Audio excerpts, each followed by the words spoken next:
The TireRack.com Champ Car Endurance Series brings real affordable endurance road racing to you on North America's most prestigious road courses.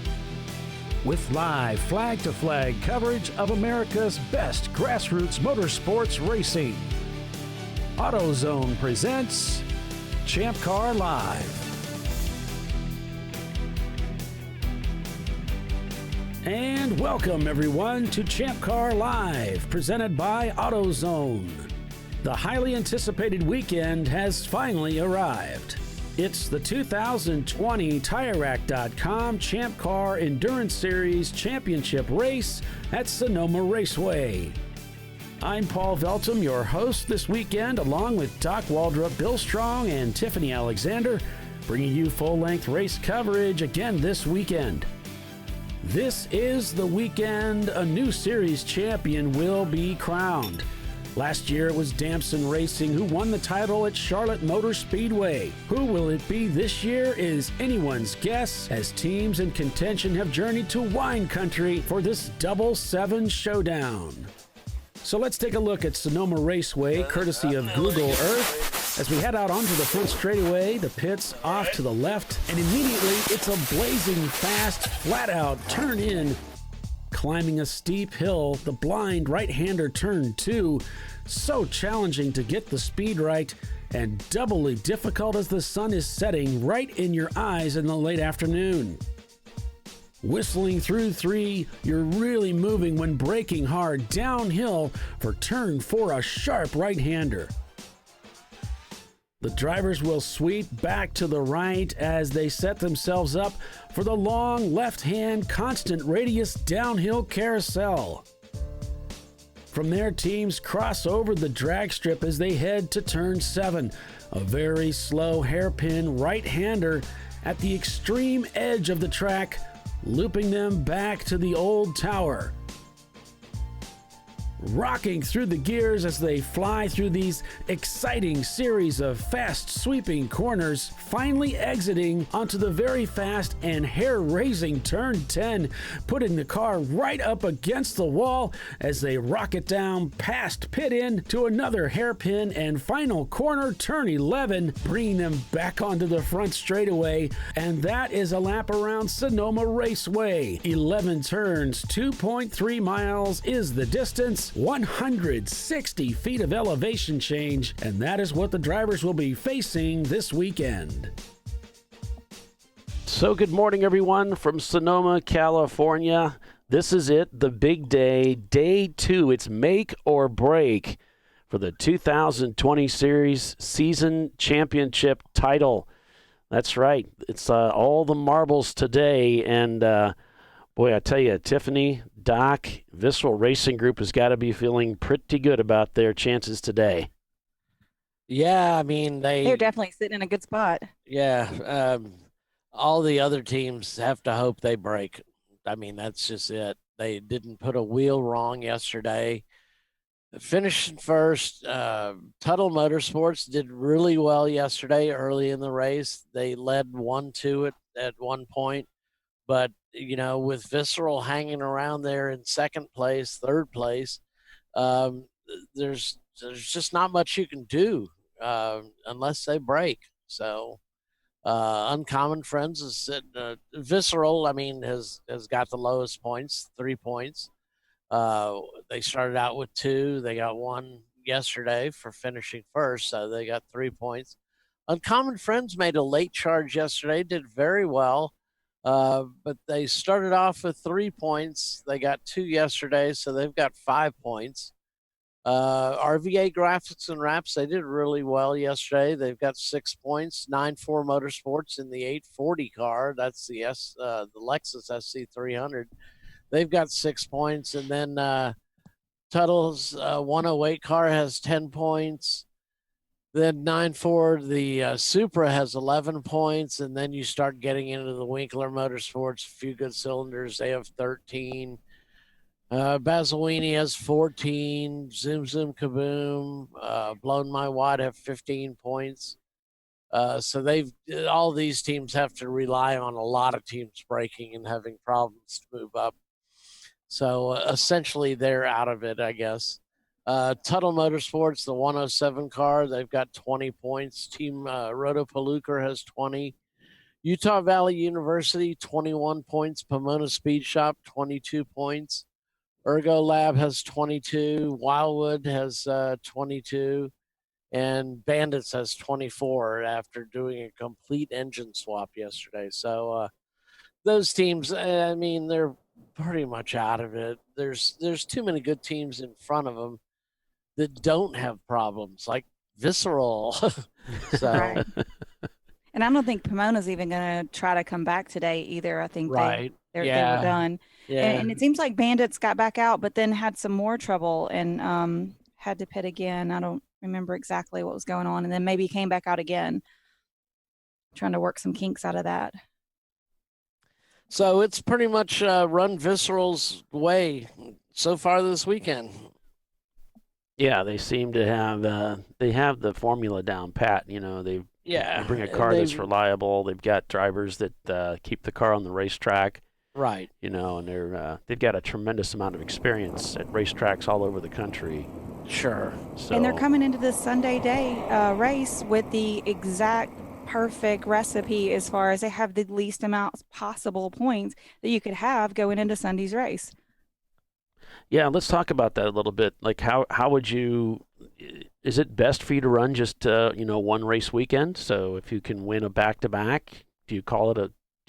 It doesn't matter after that what you do, right? Because you've got the lowest points for that Right. event. So you could run and fail miserably at a dozen other events, and you still have those low points, right?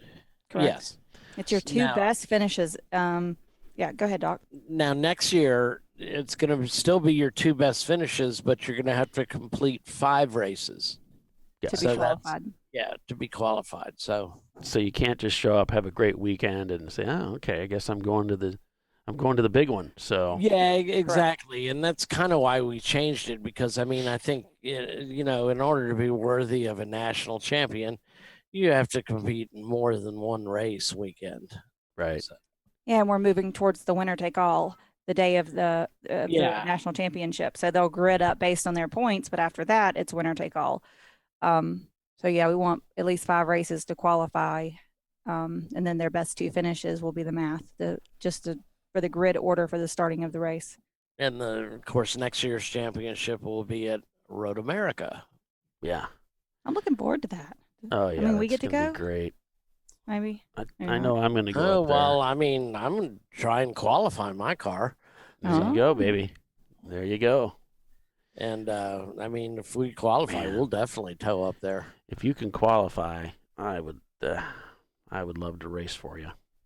Yeah, That- see, It'd That be would awesome. be great. And but let's talk about today. We've got What about today, Paul? well, it is definitely make or break day. This is a day when you could totally throw this thing away, and Absolutely. anything could happen out there on the racetrack. We've seen that happen time and time certainly. again. We've got it's kind of an unusual format. It's a 7-hour race spread over 8 hours because we've got this 1 hour of quiet time, and the Which kind of breaks up the Porsches, time really oddly, right? it does. Well, that is my nap time. It's Doc's nap time, and it's That's why that is. so it fits into Doc's timeline, and that's why we did it that way. Yeah. So California made a A law. lot of people complain, but Right. California made a law to enact Doc's nap time for everyone. Right. Some people all about call it fairness. it's lunchtime. amazing what you but can get through the legislature there. They're so wacky. they love you like the rest of us do, Doc. That's right. Oh. You are So- kind of lovable. Well, you can't seem to get rid of me. Yeah. Well, I mean, that is the truth, actually. I mean, Doc and I met many years back now, and we've been buds ever since. Yeah. So it's going to be 4 hours That of was the racing. Barber race, I think, right at the end of the day when the race was in August, I believe. Yeah, probably so. And I mean, we were literally about to pull out, and Tiffany said, or I don't know how it went. One or the other of us went, "You must be," Because we talked on the phone or Facebook and stuff before. yeah. Oh, So there's going to be 4 hours of racing this morning, and then today, and then there's a break for 1 hour, and then we'll go back and run another 3 hours to finish the event. That's the plan. And so what they'll do is same thing they did yesterday. They're going to red flag the field. They'll bring everybody in as they come off the racetrack with the leader up at the front, park them on pit road, and drivers get out. Not allowed to work on the cars, but you can service the camera, and that's about it. And then I don't know how they're gridding this morning. I didn't hear. Looks like it's the same. Normally it's a random pit stall. No, because I see Viscerals right behind the pace car. They might be gridding up by the finish yesterday. Mm-hmm. Or they're still doing it by points. We're inverting the field. The inversion is for the non-championship cars. The championship cars all lined up in their championship order. Okay. Thanks, Bill. Appreciate that. So that's the word on that. Yeah, sometimes we don't get that information. That stuff's given to the people during the drivers' meeting. Yeah, it's in a sealed envelope by PricewaterhouseCoopers. It comes in a suitcase with handcuffs. Handcuffed to an executive wearing a tie. Exactly. And but yeah, beautiful weather out there today. Balmy. Highs today, 69 degrees, partly sunny, as you can see. It's gorgeous out there. So there's nothing for Bill to complain about today. I don't know what he's going to do. Oh, he'll complain anyway. And we'll probably just ignore him. Hey, guys, it is 49 degrees, Here and the we go. wind is blowing at about 40 miles an hour, maybe Lies. 30, who knows. But it's really cold. Yeah, everybody looks pretty comfortable out there, Bill. Well, yeah, because they're all bundled up in their down jackets and sweatshirts. Yeah, I see a lot of parkas across. Parkas, yeah, and muckalucks. That's a big thing in Northern California, muckalucks. Well, are you in the pace car with the heat on? They all. Yes, I am, actually. I have Beth sitting with me today. Beth is Ron from Visceral Racing's wife. Oh, I've discovered that if you give the girls rides around the track, they get really, really happy. And, I told Ron that too. I'm sure he appreciates you giving his wife a ride. Yeah. Yeah, this feed Learn is a lot live. on the road. Someone's asking, is this live or is it delayed? No, this is live from Sonoma. I think it feels great outside. Yeah, Andrea says it feels great outside. But, she's also from Buffalo, New York. Oh, yeah, probably feels great compared to that. She doesn't live there. Am I yelling because I have my earmuffs on? Yes, you're yelling. We miss 3 minutes track. 3 minutes to go. So we have a slight overcast. It isn't as clear as it was yesterday. But It's there's gorgeous an overcast out sky. there. It's really nice though. Blue skies, but the wind is really cold. It's one of those humid winds that San Francisco's famous for. Yeah. It just goes through you. Well, you know what Mark Twain said, right? No, because I'm not that old. The cold. Funny. He said the coldest winter I ever spent was the summer I spent in San Francisco. Exactly.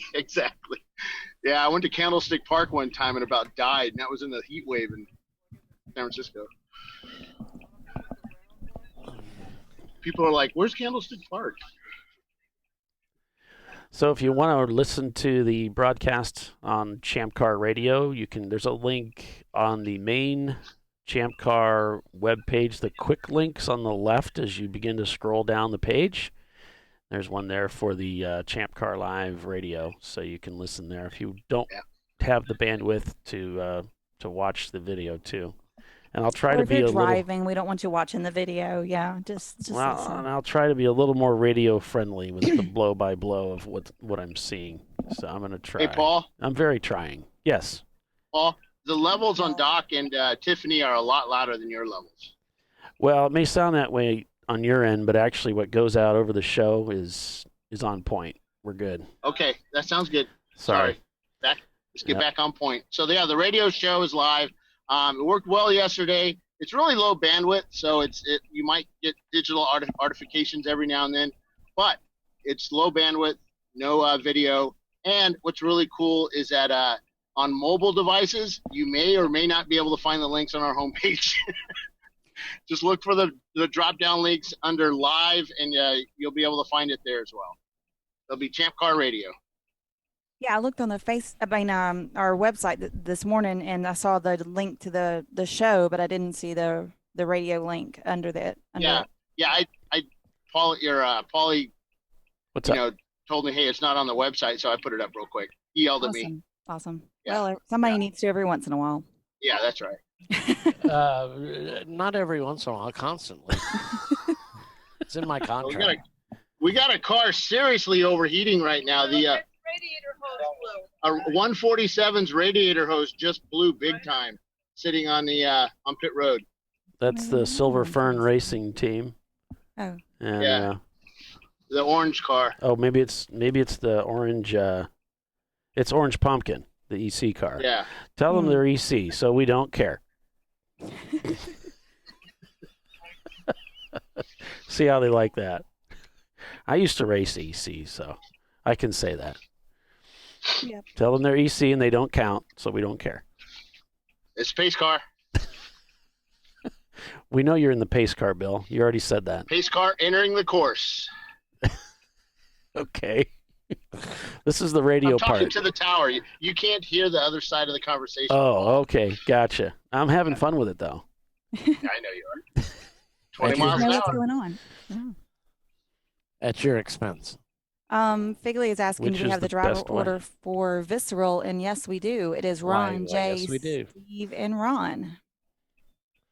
Yeah. And, So I was talking to Visceral this morning, or to Ron, and I noticed that he had brand spanking new tires on the front, but not on the back. And I asked him, I said, why didn't you just ask your wife for the credit card so you could get rear tires? And he said, no. What he likes is a really loose car. yeah. Of course, Steve doesn't like it like that, and he raised his hand and, protested loudly, but, then he got quieted down, much like Paulie and I. Yeah. Mm. And, but yeah, so he's got brand spanking new tires on the front and well-used tires in the back. Mm-hmm. So, Yeah, that's not the way I would go about it, but he likes a loose car. Yeah. Paulie, yeah, are he you likes it one- really loose as fast. are So you the one- other thing, too, is Tuttle this morning I spoke to, and Tuttle looked really down. He had a transmission blow on one car, or lost gears in one transmission, and the other one lost pretty much part of the engine itself. So he was really down. He wanted to win this race so bad. But I'll tell you what, the man has put in one heck of an effort to do this here. And, pretty much all the teams have. But, I really hated seeing him down as much. I tried to make him smile, but, that didn't work. Wait, that sounded bad. You could have just let him practice hitting you a little bit, and that could have cheered him up. No, because he's a really big guy. I know, right? He's old. He's old, but he's big. He's not old. He's like 2 years older than me. 2 years old. God. I think as old as you guys are, 2 years is not a big difference. Wait. Okay.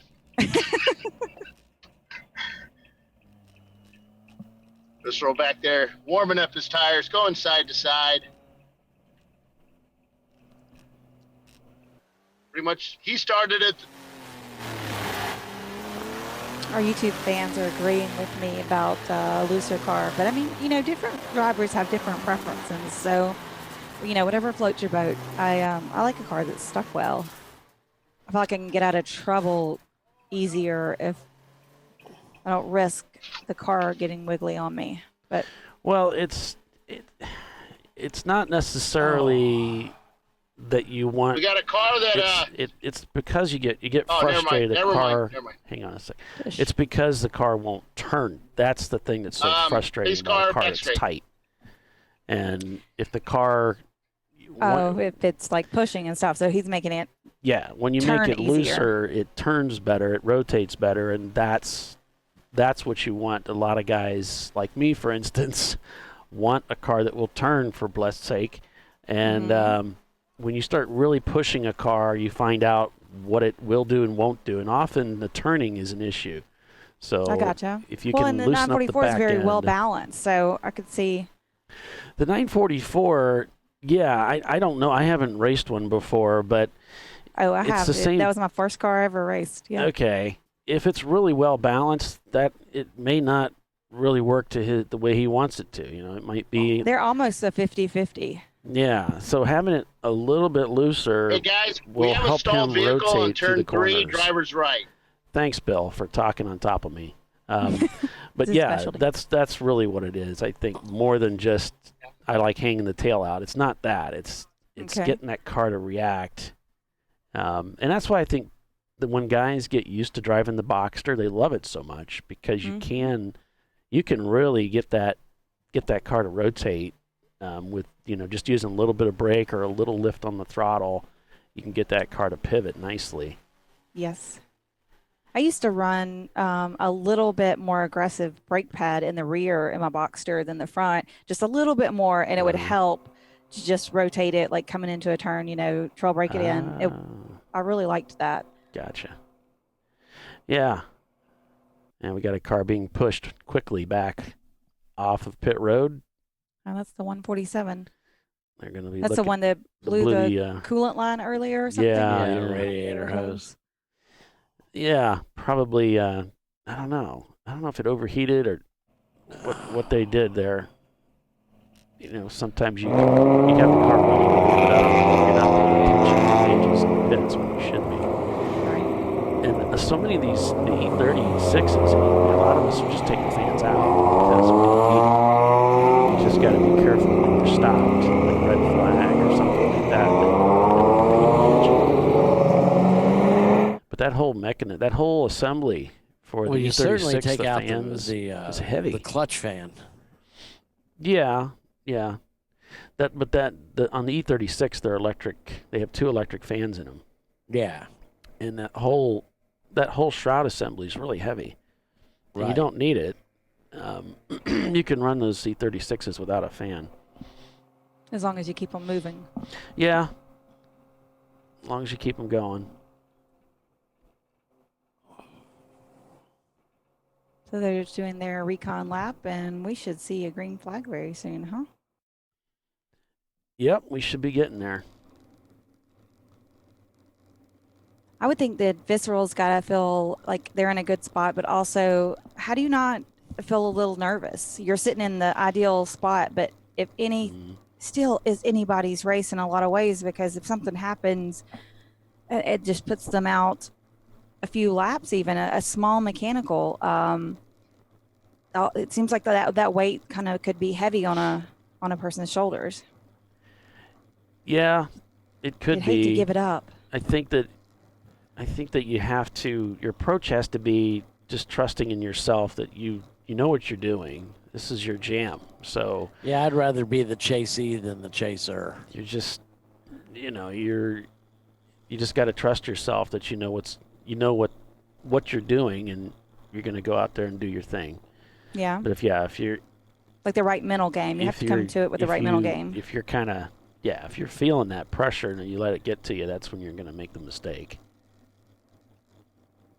See, personally, I think I excel better when I am being the chaser, because then I don't really focus on any, that's what I'm focused on. Yeah. I would much rather have a rabbit than be the rabbit if I get my say in the matter. Yeah, I think so, David. I think Ron's leading off. We have a driver order on Visceral Racing Group, and I think Ron's opening and closing. Yep, So, Ron, Jay, Steve, and then Ron's going to close it out. So there you go. Just getting started, getting ready to go green here shortly, as we're just a few minutes past the top of the hour at Sonoma Raceway. It's the 2020 Season Series Championship. This is for all the marbles today. This will determine who wins the 2020 Champ Car Endurance Series Championship title. Yep. And if anybody's joining us for the first time, I'll just run through how the points work. We took their top 2 finishes and added them together, and that's how we determine who was qualified for this race and what points they came into the race with. We took their finish from yesterday and added that to those points. And then we'll take today's finish and add that. And whoever comes out with the lowest points will be our kind of crowned our championship winner. If that wasn't too much math for anybody, I'll do the math for you and let you know. There you go. But Visceral is sitting at the top of the playing field, as we want to say, and they are the So next. Yeah. Uncommon Friends is right behind them with 5 points. Yeah. So David is asking, anybody know where to find yesterday's post-race interviews? I don't know if they've. I'm sure Bill did them. I don't know if he's posted them yet. I didn't see them this morning. I haven't seen him either, but it looks like we've gone green, folks. So we are racing at Sonoma Raceway for 7 hours of endurance road racing for the 2020 Season Series Championship title. And Visceral Racing Group is leading up into Turn 2 for the first time. There's RVA Graphics putting a fender beside him. RVA right there. Looks like he let him go through. So RVA holding on to that second spot with the car just up ahead. And that's Visceral. Yeah, RVA's got to push Visceral hard today. That's one way they could move up. Same with Uncommon Friends, is push them hard. Push them and see if they make a mistake. Yeah, exactly. See if you can push them into making a mistake. And we've got a radio feed running over off of our ChampCar.org website that you can click into and listen from there if you don't want to watch the video, you want to sneak it while maybe you're working on Sunday. And there's Uncommon Friends sneaking by the way, through RVA into second place. And they're right behind Visceral Racing Group at this moment. And Ron's out there getting the tires warmed up and just getting settled in here for the next couple of hours of racing. You can see that Z car hounding him. And some of these cars are faster than the Porsche. And as he said yesterday, he just points them by. Oh, yeah. Visceral just beat them on strategy yesterday because they were able to skip a fuel stop that everyone else had to make. They timed their stuff better. Some tire lock up there going into 11. There's the two cars just up ahead of RVA as the first lap is being completed. You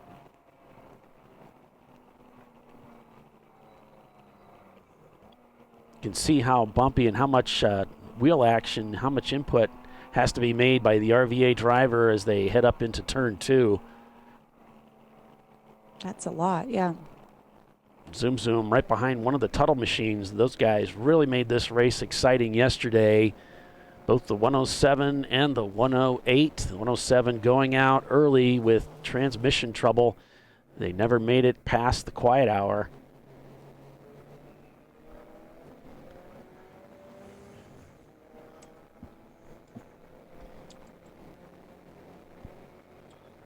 Do we know if both of those cars started this morning? I see 108 there. I don't see the other one. Yeah, both cars started the race. Okay, yep, I see them turning laps. Did you get a chance to talk to Tuttle, Bill? Yeah, he was a Debbie Downer. He was really sad because he really wanted this bad, and he kind of looks at the math and knows it's everybody would have to drop out of the race in order for him to finish at the top. So it's try to tell him, you can still do it, man. You can do it. But they were up till like 2:30 in the morning putting a new engine in and putting a transmission in the other car. So they lost I think it was fifth gear on one car. It's a 6-speed gearbox. Mm-hmm. And then, of course, they think something got ingested into the other car, into the engine, and took out part of the valve train. Oh, wow. Yeah, it was pretty bad. Tuttle machine. They were able to get both of those cars back together to start this morning. That's impressive. Yeah, the 9.4 SC300 has moved up quite a bit, pulled into third place. He was fighting with a couple of Miatas and some of the RVA cars earlier as they were trying to go into turn one. They got kind of held back under braking, but they made it up and made it past on the back straight. Yeah, looks like they've gotten by RVA maybe, and they're right behind Uncommon. Whoa! Overcooked it a little bit going into 4 as the Uncommon Friends Z car checks up a little bit going into 4. No contact. 9.4 right back after it now. Yeah, Heading right into the with them. carousel here. Looks down the inside on the Z car. Not going to happen. The Z car pulls back over to the left. Clips the apex nicely through the carousel. That car tracks all the way out to the right as they barrel down towards turn number 7. Driver lifts his visor, already starting to get a little bit warm in the cockpit there. Zoom, pointing by cars as faster competitors are coming around them. Meanwhile, up at the front, Visceral Racing Group's got a clear track ahead as he's ripping off laps already under 2 minutes. Basil Weenie Racing out there topping everybody with a 157.1. Track is tires cold, everything's cold. People are getting settled in here for another 4 hours of racing before the quiet hour at noon local time. We're at Sonoma Raceway for the 2020 season championship title race. And it all comes down to today with Visceral Racing Group in a formidable position right now, points-wise, to come away as the crowned as champion.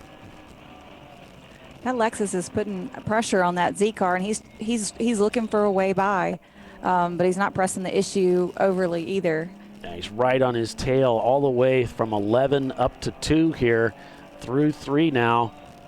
So much undulation out here at Sonoma Raceway, 160 feet of elevation change. Now back into 4, that really tight, slow right-hander.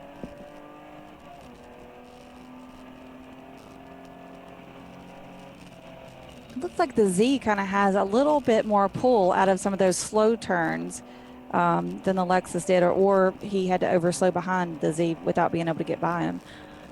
Not sure. The Bandits racing team back on the racetrack here, right in front of the Flying Hawaiians and 2 white guys in their new Datsun build, their 77Z, the number 82. He's just so happy with what's going on. Gave him the thumbs up for his racing. Back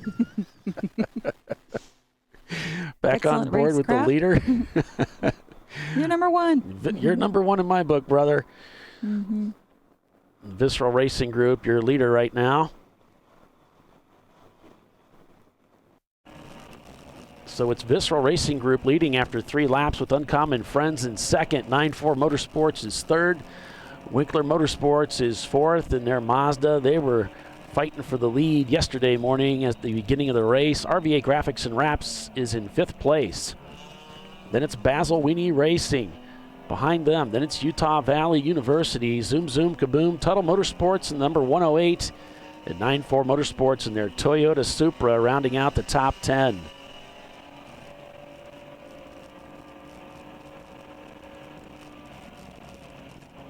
The Lexus driver really hustling that car up the hill to turn 2. You can see all the shadows and the light leaks coming across the car as the sun is low in the sky here this morning in Sonoma.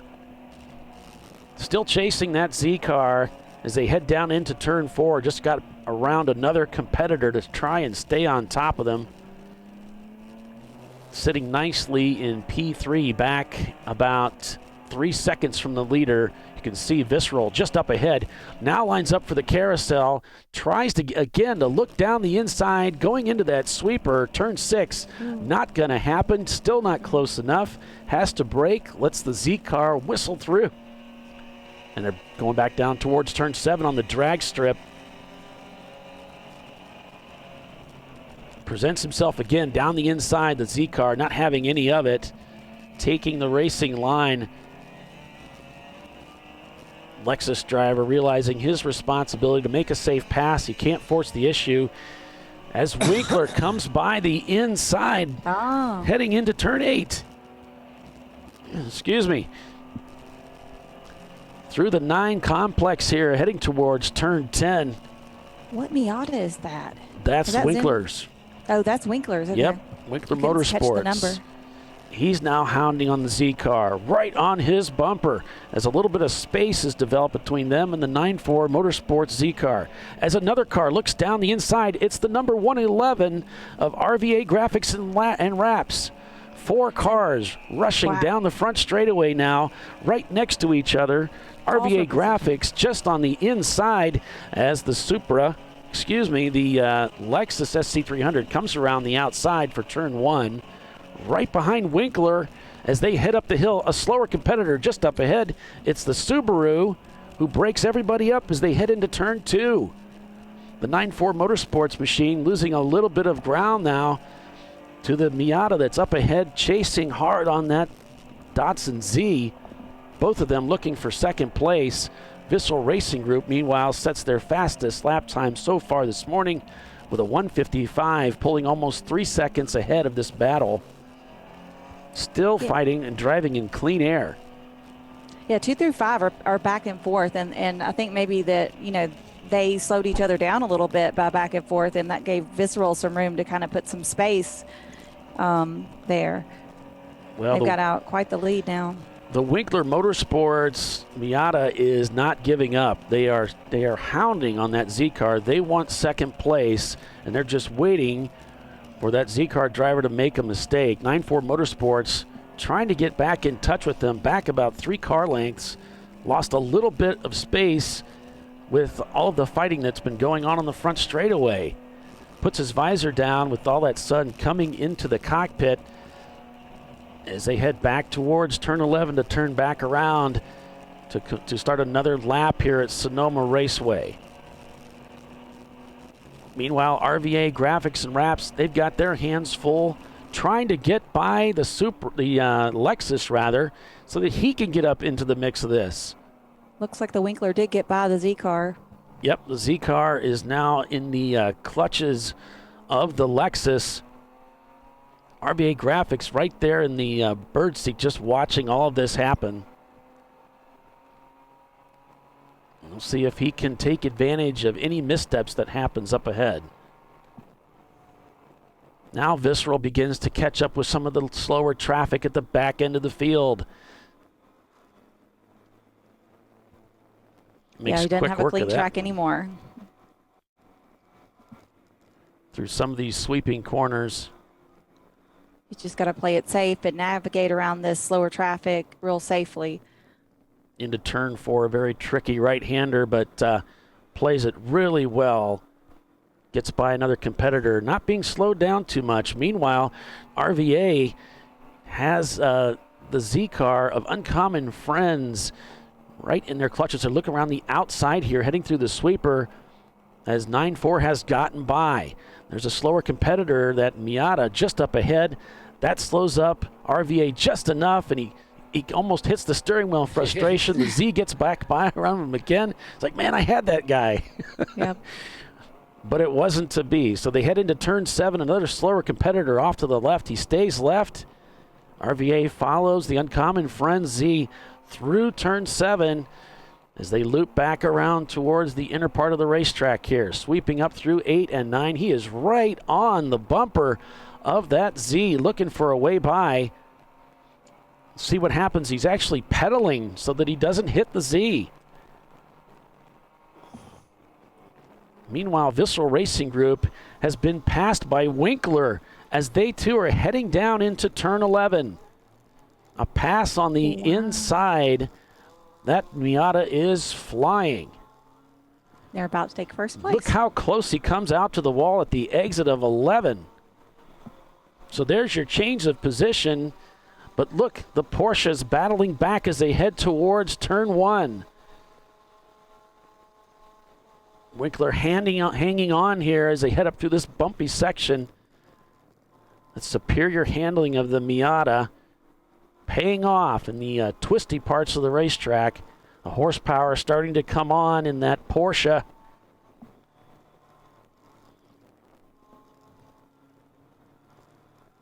Yeah, the Miata just looks like it's kind of stuck through those twisties a little bit better than this 944.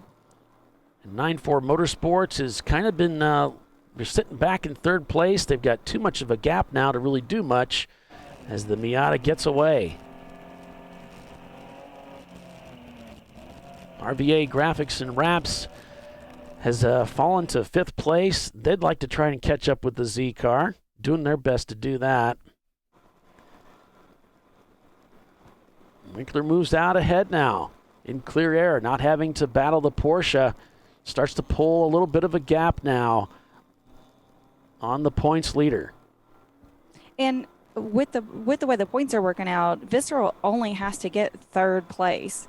Even if everybody else gets their best finishes of the day, if they get 3rd place, nobody's going to trump them.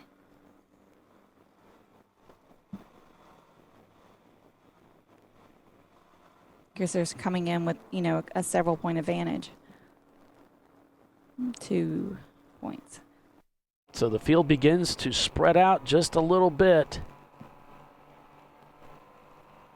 as Visceral Racing Group comes through turn 11 to complete another lap. And it's Winkler Motorsports leading the field now, turning their fastest lap time of the day, a stout 1:54.4. Clear 2 seconds faster than Visceral Racing Group, and they've cleared themselves 2 seconds over the Porsche 944. 9-4 Motorsports, who's in 3rd place, just set their fastest lap time as well with a 1:55. Closing the distance a little bit on the Porsche. Back just a little over 3 seconds behind Visceral Racing Group. RVA Graphics and Wraps about the same distance. Back about 4 seconds from 9-4. So the field beginning to spread out just a little bit. We've got Basil Weenie Racing back there looking for some ways to get by the Uncommon Friends Z as they just turned a 2-minute lap time. The Z car might be slowing down a little bit. So your standings right now, you've got Winkler Motorsports leading with Visceral Racing Group in 2nd. 9-4 Motorsports is 3rd in the Lexus Coupe. In 4th place, you've got RVA Graphics and Wraps. Uncommon Friends is behind them with Basil Weenie Racing right there. 7th, it's Utah Valley University in their Miata. In 8th, it's Tuttle Motorsports in the number 108. In 9th, it's Zoom Zoom Kaboom. And in 10th, it's the other 9-4 Motorsports car, the Toyota Supra. And it looks like all 10 cars are in a fight for the championship that are leading this race. So, yep, the top 10 is all in the championship. And then we got the 11th place right now is EC, and then so 11th place in the championship would be Roto Pluker, followed by a few good cylinders. They're right back there too. And if some of these cars that didn't place as well at the end of the day yesterday could do really well today, that could really change about the results, depending on how Visceral does. They've just got to stay out of trouble. That's all. Visceral. Going back on board with 9-4 Motorsports, who are heavily in the mix of this race, up in 3rd place. Had a great start of the race. Having a little trouble keeping up with Visceral and Winkler right now. Visceral and 9-4 both turning their fastest lap times of the day just on that last lap. So times continuing to fall as the drivers get settled in to this racetrack. The tire temperatures and the track temperatures begin to climb.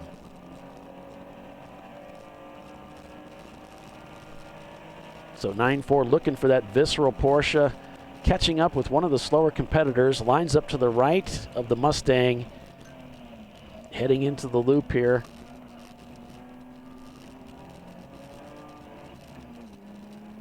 So through turn 7 they go as they head back towards the old tower.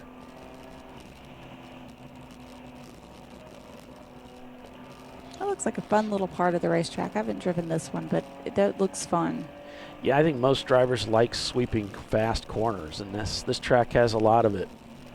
Yeah, they're not really corners, you know. The road just happens to go off to the right for a little while and then off to the left for a little while. Set it up right and just haul boat booty right through there. They're really S's. Yeah.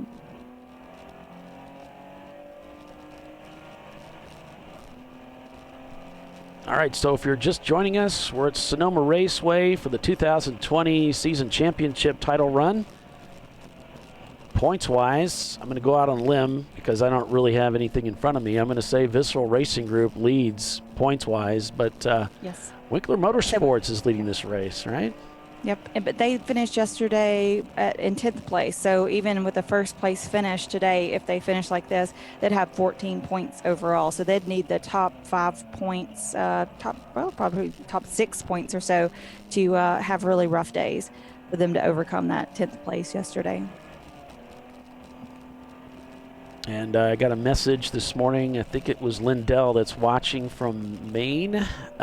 His son's racing team is Visceral Racing Group, so welcome to the show. We also have someone watching from England this morning, which is in the afternoon where they're at. This California race. Enjoy the show. Yeah, and the racing. Yeah, welcome, and we're going to have to break for commercial here, but we'll be back here in just a couple minutes, so stay with us, everyone. You're watching Champ Car Live, presented by AutoZone. Winkler Motorsports is the leader. Back in a moment.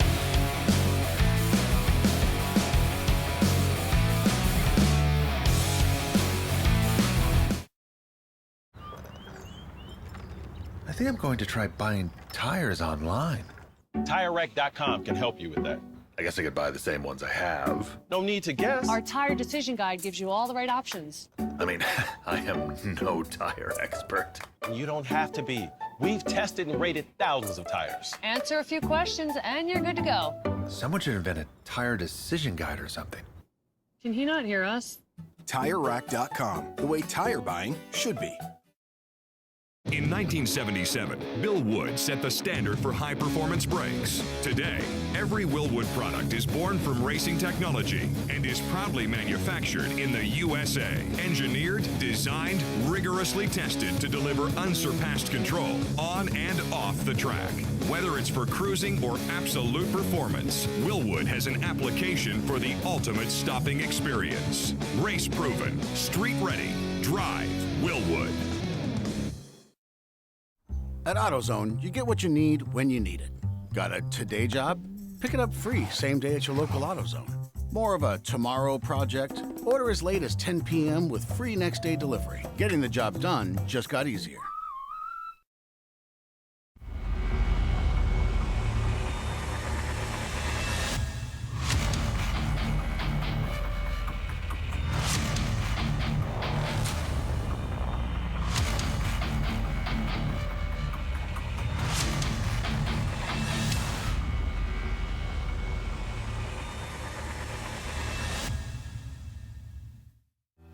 Lifeline USA is a leading manufacturer of onboard fire suppression systems. Lifeline's continuous commitment to research and development ensures that we supply the most innovative and cutting-edge products available. Used by the majority of the world's motorsport championship winning teams and constructors, Lifeline has a proven history of success. Lifeline offers a complete range of fire suppression systems for all budgets and needs, and we continue to push development and limits on both extinguishant materials and our patented delivery systems to make the race car environment almost as safe as sitting on your sofa at home. Every kit has been designed for a professional and simple installation. For more information and to purchase your Champ Car fire suppression system, go to www.lifeline-fire.com.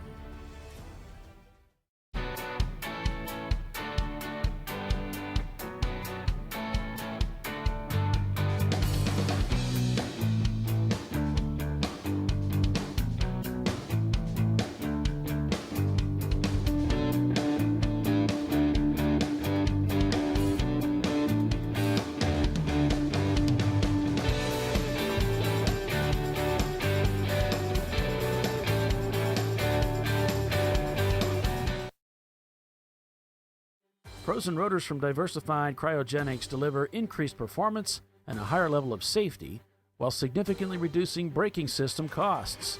Our proprietary 60-hour cryogenic process permanently and dramatically improves the usage life and stability of brake rotors, creating a distinct advantage in tensile strength, abrasive wear resistance, and rotor longevity.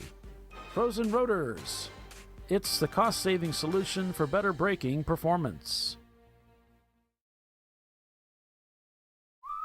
Worn shocks and struts can be dangerous, so replace them with Duralast loaded struts to restore ride control and improve brake performance. They come with a new spring installed and compressed, so installation is safer and quicker, which means less hassle, more safety. Duralast loaded struts, available only at AutoZone.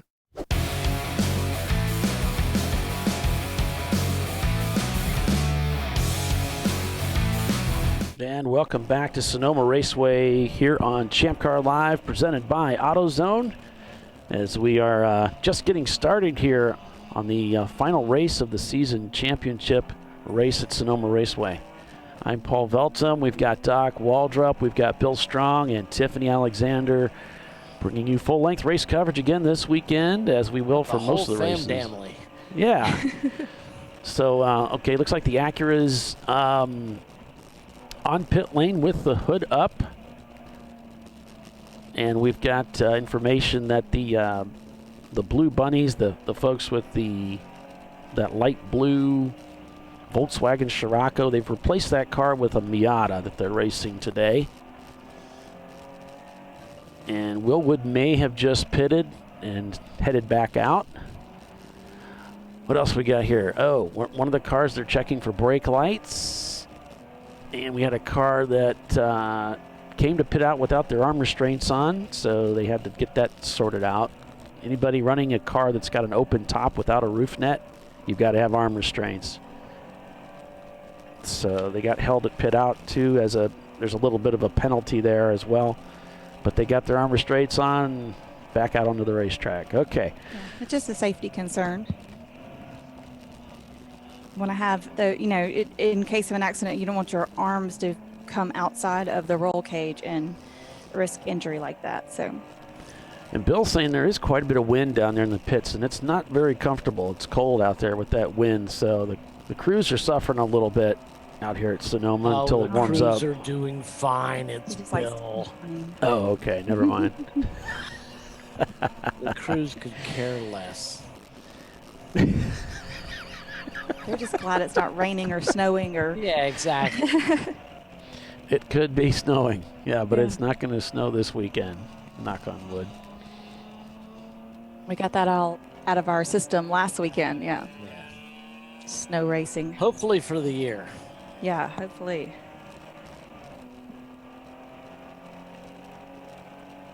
By the way, Rachel, if you're listening, you can get me a link for Uncommon. I'll be happy to throw that in there. Get their camera up. We've got the Flying Hawaiians and two white guys. We've got their camera running. So here's those guys. Audio's not that great. This is a new build for them. This is not the old black car that they used to run. This is this one's painted red. And this was the car that Adam Carolla drove at the Roval last year. At Auto Club, yep. Yeah, we've got more than one Roval that we run at. Viscera Racing Group now right on the tail of Winkler, the leader. Looking for a way to get by, maybe. They've closed that gap. Both just ran a 156. Goes down the outside, going into, what is this? Turn 7. Doesn't look like that's going to work out. Just tries to keep his momentum going there. Now looking down the other side of the Miata as they head into turn 8. Thinks the better of it. Lets him go. So Viscera Racing Group nose to tail with the leader. Ron on board. Trying to look for a way by here. And come through turn 10. This is very fast through here. Right up against the wall. Looking at turn 11. Going by pit lane, pit in. As they head into 11. You can see the Miata just up ahead wiggling a little bit as he's making that corner forcing that car to rotate through the corner.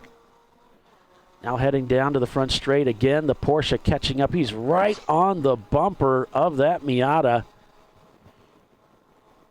as they rocket it's not up really the a hill. good place to go around somebody in the S's. If you're going to try a pass there, you're going to have to go not only offline, you're going to have to go off track, really. Through turns 3 now. This is a 3A, 3B complex, and now into turn 4. And although the Both. grass looks pretty, it probably doesn't have great traction. No, not really. And both these guys are really pushing each other. They both just turned in 155s on their last laps, 156s on the previous laps. These guys are pushing each other pretty hard. Meanwhile, you've got This is for first place. This is for the lead, and you've got 9-4 Motorsports back about 3.5 seconds behind these two. Porsche Deflectors and EC car is not in the mix, so you've got RVA Graphics and Wraps now being separated by about 16 seconds from this group. Total Motorsports is up to 5th place right now in the number 108. They're trying to get their car back up to the front and into the mix of this thing. They're working their way up well. And that team worked really hard into the morning hours getting both of those cars prepared and ready to go racing again. But they were really struggling a little bit with being a little dejected from the results they had yesterday. So they're trying to get their best foot forward here with those two cars. And the 108's in a good spot. The 107 down there in 13th place. They've got some work to do. The 9-4 Motorsports Toyota Supra up in 11th place. Roto Paluca is just about 5 seconds away from the number 107 Tuttle Mitsubishi in 13th. So that's the next car they're eyeing. Roto Paluca just a tick faster on that last lap.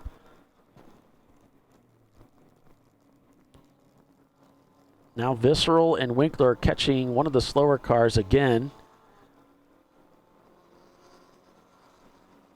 Both cars file off to the right. Visceral pushing the matter on the outside, going into the carousel.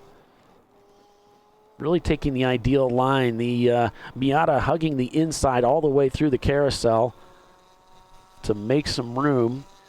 The Miata at the advantage, but Visceral powering by, heading towards turn 7. Not sure he's got enough to get it done. Leaves some room for the Miata around the inside. The Miata takes that inside line and goes ahead of Visceral again as they exit turn 7, heading towards turn 8. Exact same thing we saw last lap. Yeah, that's what I was just going to say. Yeah. Visceral's got the power advantage, but the Miata's got the advantage in the corners. That rolling speed through the corners, it goes to the Miata. And the Miata's got just enough power to make a race out of it. Yeah, they're very, equally matched with both having their advantages. These two drivers and cars. You can see both of them trying to, maximize the advantages of their build. A little more power again. Now trying to get down the inside, going into one. This looks good for the Visceral machine. Now he's got the advantage and the racing line going up in towards turn 2. He's going to use all the racetrack. That's going to make it difficult for the Miata to get back past him in this part of the racetrack. Almost goes off the racetrack completely at the top of 2, which is really easy to do. It's a blind corner. Whistles through 3, heading down to turn 4. Very aggressive here. Trying to put his foot down. Misses the apex really altogether. Sweeps through 4. Heading through 5 here, now into 6. Has the lead overall of the race as he goes into the carousel. Goes a little wide, pushing again a little too hard. Drives the carousel more like a diamond this time through. Exits onto the drag strip as they head back towards turn number 7. Winkler Motorsports right on their tail. downshifting, leaves a little bit of room, really drives the turn 7 kind of like a sweeper on the way in.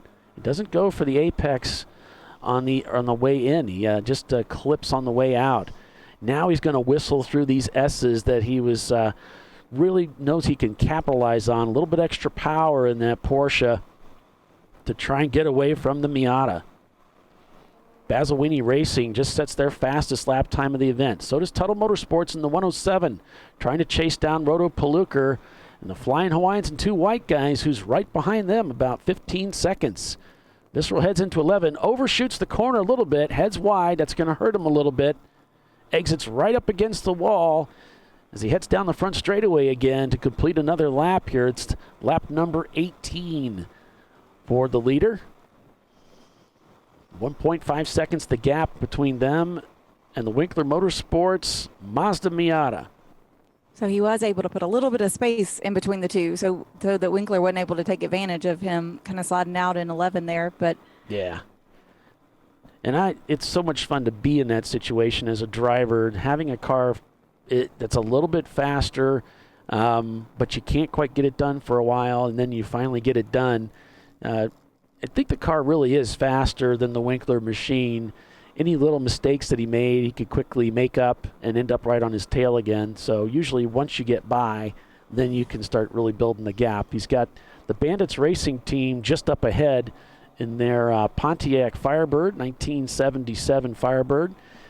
Goes around the inside through the carousel here. Makes quick work of that. Those guys worked really hard yesterday replacing an engine after it failed very early on in the race. But that Pontiac's singing right along here as we get started this morning. yeah, they're running back in 18th place right now. The Bandits machine. Some people asking if the 910 and the Winkler Motorsports, if that Miata is swapped. Sure don't know.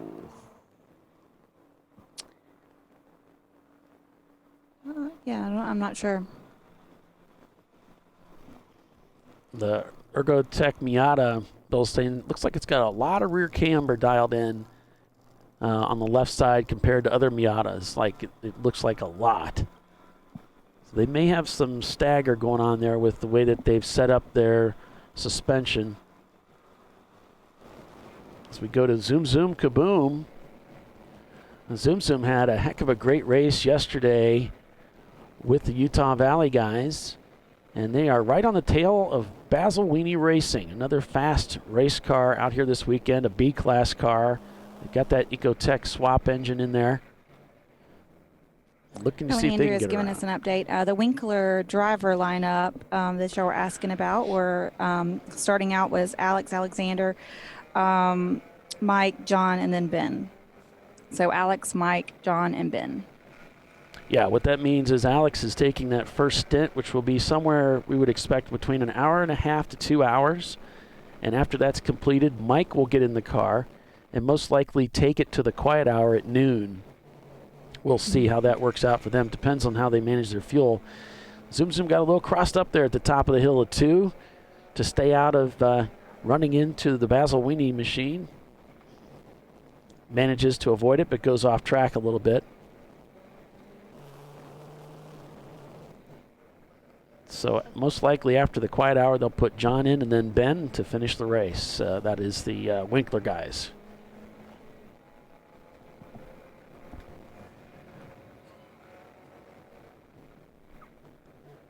Blowing My Wad just sets their FTD. So does Silver Fern and Flying Hawaiians. Seems like the Flying Hawaiians car is really working well for them today. The Orange Pumpkin BMW is heading back out onto the racetrack after fixing their cooling system issue that erupted there on the pit lane before we started the race. And Utah Valley had some issues yesterday late in the race, but they're back out there today and running in 8th place. So that's awesome. That time by Winkler closed the gap a little bit to the leader by just about a second. So it's 1.4 seconds Visceral getting hounded by that Miata. Can't make any mistakes. Miata's going to make a race out of it. Even though they're not really in a good position points-wise, they want to win this race. Right, right. And if they can push Visceral to make a mistake, then that works out really well for them too.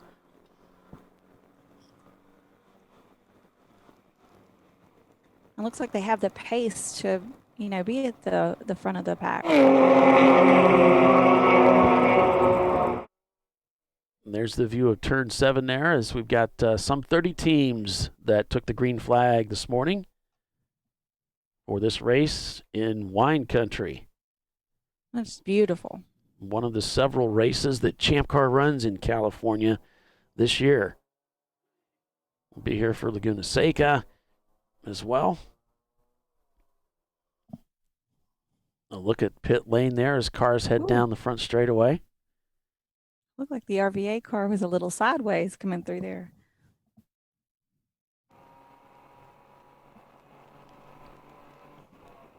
Or maybe that was someone else. Who knows?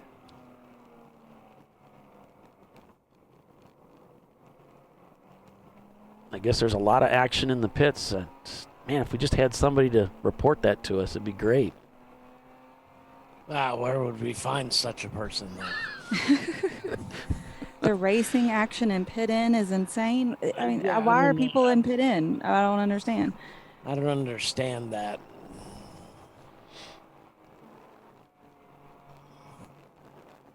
We're just freshly starting this race, so I wouldn't think anybody would be, well, obviously not going into the pits right now.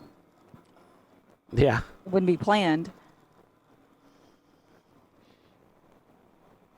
So if you're just joining us, by the way, we're here at Sonoma Raceway in Sonoma, California for 7 hours of endurance racing today to determine the 2020 Season Series Championship. And we're going to see a new champion crowned at the end of today. Last year's champion, Damson Racing, did not make an appearance. Yeah, I haven't heard from those guys lately. I don't know what's up with them. Looks like the 559 team has come into the pits. Bandits just set their fastest lap time of the day down to 2 flat. 559 is 559 Racing. Yeah. Yeah, I try to give everybody team names instead of just numbers. Yep. But that one's actually 559 Racing. They kept it real simple for us. I appreciate that. Yeah. Kind of like 901 Motorsports, right? Yeah. Well, non-form motorsports always messes with my brain, or used to, because their number is different than their name. And be like,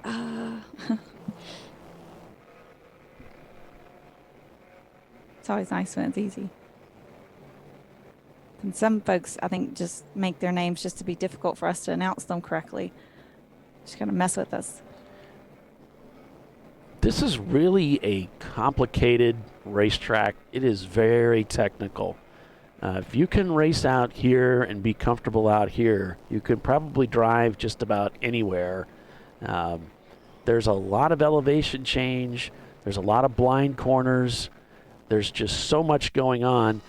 And giving a point by, Winkler gets a emphatic point by Visceral. Ron's decided to let him go. We'll just stay on with Visceral to make sure he's not having a problem with that car, because if he is, that would have drastic implications possibly for the championship of this race. But he is letting Winkler go by. I just don't think he wanted to keep up that pace. I think you're probably right. Visceral's got, he's nothing to lose. He's got a steady pace that he's run. Yeah. Like he said, he's running his own race. So I think I think you're right. I think he got tired of being hounded by that Miata and thought, you know what, this could end badly. I'm going to let him go.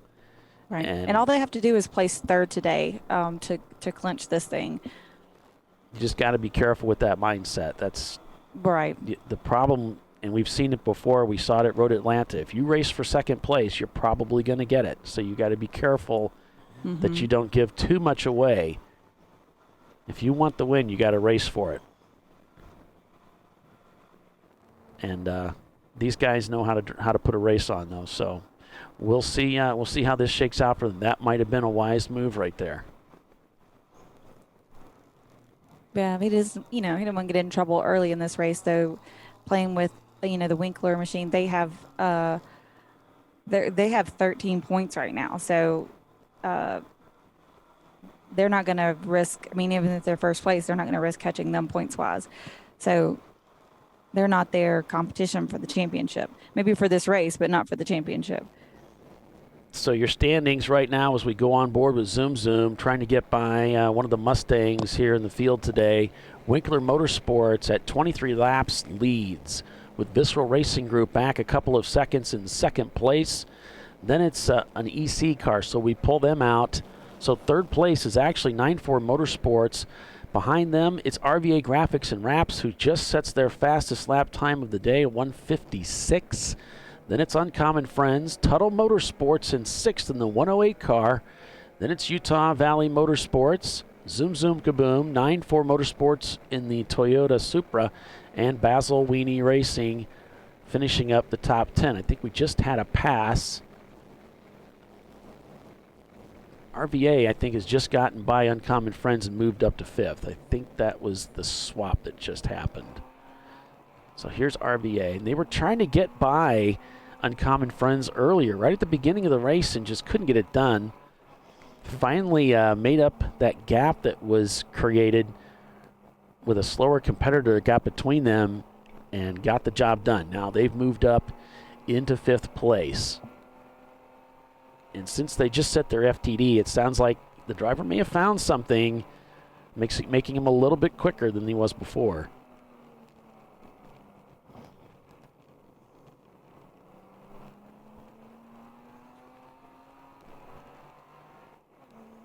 Looks like a battery came loose on the 559 Racing team. Battery cable, the negative cable came off. I guess the battery itself came loose and that shook the cable off, so got to get rid of those. If you're running those plastic boxes, get rid of them. You want to mount that battery in such a way that there's no way it can become a projectile in an accident. No. There's companies those things out are there. heavy. They're heavy, and they become very heavy when there's a lot of G load. So They're also kind of corrosive. Yeah, there's. So not only is it going to hurt, but it's going to sting. It can do a lot of damage inside your car. And there's battery boxes that you can buy from like Summit and Jegs. It's metal. It's like a half box, and then those are fantastic. They're made for racing. And you mount that in your car, and that'll keep that battery from moving around, and it's not terribly heavy. All right, so the number 147 just came in and went behind the wall. That being reported to us by Andrea. That's the EC car, Orange Pumpkin. That's the car that had the cooling system issue first thing. RBA Graphics trying to work their way by one of the slower competitors as they're heading through the through turn 3 and 4 into 6 here. This downhill sweeping carousel. You want to know what it's like to drive at Sonoma Raceway without having to drive out there? Well, you can. ChampCar has an iRacing league, and you can get involved in iRacing and drive on the track virtually. In fact, you can drive on most of the racetracks we visit this season by getting involved with the iRacing series. If you win the iRacing championship, you get a free race the next year. So it's a big deal. You can find out. We race on Wednesday nights, 7 p.m. So it generally, the way the format goes, it's a 2-hour practice, a 1-hour qualifying, and then a 1-hour race. So we try and have a practice round on like this week. The practice round will be at Virginia on the North Course. And then the next Wednesday will be the championship round. So we've got a slow car on the front straightaway, and I saw something really strange as we flipped the camera back. They just kind of drove over the racetrack into the center section. I don't know if that was a emergency vehicle or what it was, but it took a while. It did. And we actually, Bill's telling us we got 2 cars off in the middle. So they've kind of pulled off into that median area there. And they've parked right there. Looks like it's the number 119. The Willwood. That's the Miata. Willwood machine. Porsche deflectors also not turning laps. It might be Porsche deflectors as well. Because right now... They were just second place. Yeah, right now we've just got Porsche deflectors, Willwood, and Orange Pumpkin. Those are the only cars that are not turning laps other than Polish Hammer, who's come into the pits. So dramas for those teams right now.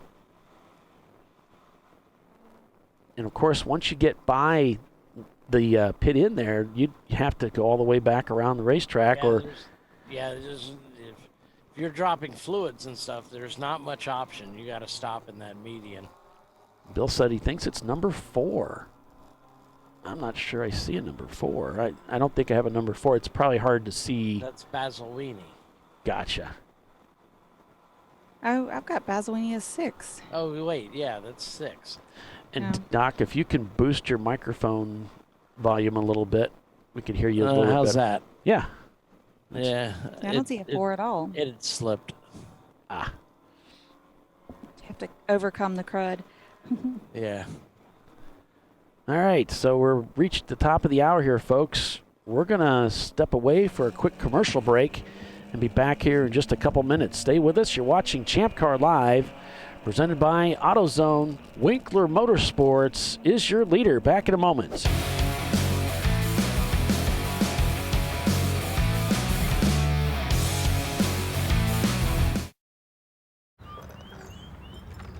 I think I'm going to try buying tires online. TireRack.com can help you with that.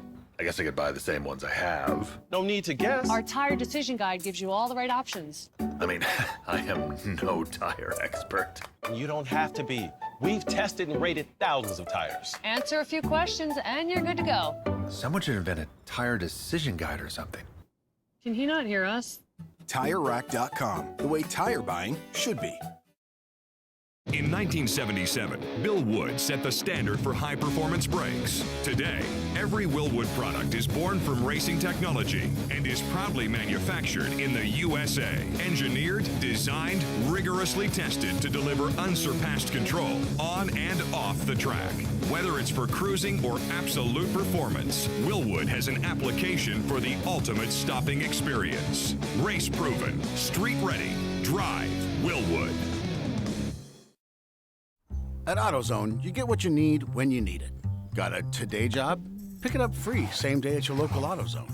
More of a tomorrow project? Order as late as 10 p.m. with free next day delivery. Getting the job done just got easier.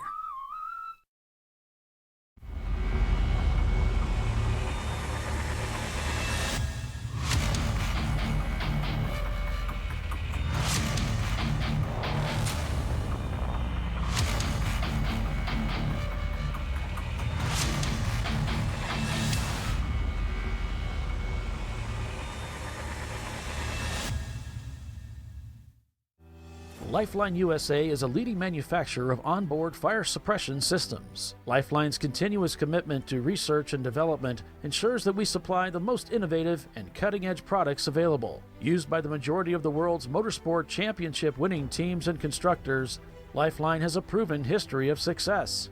Lifeline offers a complete range of fire suppression systems for all budgets and needs, and we continue to push development and limits on both extinguishant materials and our patented delivery systems to make the race car environment almost as safe as sitting on your sofa at home. Every kit has been designed for a professional and simple installation. For more information and to purchase your Champ Car fire suppression system, go to www.lifeline-fire.com.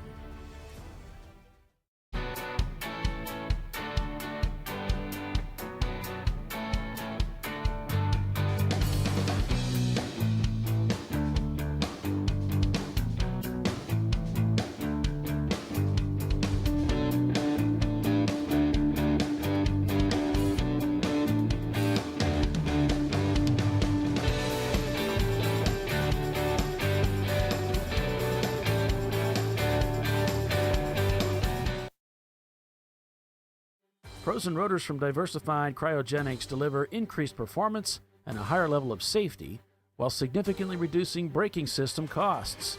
Our proprietary 60-hour cryogenic process permanently and dramatically improves the usage life and stability of brake rotors, creating a distinct advantage in tensile strength, abrasive wear resistance, and rotor longevity. Frozen rotors. It's the cost-saving solution for better braking performance. Worn shocks and struts can be dangerous, so replace them with Duralast loaded struts to restore ride control and improve brake performance. They come with a new spring installed and compressed, so installation is safer and quicker, which means less hassle, more safety. Duralast loaded struts, available only at AutoZone.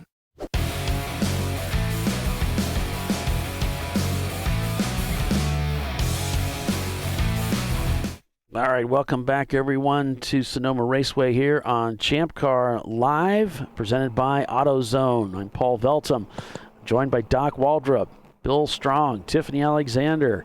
We're bringing you full-length race coverage this weekend, so thanks for joining us today. It's great to have you on board with us, and feel free to comment over on our YouTube chat feed so that we can hear from you. Absolutely. We've got Winkler Motorsports leading this race now with Visceral in second. 9-4 Motorsports in the Lexus SC300 is third. And we've got RVA Graphics and Wraps in their BMW E30 is fourth. Total Motorsports is up to fifth in their Mitsubishi Eclipse. We got Uncommon Friends in sixth in their vintage Datsun Z. Zoom Zoom Kaboom in their Miata is seventh. 9-4 Motorsports in their Supra is eighth. We got a potpourri of cars here, don't we? Ninth place is another Miata, Basil Weenie Racing. And then Utah Valley in 10th place, also running a Miata this weekend. So, again, top 11 cars all in the fight for this championship title. What I was saying earlier about the Visceral coming in with such low points after such a good finish yesterday and only coming with 2 points. So if things finish the way they are right now, Visceral would have 5 points if they finished in second place. And the next closest person, team to those points would be the 840 of 9-4 Motorsports. There, if they finish third like they are now, they would have 9 points. So Visceral could do, they can move about and still do really well, because the next closest points right now would be 9 and 10 on 11 points. And that's 840, the 9-4 Motorsports, RVA, and Uncommon Friends are sitting at 9, 10, and 11 points. Yeah, thanks for that, Tiffany. Yes. Yep, they just got to stay out of trouble. Yeah, Visceral catching back up to Winkler. Looks like they had some contact on the Willwood. Some bad damage there on that car between them and one of the other competitors. The 147, I think that's the orange pumpkin that came into the pit. So I guess it was just one of those things. I guess Visceral tried to give him some room, and the Miata and the BMW got together. So, and looks like the number 119 Willwood car, they came in and replaced that passenger side rear tire. So looks like they're heading back out. Looks like Ergolab also, Andrea said, lost it in turn 11. That's this corner right here. And crazy recovery, but continued. But it was hairy. We've seen a lot of action in that corner over the years. And there's not a lot of room to, error and get things back together. Visceral decides to retake the lead of this race, going around the outside of Winkler, heading up towards turn 2. And as I said earlier, this is a very challenging racetrack. It's very technical, but that makes it a lot of fun too. I'm surprised Winkler is putting so much pressure on them earlier, and then they seem to have backed down a little bit.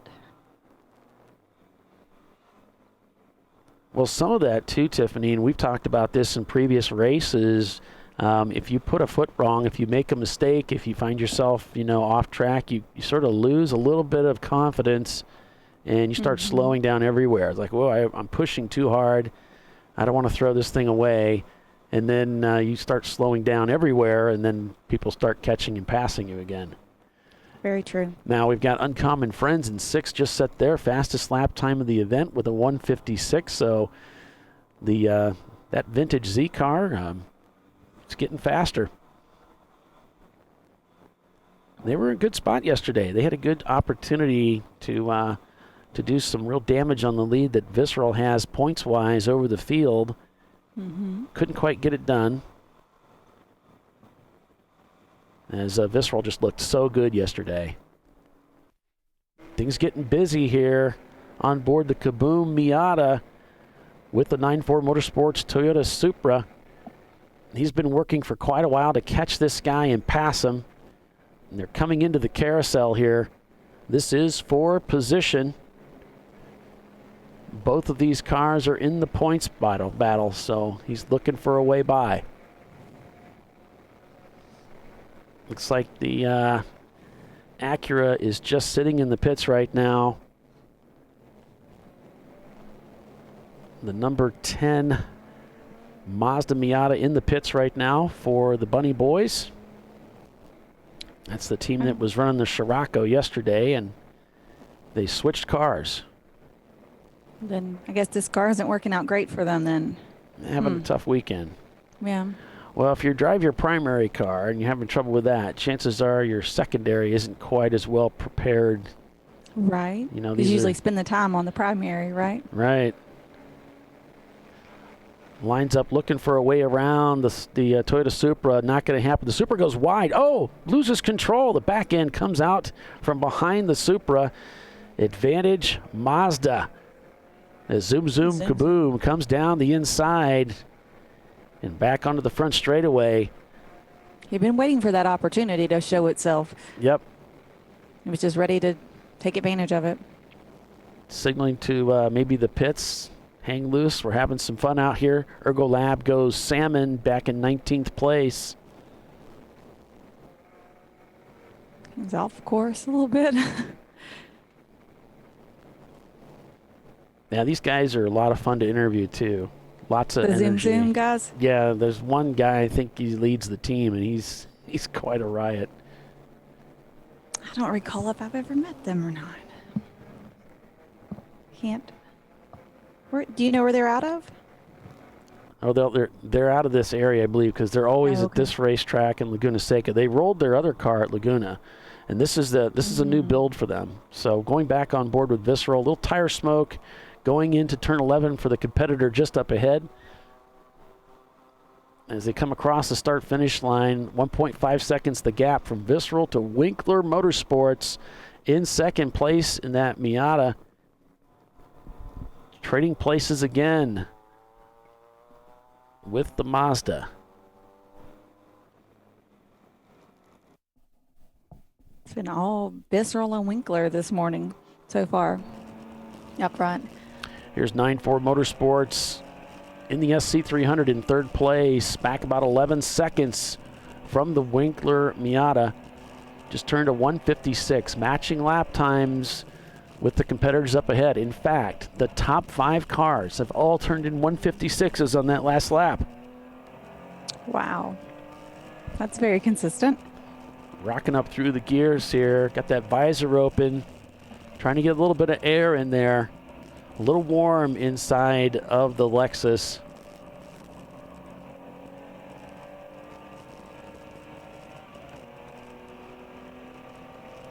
Just checking his belts there. It's heading down towards turn 7. You see a little bit of the bend of the elbow there as he's holding the steering wheel. It's just about optimum position. I thought he was a little straight arming it going through the carousel here. It might be just a little too far back. But you want a little bit of a bend in the elbow there as you're holding the steering wheel. I don't know if you talk to your, do you talk to your students about seating position, Tiffany? Oh, absolutely.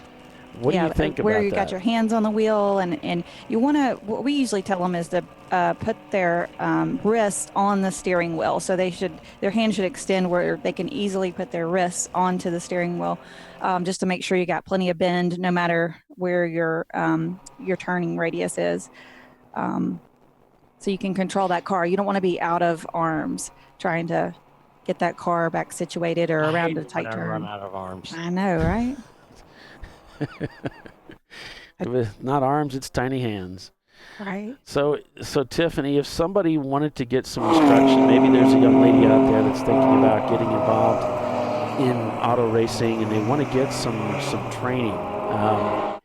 I know that you're all about doing that. You're all about helping people get started in racing and get some track time. So how would they get a hold of you? What would they do? Well, I'm on Facebook, Tiffany Alexander. You can look me up that way and just send me a message.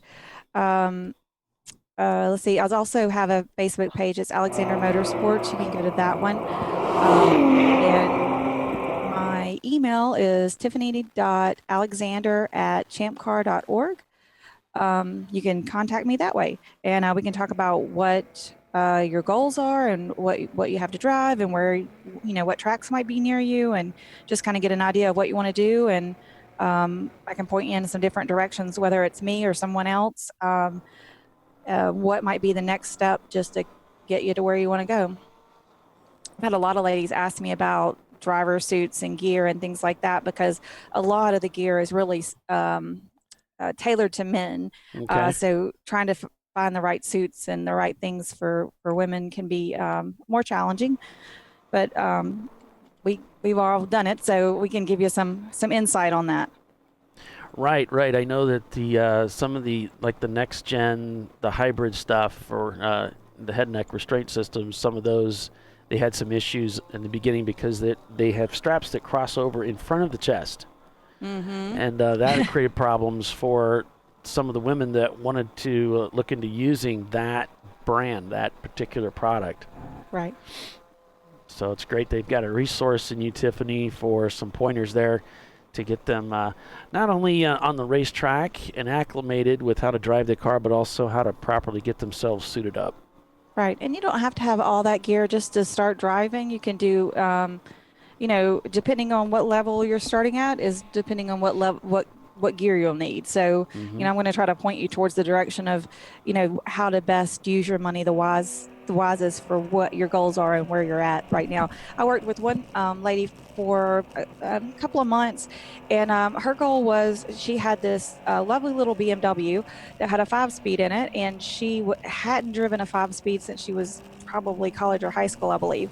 And she just really wasn't comfortable with the car and the hills around Birmingham and things like that. So I always worked with her to help her get really comfortable so she could enjoy her car again, because she didn't get it out very often because she didn't feel comfortable that she might get stuck somewhere. So we even did that. So that was fun. So, Doc, who are you talking to over here about? What are you doing? He's really sensitive. Are you talking about me in the chat? Yeah. we were just joking around. He said, "Is it Porsche defectors? Defectors or Porsche deflectors?" I said, "There's no L, but I don't want to tell him." I see you. I see what you do.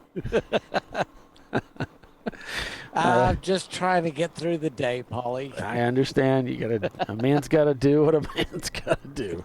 Have a little bit of fun. Oh, he gets a little sideways. The Miata sideways there. Oh, he catches it. Whoa, nice save.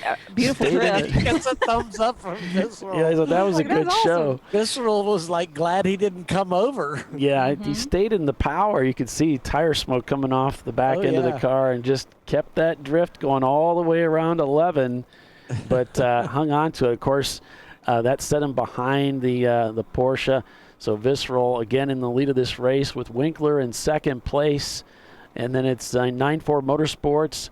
Might have picked up a little bit of distance on the Miata there that time because of that little misstep coming through 11. We mentioned earlier, nice pass down the inside by Visceral. But we mentioned earlier how the Miata of Winkler, that driver getting that car to pitch really good, kind of wiggling through 11 there, got a little bit away from him that time through. I'm sure Visceral's, big sigh of relief that he didn't lose that car. Yeah, because if he would have lifted right there, he could have very well snapped him around in front of him. Keeping the power into it keeps that trajectory going the same direction, and yeah, exactly. And kept it to a point where the driver had some control of it. So, good work there by the driver of the Winkler Motorsports Miata getting through that little fishtail there. Little fishtail. Yeah. If that was a little fishtail, I don't want to see your big ones. You know how Bill always says he was sideways. Well, he really was sideways. He really was. I mean, when you can read a side number plate. As you're going around on the outside, right? Yep. We got to get that car in control, though. Yeah. That was great. Yep. Well done, sir. Well done. Hats off to you. Here's some damage on the Willwood machine. You can see that quarter panel wrinkled a little bit there. They changed that rear tire and back out there on the racetrack. Looks like Gunslingers is not turning laps right now as we're headed towards 9:30 local time. So cars not turning laps. Ergo Lab, Porsche defectors. Defectors. We got. I should just keep calling them that, just so you can get some mileage out of it. I'm fine with it. Oh, I'm ready to move on. RVA Grau, we need something new. We've already exhausted that. That horse is long dead. Yeah, we've beaten that one to death. Bunny Boys in their Miata not turning laps. RVA Graphics in their EC Mustang. The Polish Hammer District Motor Club also not turning laps. Everybody else is out there turning laps this morning. It looks like, is that Basil Weenie kind of missed turn 10 and went off? No, looks like we got some debris in turn 11 maybe. He might have brought some things back with him. It's like Schrodinger's cat.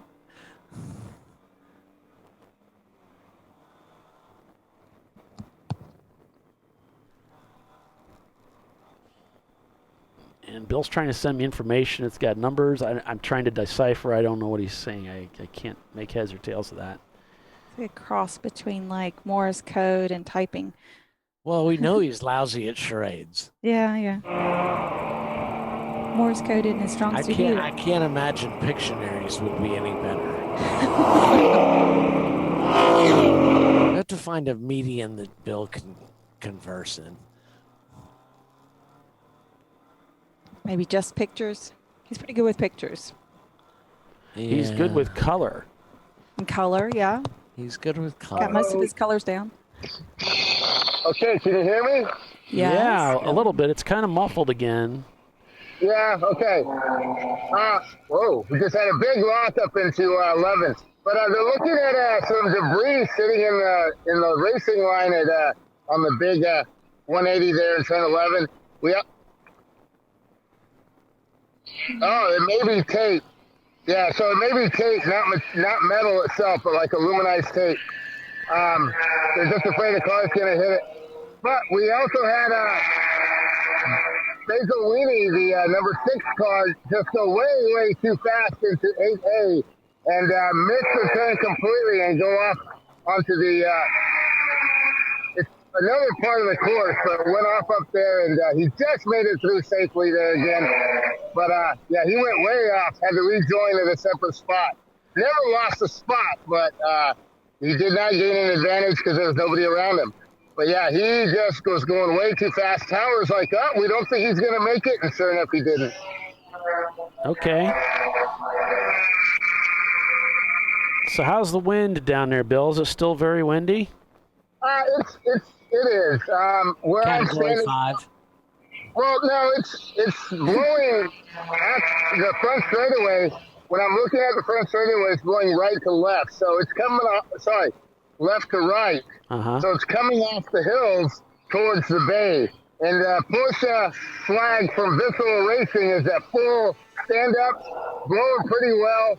The RVA graphics and wraps. Old ChampCar Easy Up is the Winkler Miata just got past Visceral again. Yeah, he's been stalking him for much of this race.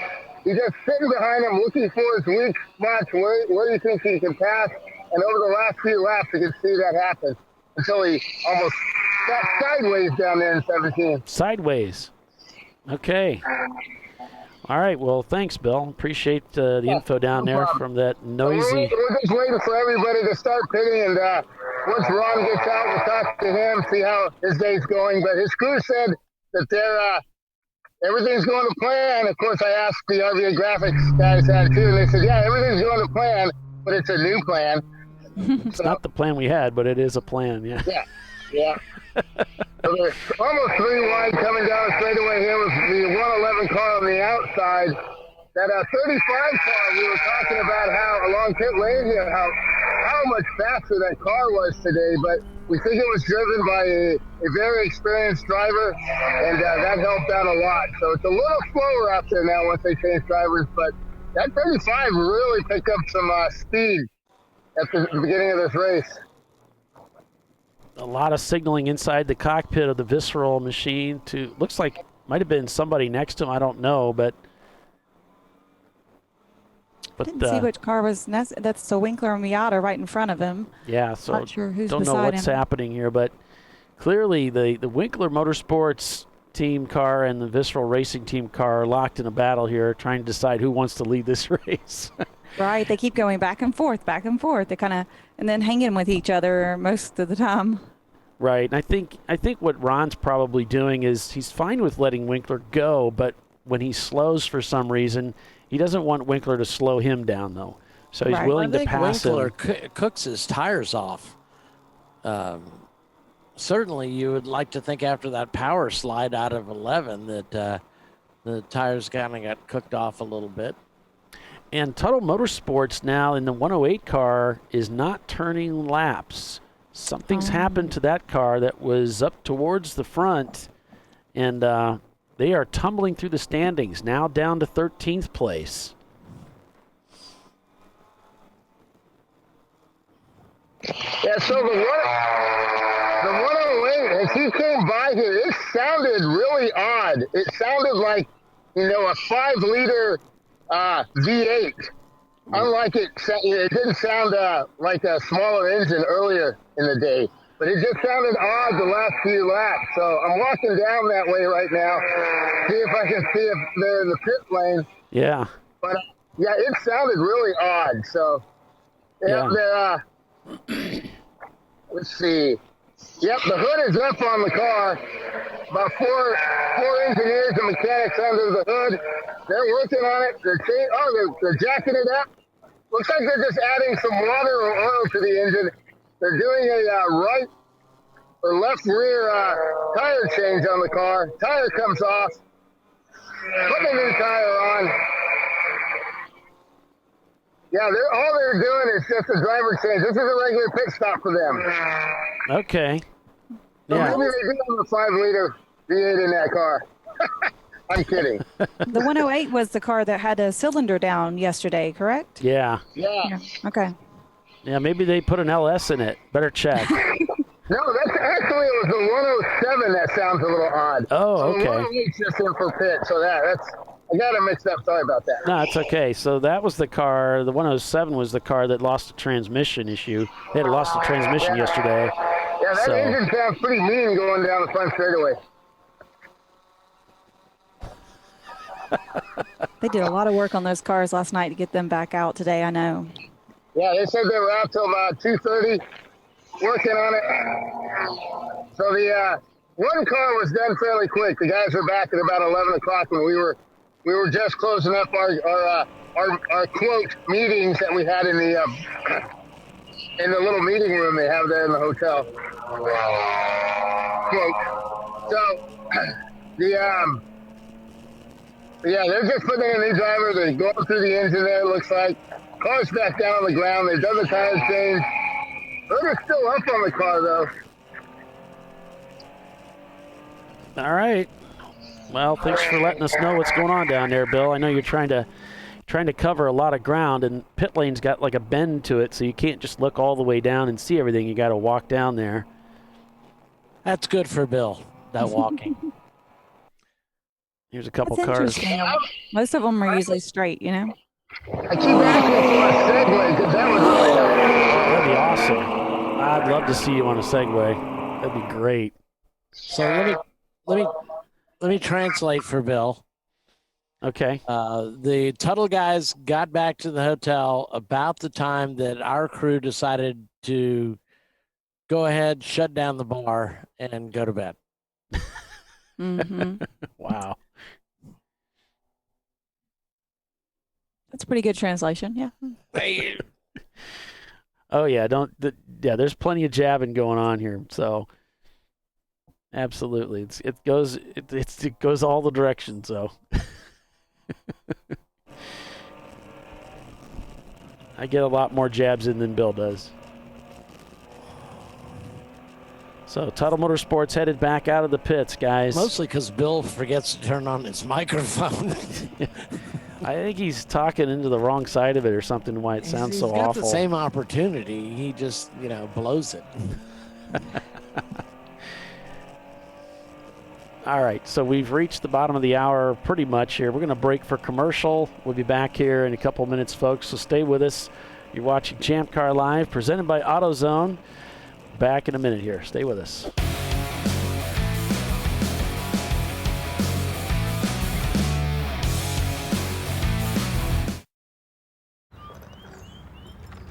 I think I'm going to try buying tires online. TireRack.com can help you with that.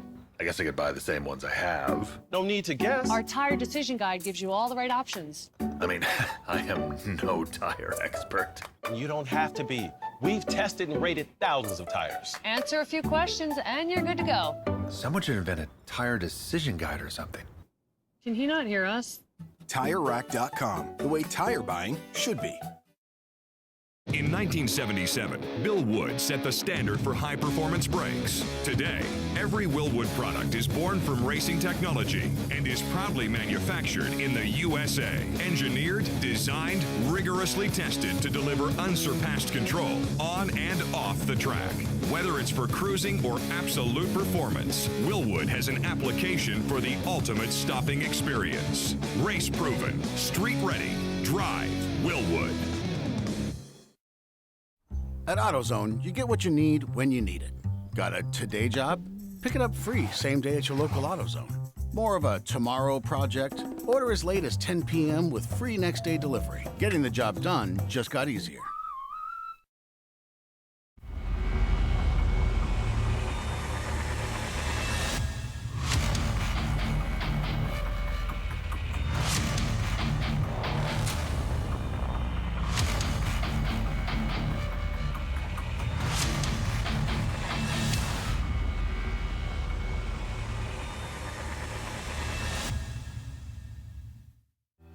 Lifeline USA is a leading manufacturer of onboard fire suppression systems. Lifeline's continuous commitment to research and development ensures that we supply the most innovative and cutting-edge products available. Used by the majority of the world's motorsport championship-winning teams and constructors, Lifeline has a proven history of success.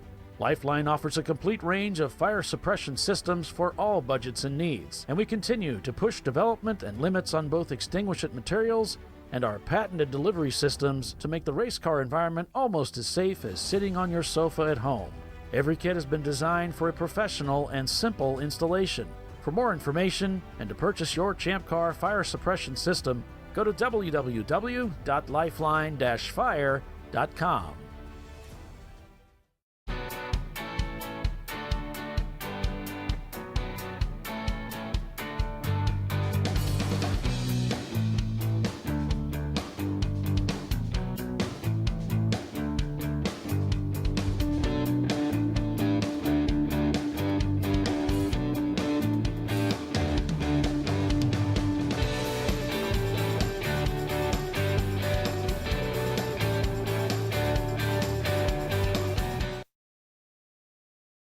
Frozen rotors from Diversified Cryogenics deliver increased performance and a higher level of safety while significantly reducing braking system costs.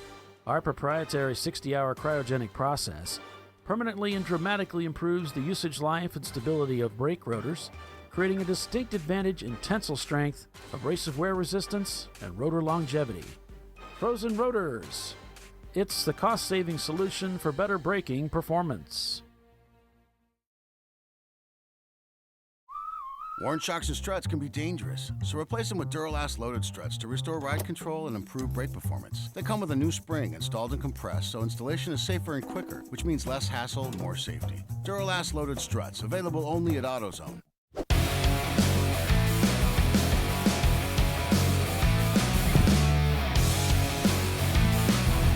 And welcome back, everyone. 43 laps completed here at Sonoma, California for the National Championship here on Champ Car Live, presented by AutoZone. I'm Paul Veltum.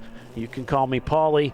We got Doc Waldrop here, Tiffany Alexander, and Bill Strong bringing you full-length race coverage this weekend. And, wow, what an epic race weekend it has been so far. Vissel Racing Group taking the win yesterday, and they are really in good position today to take the crown for 2020. We'll see if they can get that done. Right now we've got Visceral Racing Group leading with Winkler Motorsports in second. Then it's 9-4 Motorsports, RVA Graphics and Wraps in fourth. Then it's Uncommon Friends, Zoom Zoom Kaboom in sixth. Then we've got 9-4 Motorsports, Basil Weenie making the pass for eighth over Utah Valley University in ninth. Flying Hawaiians rounds out the top 10. I'm just going to run through the points as they stand right now. Visceral will be in the lead with 5 points, followed by 9-4 Motorsports, the number 840 Lexus with 9 points. And then we have 2 cars that are sitting at 10 points right now. It's the Uncommon Friends, number 46, and RVA Graphics. And Wraps both would have 10 points if they finished as they are. Visceral should have 4 points. If they finished as they were today. He switched back. My bad. Yep. They keep going back and forth. He was in second a second ago. You're correct. Visceral has 4 points. That's even a wider margin. So next closest is 9 points, with 9-4 if they're in third. Yeah.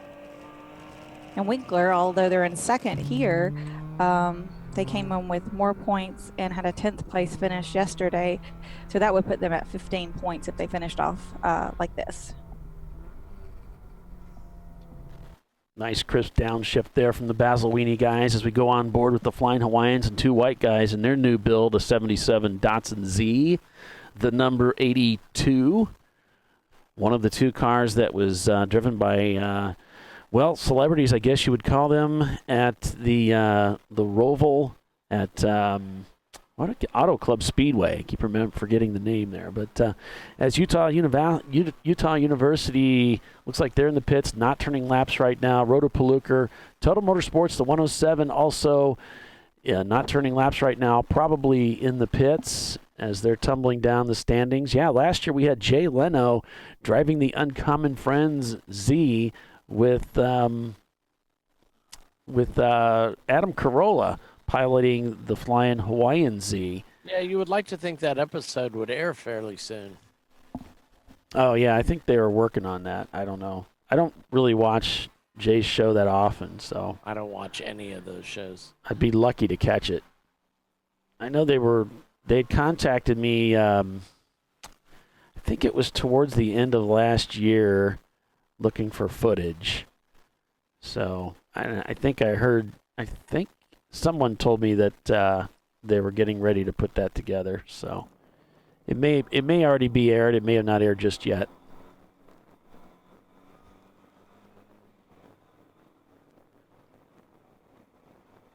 I'm trying to see where total fell. The 108 car fell a lot with that last pit stop. Yeah, other than that, the top 12 cars are all out on the racetrack right now, turning laps, heading up towards 10 o'clock. The quiet hour isn't until noon local time, so a lot of racing to be had. Driver stints are just about over. They're going to have to make stops and switch drivers somewhere within the next 22, 23 minutes, though.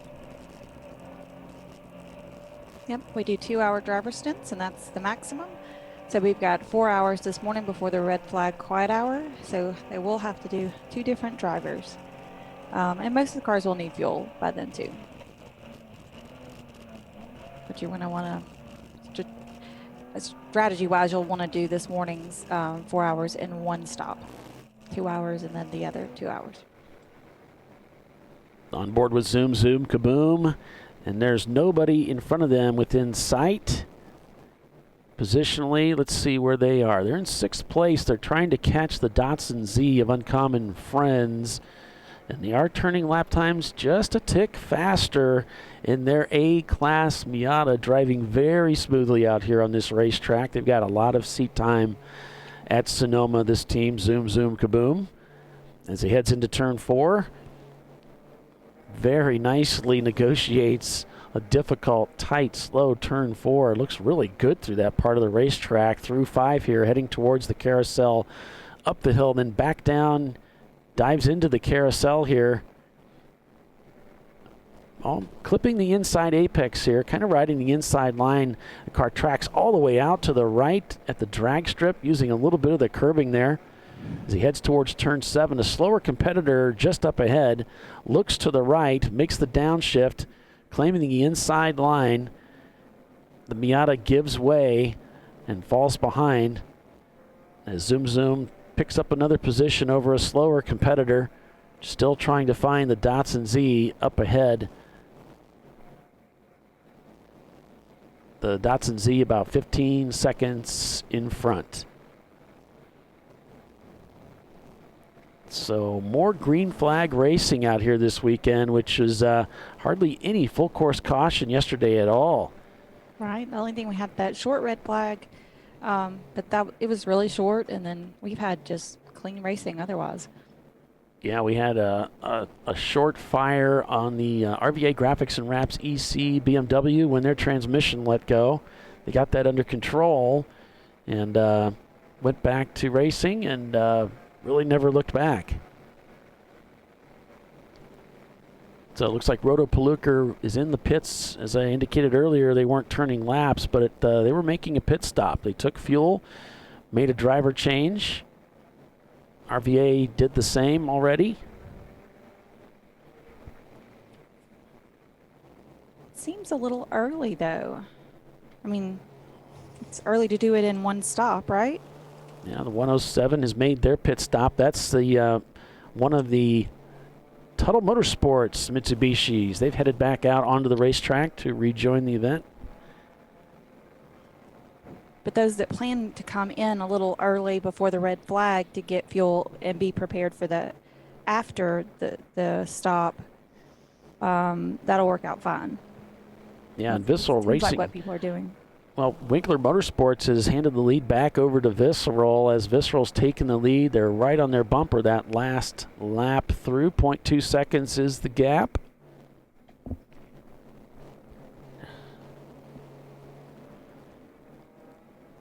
As we're on board with Zoom Zoom Kaboom, as they're just clicking off laps, which is a big part of racing and endurance races, just turning in those laps one after another as we go back on board with the SC300 of 9.4 Motorsports as they're chasing down the Flying Hawaiians and 2 white guys in their vintage Z car. So thumbs up to that driver just behind them as they head up into what looks like possibly turn 7 here. A little bit of protest from the tires. Car gets a little bit wiggly there. Silver Fern not turning laps right now. Roto Palooka still showing in the pits. The number 108 of Tuttle Motorsports back in 14th just turns their fastest lap time of the day as they're trying to get that car back up to the front. 47 laps complete. We've got Visceral Racing Group leading again with Winkler Motorsports in second. 9.4 Motorsports is third in the SC300. Then it's RVA Graphics and Wraps in their E30, the number 111 car. Then it's Uncommon Friends, rather, in their Z. Zoom Zoom Kaboom is 6th. 9.4 Motorsports in the Supra is 7th. The Miata, the B-Class Miata of Basil Weenie Racing is 8th. Flying Hawaiians is 9th. And then Silver Fern Racing in their Miata is 10th.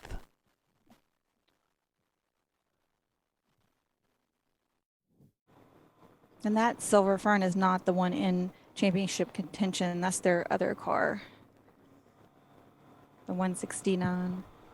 I was trying to say, 57 is the 57, one. yeah. Yep, is the one that's in championship contention. So that puts 9th and 10th place in the championship would be A Few Good Cylinders and the Bandits car. They've worked their way all the way up. Okay.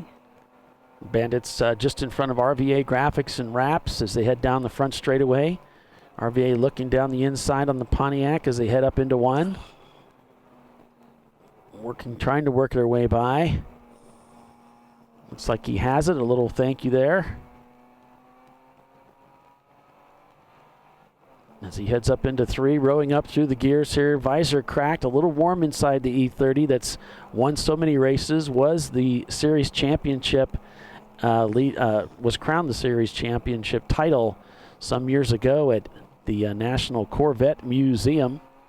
Yeah, was that year before last? Yep, along with Huggy's E30, probably one of the more successful E30s in our series. Yeah, they've got a long history of doing really well. Doc would like to change that and put himself in that category. I sure would. He certainly hasn't been due to a lack of effort. No, we're trying. In fact, we're very trying. We'll give her another shot this year. Let's see what happens. Yep. It's about all one can do. You've got a great driver lineup, so, you know. Yeah. It's all about getting it working all together. You've got a great well, we're adding pit a boss ringer for NCM. Oh, you're bringing the poly punch, huh? Yep. Mm-hmm. We got poly power. Mm-hmm. We're going to have not just me, though. We've got Arjun there, and so Backup Barry. Backup Barry. Okay. Matt. We got a couple guys that haven't raced there before, but Arjun and I have, so. Yeah, and we've got a test day, so. We got a test day to get the guys acclimated with 23 corners of NCM, so. Yeah, it's only 23 corners and elevation change and 3.5 miles. It's a pretty easy track to learn, though. You can usually, yeah. I've been driving it a long time, so yeah, I remember it now. but I mean, you know, there's no. I guess what I'm trying to say is the only portion of the course that you can kind of get confused at is the 2nd through 6th or so. Kind of all looks the same, as it were. You can get lost a little bit there. And also after Deception. Deception catches a lot of people out, and that's probably, I mean, that's why they call that the turn Deception. But once you get your marks down, you're good through there. As long as you remember that's what's coming up. Sinkhole's a lot of fun. It's definitely interesting. And we're going to have a lot of cars out there that weekend, too. Yeah, it's about sold out. Looks like Winkler has come into the pits along with Uncommon Friends. RVA Graphics and Wraps, as you saw on the screen there, they've come into the pits as well. 94 Motorsports signaling the driver up ahead. I think he's saying, look, just pick a lane here. I need to get by.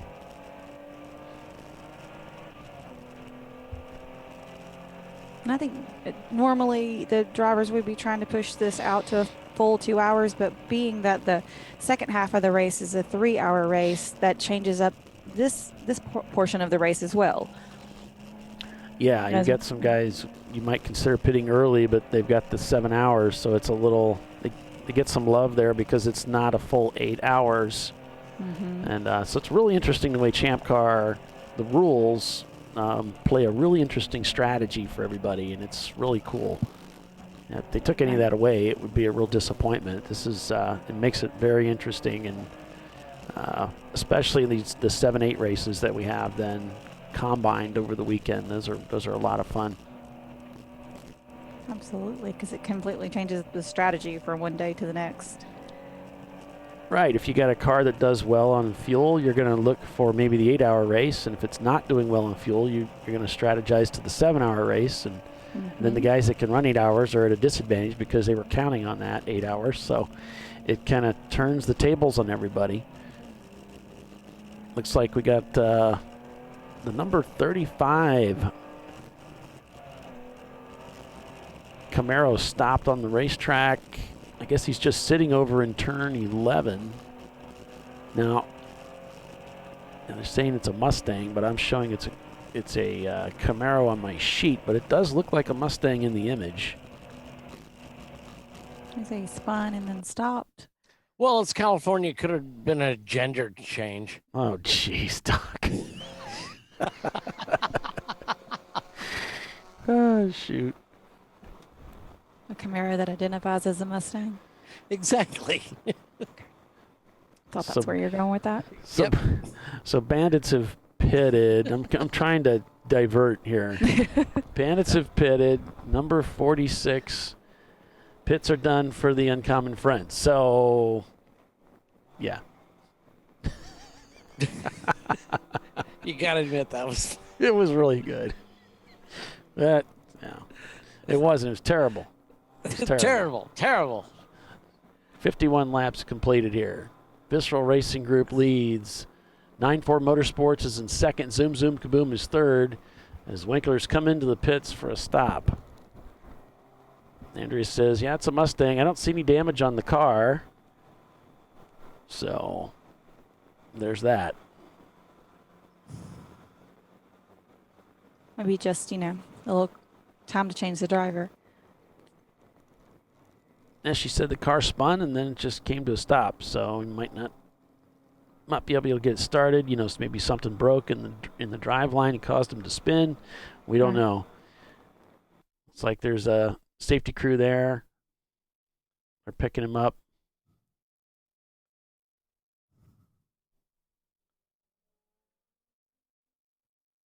Gonna flat tow him back in. If you've never attempted to do that, it's a rather interesting thing. Doc has his soapbox about. Yeah, would you like to climb up on that soapbox, Doc, and give your speech? Stairs out for you. Would you like to climb on? David Haynes has the funniest comment over on our YouTube post. Don't read that. He said the proper way to say this is the Mustang assigned at birth.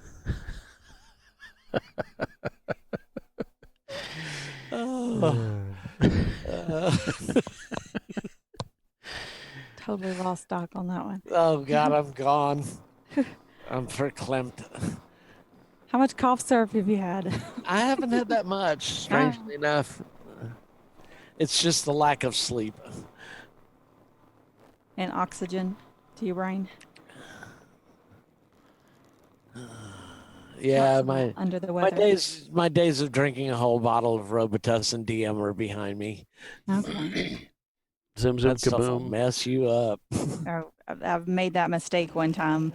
Oh yeah, no, that's hallucinogenic. And not in a good way. Yeah, not in a good way. 9-4 Motorsports finding a way around what looked like the Willwood Miata as they go through 5, down into 6 here. Looks like a few good cylinders has pitted along with the Bunny Boys in their Miata.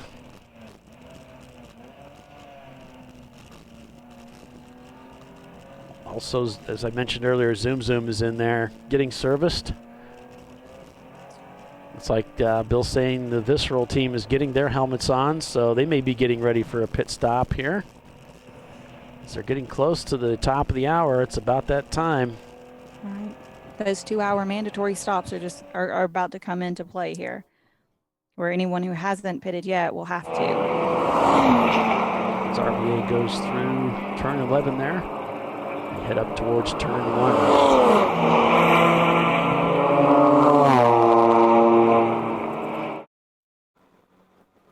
Visceral Racing Group, looks like they're heading down the front straightaway into turn 1 as well.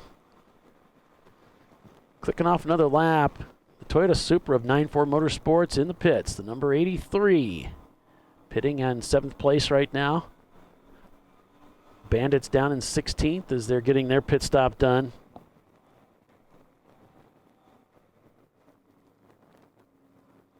Yeah, we should see everyone cycle through that hasn't come through the pits yet. So we'll see. It's RVA graphics right up there to the left of Visceral. Yep. Yep. That's the Schultz machine. Of course, RVA is one of the sponsors of Champ Car. As they head down into the carousel, both cars side by side going into the carousel here. I think that RVA car must have already pitted, right? Did they? Yes, they did. They've just Okay, come out of the that's what I thought. pits, actually. Yeah.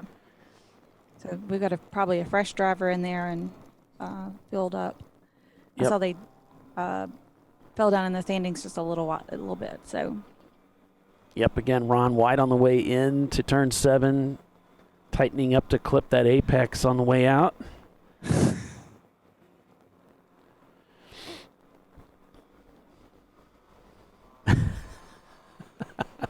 Got the giggles.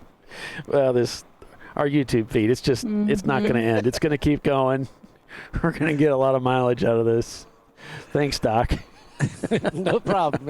Anytime. Probably not the mileage we were looking for. It's not exactly. I mean, we don't keep me around to be PC. So. Well, Visceral. can't even ask you to do that, huh? No. Visceral riding the rim there to make room. It's not within my being. No. It's not even in your contract. No, it's not. It probably should be, but it's not. But since HR's closed this month, what the hell? Right. Well, there is that.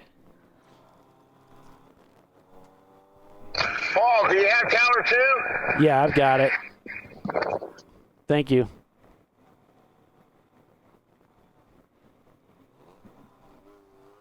Visceral coming around the outside of another competitor. They're getting ready to pit here, trying to get by one of the slower cars.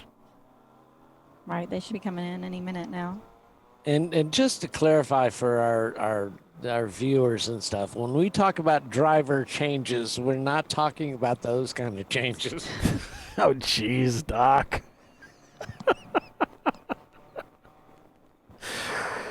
Oh, jeez. Will it ever end? Please, God, let it end.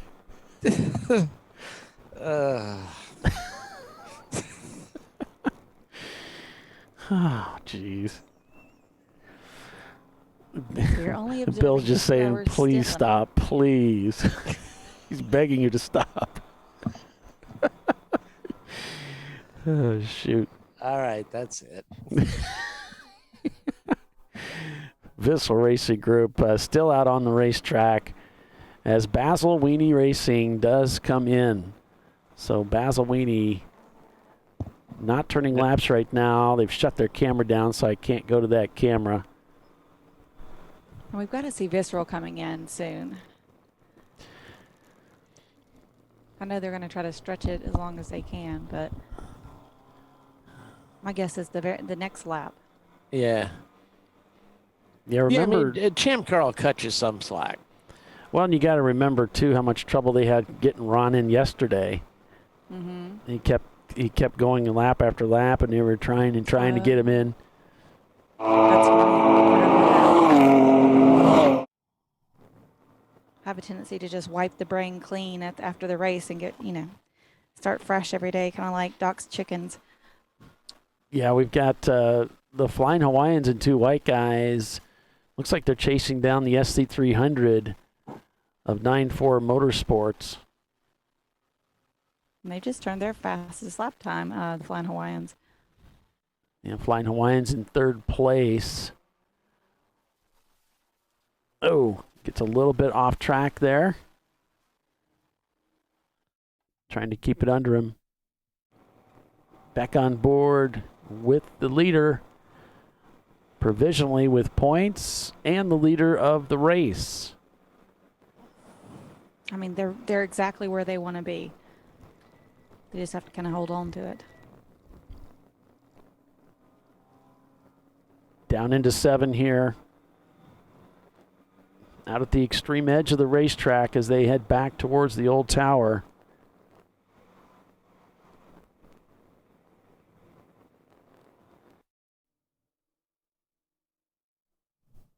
We've got 55 laps completed. Is that them coming into the pits? And this is the Visceral guys hoping their driver will remember to come in. They've got him on the radio there. Or that he will. He misses pit in again. Nope. No. He's going to do another lap. Still going around. He's going to. He doesn't want to come in. He's having a good time, I guess, huh? Of course, we don't know what the official time is out there. So we think he's right up against the stint limit, but he might not be. Right. They started a good 6 or 7 minutes late, maybe 10 minutes late. And typically what they do is they use the top of the hour for those the beginning of the race, regardless of when they actually go green. He's got looks like they're planning to do a little work on the car when it comes in. Or they usually jack the car up when they fuel, though, don't they? Well, if they're going to do they it jack up the right side to get, so get the fuel in. 9 Ford Motorsports is in the pits with the SC300. So the Supra has already made their pit stop. They're going to do a driver change and take fuel as the driver works to get out of there. Having a little trouble getting the drink tube to snap free from the helmet. Yeah, it's still. He's just going to yank it with him. Get somebody else to take it off his head. Here comes Visceral back around again through turn 7. You going to pit this time? Mm-hmm. We'll Flying Hawaiian guys have pitted, along with Silver Fern and Blown My Wad. Basil Weenie Racing, as I said earlier, also in the pits.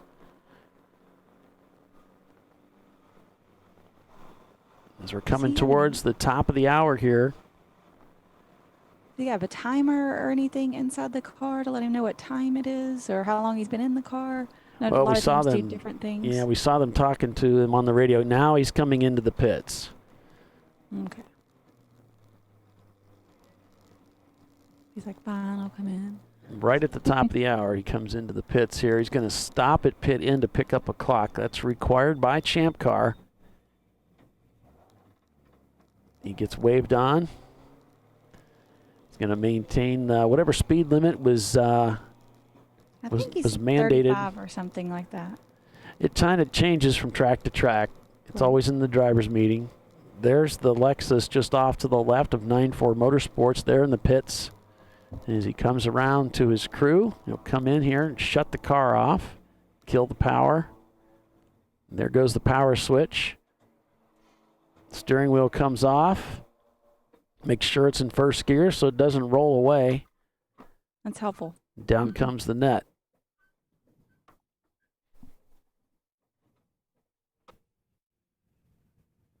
There you can see the crew going to work on the side of that car. They're jacking it up so they can get more fuel into it. I don't see a lot of people do that. It could be just the way that their filler, the way it lines up. Right. But, I don't know. He might be running a cell, so maybe he doesn't really need to be doing that. We've looked at it, doing it on the E30, but, as most E30s, after you fill them up, they're going to dump a little bit of fuel anyway, so we just figured it's not worth it. Sure. And the last thing you want to do is get called in for dumping fuel on the course. Exactly. Whoops. No drip pan. Yeah. And Bill never did it because he was never on track long enough to use a full load of fuel. So. True. Mm-hmm. I think he just gave you a little thumbs up there. Oh, we got a spiller. We got a leaker. Oh. So Sonoma Raceway says, hello, Champ Car fans, teams, staffs, and viewers from Sonoma. Yeah. Oh, hello, Sonoma Raceway. Well, it's a privilege to be racing at Sonoma again this year, and as it is every year. It's so neat to see the track green. Yeah, it sure is. I was coming out there, 35 years ago with the Camel GT series, and it was always so brown and dusty, So it's kind of cool to see it all green and stuffs. All right, we see that number 840 94 Motorsports headed back out of the pits. Guys, got gas going everywhere. So we got a new driver in the car, giving the thumbs up there in the Visceral like having Porsche. Trouble getting the fuel to go in. Yeah, he's just kind of Having a baby it. Yeah, he's just kind of babying it in there. Ron's out of the car, helmet off. It's been a pretty good drive for him. He's been busy out there with that Winkler Motorsports Miata. Right. They never let him get into a relaxed state. They kind of, No, he Link stayed Miata busy. was hounding him.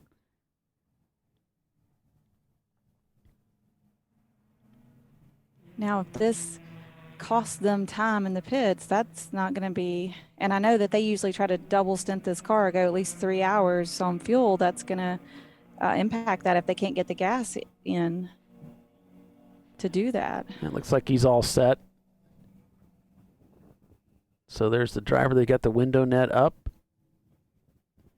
Here comes Ron. Looks like he's going to take a flap open and put some oil in it, make sure the oil level is up. So this is kind of a trick that a lot of teams play where they'll, rather than having to lift the hood, they'll just cut a hole out of the hood so they can check the oil and fill it if necessary. And since Ron's hood is made out of paper mache, he can cut a hole anywhere he wants to. Mean, that thing is... He's got all kinds of little flaps in there, huh? Yeah. It's the if you've ever seen this car, the whole body's been drilled out, and then what you see on this thing is basically gaffer's tape, duct tape, that's over these probably 3-inch holes, Paulie? Yeah, something like that. Yeah, it looks like a golf ball. Yeah, yeah. It's just giant holes everywhere, and then he taped over it. It's the only car in Champ Car I've ever seen like that, but he gets the job done. He's winning races with it. Yeah, they've gotten rid of quite a bit of their body panels. They're going to send them out. So Visceral Racing Group heading out to go back onto the racetrack. They pull out right in front of the flying Hawaiian guys. And there's Z. So we're going to break for commercial. Be back in a couple minutes. Stay with us, everyone. Champ Car Live, presented by AutoZone. Back in a moment.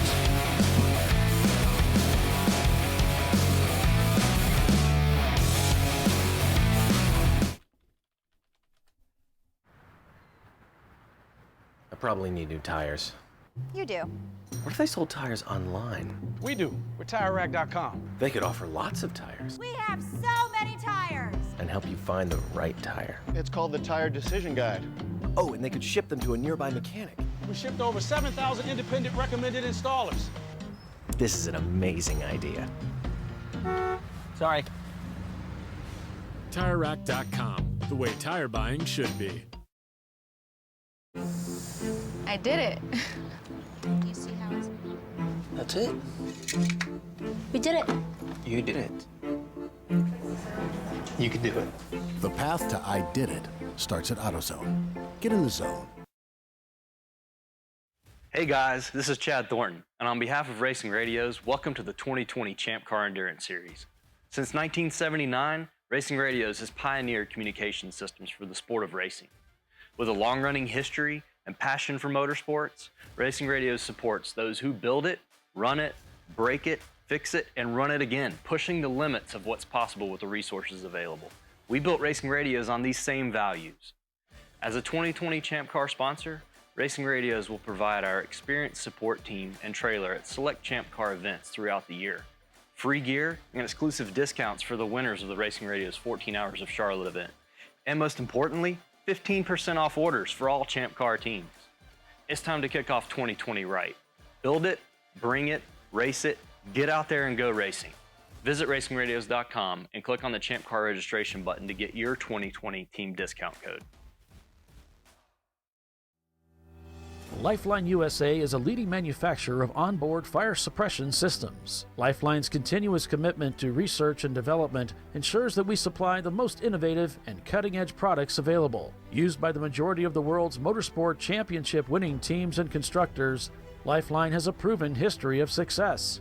Lifeline offers a complete range of fire suppression systems for all budgets and needs, and we continue to push development and limits on both extinguishant materials and our patented delivery systems to make the race car environment almost as safe as sitting on your sofa at home. Every kit has been designed for a professional and simple installation. For more information and to purchase your Champ Car fire suppression system, go to www.lifeline-fire.com.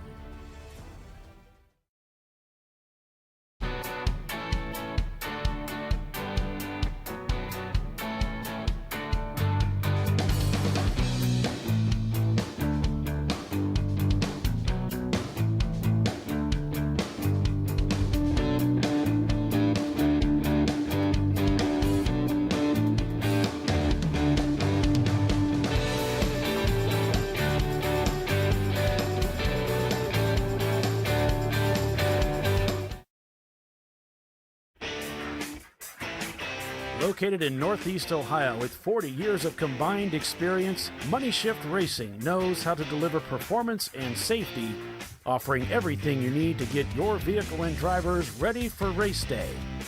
From safety equipment to full engine assembly and repair, in-house fabrication, 3D design, and rapid prototyping.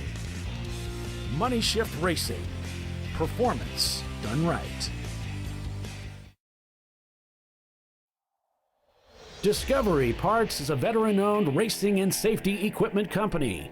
While we're located inside Atlanta Motorsports Park in Dawsonville, Georgia, Discovery Parts can also be found at the tracks, supporting a number of Champ Car Series events. We take pride in being a reseller of the best of the industry to Champ Car teams and drivers. We know racing, love racing, and look forward to tomorrow to even more racing. Visit us at discoveryparts.com. At AutoZone, you get what you need when you need it. Got a today job? Pick it up free same day at your local AutoZone. More of a tomorrow project? Order as late as 10 p.m. with free next day delivery. Getting the job done just got easier.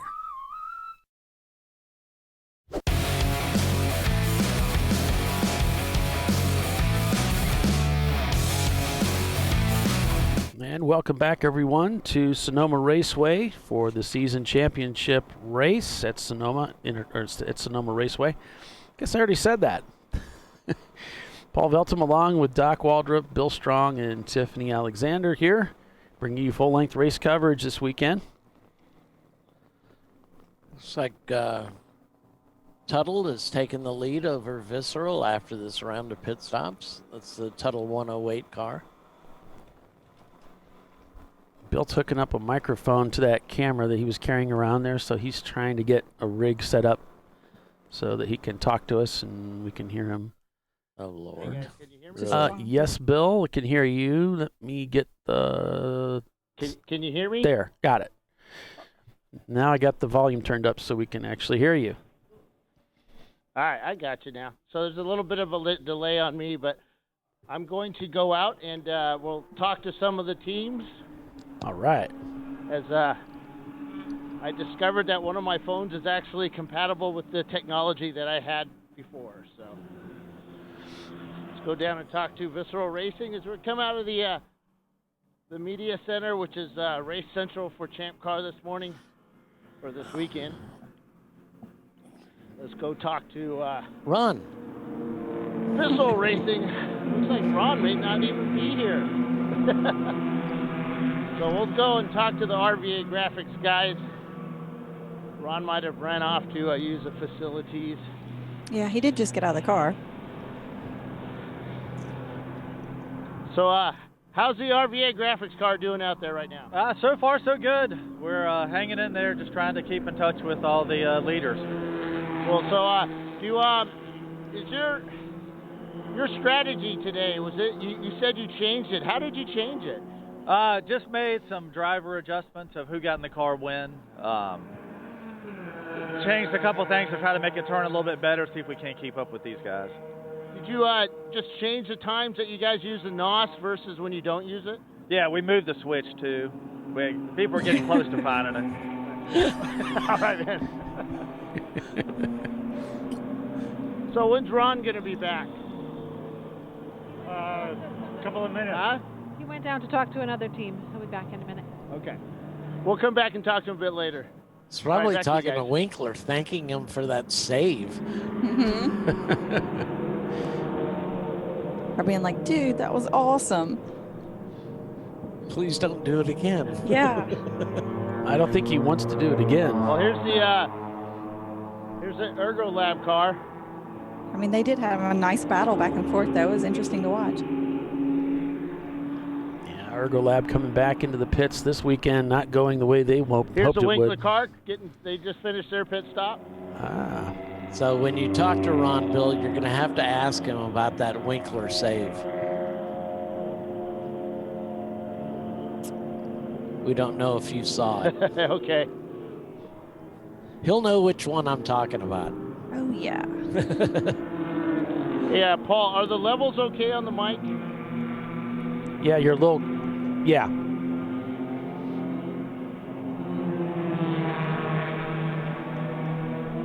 The Winkler was trying to do like a drifting move. Yeah, we're down here in the pits with Bill Strong. It's a little windy down there, a little cool, but we're at Sonoma Raceway for day 2 of the championship race. So this is for all the marbles. This is where it counts here. This is the big day for these teams who have fought all year long last year to accumulate the low points that they needed to come here and compete in hopes for being crowned the 2020 season championship. Right, the way the championship works is we take each team's top 2 finishes and add them together. We're looking for the lowest points possible. So a first place finish, 2 first place finishes would have got them coming into this championship with 2 points. And then we're going to add yesterday's finish along with today's finish to those, and the lowest score wins. And currently, Visceral is in command of that points chase with only 4. Well, it's actually 5 points right now as it stands. Okay, we've got Bill talking to Brian Peel here with 9-4 Motorsports. Go ahead, Bill, when you hear it. Hey, Brian, is your strategy going well for you today so far? It is, yeah. We throttled back this morning and short shifted a little bit, and we were able to go the full 2 hours. So it's looking better than yesterday. We got to get in front of Visceral, though. We got to beat them by, I think, 2 positions in order to win the championship. So we still got our work cut out for us. Looks like Tuttle put in their horsepower driver. They're turning 53s now, so we'll see what we can do. It's a long race, and see where we are at the end. All right, thanks, man. All right, thank you. Yeah, the 840 machine of theirs, the Lexus, is the closest in points to Visceral right now. They're definitely the closest into giving Visceral a challenge. And here we go. Bill's going to talk to somebody. Go ahead, Bill. So how's the Basil Winnie car doing out there? It's doing great today. Much better today than yesterday. We got so far behind yesterday that we're just kind of toting around at this point, but we'll see. We'll see. So have you guys changed up any of your strategy from yesterday? Nope. Exactly the same. Yep. All right, man. Good luck out there. Thank you. All right, let's go down here and check out Tuttle's guys. Hey, Robin Bank working for Tuttle this weekend. So how's it going for you guys? Well, we're in P1, which is good, but you know, the competition has a little longer fuel window than us, so we're we're a little off sequence. We had to use an early window because a couple of mechanical issues, but doing good. We've got our team, professional racing car driver out there now, Shane, and he's laying it down. So I think we're in good shape. Try and make up for yesterday's mechanicals. You know, the team has worked really hard. They worked all night on both cars, so it's been a little bit of a struggle, but yet here we are in P1, and I think we'll have something for Visceral at the end. We'll see. So is it different for you to come down and work with not your regular guys? Is it a big change, or is it something you like to do? Well, it's obviously something I like to do. There's never a case I don't want to be at the racetrack, somebody spinning out down there. I always want to be at the racetrack, so when Brian called me and said, hey man, what about coming out and helping us? I was totally, hey, getting to go to the track in California, and when we can't, we decided to run Road Atlanta. I'm like, yeah, of course I want to help you. And Brian, he's out on the track now. He's got a real drive to win races, and I do as well. So I thought we would be a good fit. And the team's a lot like ours, so it's not a culture clash at all so far. Good luck, guys. Yep, thank you.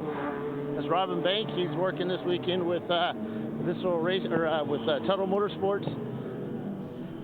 Steve Nichols right there with the Uncommon Friends, also the designer of the MP44, the car that Ayrton Senna and team drove to a dominating year back in the 80s. Yeah, we got down to who do we got here? Well, we got a message from Andrea. She said that Ron had gone down to the Winkler pits to thank the driver. So Bruce. So how you guys doing out there?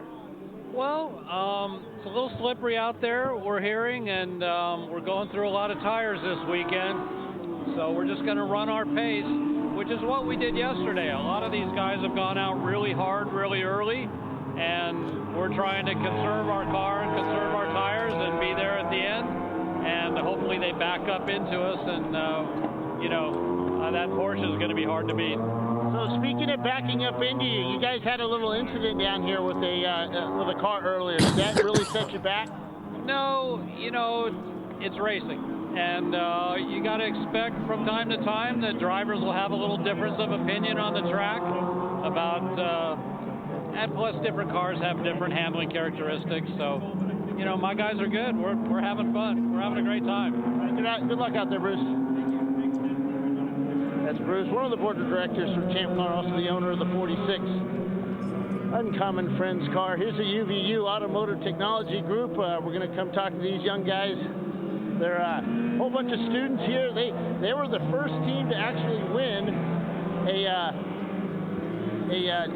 race here. They won the Utah race we had earlier this year. So how are you guys doing out there?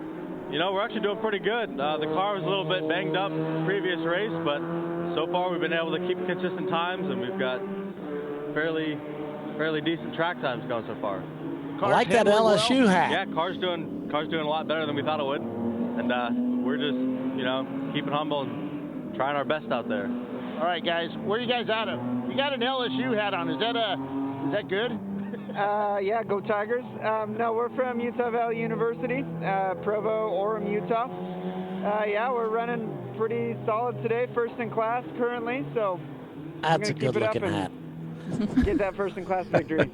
So can you guys, you were in the running for the championship. You think you have a chance? Well, we had a little bit of an incident last race that's kind of dropped us down a little bit. It's definitely possible today, but I don't know if the combined points are enough to keep us up there, but that's what we're aiming for. Well, this puts you at the top of the leader poll for the student teams out of all the country, so that's pretty darn good. Really? Yeah, we're happy about that. Yep. All right, guys, good luck. Hey, thank you. All right, we got the Willwood team here. Let's go over the wall and talk to them. They're also in the championship. So, Willwood team, you guys had a little incident earlier where the car got punted. Did that really set you back a lot? Yeah, definitely. But we had some issues early on this morning with battery shorting out.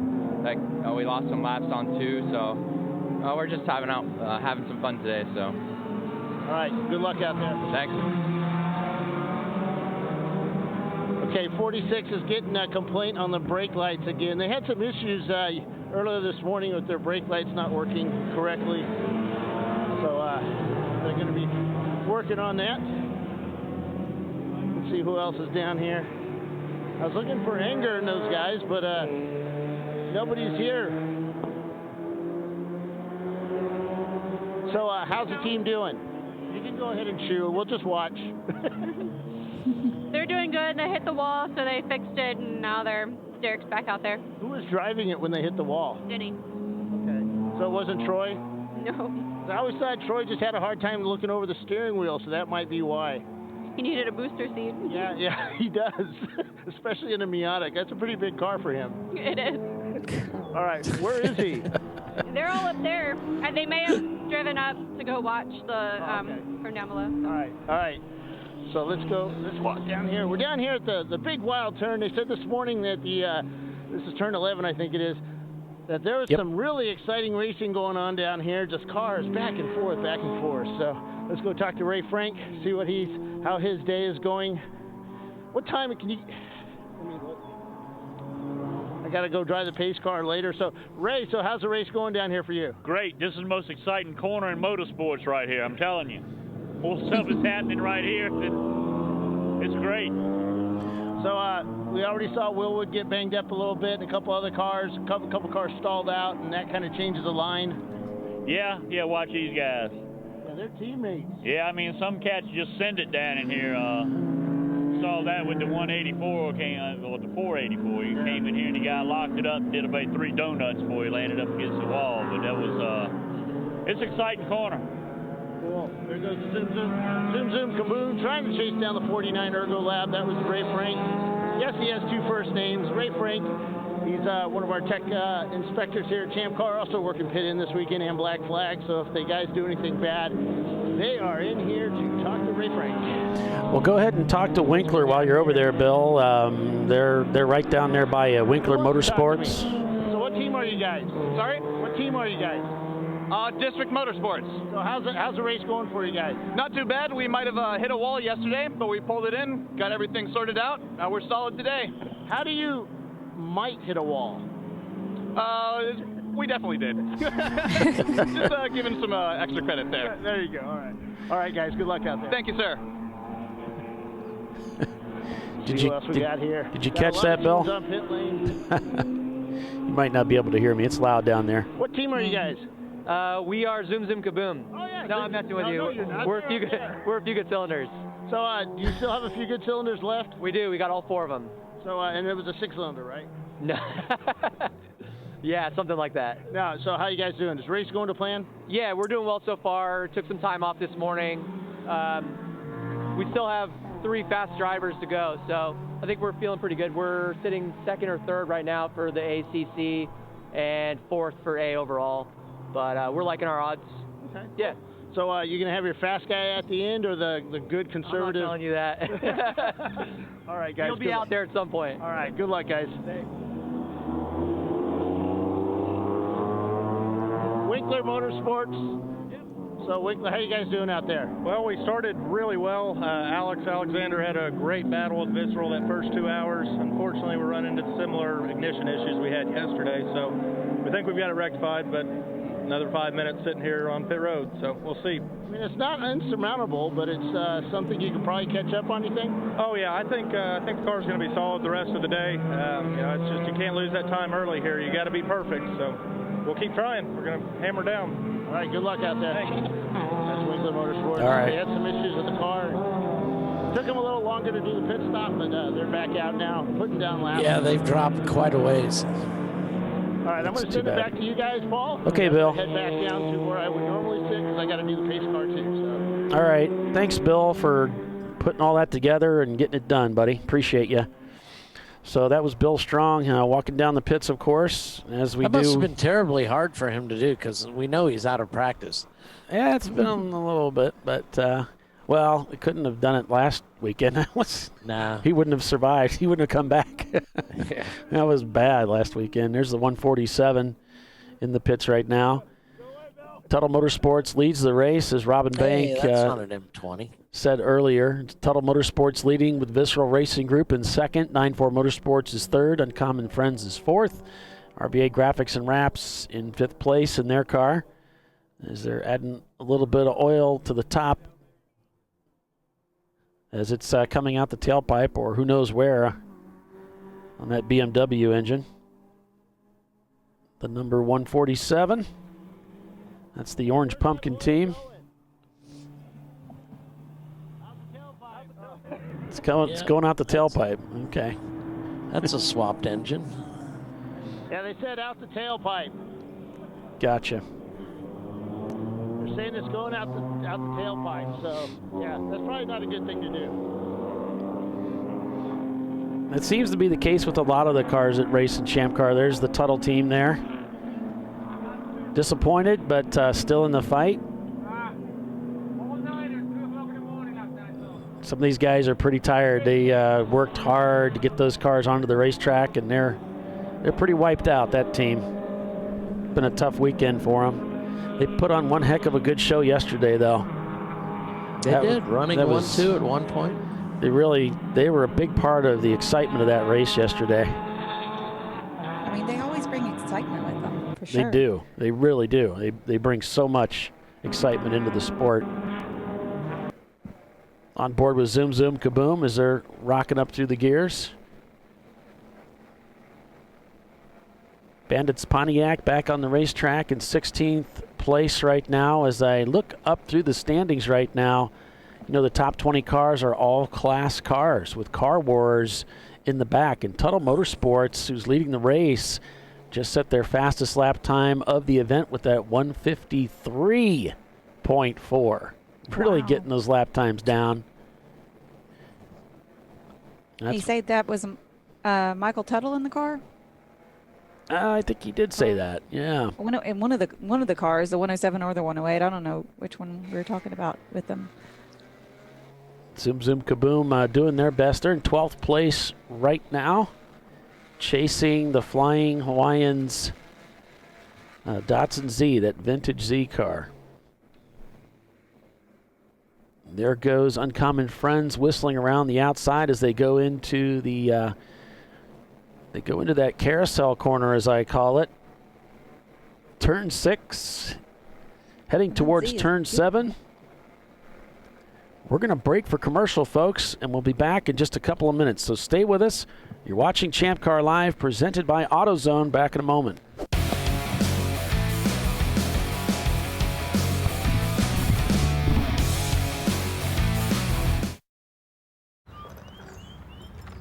I think I'm going to try buying tires online. TireRack.com can help you with that. I guess I could buy the same ones I have. No need to guess. Our tire decision guide gives you all the right options. I mean, I am no tire expert. You don't have to be. We've tested and rated thousands of tires. Answer a few questions and you're good to go. Someone should invent a tire decision guide or something. Can he not hear us? TireRack.com, the way tire buying should be. In 1977, Bill Wood set the standard for high-performance brakes. Today, every Willwood product is born from racing technology and is proudly manufactured in the USA. Engineered, designed, rigorously tested to deliver unsurpassed control on and off the track. Whether it's for cruising or absolute performance, Willwood has an application for the ultimate stopping experience. Race-proven, street-ready, drive Willwood. At AutoZone, you get what you need when you need it. Got a today job? Pick it up free same day at your local AutoZone. More of a tomorrow project? Order as late as 10 p.m. with free next day delivery. Getting the job done just got easier.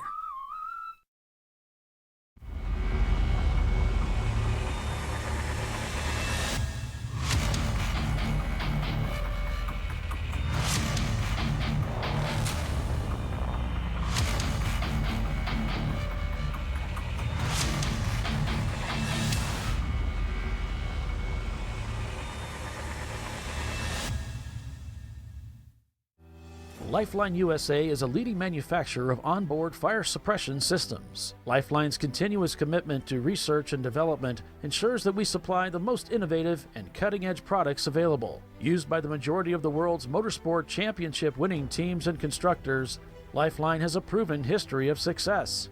Lifeline offers a complete range of fire suppression systems for all budgets and needs, and we continue to push development and limits on both extinguishant materials and our patented delivery systems to make the race car environment almost as safe as sitting on your sofa at home. Every kit has been designed for a professional and simple installation. For more information and to purchase your Champ Car fire suppression system, go to www.lifeline-fire.com.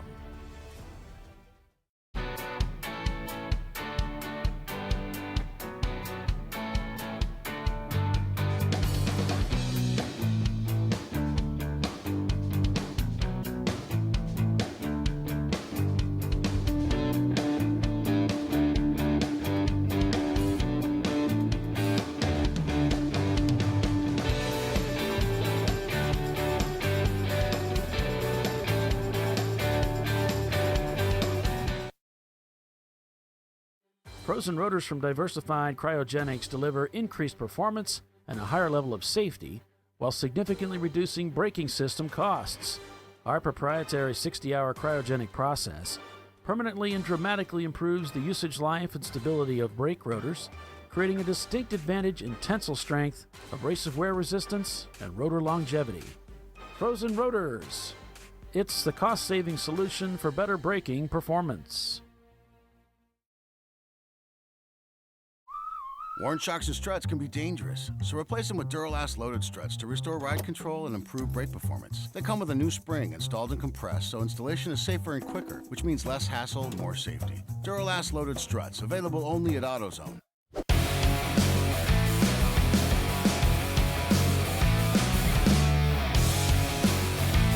And welcome back, everyone, to Champ Car Live, presented by AutoZone. Bill Strong in the pits. Bill, who do you got? Hey, Ron, Visceral Racing. So you had the first stint out there. Pretty wild first stint. Yeah, us in the 910 Winkler Motorsports Miata going back and forth for almost the whole entire 2 hours. Within inches of each other for almost 2 hours. Very exhausting, but still very safe. He was a good driver. I went down there and talked to them about it, and he felt safe with us. I felt safe with them, but it was a lot of fun, So when he spun down there in 11, were you anticipating that? No, definitely wasn't that. He is a big fan of power sliding, though, which I definitely like that because I am also. Power sliding it through the hairpin, full matted to the floor, tires are spinning away, and I just gave him a little room, let him do his thing, and it was great. It was great. So everything going to plan for you guys, fuel-wise, tire-wise, everything-wise? Yeah, so far we changed a couple little things around, put 2 new tires on for today because we used all old used tires yesterday. But right now we're right where we need to be. All we need to do is come in second place. All we care about is the championship. We don't care if we win today. We just want to win that championship. So we're right where we need to be. We just got to go fast but not use fuel, and then we'll be all right. Now, you brought along a new crew member this weekend. It was her first time at doing the fire systems. Did she require you to bring her out to California? There was a little bit of a quid pro quo there. She comes to California and is my pit crew. She's not paying attention. She comes to California and helps us out with our pit crew, and I take her to Las Vegas on our way home. There you go. So you could go home with $1 million paycheck this weekend, and well, not from us, but when you visit Vegas. Yeah. Hey, if that happens, we're going to be doing more races. That's for sure. All right, guys. Good luck out there. Thanks, Bill. All right, back to you guys. Okay. Thanks, Bill. Appreciate that. On board with Visceral Racing Group, that Porsche that Ron just handed off to the next driver, who I've already forgotten who's in the car, but I'm sure my Jay's in the car. I knew my trusty broadcast crew here would help me out with that. I wrote it down. Well, here we go. Here we go. Go ahead. Well, if we didn't bail each other out, okay. Who could we count on? Okay, I thought you were going to call yourself another additional announcer again, so I thought we were going down that road. I was afraid he was going to okay. throw you under the bus and run over you. I thought it was coming. I thought it was coming. No, never. Not this. Never. Not when it's obvious. It has to come from behind. When Yes. you don't see it, that's the ones that are the best. So Tuttle Motorsports is leading. Dang, you're on to me. Tuttle Motorsports up front at 73 laps. We've got Visceral Racing Group in second place. 9-4 is in third. Uncommon Friends is fourth. RVA Graphics and Wraps fifth. And then we've got 9-4 Motorsports in the Toyota Supra. They're in sixth place with that machine. Utah Valley University in seventh. Basil Winnie Racing in eighth. Silver Fern Racing in ninth. And the number 107 of Tuttle Motorsports finishes the top 10 of our rundown. If you would like to. Of course, Ron just confirmed the worst kept secret in that, all they care about is the championship. Yeah. That's the ultimate goal. So, like I said, it's the worst kept secret in racing. Yeah, I mean, that's the ultimate goal. Has to be for that team. He's thinking about, I guess you might call it the long game. It really isn't because it's just today. But he's not really thinking about necessarily winning this race as much as he's thinking about winning the championship. What do I need to do to pull that off? And they're doing exactly that. They're getting it done. They are absolutely getting it done as we go on board with 9-4 Motorsports, seeing their sister car just up ahead, the Toyota Supra, as we're on board the SC300. Yeah, that Supra just got around him recently. Gunslingers shown in the pits along with Winkler Motorsports, also not turning laps. Bunny Boys in their Miata. Porsche defectors And RVA Graphics in their Mustang also not turning laps right now. Top 17 cars all turning laps.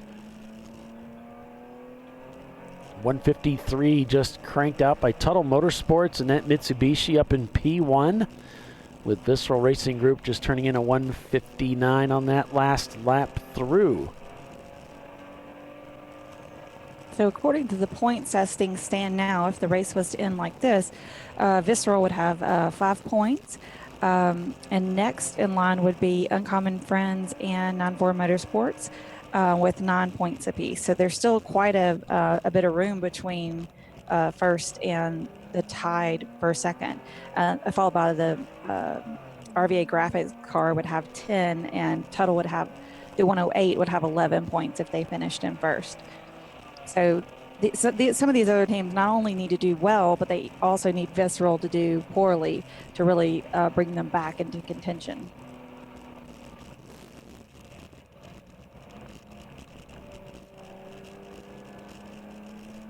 I wonder if Ron's spilling all the negative thoughts in his direction, like we need them to break. Because people are thinking that, right? Looking over their shoulders at this guy who's doing really well and in good shape for winning this race. Right. Yeah, nobody can beat them unless they fall in the standings several places. Right. But nobody can beat them but themselves, right? So. But we still have quite a bit of racing to go, so anything is possible. And as we've seen, things can change quickly.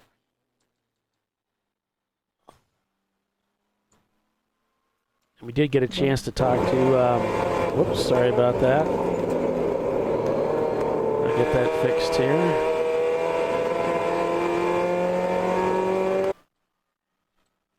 Sorry about that. We did talk to a few good cylinders a little bit earlier, and we've got an in-car camera feed. I'm setting that up right now, so we'll get a chance to see them from inside their car as they're working their way around this racetrack, enjoying Sonoma Raceway like so many others. I mean, it's a beautiful place. Can't not enjoy it, right? And they have a beautiful day to race. So, they're not dealing with any weather issues today like we have in other races. So that's not really a factor. We haven't had a bunch of yellows, so they're racing each other. We've taken a lot of those variables out with flags and weather and that sort of thing. So on board with a few good cylinders, sitting in 12th place right now. This is another one of those teams that is in contention for the championship title. One of the many Miatas that join us in the Champ Car Endurance Series. It's a very popular platform for racing and you can't swing a dead cat and not hit a Miata out there. There it is. Visceral Racing Group getting into some traffic here.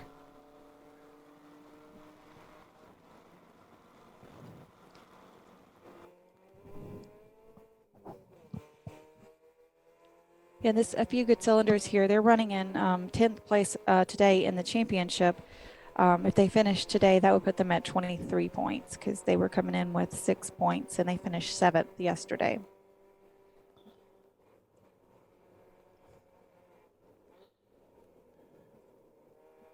All right, looks like we got one of the orange BMWs crashed reportedly in turn 11 and continued very slowly. Yeah, well, he crashed in turn 11. He's got a lot of racetrack to go around before he gets a chance to pit. That's the part of the. They don't really like you coming in the pit out. It can be done, but it's not usually in more emergency situations.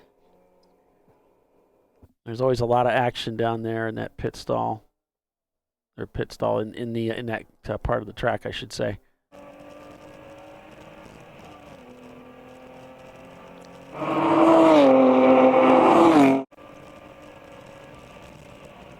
Climbing the hill again, heading up towards turn 2 in the SC300 of 9.4 Motorsports, chasing down that sister car, the Toyota Supra, as he crests the hill at turn 2.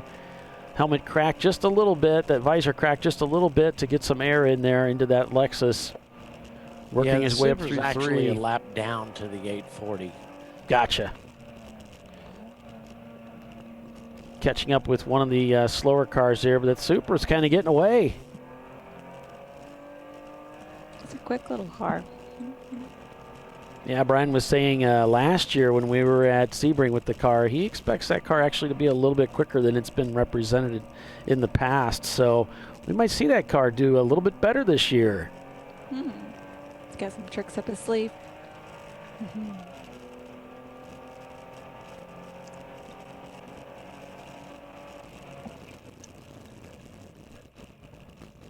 And this Lexus is one of the closest cars, that and Uncommon Friends, to giving, to being able to take this from Visceral if they have a miscue.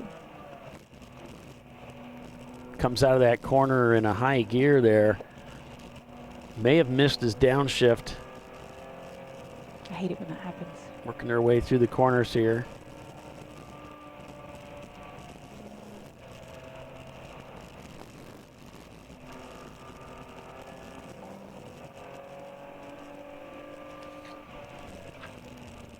So it looks like the Orange Pumpkin is in the pits. That's the team that may have been the one that clouded the wall in turn 11.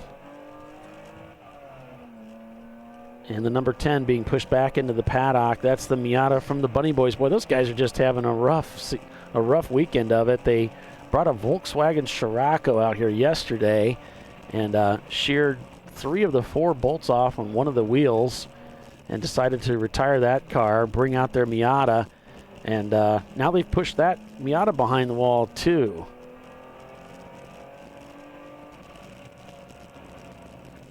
Yeah, they just had a rough go of it this weekend. It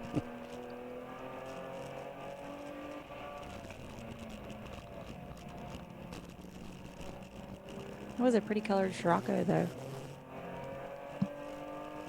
I liked the color. It really stood out on track. Tiffany blue. Yes. Yeah. Yeah, there was no mistaking it, for sure. Maybe we'll repaint the Civic Tiffany blue. Tiffany blue, huh? Yeah. I was thinking flat black with red stripes on it. No. Flat black. The Hub's car is flat black. We can't go there. Oh, okay. All right. Yeah, you're right. The 910 heading out of the pits. Winkler going back onto the racetrack. No, not yellow. No. No, we don't want to do that. Nothing I have to wash frequently. I like driving them better than washing them. Much more entertaining. Come on with something unique. I mean, I really like the Tiffany blue idea. I mean, I never thought of that before. That's unique. Yeah. I don't know if Polly's going to like that light baby bluish. I could put some pink polka dots on the car too. That would really help. liven it up a bit. I was hoping you were going to say that. Yeah.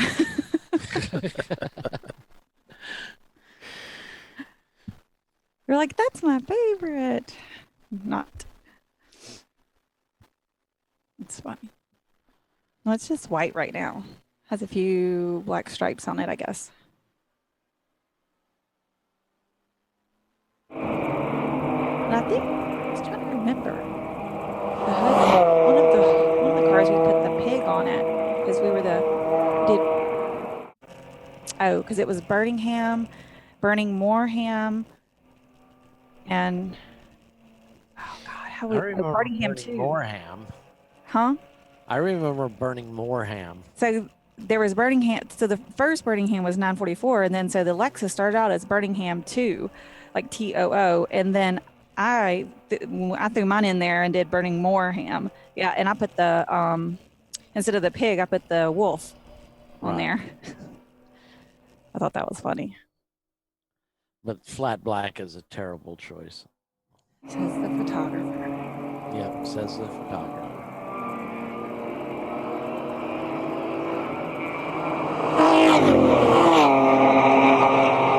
I still haven't seen a car with polka dots. So, you know. There's probably a reason for that, Tiffany. It was left wide open for us. That might not be the reason. You sure? I'm just casting it out there. Draw your own Paisley, conclusions, what? sweetie. Just throwing that out there, yep. All right, the number 37 is on pit lane. I divert again. Roto Pluker coming into the pits in their RX-7. That's right. Looks like they're adding oil. Probably to the gas and the engine, right? Right. It's turned into a lawnmower. To the engine. It's going into the engine. We have it officially from our race official, Bill Strong. So that makes it official when he says stuff, right? Absolutely. Gotcha. I'm just kind of connecting the dots here. 2 quarts going in the Roto Pluker car. That was a look at turn 7. Here's a look at turn 11. This corner is the scene of so much action in all of the series that come here. NASCAR, IndyCar. Yeah, like Ray said, it's ChampCar. the most exciting corner. Yeah, he's just down there to enjoy that. Working pit in. Ray does a lot for ChampCar, and great guy. It's always fun to talk to Ray and his son, Connor. Fantastic camera work that he does for me. I appreciate him. And, yeah, lots of great people in ChampCar. You know what? You folks listening could be a part of that. You could come out and volunteer, be a part of the crew. Check out the ChampCar website, ChampCar.org. There's a volunteer sign-up sheet. Come out to the races, get paid, get fed, and have a good time with us. Ray's probably forgotten more about racing than most people know. And Bill's like, you get to hang out with him. They'll pay you, or they'll give you race credits going towards your next entrance in a race. Either way, and for people who might be wanting to get in the series, this is a great way to learn about our rules and how things work, and without having to make those mistakes for yourself, you can kind of watch some of the teams.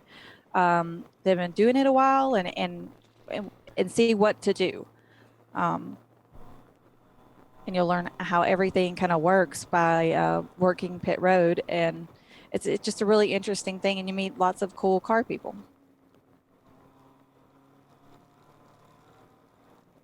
I mean, any day at the track is better than a day not at the track, right? It definitely is.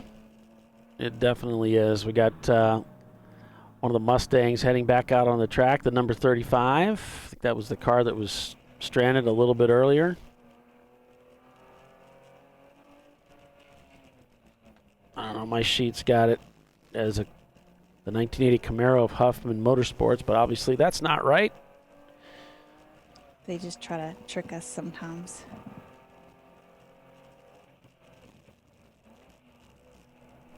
They would never do that.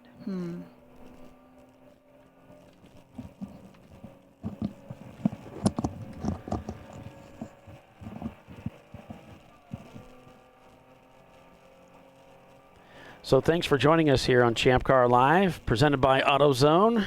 If you're just signing in, you're watching the 2020 Series Season Championship race at Sonoma Raceway. I'm Paul Veltum, along with Doc Waldrop, Bill Strong, and Tiffany Alexander. We're bringing you full-length race coverage again this weekend, and we're kind of spread out all over the place. I'm in upper northern Indiana. I think, Tiffany, you're down in Alabama, right? Birmingham. Birmingham, yep. And Doc, I think you're in Georgia somewhere, right? Yep, I'm in Lake Hartwell. Of course, Bill is in Sonoma, California, so we're all over the place. Bill's in his own world. Yes, he is. It just happens to be physically located in Sonoma this week. So thanks for joining us on the broadcast as we're at Sonoma this weekend. On the 7th of March, our next race is at Virginia International Raceway, a 14-hour race there. From there, the following weekend, it's Harris Hill, and then on to NCM Motorsports Park for an 8+7. Woohoo! And we're all excited about that. Can't wait. Because we're all going to be there. And I think we are going to do a broadcast at NCM. We weren't Yeah. originally, but Yeah, we're going to go ahead and get something put together. So I'll be there racing for Doc and his team. So hopefully we'll get some in-car audio working or something. We'll have some fun. We're going to have some fun no matter what. No matter what gets working or not. So I'm not AutoZone. going to even bring up the Commentators Cup. Oh, yeah, we could do that. We never do. Well, I can bring it to the track. We'll see. Something could happen. We're going to go to go-karts again? Yeah. That's been the thought. Again, we never did it. Well, I think I did the go-karts against the Hubs team. Ah. Of course, they all went over there and practiced before the time that we were supposed to meet, little cheats. And so when we got out there, they knew which way the course worked in the carts. And that was my first time in those carts. I was like, that's not fair. He was trying to earn back some, bragging rights from when he had to spin me to get by me at NOLA.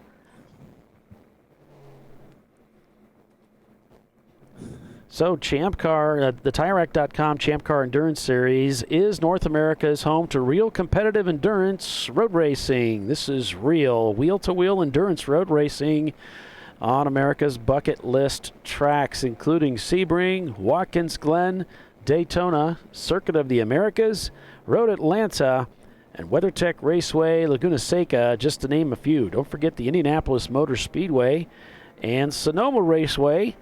ChampCar is a budget-minded endurance road racing series. ChampCar is for people just like you who have always wanted to go road racing without all of the hassles, huge rule book, or obscene expense. All you need is a valid driver's license, some safety gear, and a race car which you can rent from Arrive and Drive teams, or you can build your own race car.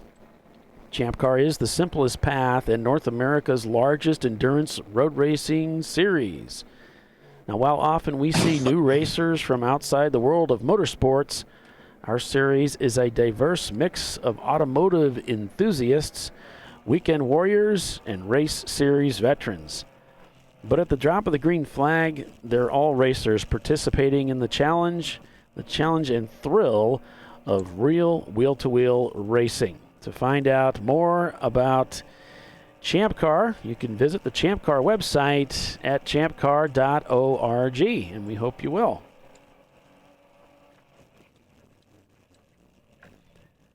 Yeah, if you're wanting to get into this and don't have a car or team or anything, or just kind of want to stick your toe in, you can buy gear or rent gear and just go on our website and look for those Arrive and Drive teams, and you just contact some of those, and you rent the spot from them, and they prep the car, do the pit stops, all of that stuff. You just pay, and you get to drive in the race.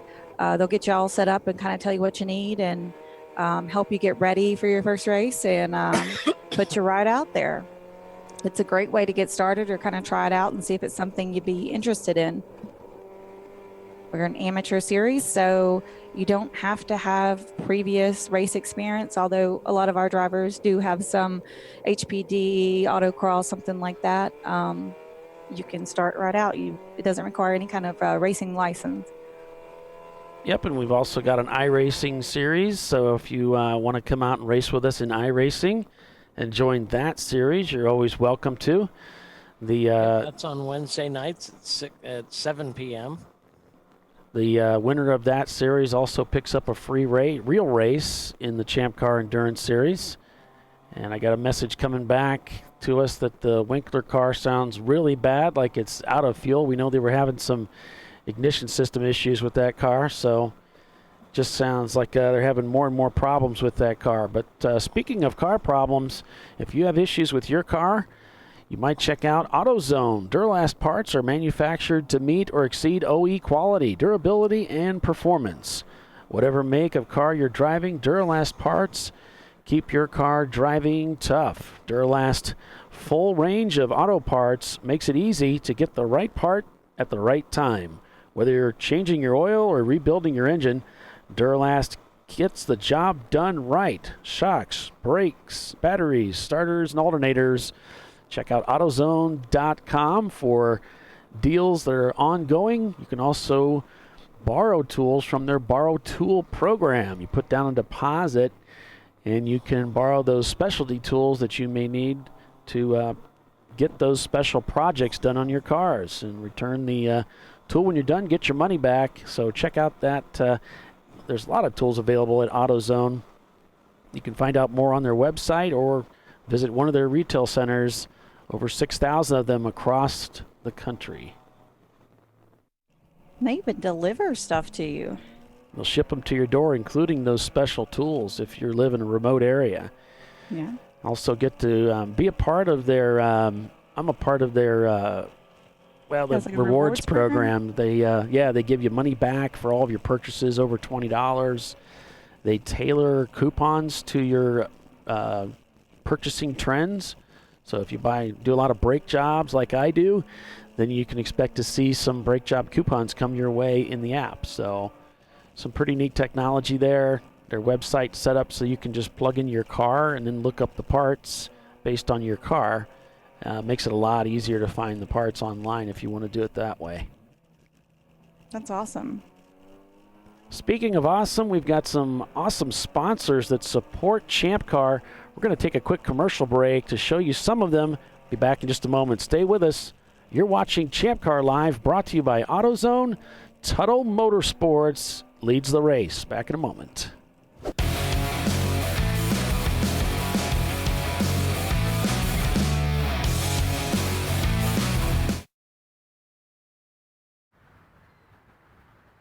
I probably need new tires.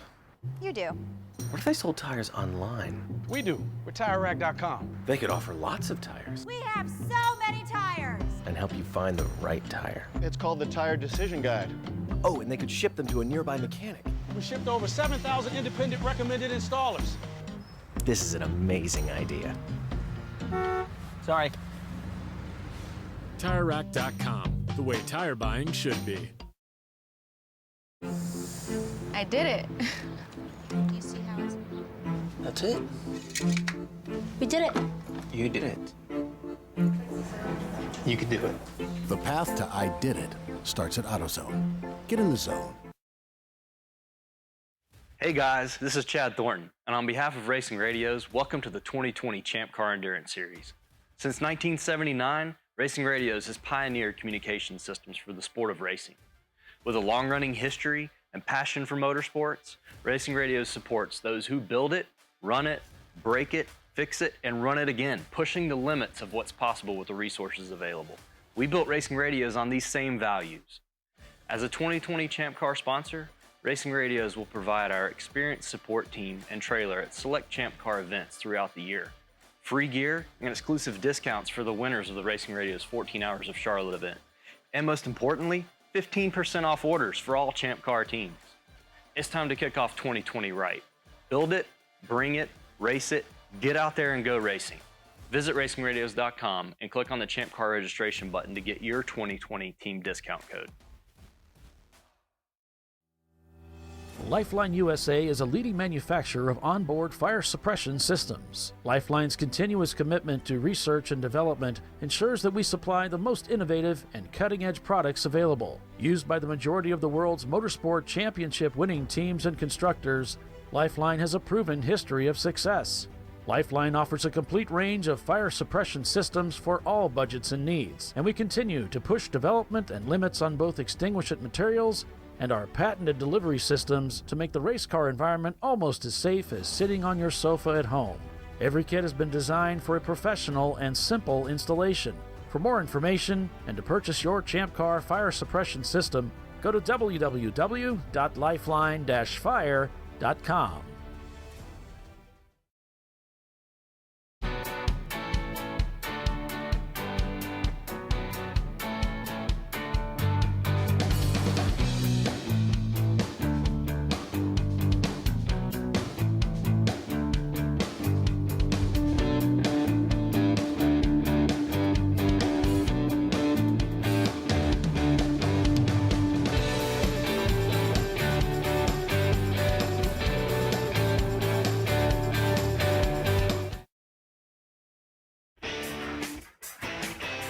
Located in Northeast Ohio with 40 years of combined experience, Money Shift Racing knows how to deliver performance and safety, offering everything you need to get your vehicle and drivers ready for race day.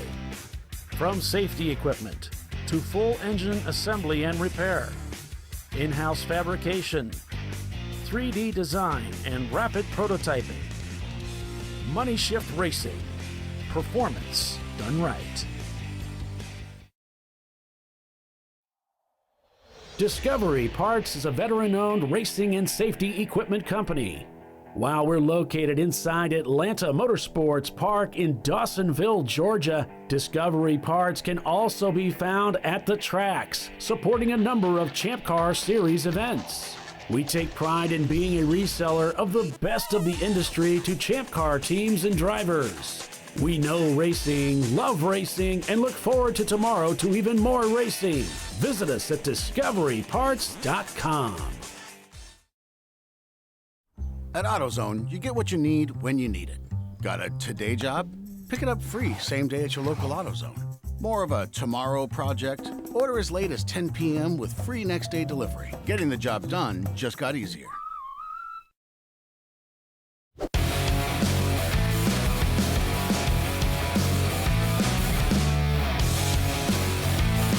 All right, we are back here live at Sonoma Raceway for the 2020 Season Championship title run. Bissell Racing Group is in second place, but they are leading in the points with Tuttle Motorsports leading the race at 88 laps into this race. They've got about a lap over Bissell Racing Group with 9-4 Motorsports in third place, back about 27 seconds. Just a little off the pace from what Visceral has done on this last lap. Uncommon Friends turning an identical lap time with 9-4 back in fourth place. RVA Graphics and Wraps back in fifth place, just turned in a 2:01. A little bit off the pace. The Toyota Supra in sixth place. And then seventh, it's Utah Valley in seventh in their Miata. Then we've got Basil Weenie in eighth. And Silver Fern Racing in ninth, back about 40 seconds from Basil Weenie. A 6-second gap separates Flying Hawaiians from Tuttle's 107 car, currently in 10th place. So some of the other battles that are out there relatively close, 19 seconds separating Gunslingers from Car Wars, who are fighting over 18th position. Both A-Class cars out here enjoying the race weekend with us. Winkler Motorsports not turning laps right now. Looks like they may be in the pits as they've had some drivability issues with that car, as we call it in the biz. The car's not running properly.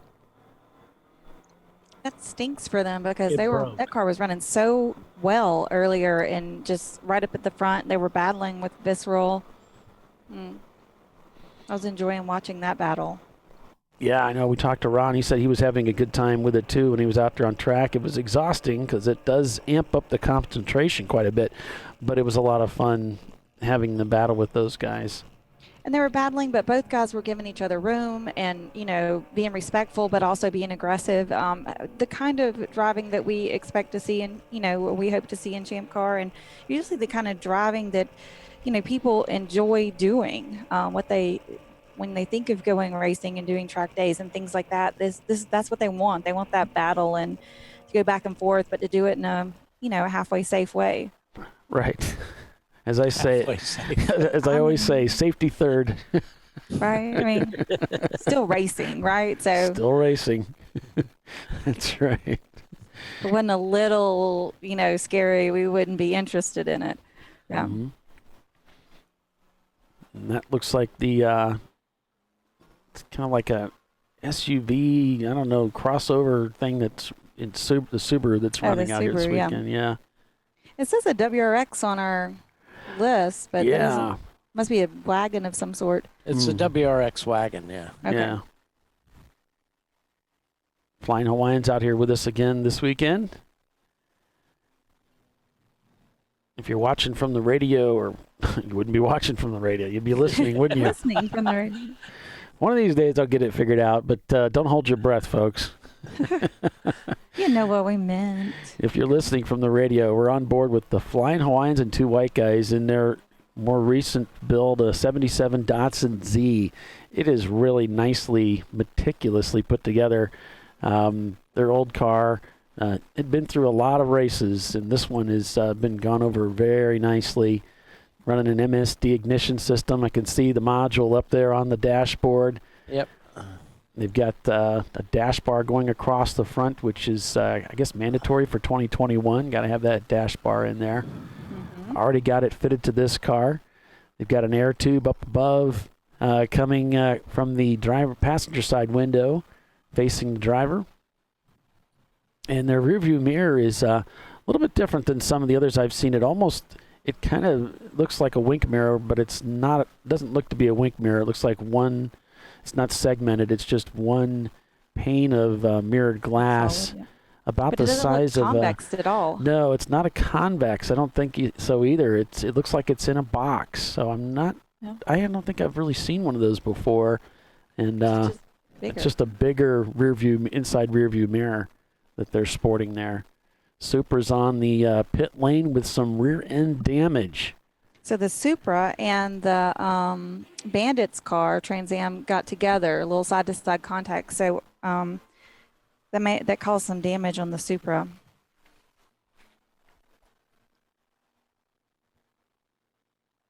So that's the word there as we're on board with the Flying Hawaiians, and they're working through. You see they've got looks like they've got their call button on top of the steering wheel, which I've always thought was a little unusual. I think I'd probably break that by accident, but that's where they have their call button. Heading down to what looks like turn 11 here. They just went by pit in, and he's kind of tight up against the corner on the way in and somewhat near the wall on the exit. Maybe didn't get into it quite as hard as he wanted to at the exit there. Working his way up through the gears. Across the start-finish line he goes and starts gradually turning that steering wheel into turn 1 as the car climbs the hill over the bumps, under the bridge, up to turn 2. A blind, fast right-hander, relatively fast. It's really difficult to gauge the speed to get the most out of that corner going over 2. Working up through the gears. A little brake as he heads into 3 here. Cycling back to the right now to line up for turn 4.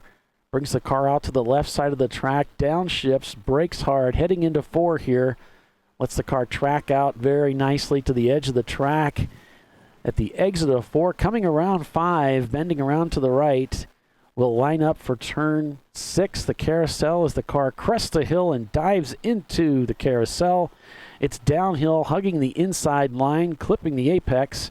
Heads out onto that drag strip, the end of the drag strip, so there's no VHT on this part of the racetrack.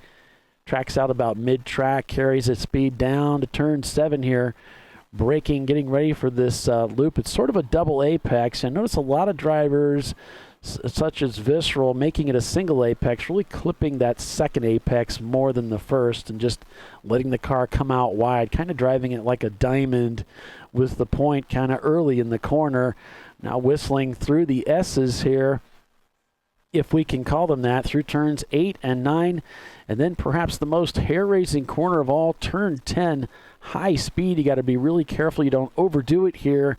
You end up right up against the wall at the exit. And that's a pit entrance again to the left. And that's a lap around Sonoma Raceway. 2.3 miles, I believe, is the distance here with about 11 corners.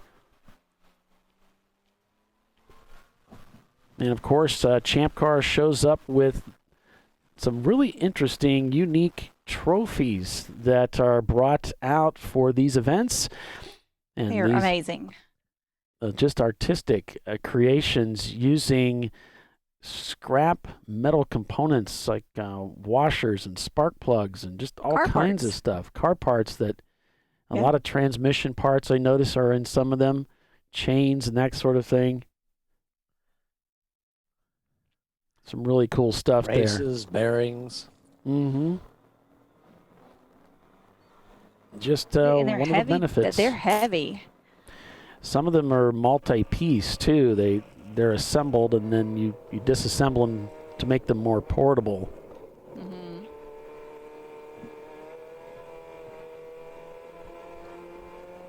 They're definitely nifty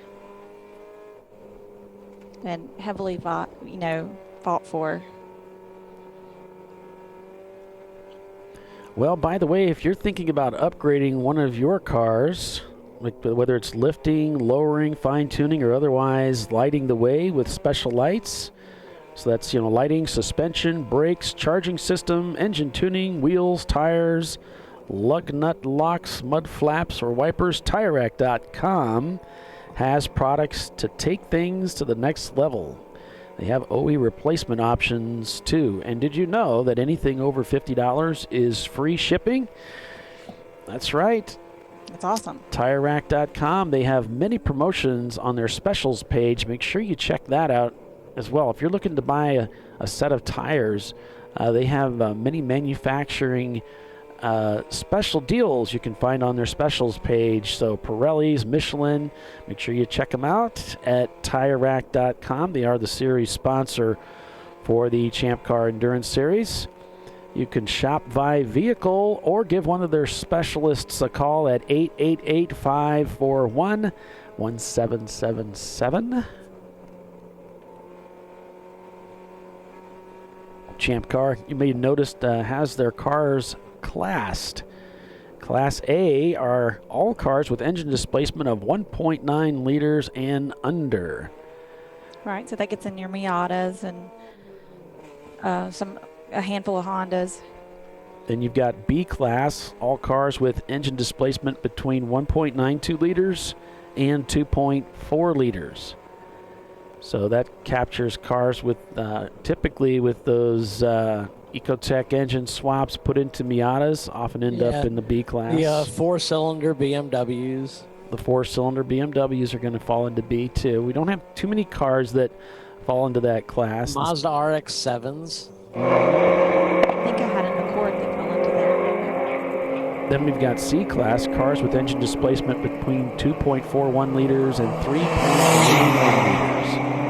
And that's the class that gets the majority of the cars in the series because most of the BMWs end up falling into that range. And then there's the D-class cars, what we typically consider to be the American Iron machines, 2.41 liters and 3.9 to the 3.9 liter car. Excuse me, it's the 3.92 and higher. And then, of course, we've got our exception class, the EC cars, for cars that run outside of the rule book and are not eligible for podium finish. So the 108 Tuttle car is coming to the pits and is back out now. Saw them drop a little bit in the standings, but that was just a routine pit. We saw the Supra was back out onto the racetrack there too. That's good. They got that car back out. They fell several spots. I think they stopped in 10th place. That's 8th in the championship points. The Flying Hawaiians on board with them, and there's Z. Got another car at pit out, getting ready to roll. It's the number 2. This is the Utah Valley University guys. And Jay is there. Good race today. Yeah. Counting down their clock and taps them on the hood to send them out, or the roof rather. And they're on their way. Visceral Racing Group going around the Pontiac Trans Am of Bandits Racing.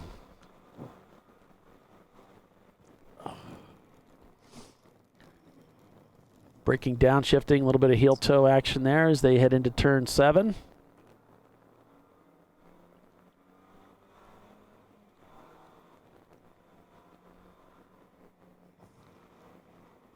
Heading through the S's here.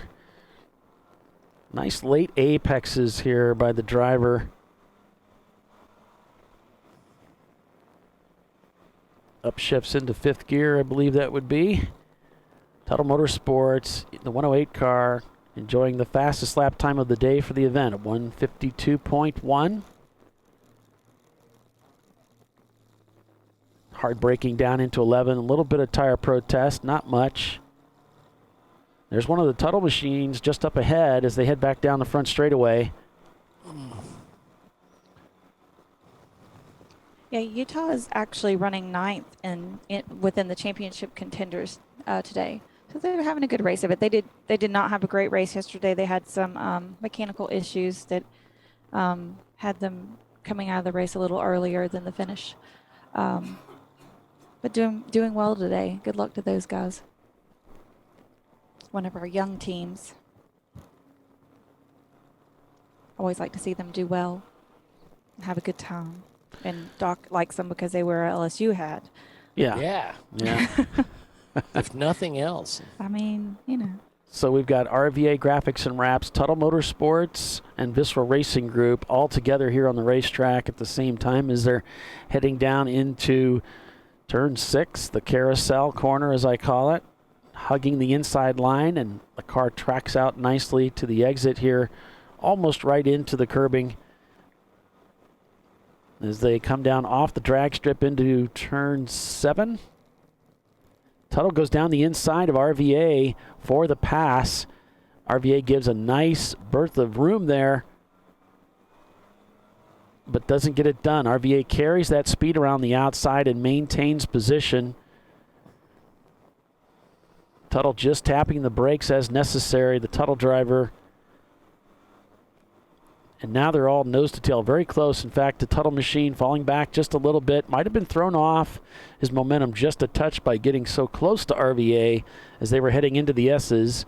And now Visceral Racing Group has them within sight. Shows himself down the inside of 11. Rounds through turn 11. The Tuttle machine out to the outside, slides in behind him. You can hear him roaring up through the gears. That Mitsubishi car with the Nissan engine. As they head down across the start-finish line and into turn 1. Visceral taking a wide line, clipping the curbing on the outside, heading up there, using all the racetrack.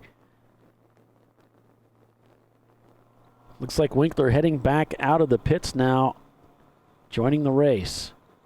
In their black Miata. The number 910 heading out. It got that rear wing on that car. Hopefully they got the problem sorted. The number 57 Miata also heading back out onto the racetrack right now. They're at pit out at this moment. That's the Silver Fern team. Being held as the clock runs down after taking fuel.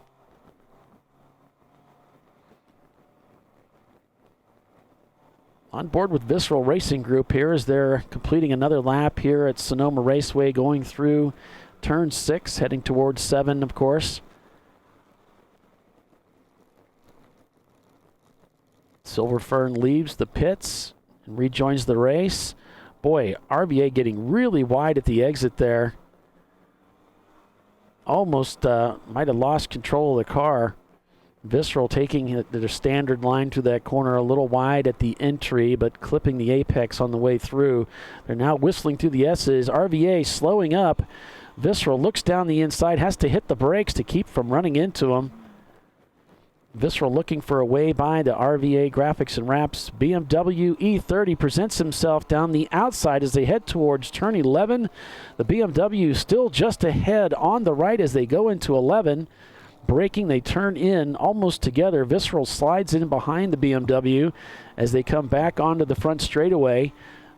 Visceral still directly behind the E30 now. And the power of that Porsche comes on. He is right behind that BMW as they head up the hill. The BMW stretching ahead just a little bit now as they come up to turn 2 and crest the hill. That's the RVA Graphic and Wraps car, right? Yep. Yep, okay.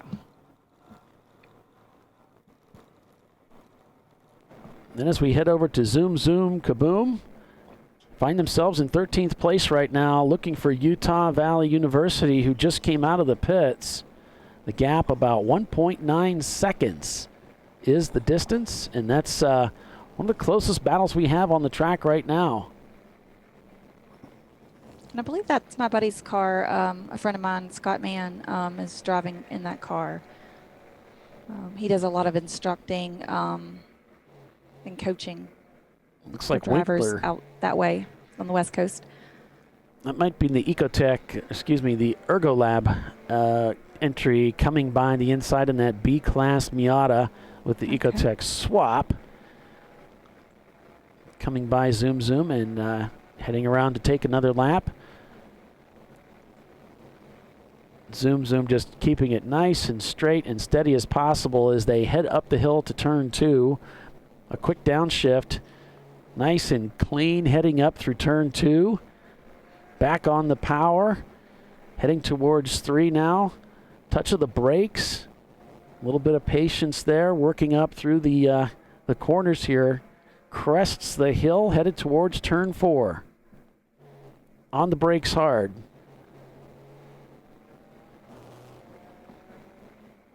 Looks like the left front fender being reported damaged on the Ergolab Miata, and it's flapping in the air. Lower part came off, looks like to be a wing.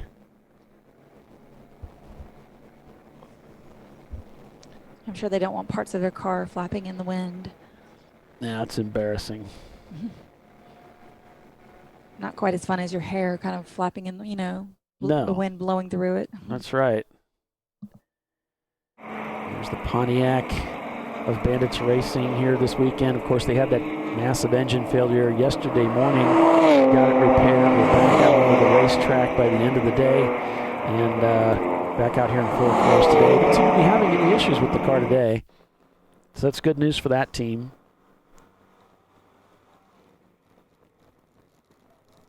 Absolutely. Here the tires protesting. A little bit of tire squeal from the Visceral machine as they head into the carousel again. All the way out to the edge, using all the racetrack out onto the drag strip here. Bring the car back over to the left, line up against the wall, heading up for turn 7. Let's see how he comes into this corner. There he kind of clips an early apex on the way in and goes out wide rather than taking the apex tight on the second part of that turn. Using a little extra racetrack there on the exit. As Boris has said, if there's racetrack out there, I'm going to use it. He's using all of it. Yep. Anything paved and a little bit over. Yeah. You a said head there, Paul?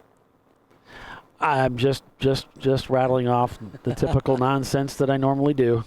I see. I like Boris said. He's a great guy. Always very friendly with the fans. He's a fierce competitor. Seriously, but he's not serious.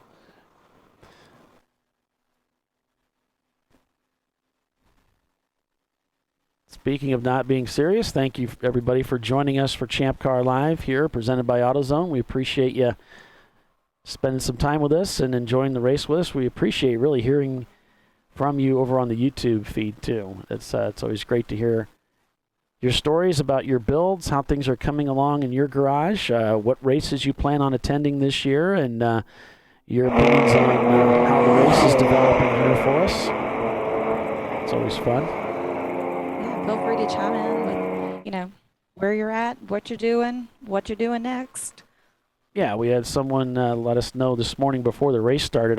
I watched the chat stream even before the race starts, and someone had said they had joined us from England. They were watching the race. We usually do have some, I was going to say international, but they're outside the nation, whatever you want to call that, from other nations joining us to watch the show. That'd be international. Okay. Right? I think so. Yeah.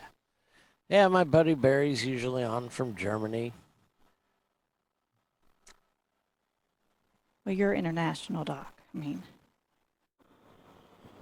Visceral lining up another competitor to get by. Just a wave. Thank you, sir. Or ma'am, whichever the case may be, right? Yeah. Braking hard going down into this next corner here. They got the Super just up ahead that was in the pits going through 7. Looks like this was the car that had some body damage after it was got into contact with one of the other competitors. They brought it into the pits, got it out there. I think, once you put on the helmet, you're just a race car driver. It doesn't really matter, female or male. I mean, yeah, your IQ goes down. Right. Just the same. Blood pressure goes up. Yeah, I don't find any offense if people refer to you guys or, whatever, and I'm included. Yeah. I do get an occasional thumbs down, though, on the broadcast. Not sure what Really? that's all about. Yeah, we had one yesterday, too. I don't know.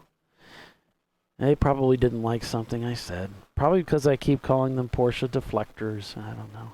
Yeah. Could be anything. Bad camera angles. Porsche. Old portrait thing. Looks like Uncommon Friends have come into the pits, guys. They're in 4th place, and they're shown not turning laps. So I'm going to deduce that they're in the pits along with Tuttle Motorsports in the 107 car. They're coming into the pits out of 14th place. We're at the bottom of the hour, so we're going to break for commercial. Be back in just a couple minutes, so stay with us. You're watching Champ Car Live, presented by AutoZone. Visceral Racing Group is your leader. Back in a moment.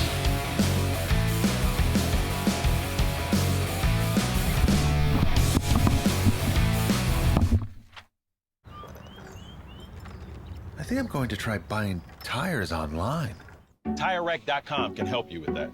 I guess I could buy the same ones I have. No need to guess. Our tire decision guide gives you all the right options.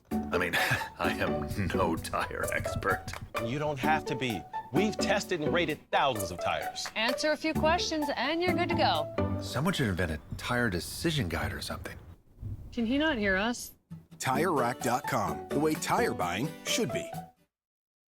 In 1977, Bill Wood set the standard for high-performance brakes. Today, every Willwood product is born from racing technology and is proudly manufactured in the USA. Engineered, designed, rigorously tested to deliver unsurpassed control on and off the track. Whether it's for cruising or absolute performance, Willwood has an application for the ultimate stopping experience. Race-proven, street-ready, drive Willwood. At AutoZone, you get what you need when you need it. Got a today job? Pick it up free same day at your local AutoZone. More of a tomorrow project? Order as late as 10 p.m. with free next day delivery. Getting the job done just got easier.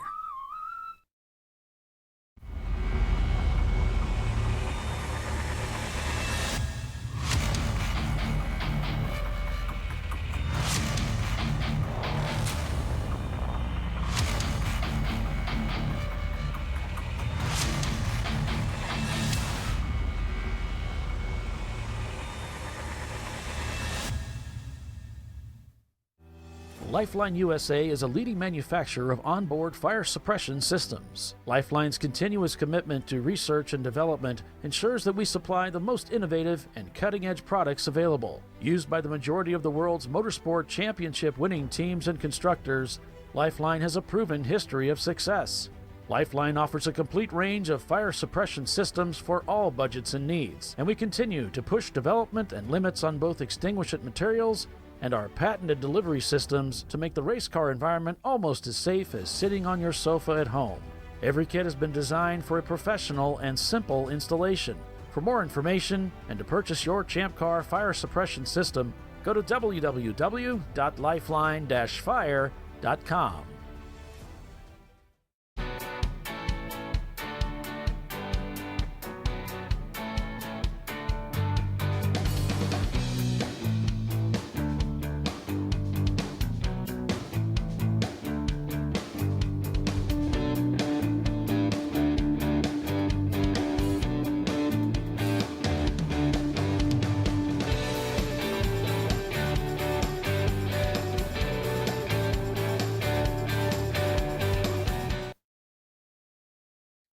Frozen rotors from Diversified Cryogenics deliver increased performance and a higher level of safety while significantly reducing braking system costs. Our proprietary 60-hour cryogenic process permanently and dramatically improves the usage life and stability of brake rotors, creating a distinct advantage in tensile strength, abrasive wear resistance, and rotor longevity. Frozen rotors. It's the cost-saving solution for better braking performance. Worn shocks and struts can be dangerous, so replace them with Duralast loaded struts to restore ride control and improve brake performance. They come with a new spring installed and compressed, so installation is safer and quicker, which means less hassle, more safety. Duralast loaded struts, available only at AutoZone.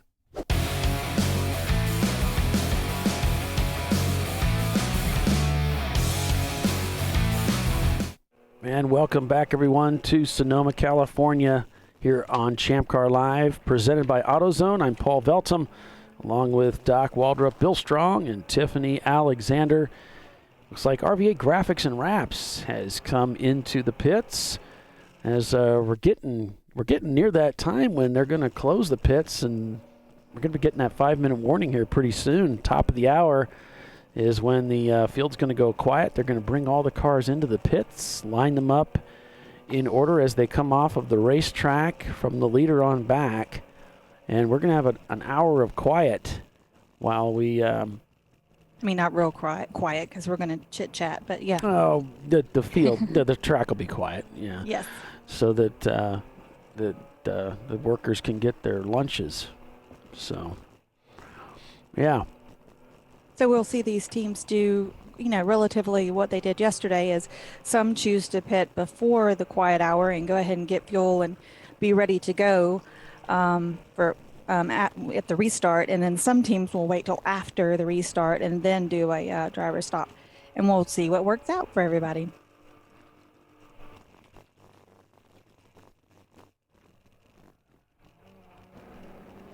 On board with the Zoom Kaboom team.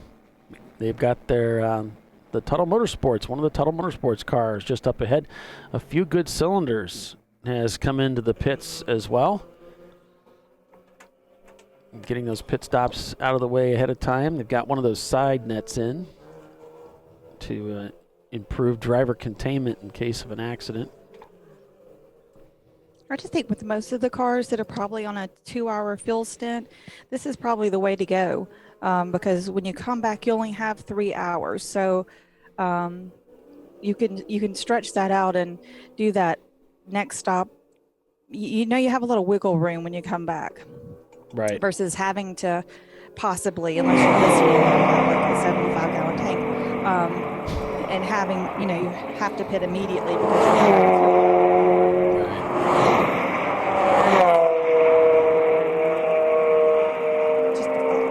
Yeah, absolutely. I'm sorry. I'm trying to work on something else here, but okay. You got the.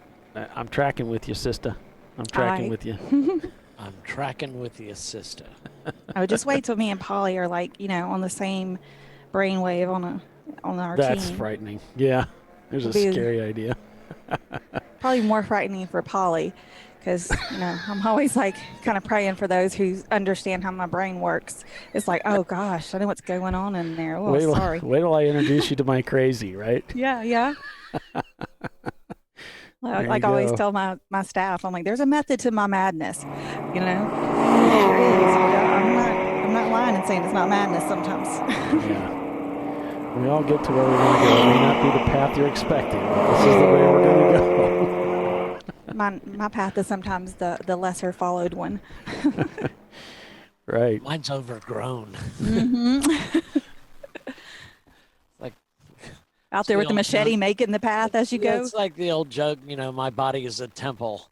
Overgrown, possibly haunted. I like the haunted part.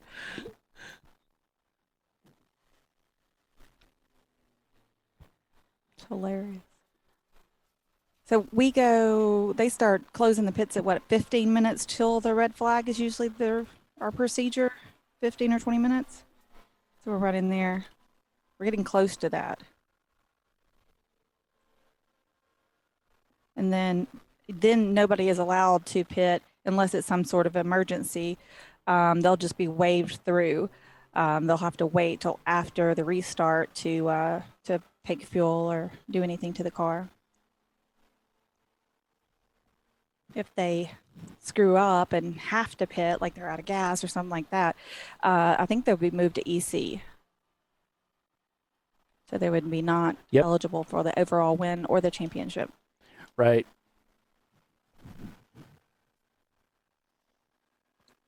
Yeah. So that window is quickly closing. Yes, it is quickly closing, and so these guys have to decide, what they're going to do here. You got a few good cylinders in the pits. They're getting their pit stop done and getting out of the way, so they won't have to stop after the quiet hour. So that's one way to go about it. They're really the only team inside the top 15 that are doing that. Rotopalooka looks like they've come back into the pits along with Winkler Motorsports, also tripping the timing loop for the pits. So they're also shown in the pits. And that's a team that was doing so well earlier today and yesterday morning, too. They were fighting for the lead in that very fast Miata. We've seen the Miatas do really well here. Yeah, the track definitely seems to treat those cars very well. It works very well for them. So back on board with your overall race leader and points leader, Visceral Racing Group. And it's beginning to look a lot like yesterday with Visceral so far. Very early in the race, still over 3 hours of racing, but haven't put a foot wrong, Tiffany. These guys are doing really well today. They really are running the perfect race. I think they had a dash of contact with another car earlier, but not enough to cause either car a lot of trouble. So that's the only really trouble that they've seen. They've really been, picking their battles and driving quickly, but also a margin of error being left there. They want to just finish this race. They're in first place. They do not need to finish the race in first place to win the championship. I think they only would have to finish in the top 4 to absolutely clinch it, and maybe even the top 5 when I can look back through the numbers, because they have this so well in the bag, coming in with 2 points and ending the race yesterday with just 1 point because they placed first. They're really sitting in, as Doc would call, the catbird seat. So almost a top 5 finish for them clinches the championship for them. Yeah, so they're sitting in great shape right now. As Flying Hawaiians have come into the pits, so Silver Fern Racing and the Bandits Racing team. Oh, I love it's the G camera. Instead of the E, it's the G-Force camera. Yeah, we've got a little bit of action there on that camera's a little loose. I always kind of like that a little bit, at least for a minute. Yeah, you can see the driver working there. Mm-hmm. See, as the car starts unloading a little bit, the camera moves over. Yeah.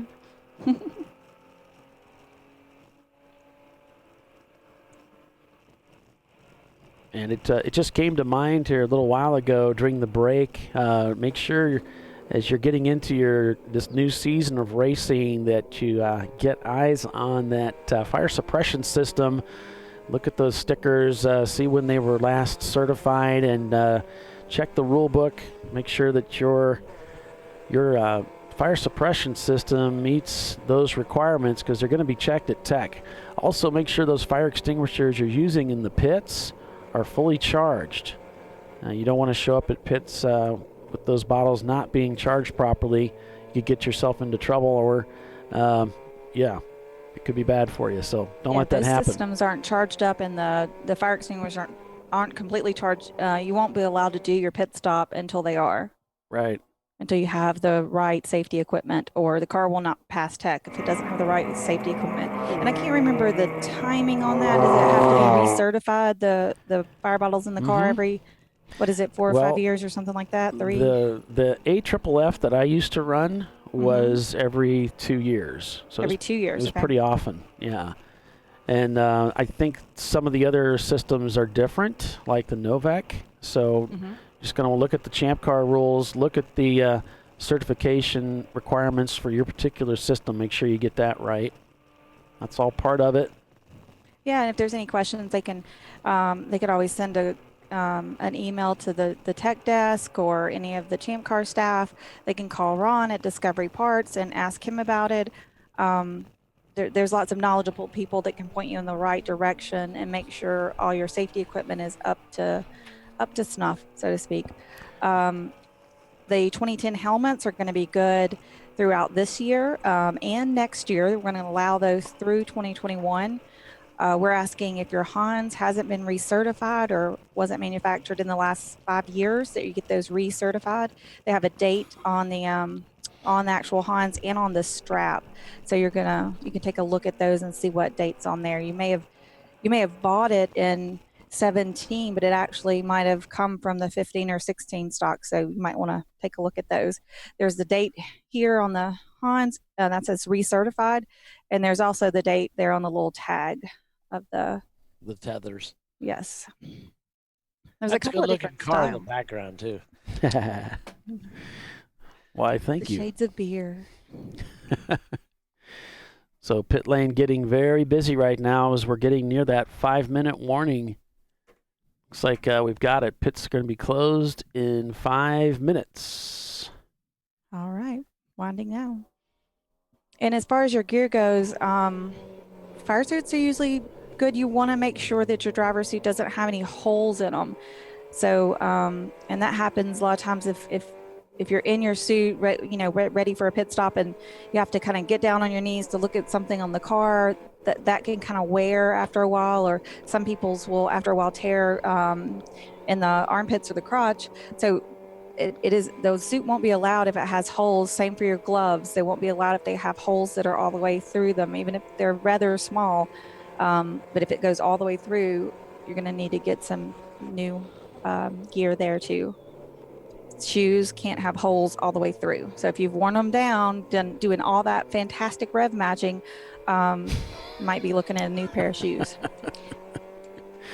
I mean, they get stinky after a while anyway, so you're going to want to keep those up.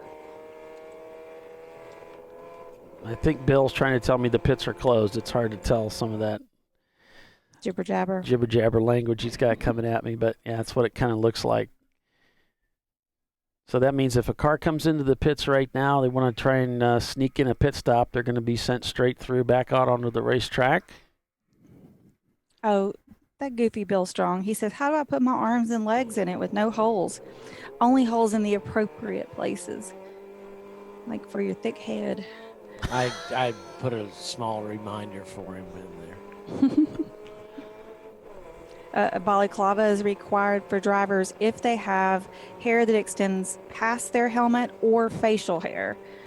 Otherwise, it's driver discretion, whether you wear one or not. I mean, it's always a good idea, but if you have long hair like me, or you have facial hair, you're either going to need to shave or put a balaclava on.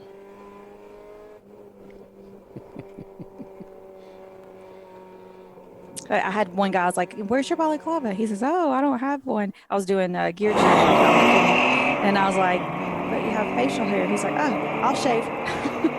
Okay, well, your call. So he decided to shave before the next day. Yeah, so there's going to be a new revision coming out in the BCCR about those SA helmet ratings, what's going to be acceptable. So that's going to be hitting the new rule book that Tiffany had just spoken of a little bit ago. Yep. We're going to have our annual board meeting at the end of May at Watkins Glen.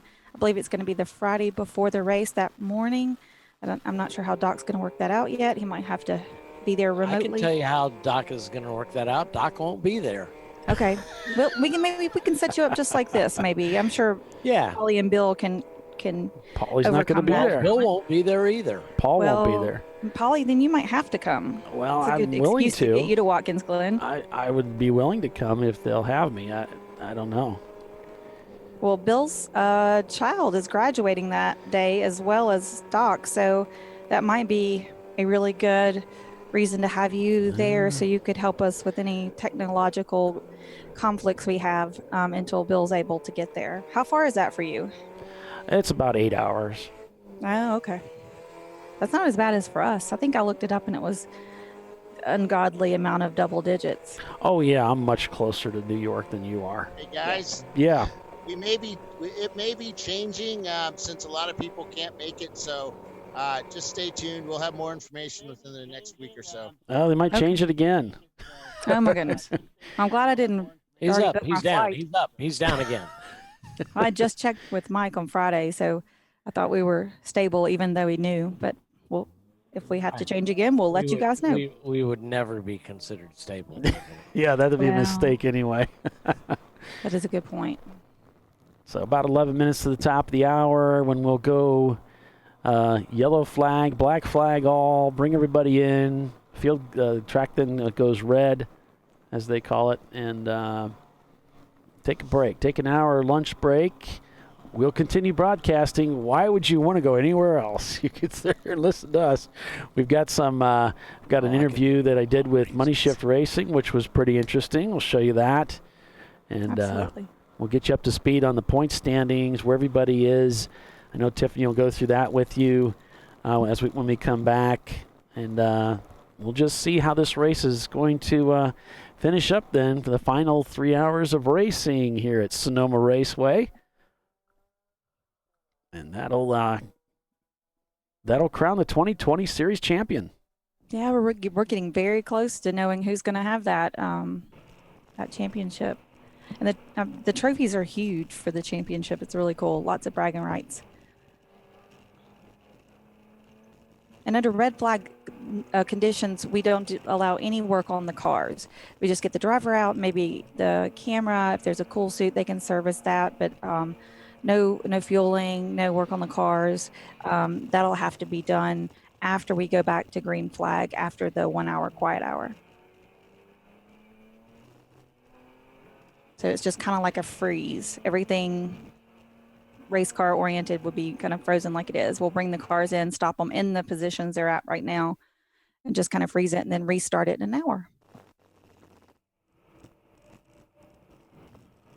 It works out rather well, actually.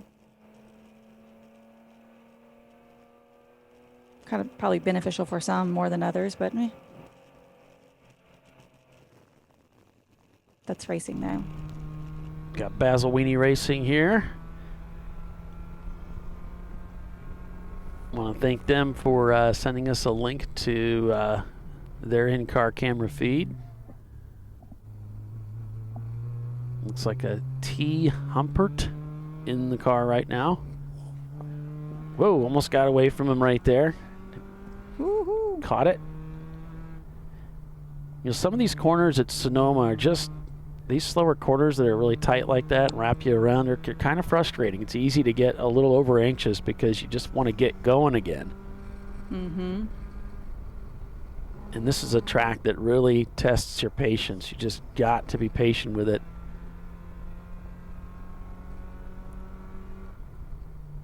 If you'll notice the drivers going around here, they're having to pedal pretty much at every corner. They really can't go flat on the mat through anything really. It's kind of just pedaling.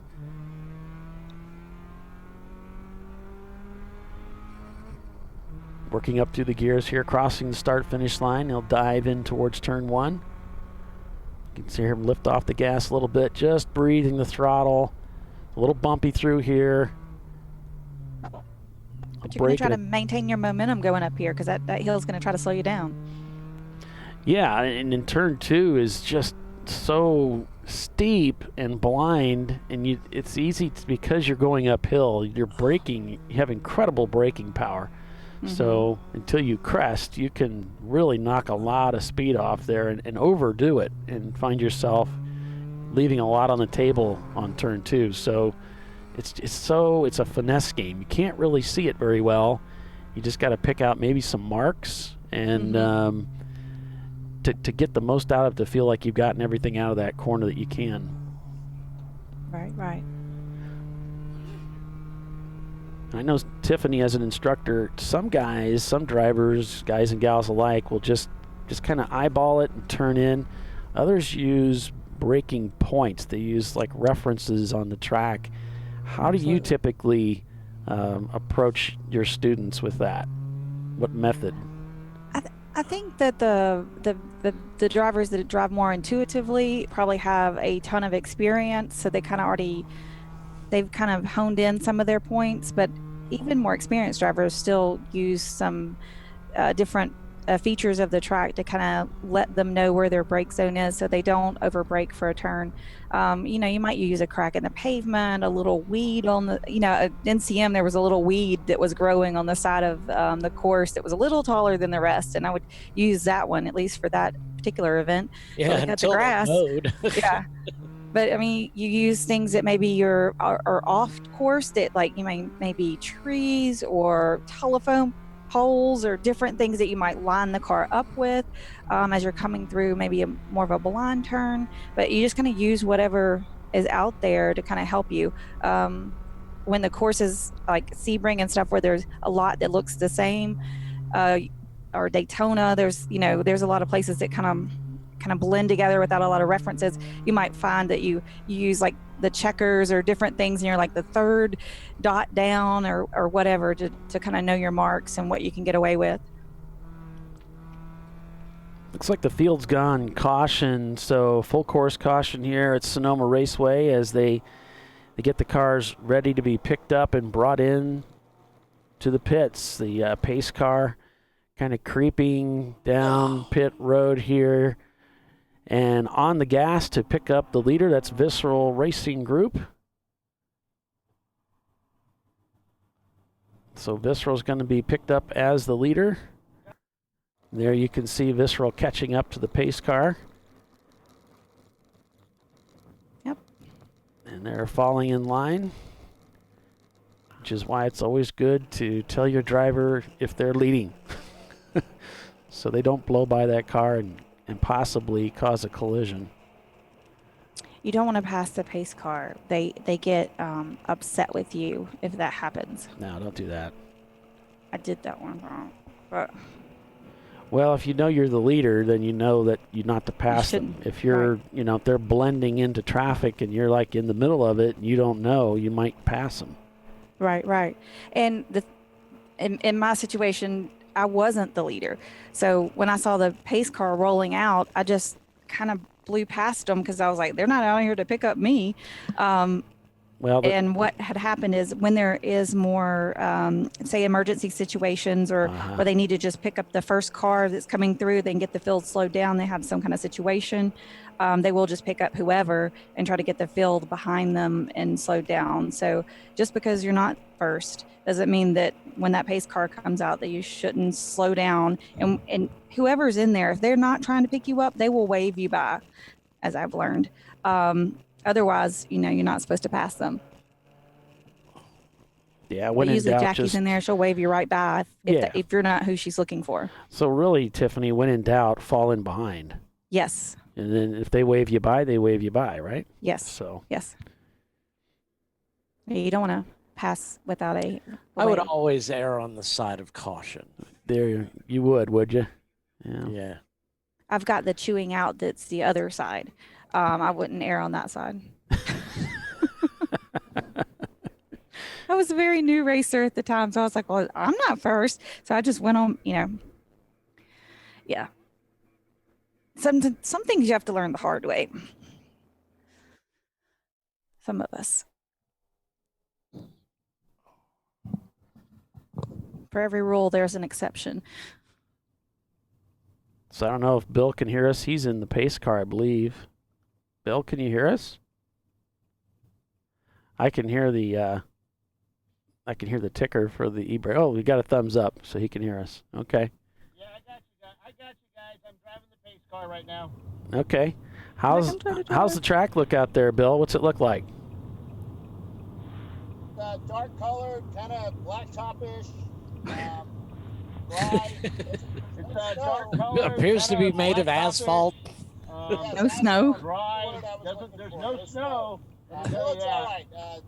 Really dry. Yes, asphalt. That's the word I was looking for. No snow. It looks all right. We got like an echo coming back in here. That's what I get for asking Bill questions, right? Yeah. You got only yourself to blame. And I do. This whole thing is my big mistake, isn't it? Pretty much. You did start this, yeah. I guess I deserve those thumbs down.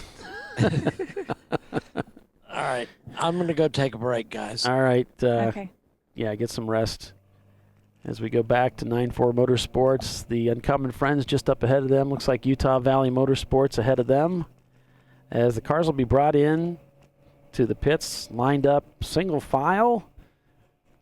And I'll give the order to shut the cars down. Drivers will get out. The teams can service the cameras only.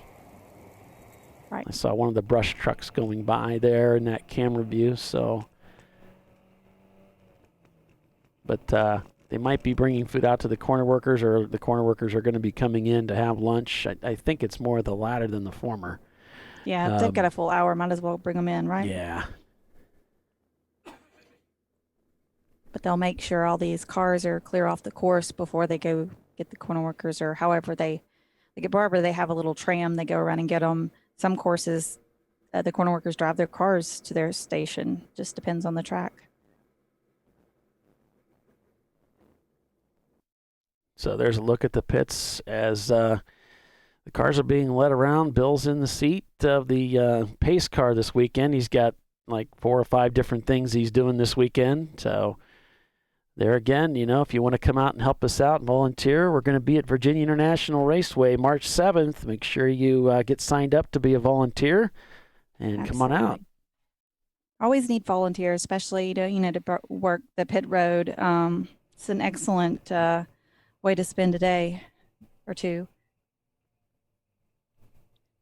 for all of our car people. And that's a fun race. That'd be a really fun race to get your teammates together and go out there and work it. You'd each get paid.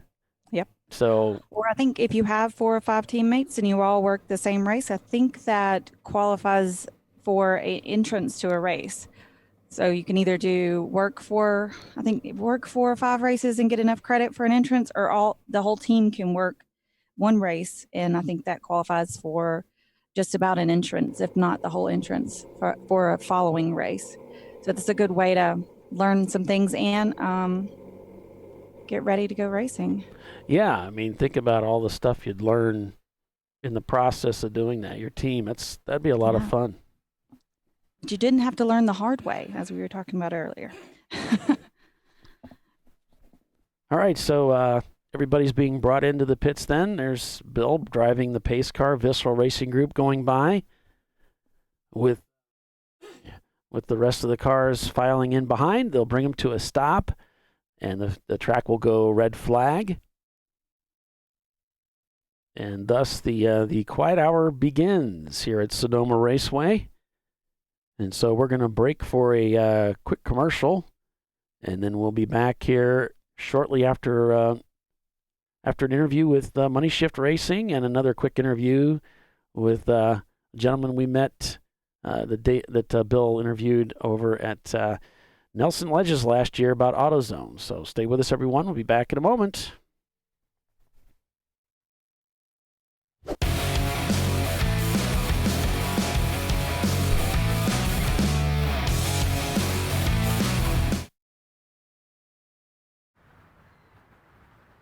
I probably need new tires. You do. What if they sold tires online? We do. We're TireRack.com. They could offer lots of tires. We have so many tires. And help you find the right tire. It's called the Tire Decision Guide. Oh, and they could ship them to a nearby mechanic. We shipped over 7,000 independent recommended installers.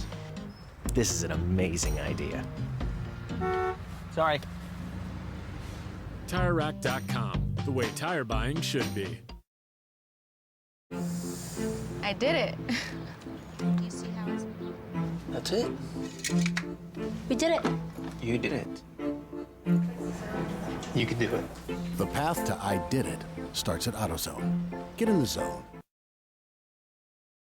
Hey guys, this is Chad Thornton, and on behalf of Racing Radios, welcome to the 2020 Champ Car Endurance Series. Since 1979, Racing Radios has pioneered communication systems for the sport of racing. With a long-running history and passion for motorsports, Racing Radios supports those who build it, run it, break it, fix it, and run it again, pushing the limits of what's possible with the resources available. We built Racing Radios on these same values. As a 2020 Champ Car sponsor, Racing Radios will provide our experienced support team and trailer at select Champ Car events throughout the year. Free gear and exclusive discounts for the winners of the Racing Radios 14 Hours of Charlotte event. And most importantly, 15% off orders for all Champ Car teams. It's time to kick off 2020 right. Build it, bring it, race it, get out there and go racing. Visit racingradios.com and click on the Champ Car registration button to get your 2020 team discount code. Lifeline USA is a leading manufacturer of onboard fire suppression systems. Lifeline's continuous commitment to research and development ensures that we supply the most innovative and cutting-edge products available. Used by the majority of the world's motorsport championship winning teams and constructors, Lifeline has a proven history of success. Lifeline offers a complete range of fire suppression systems for all budgets and needs, and we continue to push development and limits on both extinguishant materials and our patented delivery systems to make the race car environment almost as safe as sitting on your sofa at home. Every kit has been designed for a professional and simple installation. For more information and to purchase your Champ Car fire suppression system, go to www.lifeline-fire.com.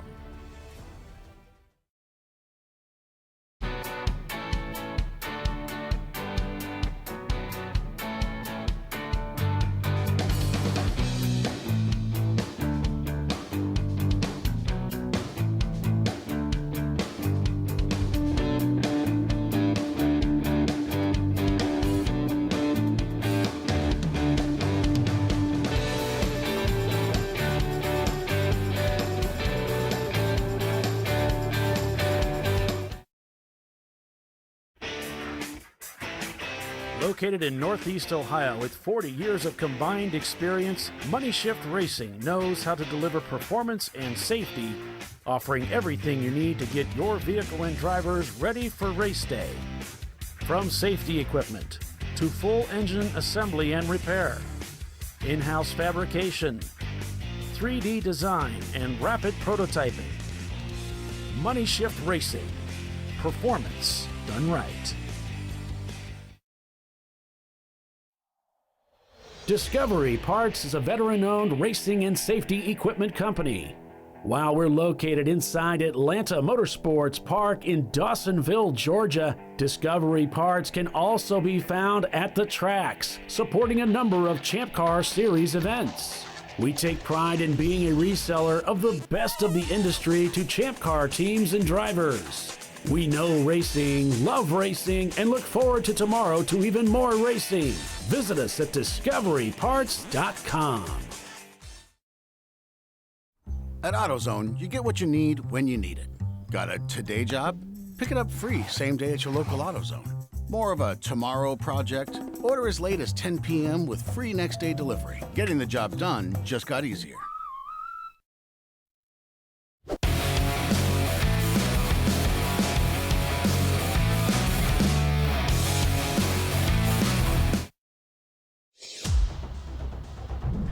All right, everyone, thank you for joining us here on ChampCar.Live, an exclusive interview with Money Shift Racing. I have Kevin and Chris here on the line in Ohio at their shop.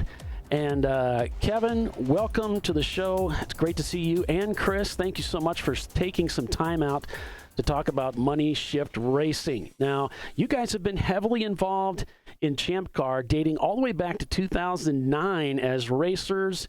You've got this business as well. You've been involved in Champ Car, and you've really ramped things up, haven't you?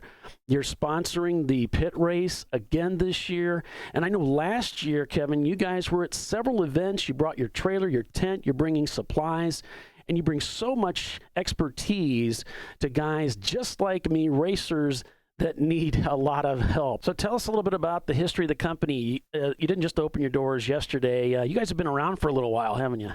Chris and I here have been best friends for the better part of 20 years. We've always been involved with this motorsports industry, whether it was drag racing sport compacts or back in 2009, we got involved with this grassroots endurance road racing, Champ Car and everything else. Yeah. And all along the ways, we've always had this like vendor's license type of a deal because we were buying brake pads and tires and trying to get the best price for our own team.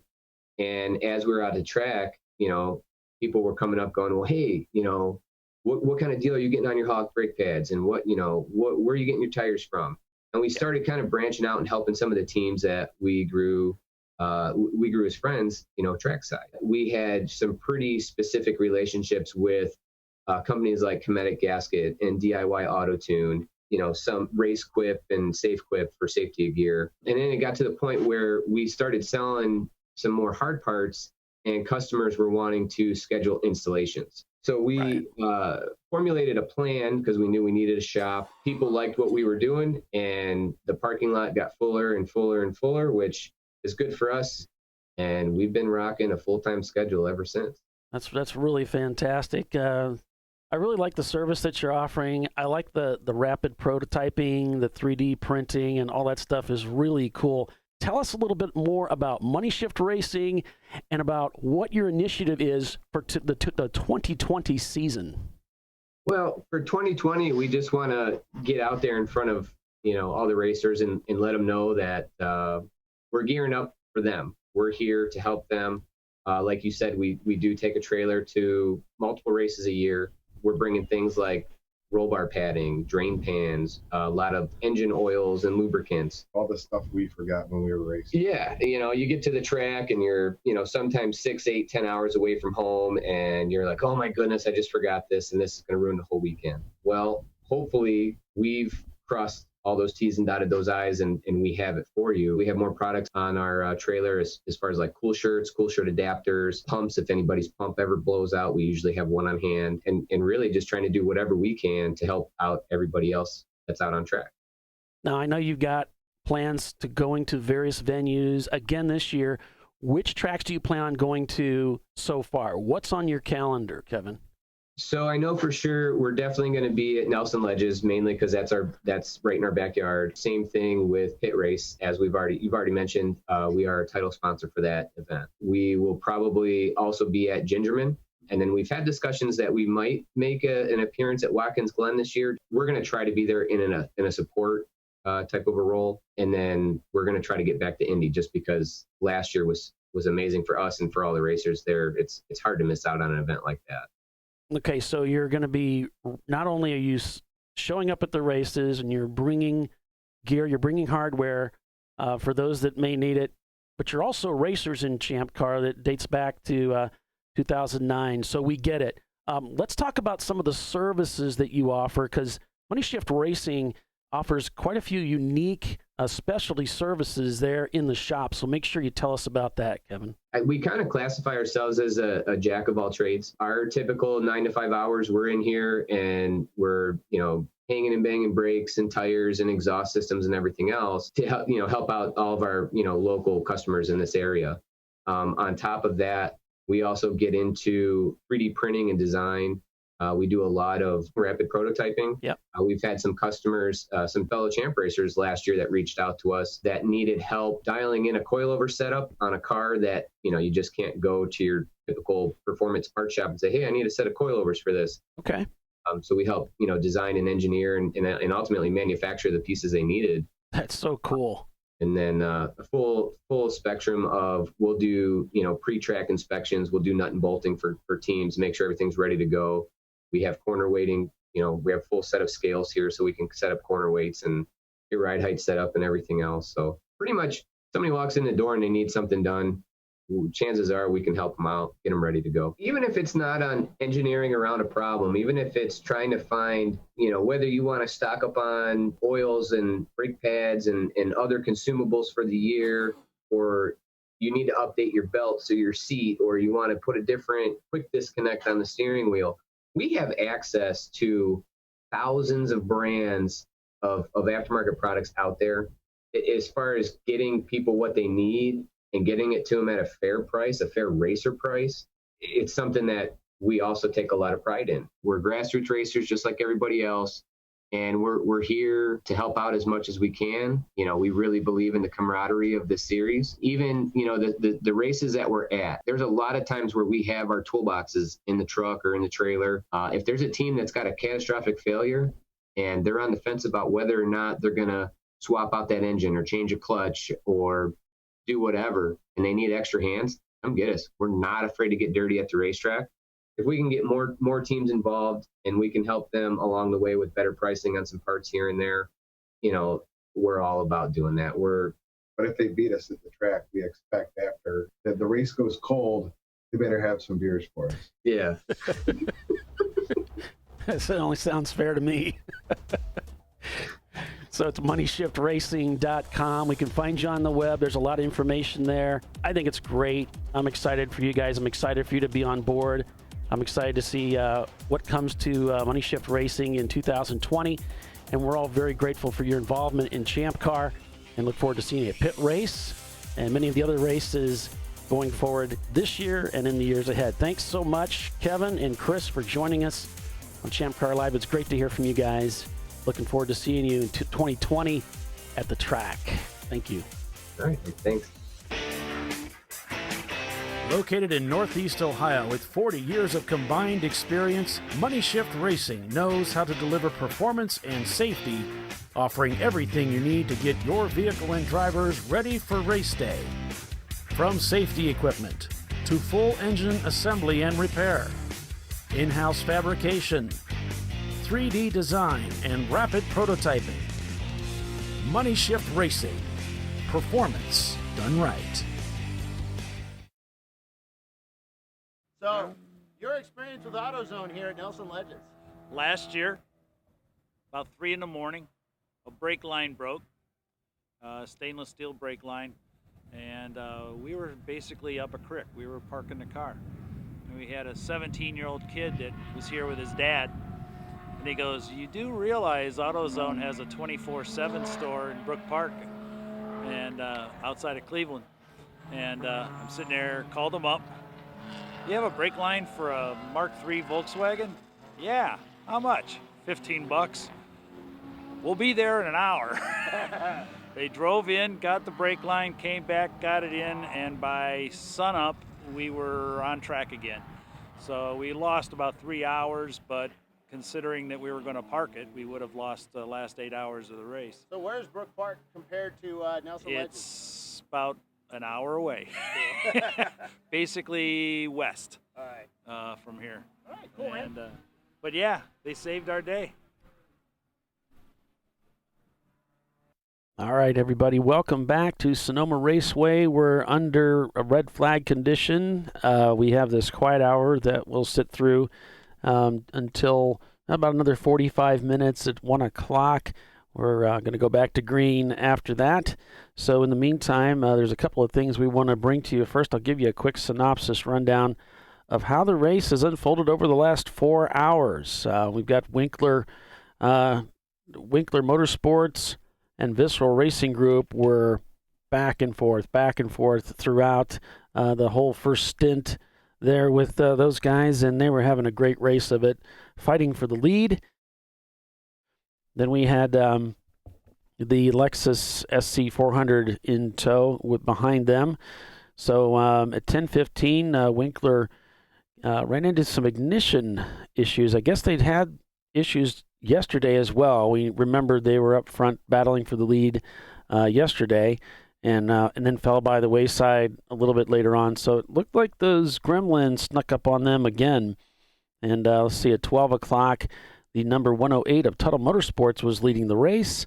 By 11:30, excuse me, that was 10 o'clock. By 11:30, it was Visceral leading with 94 Motorsports in second and RVA Graphics and Wraps in third. And so now looking at things as at noon, as when we went to full course caution and then finally to red flag to bring everybody in.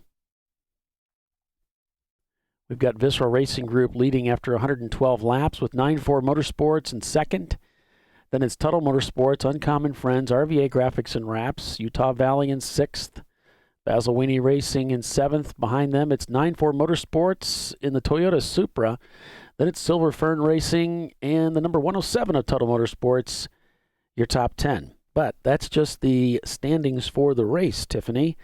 That doesn't include when we're looking at, or doesn't refer to where the point standings are for the season championship that these many of these drivers are fighting for. Not all of them, but many of them.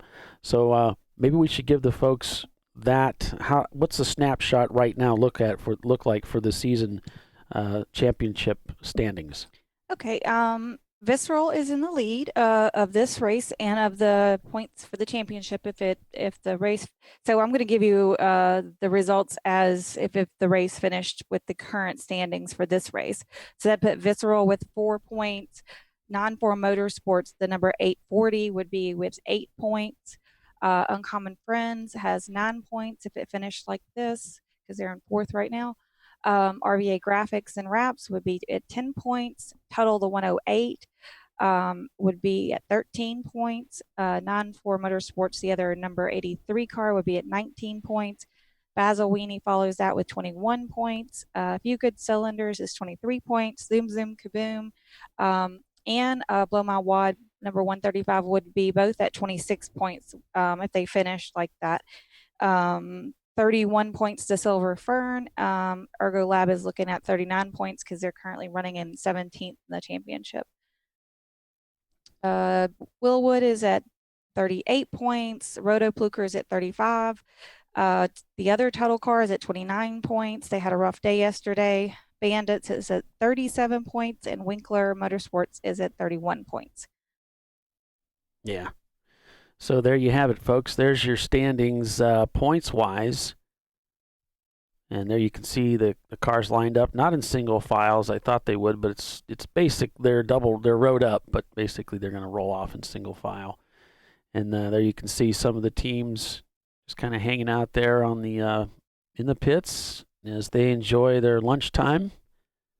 The quiet hour here at Sonoma Raceway. And I think my clock is off a little bit. It shows 4 hours. I'll have to fix that stupid clock. Is that not close to right? Well, no, because we have the 1 hour break, and then we have the 3 hours of racing. So, yeah, but it's 20 after. I mean, it should have been. I didn't look at my real clock. Yeah, yeah, it's. Yeah, we have been on red flag for a minute, huh? Yeah.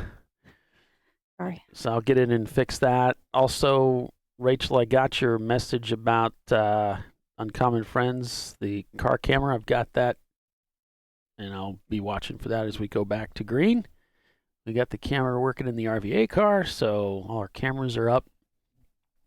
Awesome. So things are looking good there. Now, looking across the schedule, the upcoming races after this race, we're back out on the East Coast. We're going to be at Virginia International Raceway for a 14-hour race, March 7th. So we get a couple weekends off, and then we're right back to it again. And right after that, it's Harris Hill for an 8+7, the 14th and the 15th of March. And then it's going to be NCM Motorsports Park the 21st and the 22nd. That's that following weekend. Then we take another couple weekends off, and then it's Daytona International for that 14-hour race that we always run out there. And then Road America, an 8+7 on the 18th and 19th of April. And we're just hoping there's no snow there. So, but that's what's coming up for the TireRack.com Champ Car Endurance Series. Of course, if you want to learn more about what's happening, you can visit the ChampCar.org website. Also, if you are, say, you're bandwidth challenged, you can now pick up these live shows by listening to the Radio Champ Car station, which you can pick up the link right off of the ChampCar.org website. It's in the quick links, as they call it, on the left side of the web page. As you scroll down, you'll see it there. That's a new addition that Bill added, which is pretty handy. And that's great if you're like driving or something like that. You can just, Bluetooth it to your stereo and just listen to us, ramble on amok. Hopefully. Or put it on the radio at your shop while you're working on your race car or whatever. And hopefully pass on some good information about what's happening on the race. Don't bet on occasionally. It, but it might happen. I know everybody's still hoping. We're all very hopeful. Yeah. We're trying and we're hopeful. We're definitely trying. We're very trying, right? Right. So we had some 30 cars that came out here to join us for this race and started with us this weekend, and the majority of them are still out here. We had things that happened yesterday. We had Bandits Racing that lost an engine early on. They brought that car into the pits or into the garage area and went to work changing that engine. And they were able to get it done and rejoin the race before the end of the day. They've been out here racing all day long with it. Now, I think they might have had some contact on track, but they've been, for the most part, problem-free today. Mm-hmm.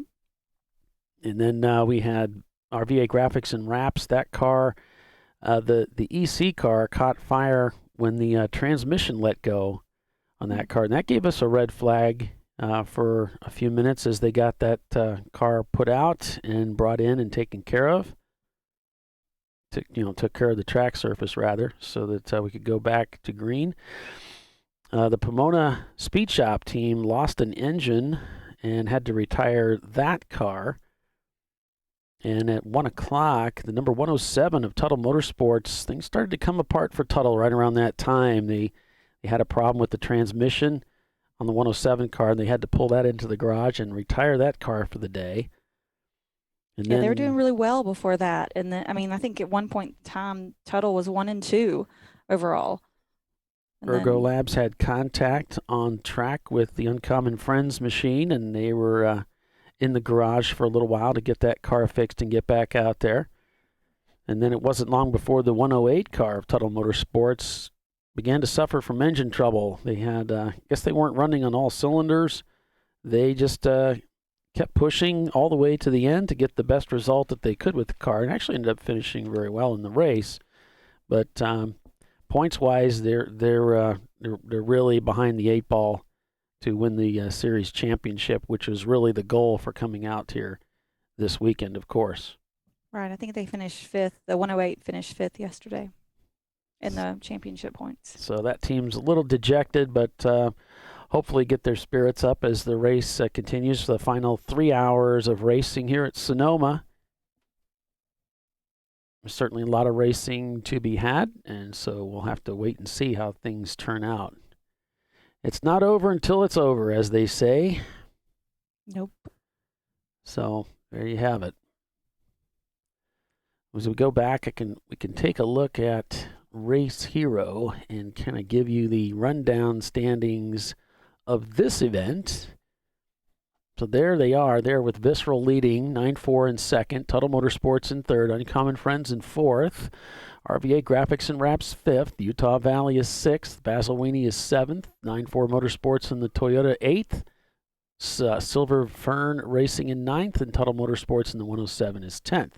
Now, as we look at the cars by class, Class A, Silver Fern is leading, and that is amongst those Class A cars that are not eligible for the championship.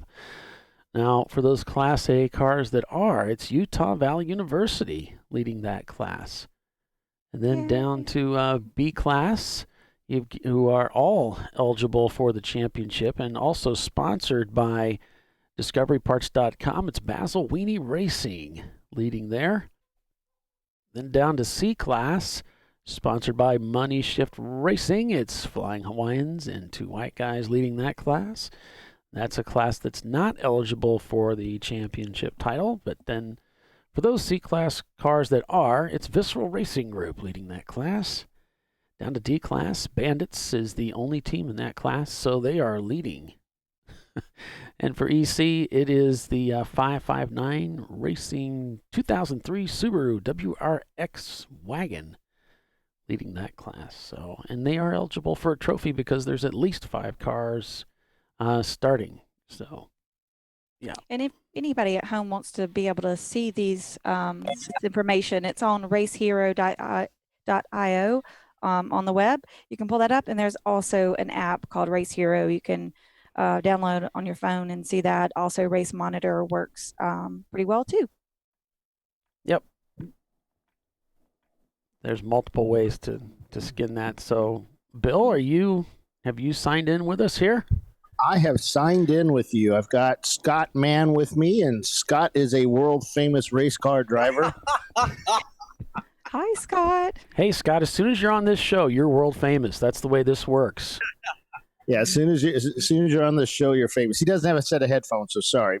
So I'm only going to be able to talk to him. I was just going to say, you always just talk to me anyway. Yeah. You almost threw me under the bus earlier. I was out on pit road. Yeah, did I almost run you over? And I stepped backwards, and the officials actually said that I was almost run over by the short bus. Oh, well, that'll happen. It was kind of scary. Kind of a dumb thing on my part. Be careful. Yes. Speaking of dumb things, I'm going to do something really dumb. My girlfriend is listening right now, but I am actually going to give a shout out to Tiffany because I love her accent. Hey, Scott. She has an accent? Well, that's true. I'm the one with the accent, and she's the normal one. I got it. Absolutely. Right? Part of the broadcast crew, and she's a heck of a driver. So she's actually one of the skilled professional part of the broadcast crew. She really knows her stuff. That's Okay, now she can ask for more money. Thanks, Scott. needs to message me and say, you're embarrassing me. Would you please stop that, Scott? Yeah. No, continue on. That's fine. I'm good. Here. It's going good here. So, now back to you. So you guys have Zoom Zoom Kaboom. You helped end our year with a blast, a bang. We now call that car Flip, very affectionately. Flip, yeah. At Laguna Seca, at the end of the race, you allowed me to finish the race at the head of the pack, which is, something I don't normally get to do. But unfortunately, you lost your car. Fortunately, your driver was okay. Yes. The 71-year-old driver, who at the hospital was told that he had a body of a 20-year-old. Usually, I'm told I have a body of a 70-year-old, but you're 20. Close. Got it. Yeah. But he did. He handled that car well. Got it under control. Got the power off. Nice pirouette in the air. Yes, it was a triple rollover. So basically, unfortunately, he stepped off on turn 4 for those Laguna Seca aficionados, and on his way back on, he popped a bead in the rear left, tried to recover, and was doing everything he possibly can, but eventually made it all the way across to kiss the tire wall on the right-hand side, and that took the wheel, turned it in, and the rest was history, and he was over 3 times. But I have to say, one of the things that I cannot emphasize, all joking aside enough, is the safety gear, the roll cage, right. The officials who are sitting just 2, maybe 3 feet away from me to my left, everything that comes into play that keeps Champ Car completely and totally safe, those are the things that kept our driver alive, uninjured, and got us back into the race yesterday and today. It's so important. So those people that are interested in maybe going Champ Car racing, and if you're really thinking, my wife's not going to like this, it's wheel-to-wheel racing, or I see accidents all the time, or I spend too much time on YouTube, or whatever the case may be, I'm sorry, guys.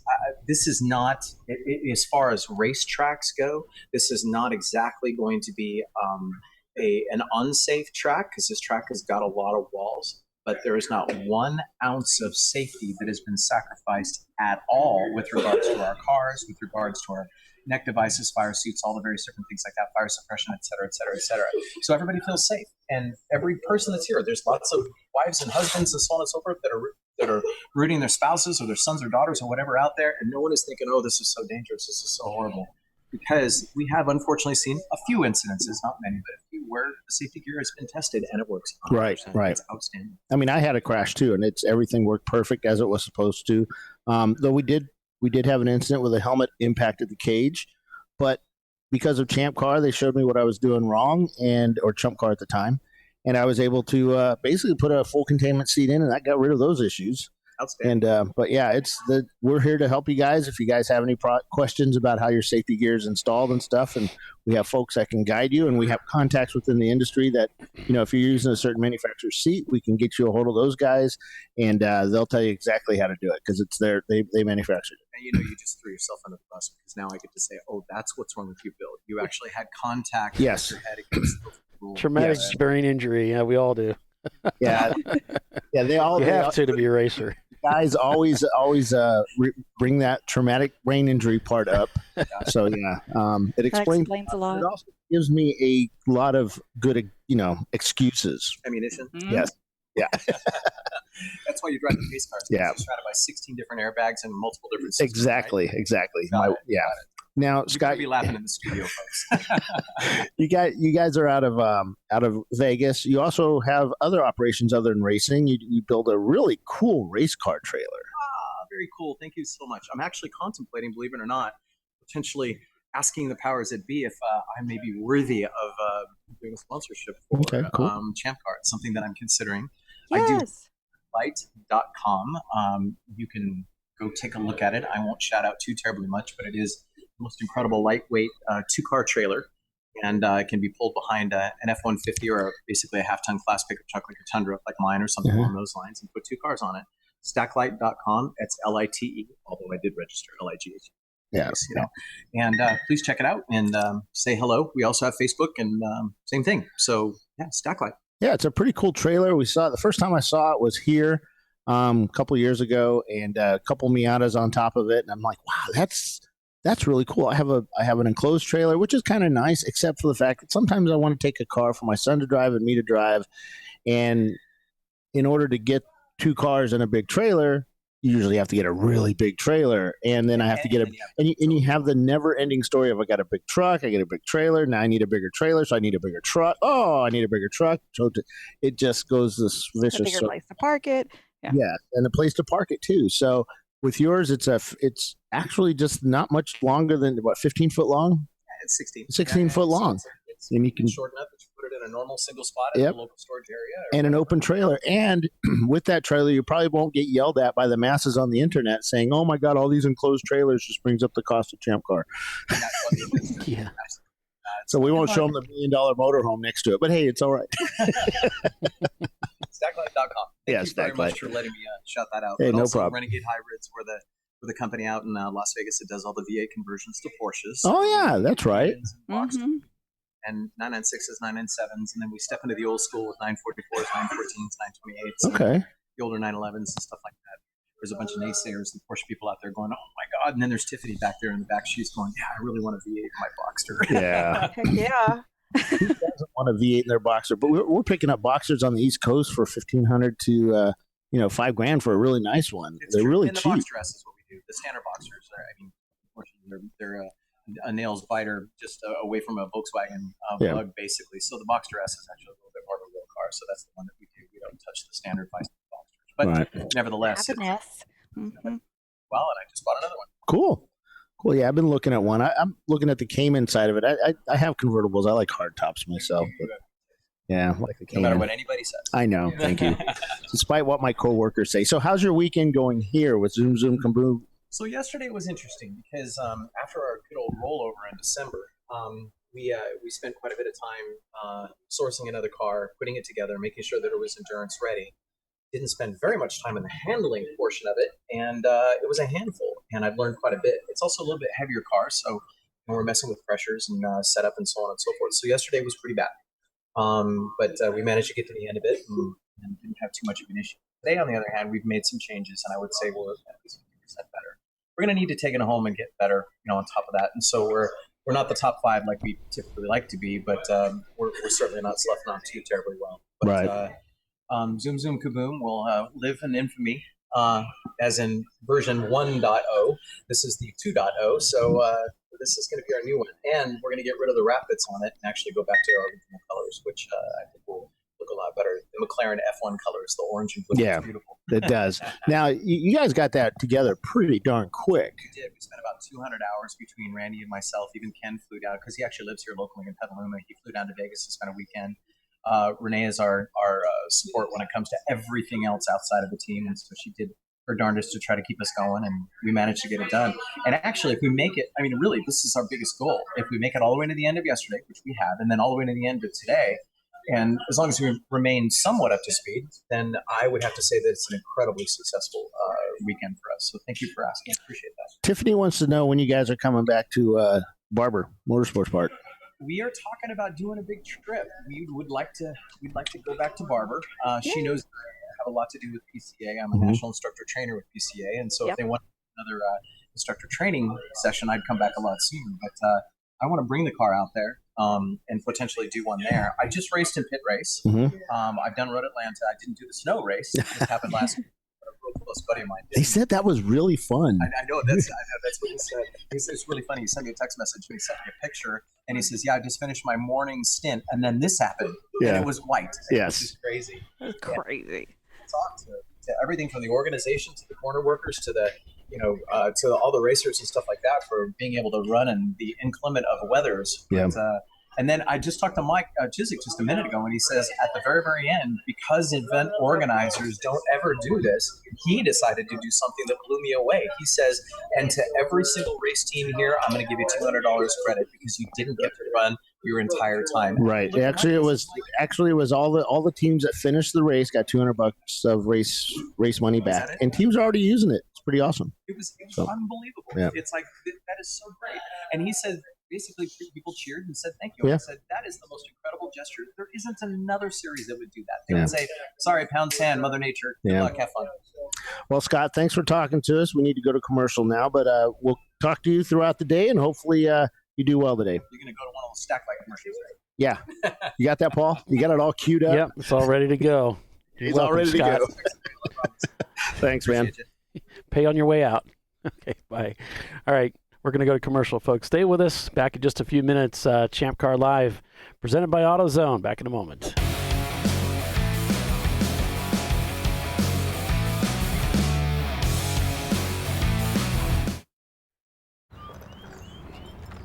I think I'm going to try buying tires online. TireRack.com can help you with that. I guess I could buy the same ones I have. No need to guess. Our tire decision guide gives you all the right options. I mean, I am no tire expert.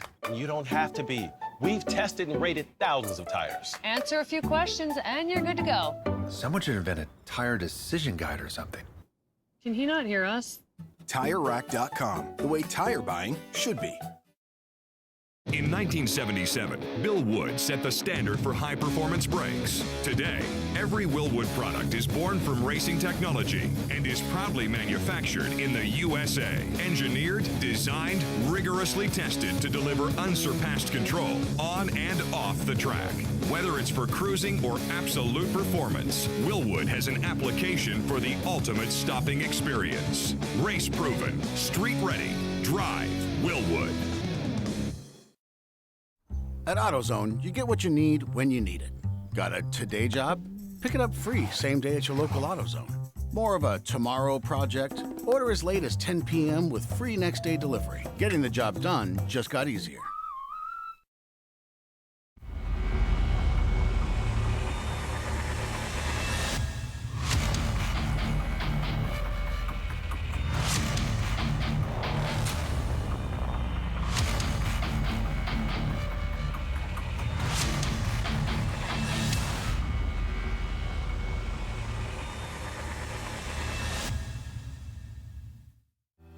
Lifeline USA is a leading manufacturer of onboard fire suppression systems. Lifeline's continuous commitment to research and development ensures that we supply the most innovative and cutting-edge products available. Used by the majority of the world's motorsport championship-winning teams and constructors, Lifeline has a proven history of success. Lifeline offers a complete range of fire suppression systems for all budgets and needs, and we continue to push development and limits on both extinguishant materials and our patented delivery systems to make the race car environment almost as safe as sitting on your sofa at home. Every kit has been designed for a professional and simple installation. For more information and to purchase your Champ Car fire suppression system, go to www.lifeline-fire.com.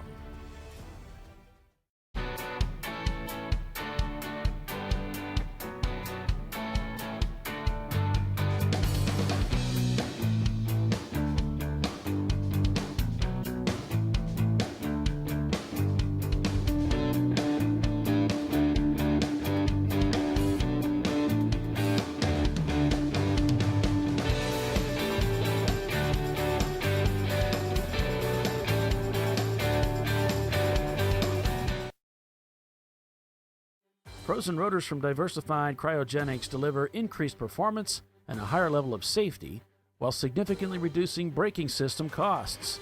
Our proprietary 60-hour cryogenic process permanently and dramatically improves the usage life and stability of brake rotors, creating a distinct advantage in tensile strength, abrasive wear resistance, and rotor longevity. Frozen rotors. It's the cost-saving solution for better braking performance. Worn shocks and struts can be dangerous, so replace them with Duralast loaded struts to restore ride control and improve brake performance. They come with a new spring installed and compressed, so installation is safer and quicker, which means less hassle, more safety. Duralast loaded struts, available only at AutoZone.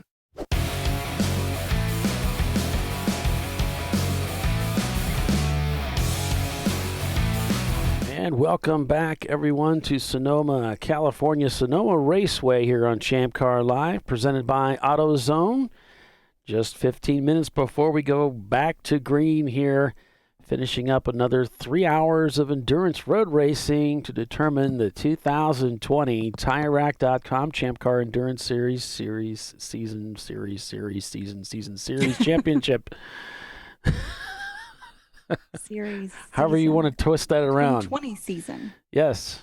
Yes. And right now it looks like Visceral is in a great position to take the win. It's going to be, I mean, those guys, as you said earlier, they haven't put a foot wrong. They're leading in the points, and they're still in the lead of this race. By 4 points. I mean, like double. The next team in line is double the points, is at 8. Yep. They're going to be hard to beat. They're going to be tough to beat. Probably roll off the grid. Being that we're in California, probably roll off the grid about 5 minutes after the top of the hour. But we will get this race started, and we will finish at 4 o'clock local time. It'll be 7 o'clock Eastern, I guess that would be, yeah. Sounds about right. Then I'll take my wife out to dinner. Probably sounds like a good idea since you've been on the broadcast all weekend. Yeah. Yep. So it looks like teams making their way back to the grid to get their drivers plugged in and get ready to head back out onto the racetrack. Yeah, they're about to get this thing underway again. They'll do the restart very similar to the way we start a race. They'll roll everybody out under yellow behind the pace car, and then when they're good to go, they'll green flag. And just in case you're wondering, the teams that are invited to come to this track to, in this case, it's here for the championship race. These are teams that scored their points over the course of the 2019 racing season. So just to help clear that up a little bit, the way Champ Car runs their championship race is they have you spend the whole year trying to get the lowest points possible. So a win is 1 point. And so what you want, hopefully through the course of your racing throughout the year, is to have a couple of wins, because then that'll give you 1 point for those 2 races, and your best 2 events that's how you're scored. So that would give you those together. Yeah. Then you add them together. So that would give you 2 points. So that would bring you invitation to the championship race to compete for the championship title. And they usually we're inviting 75 cars are invited to the championship race. There's never that many that sign up as far as those that are in contention. So then we have some other teams that will sign up who aren't really in contention, but they can still join in the race. And they can still win the race if they want. Yeah. Sure. But they're not a factor in the championship fight. So they're scored a little differently when you look at the timing and scoring. When you look at Race Hero, you see some that have the CC next to them and some that don't. And so that's the separation between the ones that are running for the championship and those that aren't. Right. The CC means championship contender. Right. So this race, Tiffany, if I understand it right, though, the points gained here figure into the 2020 season championship title. So in other words, whoever wins this race is going to be crowned the 2020 season champion. And any points that take place here are going to be tallied for this event only. So I don't think those that are racing out who aren't eligible, will their points stay here and not figure into the 2020 season for the 2021? They finish well, they can use that to qualify for the 2020 championship. For 2021, you mean? Well, we're doing 2019 right now. Well, actually, this is 2020 championship. That's the way it works. You're considered the 2020 champion, even though your points are accumulated back in 2019. Well, yeah. Okay. So I think those that aren't competing for the championship title for this event, their points would be used. So say I don't know, pick a team, ABC, wins the race but doesn't win the title, of course, because they're not in contention. That 1 point would go towards the championship race next year at Road America. Right. And I don't know how I'm not sure if they're using the championship, if they're adding those in, or have you heard if they're taking those out as far as like this year's? Yeah, I don't know. Finishes. Since you're not running, right, I'm not sure 100% how this event plays into that. Right. My guess would be we'll hear about it. Yep. And then, so this event for the championship, we're taking those top 2 finishes and adding those together. That's the points they come into this race with. And then we're going to take the finish of yesterday, where they finished first, second, third, whatever, that adds to it. And then today's finish, and whoever finishes with the least amount of points, which is, they've done the best, will be the championship. And right now, Visceral, if things ended the way it is right now, Visceral would be, that's the far column is 4. They'd be ahead, followed by 9-4 Motorsports. The Lexus has 8 points if they ended in second place. So everybody that's just clear the on total. that? There will be a The test at first, the end of the day. line, the first column is the points they came into the championship with, and then we're adding in today and yesterday's results. All right. So as you can see, the teams are getting socked in here, getting ready to head out onto the track for another hour and a half of racing or so before they'll make another driver change. There haven't been any full course cautions today. Or yesterday. Can't play that into your strategy at all. You can hope, but there haven't been any. It's different. And the weather's been fantastic. Yeah. Weather hadn't been an issue. Flags haven't really been an issue. So looks like Steve's it's all in the about car the here. driving and the strategy. Hey, Paul. Hey, Bill. I got a good story here. So, you know the Visceral racing car, right? It's red, white, and blue. Yeah. So they modeled that car after the Porsche 962 that was all painted up red, white, and blue like a flag, just like his car. So this old guy on pit lane walks up to him. We watched it, and walks up and says, "Hey, I've driven that car." And he goes, "Oh, the Porsche?" And he says, "No, the Porsche 962." And he didn't understand what the old guy was saying. But basically, the old guy said, "No, I drove that car in competition, and it was the Porsche 962." And it was John Morton saying it. Oh, and, yeah. They didn't know who John Morton was They until didn't know he who he actually was. explained it to him. He's like, "Oh." They had no clue. And then, of course, I let them know that Steve Nichols is getting into the car right beside them, and they didn't know who Steve Nichols was either until I explained it to them. And they're like, "Holy crap!" And Ron said, "Well, all you got to do, all these famous guys are there, all you got to do is stay in front of them." That's all you got to do. All you got to do, stay in front.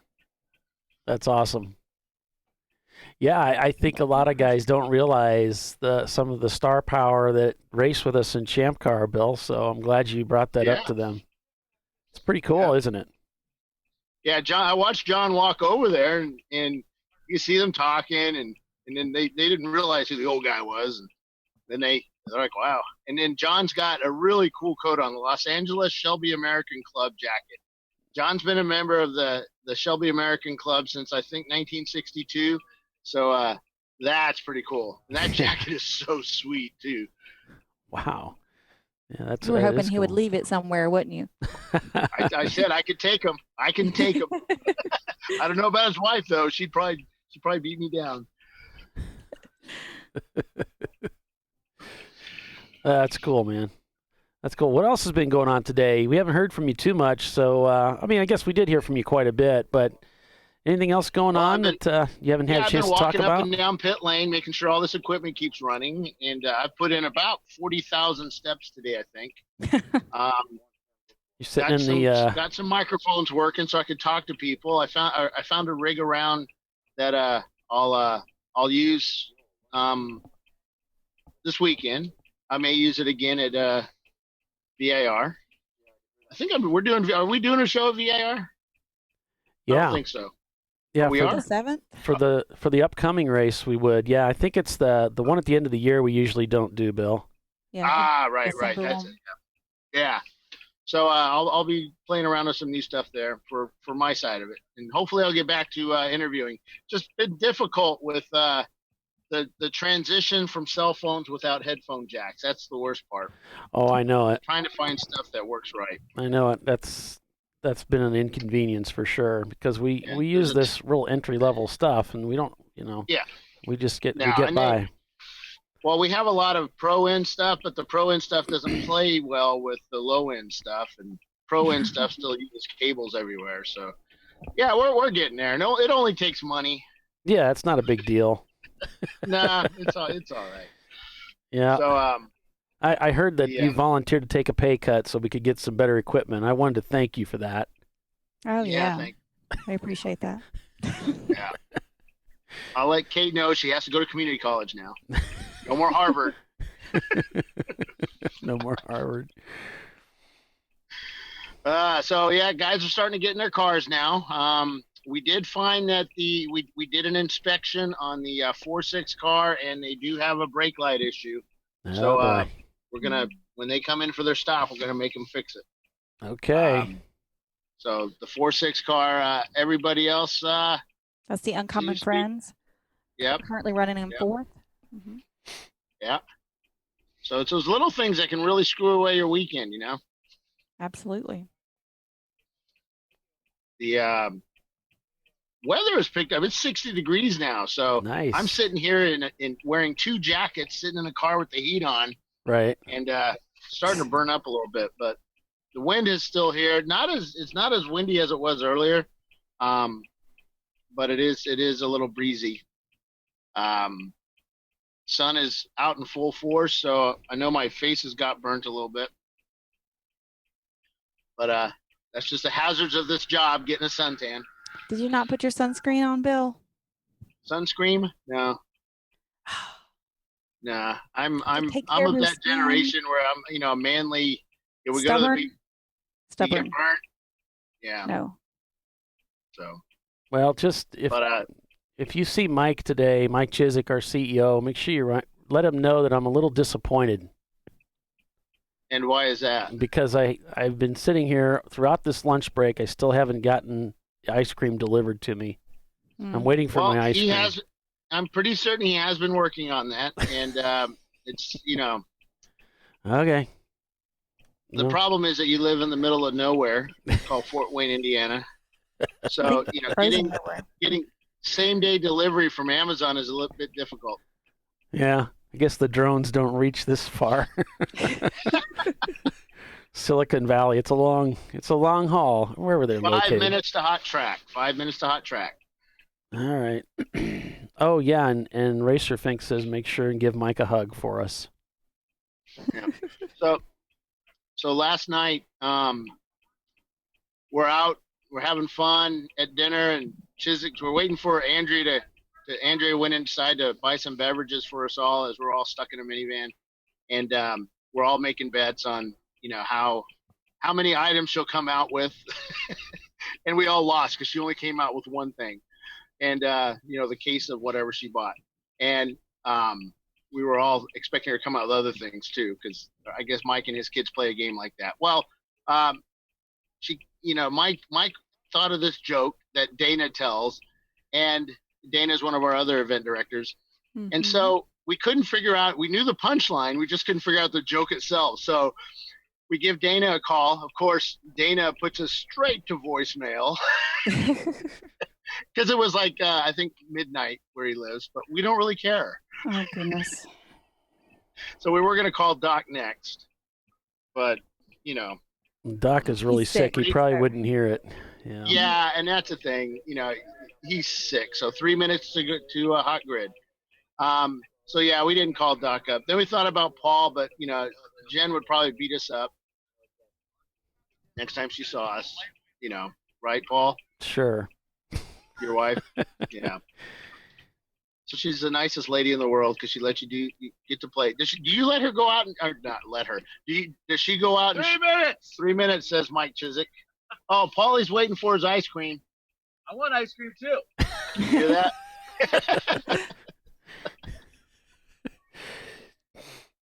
So, but yeah, so I don't know where I was at. You were talking about my wife, so I'm really waiting. Oh yeah, your wife. Your wife is the nicest lady because I like talking about everybody's wives. Yes, I am.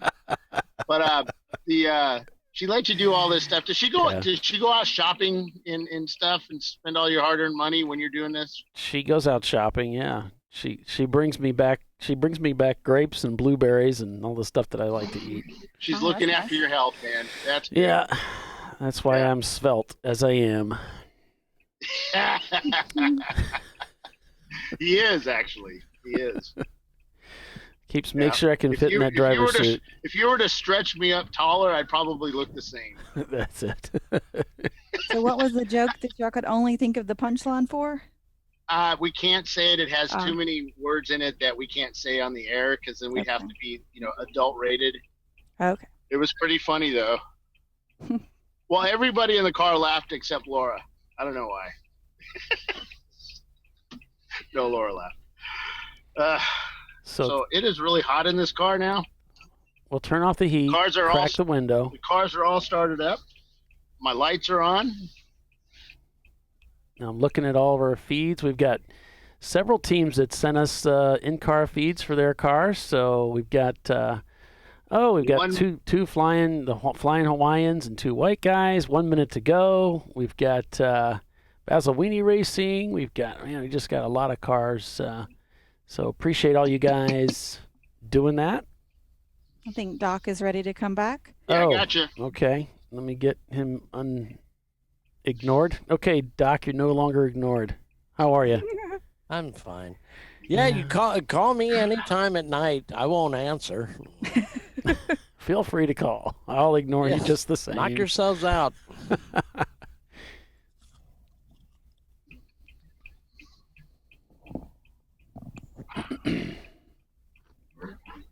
So just getting ready to roll off the grid here for another 3 hours of racing. That'll determine the series championship for 2020. Dun, dun, dun, dun. Pace car moving. Okay, here we go. Getting ready for the restart. There's Visceral Racing Group leading the field. I think that's Steve at the wheel there. Roger that. 30 miles an hour, turn 7, turn off lights. Should be Steve. Steve. Yep. He's got that fabulous mustache that even Doc's a little jealous, I think. I am not. Did you love it when other people speak for you? I am confident in my mustache. Okay. Doc has the Lorax mustache. The Lorax. Perfect. I had to look that up. It is dynamite. The Lorax is funny movie. Yeah, it's an animated thing. It's funny though. I love my animated movies. Yeah. I used to blame my kids for going to see them, and now my kids are grown up and they don't go with me. So now I don't have anybody to blame it on. You have to wait till it comes out on Redbox and take it home. Right, because they look at me when I come into the theater, and it's like, all right, security. This guy has no kids with him, so he's obviously a creep. So right, he's a prevert. He's got to be a deflector. Yeah, I'm gonna have to rent that and take it home. Yeah. So 9-4 Motorsports rolling out off the grid as well with Uncommon Friends just up ahead. And darn it, if it doesn't look like they're not streaming from there. Man, what happened there? No. Uncommon had it. Yeah, Pace car entering the carousel. Oh, well. Somebody's saying something about David Reagan's dad has peanuts on pit row. Yep. Is that a bad omen or something? Oh, God, yes. It's almost as bad as having a green car. I have heard about that one. The kiss of death, huh? Okay. Yep. I don't know. Peanuts are tasty. All this suspicion, all the superstitions, right? Mm-hmm. So teams being led now around the track. Pace car will pull in here at some point, and that's assuming they can get Bill off the track. Then maybe we can go back to racing. Got Visceral Racing Group leading 9-4 Motorsports in their Lexus SC300. That's the order of running, but not the way that they were brought off the track necessarily. with Tuttle Motorsports in the 108 is in third. Uncommon Friends fourth. Pace car lights out, turn 7. RVA Graphics and Wraps in the number 111 car is fifth. And here they are. Pace car back straight, lights out. Roger that, coming in this time. So pace car coming in this time around.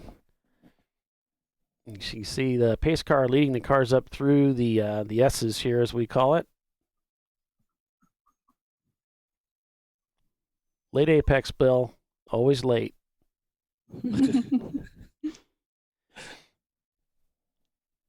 I know all the drivers behind are watching Bill closely to see what the line is. Right. Studying his line. Oh, yeah. They want to know. Pointers. Well, it's always a good idea to see what not to do.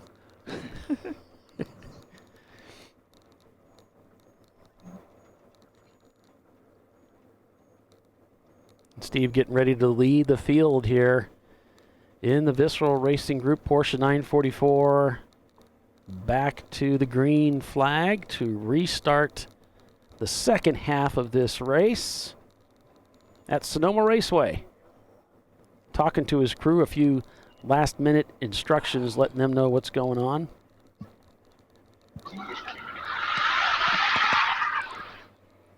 And Bill pulls off into the pits. I guess you'd call that. Last minute, didn't he? I don't know what that was. He But he did it. where the pit in You was. saw that on TV. He tried to fake what he was doing. All right. Green flag we're expecting to come out here. And Scott just waiting. Steve just waiting. Now he's full throttle as the green flag comes out and sends the field forward to green flag racing for the next 3 hours here at Sonoma Raceway, as Visceral Racing Group leads the field up into turn 2. The last 3 hours of this championship. Zoom, zoom, kaboom in the midst of it here. 9-4 Motorsports comes into the pits. RVA Graphics and Wraps hard on it.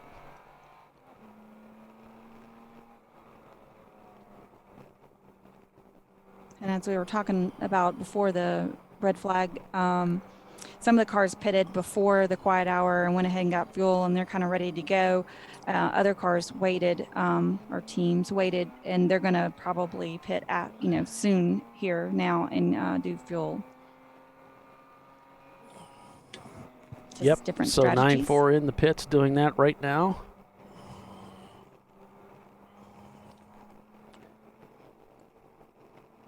As the field comes down into turn 7.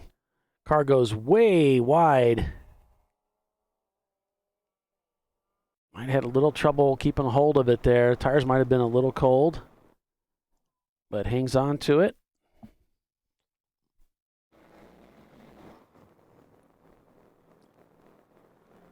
And that might allow the car that was just behind them to catch and pass them. I'm sure he'd prefer to enjoy this clear track that's up ahead Right. than getting blasted by 3 or 4 cars and then being in the midst of all of that here at the beginning. All right. I'm sure he's going to try to stay out of trouble as much as possible.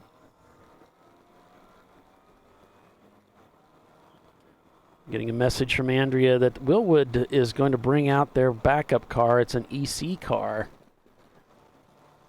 to finish up the rest of the day.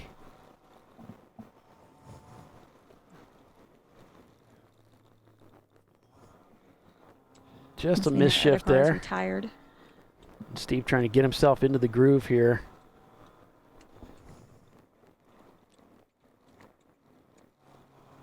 There's always a lot of adrenaline that hits everybody right at the beginning of the race, and that's when the mistakes can happen. So Steve knows he's been racing a long, long time. He's just going to calm himself down here and get into the groove. Won't take but a couple of laps. It's the same for everybody. Zoom, zoom, kaboom. Warm that car up, yeah. Back, yep, got to get those tires warmed up and get into a rhythm here. RVA Graphics with Uncommon Friends just up ahead here, going around one of the other competitors as they wrap back around to the right. up the hill, and now they'll dive into the carousel turn, as I call it. This turn 6 constant radius left-hander. And he's just kind of mid-tracking it. Keeping an eye on his mirrors. There's a lot going on out there. As they head towards turn 7, Uncommon Friends getting a little ways out there. They pass the Flying Hawaiian Z car. Uncommon gets by, but RVA a little trouble getting by in turn 7. Thinks the better of it, backs off. Here comes Tuttle to take advantage of the situation. RVA gets by them as they head into the 8-9 series of S's here. RVA has to tuck in behind, lift off the throttle, loses a little bit here. Tries to get by Tuttle here, heading into 10, and tries to make a move on Uncommon, or on Flying Hawaiians too. It's really sketchy down there, trying to pass going into 10. Gets it done, and now positioned on the inside as they go into 11. RVA makes the pass on the Flying Hawaiian team also. A little late to the throttle because he had to take the inside line. That's going to open him up for the over-under, and sure enough, here comes Tuttle whistling by on the outside as they head down to pick up another lap here at Sonoma Raceway. Into turn 1 they go. Tuttle just up ahead. RVA reeling him in just a little bit with that optimum line heading in there. Crest up over 2. Won't be long now before the sun starts to set right into the eyes of the drivers as they come up over turn 2. Back on board with the leader. One of the Miatas coming around Visceral Racing Group. Visceral just kind of hanging on there as he comes around the carousel, using all the racetrack and a little bit more into the curbs there on the drag strip as he races down towards turn 7. Downshifts into third, on the gas early, wide through the second apex, all the way up against the curbs at the exit of 6, now working through the S's, headed towards turn 10.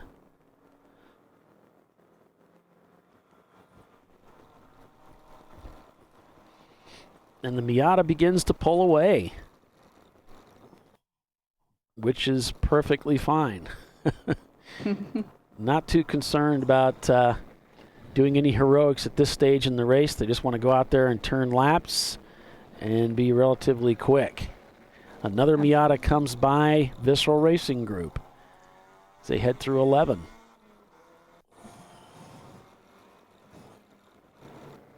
Meanwhile, Zoom Zoom really looking to get by Visceral also, as Visceral's trying to deal with the blue Miata.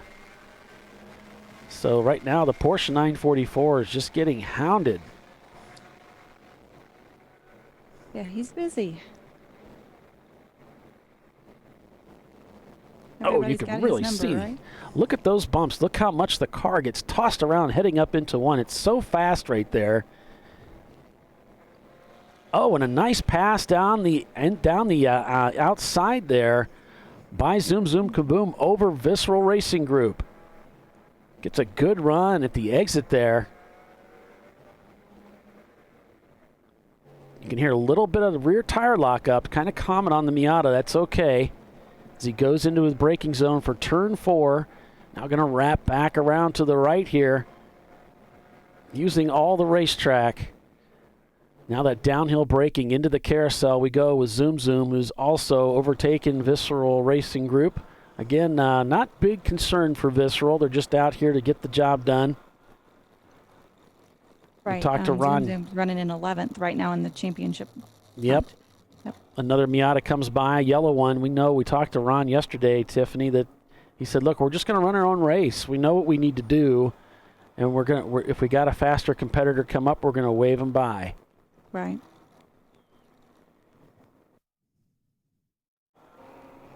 Yeah, they have the points to do this. They only need to place in probably the top 5.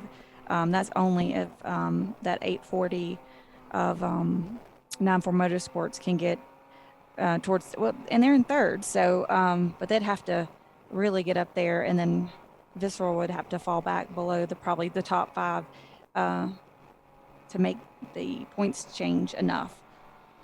Uncommon So they just have to Friends. stay out of trouble. Well, Uncommon Friends has ducked into the pits. RVA Graphics and Wraps has pounced on one of the Tuttle machines down the inside, turn 11. He's looking to the right. There's the over-under again by Tuttle Motorsports. They saw it coming. They set him up, and it executed it beautifully as they head down the front straightaway again to start another lap here at Sonoma. Uncommon Friends beginning to tumble through the standings, down in 8th now as they are in the pits, no doubt taking their strategy at the end of the quiet hour rather than prior to. Right. Car Wars, 559 Racing in Willwood also shown in the pits at the moment. Uncommon Friends is serving a penalty for passing under yellow. All right, thanks for that, Doc. Oh. Must have been a local yellow. I didn't even see one. Apparently, neither did they. Yeah, apparently, yeah. So the Lexus Coupe is back out onto the racetrack after a pit stop. So they'll settle in here for a couple of hours of racing before making their final driver swap to finish up this race and see where they can finish in the standings today. Yeah, they've got the closest points to Visceral, so because they finished pretty well yesterday. So if anybody's going to make Visceral sweat, it's it's going to be Tuttle or 9-4 Motorsports. Tuttle didn't finish great yesterday, so those points hurt them this overall. But we'll see how it plays out. Yeah, we'll see how it plays out. So right now at 118 laps turned so far, you've got Visceral Racing Group leading this race. You've got Tuttle Motorsports in the number 108 Mitsubishi in second. Then it's 9-4 Motorsports in their SC300. RVA Graphics and Wraps, whom we're on board with right now, is in 4th place. Then it's Utah Valley University in 5th. Basil Weenie Racing is in 6th in their B-Class Miata. Then it's 9-4 Motorsports, the sister car, the Supra, in 7th. Then it's Silver Fern Racing in their Miata in 8th. Another Miata, a few good cylinders, in 9th place. Uncommon Friends scored in 10th as they're in the pits scoring or paying for a penalty, a 3-minute stay for passing under caution. Polly, over on our YouTube channel, someone's throwing you some props. They're like, damn, Polly, good play-by-play. I saw that. Isn't he awesome? I saw that, and thank you. I appreciate that. Now I can ask for more money. I'm not even getting ice cream. I don't think there's more money coming my way anytime soon. Well, thank you. Appreciate that. It's the racing. This is what's so awesome about Champ Car, and one of the things that keeps people coming back to it is the racing. There's a lot of cars on the racetrack, and there's a lot of good, hard, close racing, and that's what makes it so much fun. Visceral Racing Group giving up a spot to RVA Graphics and Wraps. They'd like to get their laps back. Yeah, they're 3 laps down from them. So a pass on Visceral doesn't hurt their feelings any. As they head up back towards the old tower here. Working through the S's is this driver.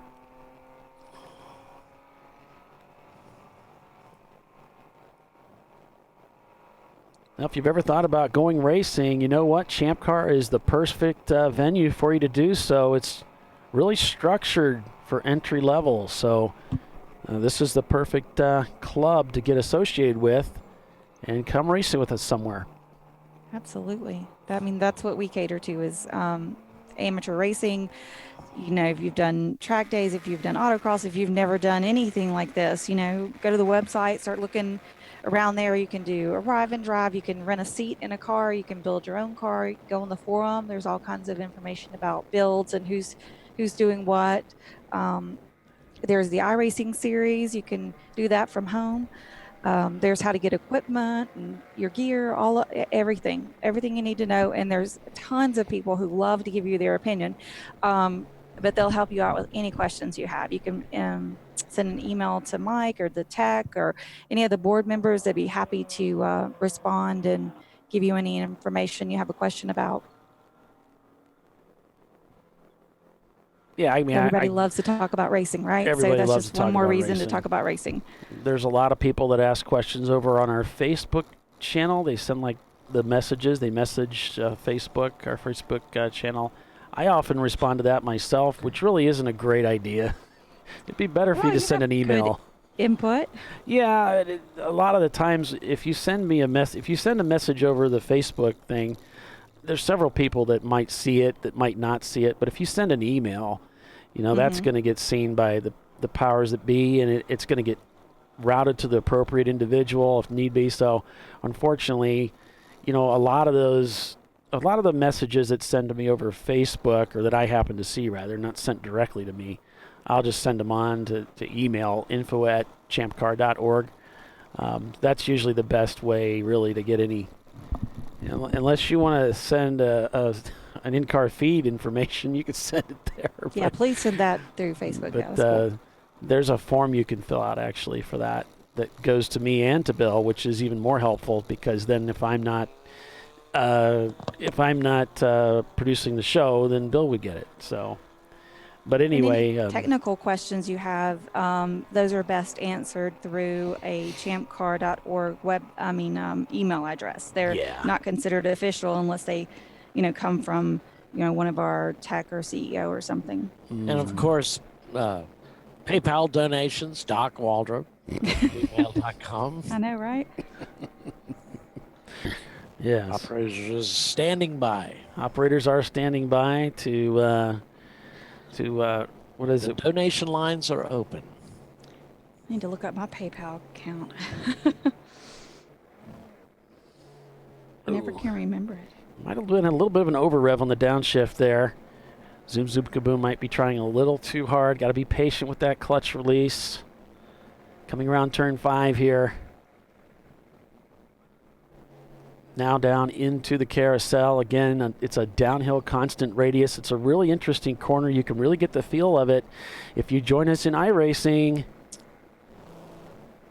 On the curbs, at the exit there, across the drag strip, heading down into 7.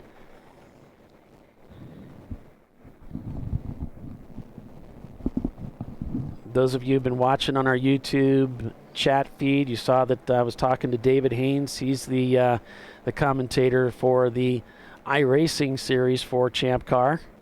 Yeah, all those are on YouTube on Wednesday night, the championship rounds. The race rounds, only, we don't broadcast the practice and qualifying. Yeah.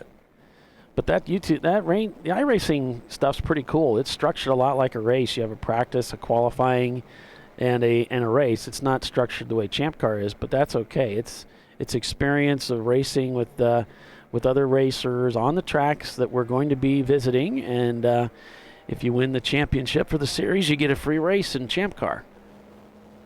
So a real that's race, pretty cool. Entrance. Yeah, it's amazing. So that's Wednesday nights. You can get signed up and be a part of that.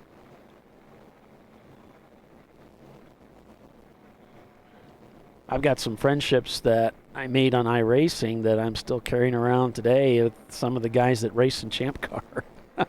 It's pretty cool. That is cool. Jason How come Hilly. you aren't on our Wednesday nights?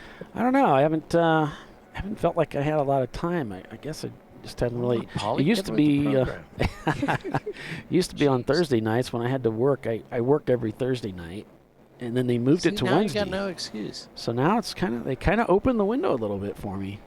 So I might do that. And we talked to Mike Busby. Is it Mike? Anyway, the guy Matt. That's better. I knew it didn't sound quite right. Matt Busby with NCM Motorsports Park about getting the that track scanned. He said it's just too expensive. It's hard to justify. But so NCM is not there. Does iRacing charge them? Yeah, I guess so. Huh. I don't know. I thought it would have been the other way around, but I would. That's what I would think too. That's what I heard, though. So, whatever the case may be, it would be awesome if they got the grand full course scanned.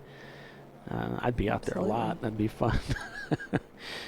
And Zoom going around. One of the other competitors here, heading through the S's. very gingerly because this is a narrow racing line through here. Of course, the faster you go, the narrower the racing line becomes. So much history out here at Sonoma Raceway. So many amazing races have taken place out here, and they're still doing it. In NASCAR, IndyCar. There's RVA Graphics and Wraps going by the inside of Zoom Zoom. Nice pass down the inside. Zoom Zoom saw him coming, gave him room. Very nicely handled. Uncommon Friend still shown in the pits right now. If they're serving a penalty, they should be released soon. So at 123 laps, you got Visceral Racing Group leading with Tuttle Motorsports in the 108 in second. Then it's 9-4 Motorsports in the Lexus SC300 in third. RVA Graphics and Wraps in the green 111 car. Oh, did you guys hear that? It sounded like somebody missed a shift or something. It might have been I wonder if somebody missed a downshift and money shifted it. Boy, I'm something not didn't sound hearing right. any car noises. I don't get the car noises either. You're I not think getting just it. your- That's because of the way I have it structured here. This Right. All right, it's good to know that. All right, so where was I at here? So we got RVA Graphics and Wraps in fourth, Utah Valley in fifth. Then it's Basil Weenie, 9-4 in the Supra. Silver Fern is eighth. A Few Good Cylinders, ninth. Flying Hawaiians is 10th. So we're on board with Utah Valley thought they were going to have a good run today, and sure enough, they are. Zoom Zoom's in 12th right now. Positionally behind the 107 car of Tuttle. That might be them up ahead. Let's see what the distance is. Let me just look at the gaps here. They're showing a lap down from each other. So if it is that car, he's got to get by him and come back around to actually move up a position.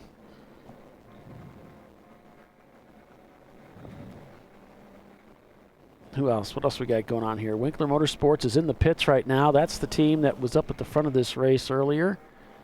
The Subaru just up ahead of Zoom Zoom, trying to find a safe way by. And the Subaru hugs the inside line to let him through. Orange Pumpkins in the pits. We know they had a lot of problems with that car. They had some contact. They were the ones that had that cooling hose below while they were in the grid, getting ready to go out onto the track this morning. Porsche defectors. We got District Motor Club. Both those cars not turning laps. Polish Hammer also shown in the pits. FTD for the race. Holds honors for that. It's the 108 machine of Tuttle Motorsports.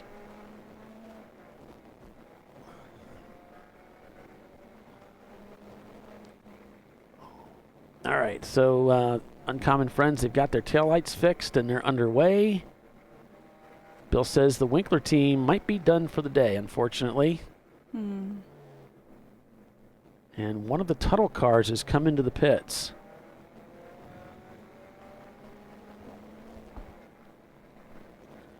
They may need fuel. I'm not sure if they stopped before I don't remember them stopping before the red flag. That's a pretty cool shot there. You can see the cars coming down the back section. They're headed towards 11 and then coming back down the front straightaway here.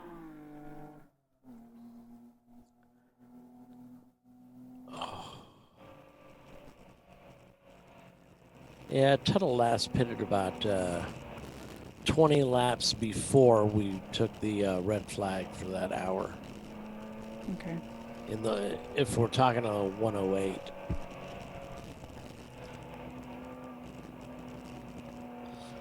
All right, 46 still in the pits right now.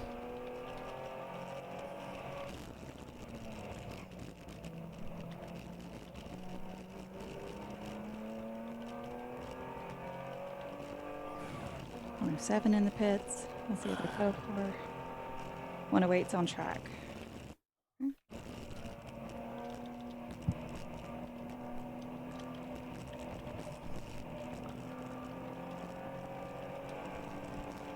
I don't know. I showed the 108. The 107 is not turning laps. I think that's what he said. 107 was in the pits and 108 is still on the track. Okay. Yeah. I don't listen to him. Yeah, I know. So yeah, in 13th, they just went salmon on Race Hero.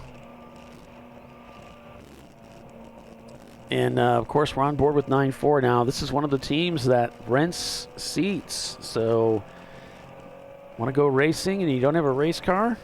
Well, this is one of those teams that that's their thing. They professionally prepare these race cars and rent out the seats so that you can go racing. They're beautiful cars, too. Definitely. Yeah, they always show up like brand new condition. Yeah, I mean, Brian Peely, he takes care of all these cars, and if there's a ding or a dent in a race, he'll fix it before the next event. That's just the way that's how he rolls. Back on board with Visceral Racing Group. Visceral back in the lead of this race.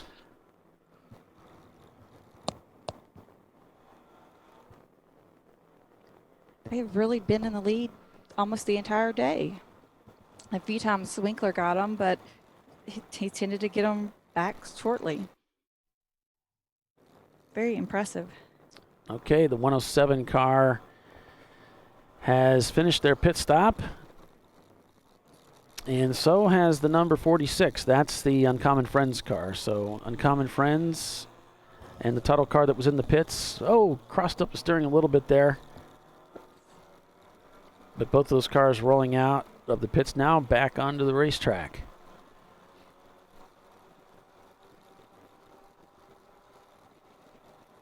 If you're thinking about going racing with us, you really need to volunteer because you'll be able to come out, see all the race cars, and really get to know the flow of things, how things work. You're going to learn so much. You can look at these cars up close and personal and see some of the tricks and things that they're putting together. You know, how do you route your comm system so the driver can plug it into their helmet? If you're going to use a water bottle, where do you put the basket? You know, where do you mount this stuff? And how does this stuff work? What kind of problems did you have when you first put this stuff together? What type of communication system are you using? You know, most of the teams are using either a NASCAR or an IMSA connector to hook up to their systems. I'd say about 90% IMSA. Yeah, I would say too. Most are using the IMSA setup. Right? What kind of brakes are you using on the car? What kind of tires? The tire question's the one I hear the most often. What kind of tires are they using? Yeah, I see people ask that a lot and walk around looking at everybody's tires. Yep. There's so many questions, and really what you want to do is whatever car you end up racing, you kind of want to find those guys, you know, Right. and go hang out with them, talk to them. Say, hey, you know, we're thinking about racing a Miata. And we'd like to pit crew for you sometime so we can learn from you. You know, or maybe we can get together over coffee sometime if you're close by, or who knows what, you know. But that's how you can learn so much and save yourself some headaches. Absolutely. It's way easier to do it that way than, you know, the hard way of, oh, we tried it this way, that didn't work. We tried it this way, that didn't work. It cost us a weekend, or, you know, whatever. Costs us money. Yeah, it costs money too. Yeah. More aggravation than you need to have. Right. Towards yourself. Joshua is a buddy of mine who lives here in Fort Wayne. He's putting a 944S together. And so, you know, we get together and we talk. And I go over to his place once in a while. We hang out and see how he's doing and talk about different things. And I get him pointed in directions to talk to some of the Porsche teams to get some pointers. But, you know, you'll find people like that. So coming out and volunteering, though, is how you meet people. That's the best way to go out and meet people. You can meet people over in the forum, too. We have a Champ Car forum on the website, so you just go to ChampCar.org, and you can sign up, be a part of the forum, and get to know some people that way. But coming out to the track, you just can't replace that. Nope, that's just fantastic experience. So get signed up, come volunteer with us. We're all over the country. I mean, we're racing everywhere, so we're even going to be in Canada this year. We'll be at Circuit of the Americas, Indianapolis Motor Speedway. We're going to be at Daytona, Watkins Glen, Gingerman Raceway, Road America. We're all over the place. So. Charlotte, Barber. Yeah.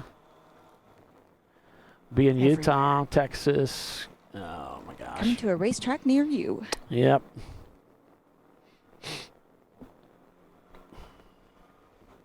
Pittsburgh. And Pit Race. It's actually, I think, south of Pittsburgh, but it's in that general area. Yeah,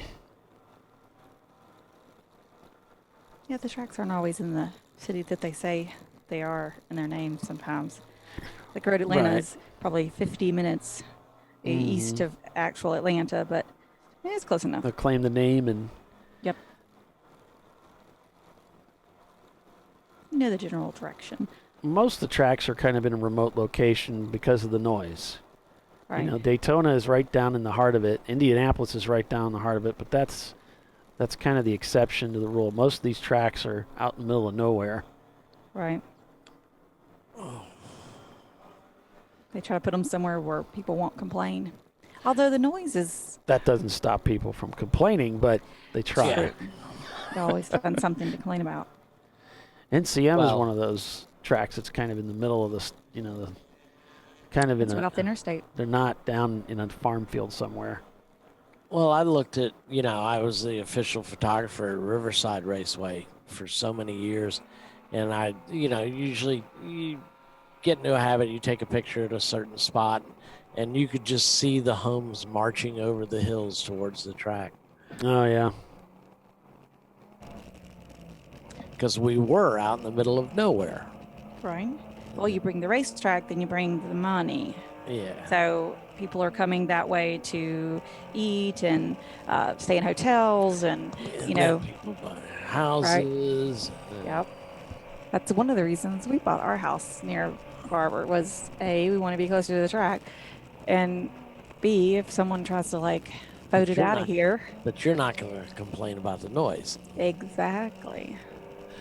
All right, guys, so we need to break for commercial, so we're going to do that, and then we'll be back here in just a couple minutes. Bill's climbing steps, so I think we're going to see an interesting camera shot when we get back from break. Stay with us, everybody. Champ Car Live, presented by AutoZone. Back in a moment.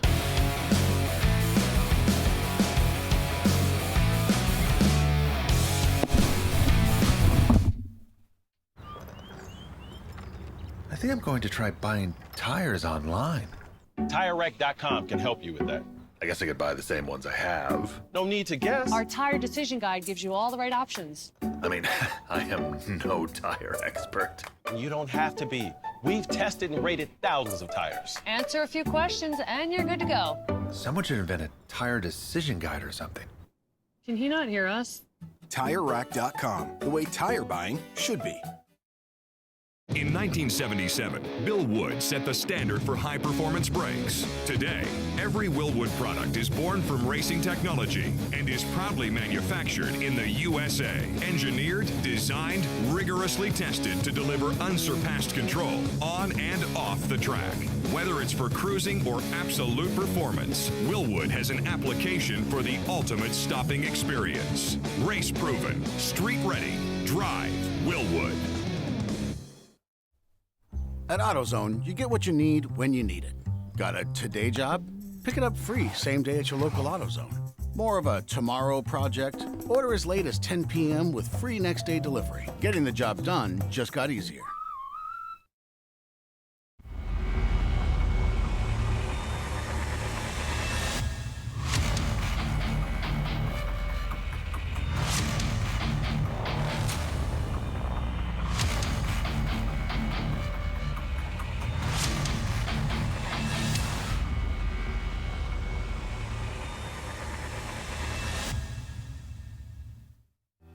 Lifeline USA is a leading manufacturer of onboard fire suppression systems. Lifeline's continuous commitment to research and development ensures that we supply the most innovative and cutting-edge products available, used by the majority of the world's motorsport championship winning teams and constructors. Lifeline has a proven history of success.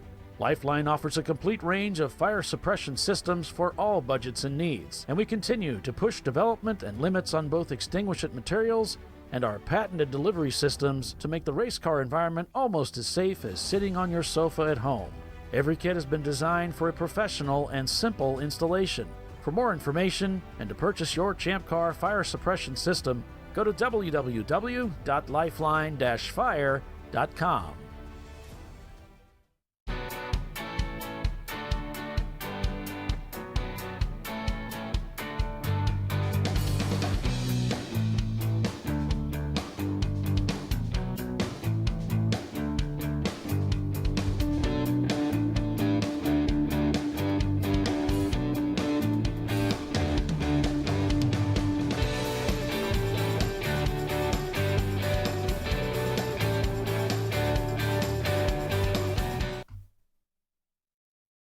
Frozen rotors from Diversified Cryogenics deliver increased performance and a higher level of safety while significantly reducing braking system costs.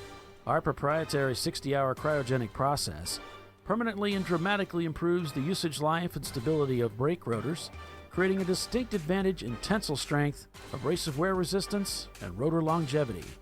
Frozen rotors. It's the cost-saving solution for better braking performance. Worn shocks and struts can be dangerous, so replace them with Duralast loaded struts to restore ride control and improve brake performance. They come with a new spring installed and compressed, so installation is safer and quicker, which means less hassle, more safety. Duralast loaded struts, available only at AutoZone.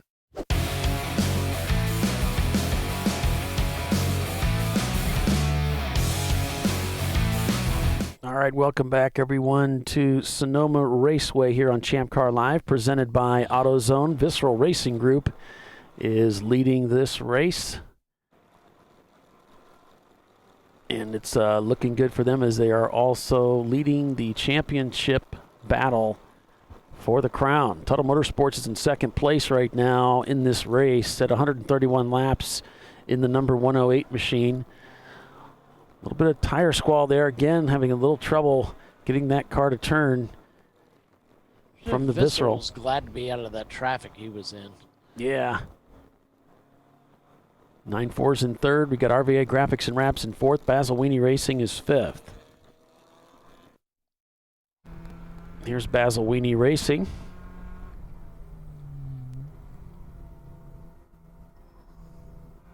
Looks like he's right on the tail of RVA Graphics and Wraps.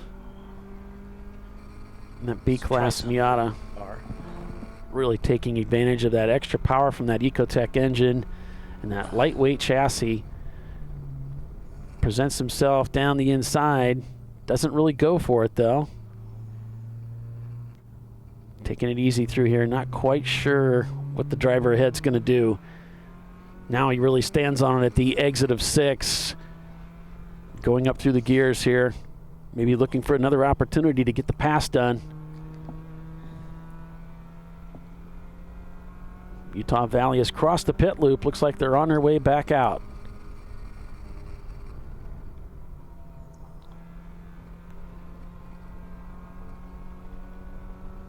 RVA trying to work their way by a slower competitor so they don't get held up.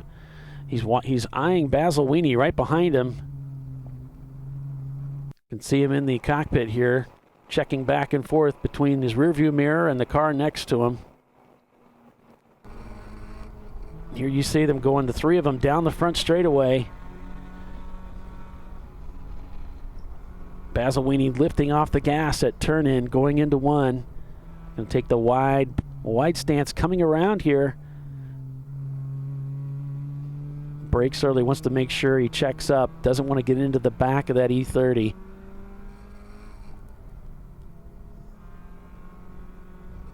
Kind of pedaling it a little bit here. There's some brakes that have to be applied going into that 3A, 3B complex. RVA goes ahead, takes the inside line down into 4. Basil Weenie follows right along with them as they head into 5. Wrap around back to the right. They'll crest the hill here and then set up as a downshift there for the carousel, left-hander. This is a constant radius downhill corner here, bringing them back out onto the drag strip now.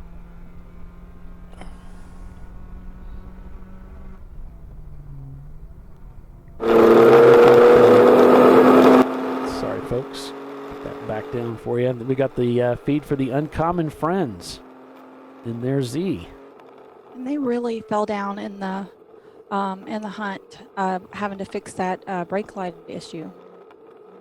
Yeah, they had some brake light issues, and then they also passed under caution, so both of those things really hurt them.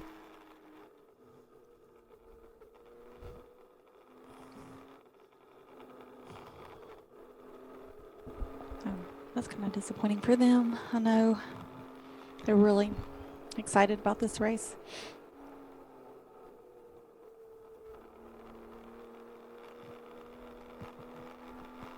Of course, the Uncommon Friends played host to Jay Leno, the talk show host, as they were racing at the Auto Club Roval last year. That was a lot of fun seeing that go down, along with the Flying Hawaiians and two white guys who hosted Adam Carolla. So Jay Leno had asked Adam Carolla if he wanted to go racing in Champ Car, and Adam said, "What's the Champ Car? What's that?" And he said, "Well, why don't you come racing with me and you'll see." Right. So the Flying Hawaiians here hosted Adam Carolla. Uncommon Friends also helped us out a lot at the SEMA Auto Show where we exhibited out there. Yeah, Bruce has been great at bringing his car out so it can be part of these exhibits to represent Champ Car. Such a beautiful specimen of a Champ Car, yeah. Yeah, probably the best looking, one of the best looking cars that we have in the series. As Utah Valley's just off to the right, and they're just kind of holding position here. The Utah Valley, you know, that's a newer racing team. They give way to the Z car, who takes the whole track there at the exit. Driver just making sure he's in the clear as he heads towards turn 7, taking that inside line. On the power early. College students, right? Yep, Utah Valley, yep.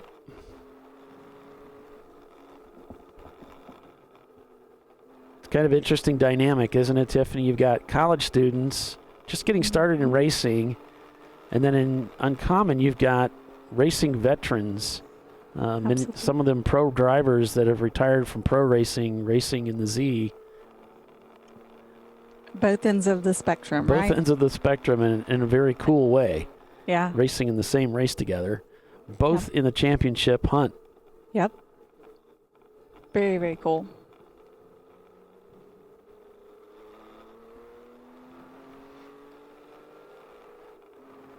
A quick upshift there.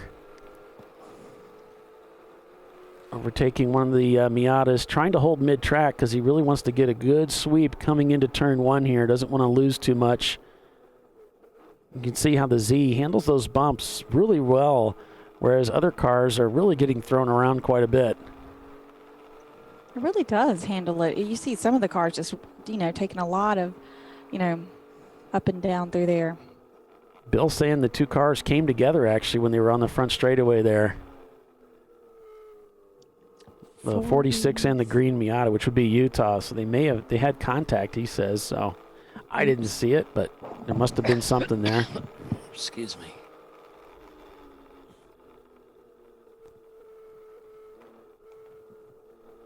Hopefully it didn't hurt either one of those cars. Car lost a little bit of the front end there. Back on the power here, finishing turn 6. You're always looking for a little bit more. Slips over from 4th to 2nd there in the downshift. Starts rolling back the power. And boy, these guys put on a heck of a race last year, chasing down the win with door slammers who ended up taking that win. But that was a very exciting battle that we saw last year. That was on the Saturday race here at Sonoma Raceway.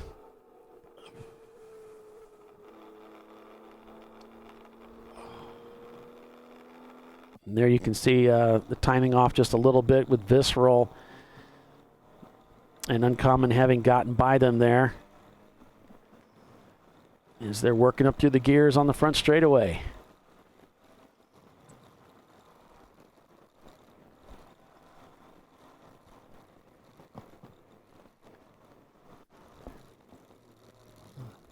Trying to to see what the difference was between Visceral and Tuttle, but it's almost a lap, I guess, is what it's showing right now. We'll see when Tuttle crosses over. Looks like Silver Fern's in the pits right now as Visceral gets really close going through this part of the racetrack with the Z-Car up ahead. Also, Rotor Palooka shown in the pits right now. Brake lights working good on that Z-Car now. We can see those real good.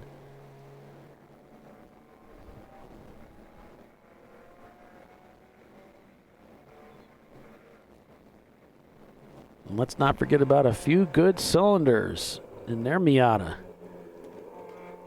Yes, they've done really well. They're in 7th today.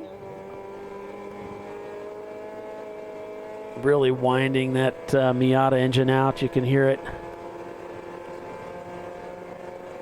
They're 2 in hours. 7th today. They finished 7th yesterday, and they're number 7. And you know How's what, that? folks? I forgot to fix that clock that I got down there, that unofficial clock. So I'll tend to that. And Tiffany, have you got any idea where we are points-wise? Maybe we can give everybody a little bit of an update while I tend to this thing. I don't know. Okay, let me double check a few things as I think I've got them all updated. I've been trying to do it as people moved about. Still Visceral's in the lead with four points. I've got 9-4 Motorsports with 9 points. RVA Graphics, and that's if it ended where they're at right now, Okay. and those points were added, just FYI. With 10 points, Tuttle, the 108 with 12 points. Let's see, 17 points to the number 83, 9-4 Motorsports, that's that Supra. 19 points for Basil Weenie if they finished in 5th.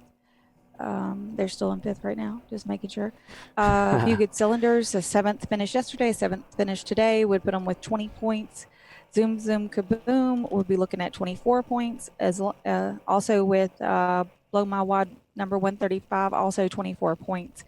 Utah Valley University is looking at 29 points if they finished 8th, which is what they're running right now. Tuttle, the 107 car, is looking at 31 points after that rough day yesterday. Silver Fern, the number 57, not the other one that's on you see on the scoreboard.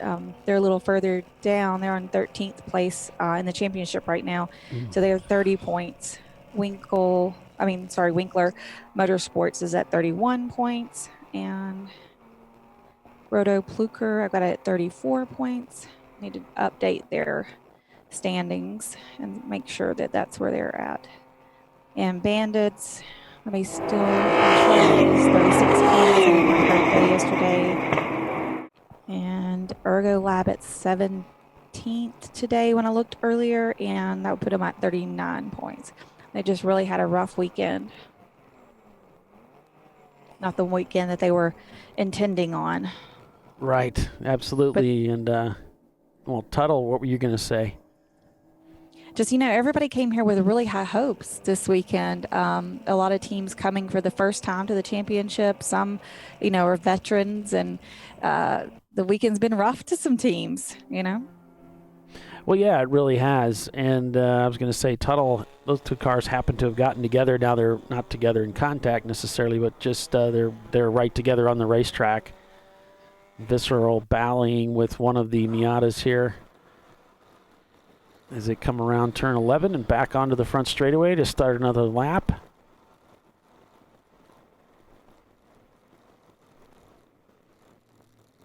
A 1:59 that time by for the Visceral Racing Group Porsche. Tuttle Motorsports in second place, back about a lap in the number 108 machine.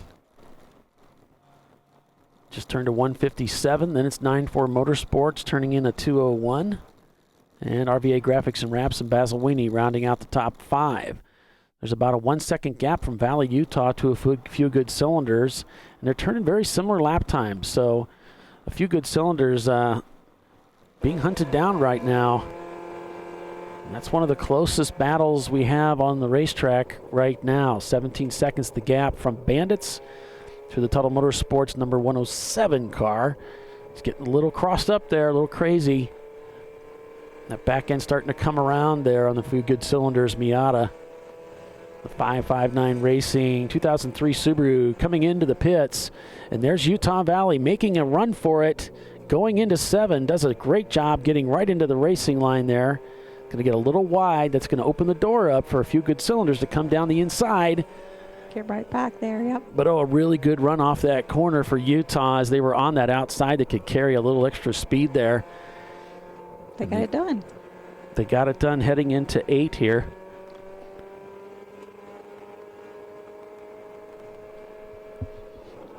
So our closest competition for the championship would have to be the number 840 Lexus of 94 Motorsports. If they were able to overcome Visceral and win this race, and then Visceral fell to like 5th, that'd be the only way. Utah went wide there at the exit of 11, almost lost the back end of the car. He caught it, but a few good cylinders, comes right back around him.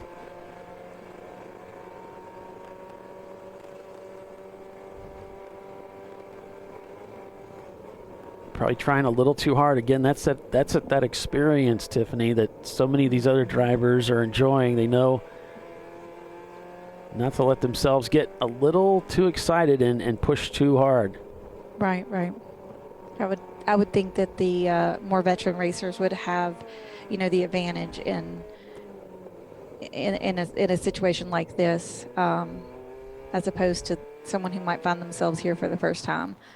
A few good cylinders, passes the leader down the inside as they head into the carousel now. There's Utah Valley also coming by Visceral, trying to get back into connection there with a few good cylinders to get that pass done again.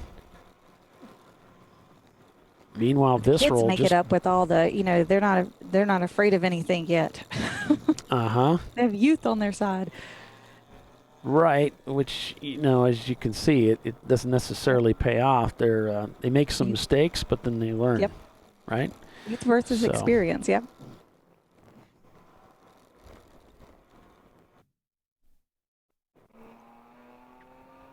Back on board with RVA as we're looking at some of the other races that are going on right now.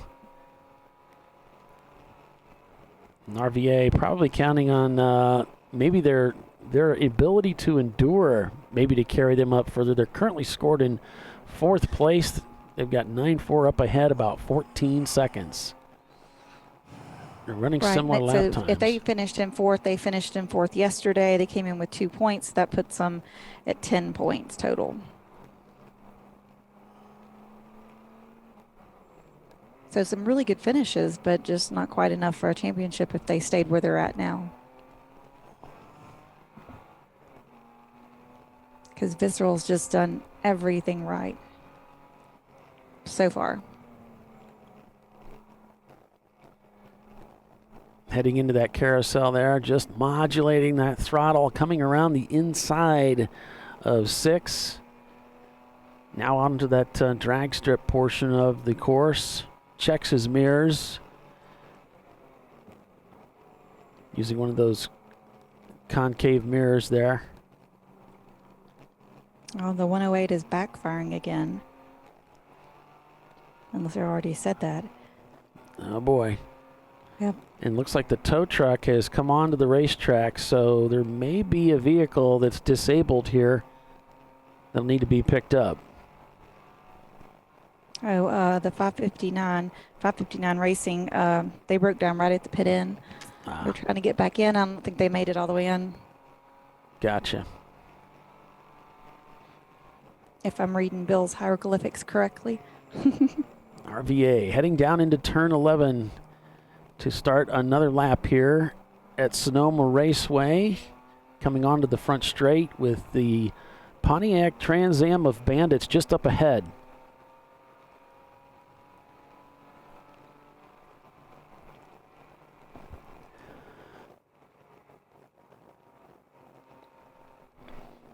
You can hear that familiar BMW sound as, Visceral Racing Group is coming into the pits. The leader is coming in. This might just be their pit stop. They're trying to get under two, right in that 2-hour window. So this is the only stop they'll do this afternoon. Yep, Uncommon coming in too, but so going to be handing the car over to the master here, Ron. Yep. And looks like he accidentally pulled in behind the wrong person there and got passed in the pits by Flying Hawaiians. And now he's waiting for a clock, and the attendant had to run back and pick up a second clock to get him taken care of. So lost a little bit of time there, but it's not going to hurt them. Nah, They've got a comfortable lead on the situation. It's a little frustrating. It's a little frustrating. It looked like Uncommon's are they serving another penalty or something? I don't know what's going on with them. He got waved by, so I don't know if they're serving a penalty or what the story is there. And we know they had contact with the UVA machine, so they may have been brought in for a penalty for contact. All right, so this driver getting out gets the steering wheel loose, and he's going to climb out, and Ron's going to take over for the last 2 hours. You can see him checking the oil up there. Yep. It's a good idea. And while they're in the pits, the 108 passes them. But we know he'll end up having to get, fuel before the end of this too, so it's really not going to hurt him. And there's the look from the pits looking at RVA. You can see just how beautiful it is out there. Absolutely.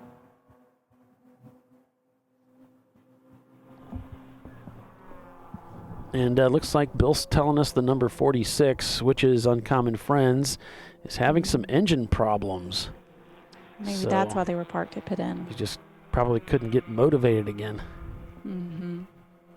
So your leader in the pits right now, getting serviced. And it looks like they're putting fuel in, but they didn't jack up the car this time.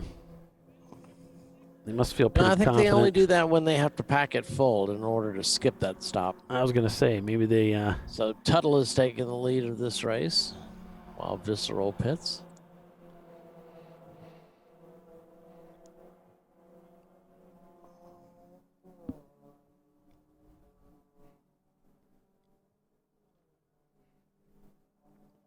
So both the Flying Hawaiian Z car and the Uncommon Friend Z car have come into the pits along with the leader. They all came in at the same time.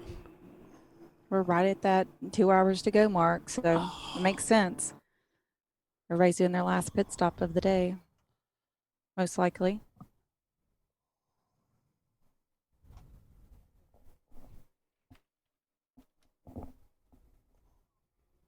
Getting their driver belted in and make sure he's nice and tight in there. Don't want to be fighting the car and wiggling around while you're trying to drive.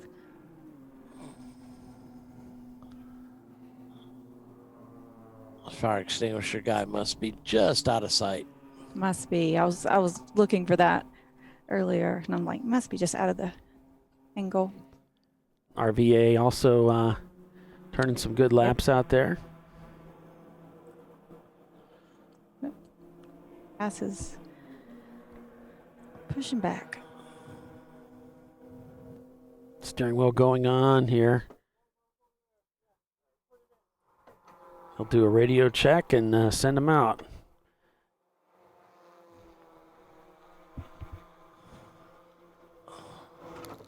Trying to get that machine fired, and it starts up.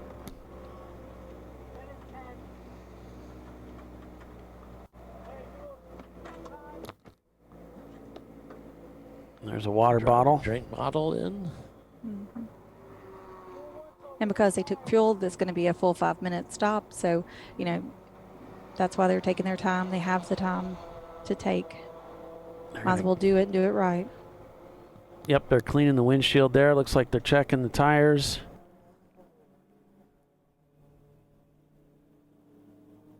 Bill's in the pits there with camera in hand, so showing us the outside view.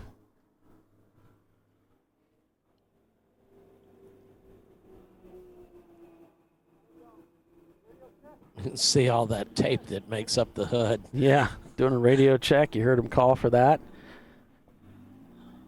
And the car rolls out. Another well-orchestrated pit stop by Visceral Racing Group.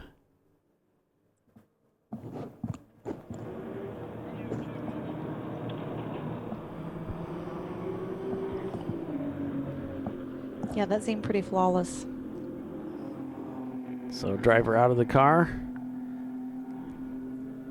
He was in there for about an hour. We got you, Bill, if you want to talk to him. So, how was it? Okay, he's got me. So, with all those cars racing around you, how hard was it to stay away from them? Very, very hard. Guys out there are driving their hearts out, going really at it. So it's difficult once you get in traffic. Very hard to maintain your own pace and rhythm. And this is a track where, there's not a lot of corners where you can mess up and have it not impact your lap time. So Pretty tough out there with the I think it was Visceral or not Visceral. One of the Miatas was just playing racing with you. I got stuck in a pack of 4 Miatas, and I was the 5th car in that pack, and it just felt like it was impossible to get around them. They were just all like bees. They were all over the place. Yeah. Any other incidences out there? No, some guys are over driving. It's hard to tell. You never know who's in the car. Teams have 3 or 4 drivers. Could be like me. It's my first time out there today, so I'm trying to figure out the track again. And sometimes you overdrive, sometimes you miss the apex, you miss a turn-in, and then you're a little bit in the dirt. So there's a lot of that going on. So what's Ron's plan? Is he just going to stay ahead, or try and get back ahead and stay there, or just go full out? We need to come in second, at least second. Okay. So our plan is, as long as we're in second, we're good. If the opportunity comes to get it back into first, we'll do that. But we're working the math and just trying to make sure we're not putting ourselves into trouble. All right. Good luck out there, Steve. Thanks. So there it is from the driver that just got out of the car there from Visceral Racing Group. As we go back inside that machine, as Ron's in the car now, the car owner, heading down that front straightaway. And that was Steve. Yep.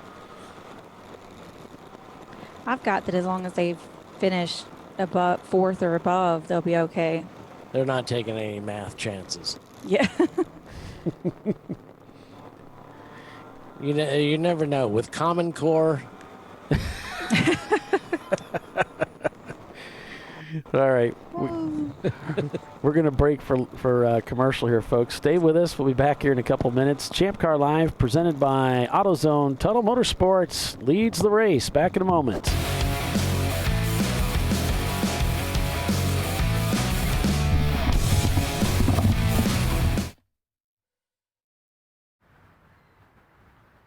I probably need new tires.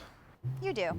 What if they sold tires online? We do. We're TireRack.com. They could offer lots of tires We have so many tires. and help you find the right tire. It's called the Tire Decision Guide. Oh, and they could ship them to a nearby mechanic. We shipped over 7,000 independent recommended installers. This is an amazing idea. Sorry. TireRack.com, the way tire buying should be. I did it. You see how it's... That's it. We did it. You did it. You can do it. The path to I Did It starts at AutoZone. Get in the zone. Hey guys, this is Chad Thornton, and on behalf of Racing Radios, welcome to the 2020 Champ Car Endurance Series. Since 1979, Racing Radios has pioneered communication systems for the sport of racing. With a long-running history and passion for motorsports, Racing Radios supports those who build it, run it, break it, fix it, and run it again, pushing the limits of what's possible with the resources available. We built Racing Radios on these same values. As a 2020 Champ Car sponsor, Racing Radios will provide our experienced support team and trailer at select Champ Car events throughout the year. Free gear and exclusive discounts for the winners of the Racing Radios 14 Hours of Charlotte event. And most importantly, 15% off orders for all Champ Car teams. It's time to kick off 2020 right. Build it, bring it, race it, get out there and go racing. Visit racingradios.com and click on the Champ Car registration button to get your 2020 team discount code. Lifeline USA is a leading manufacturer of onboard fire suppression systems. Lifeline's continuous commitment to research and development ensures that we supply the most innovative and cutting-edge products available. Used by the majority of the world's motorsport championship-winning teams and constructors, Lifeline has a proven history of success.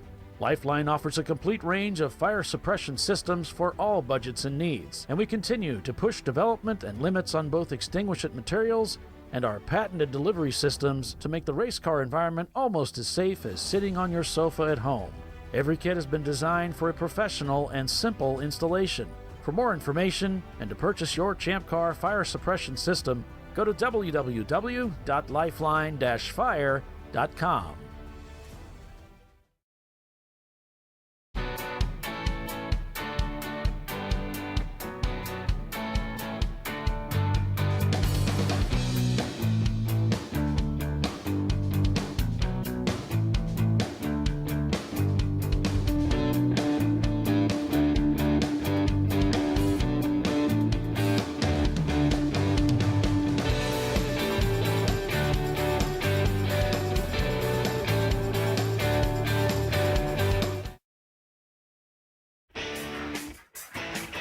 Located in Northeast Ohio with 40 years of combined experience, Money Shift Racing knows how to deliver performance and safety, offering everything you need to get your vehicle and drivers ready for race day. From safety equipment to full engine assembly and repair, in-house fabrication, 3D design, and rapid prototyping. Money Shift Racing. Performance done right. Discovery Parts is a veteran-owned racing and safety equipment company. While we're located inside Atlanta Motorsports Park in Dawsonville, Georgia, Discovery Parts can also be found at the tracks, supporting a number of Champ Car Series events. We take pride in being a reseller of the best of the industry to Champ Car teams and drivers. We know racing, love racing, and look forward to tomorrow to even more racing. Visit us at discoveryparts.com. At AutoZone, you get what you need when you need it. Got a today job? Pick it up free same day at your local AutoZone. More of a tomorrow project? Order as late as 10 p.m. with free next day delivery. Getting the job done just got easier.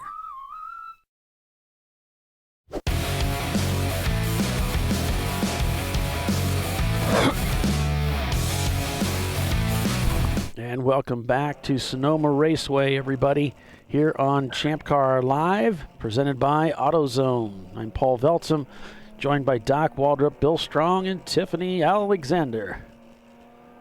There's Bill on the, we got you on the screen there, Bill. We got you on camera. Don't tell anybody. He'll hear me and turn around and wave. There we go. That's what I want to see. What? Bill's out there working working outside this weekend.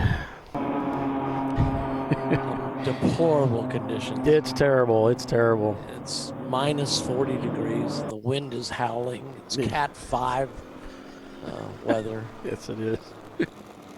All that sunshine. Gusts up to 180.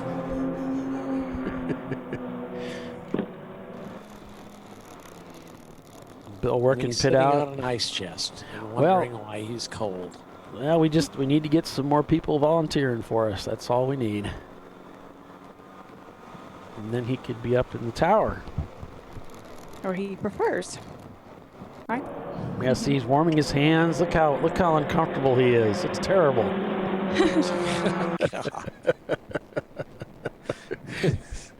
Just milking it. It's terrible. He's so silly. He's going to have to tell us something now. Got his hat on there. It's just so terrible out there. All right, so back on board with Visceral Racing Group. They're in second place right now. Uncommon Friends still shown in the pits. Last we heard, they were having some issues, possible engine issues with that car. Other cars not turning laps right now. The 559 racing team. We got the Bunny Boys and their backup Miata. They're not turning laps. Orange Pumpkin, RVA Graphics, EC car. Willwood and Porsche Defectors, they're 2 EC cars. And District Motor Club in P29. Also the Polish Hammer guys, they're shown in the pits. And Winkler Motorsports also shown in the pits. So those teams are not turning laps. Everybody else is out there. At 147 laps, Tuttle Motorsports is showing 2 laps up on Visceral Racing Group. But they're going to have to pit eventually. Visceral doesn't have to pit again. Bill Racerfink says the wind is sideways. Sideways. And it's uphill both ways. He's giving us a thumbs up.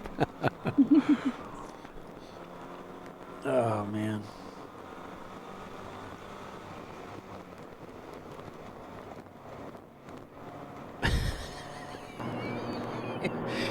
Oh, jeez. This one's starting to wind down. Yeah, Uncommon Friends here. Not the look they wanted to have towards the end of this race in the garage in that machine. On board with Basil Weenie Racing. They're currently in 4th place in this race.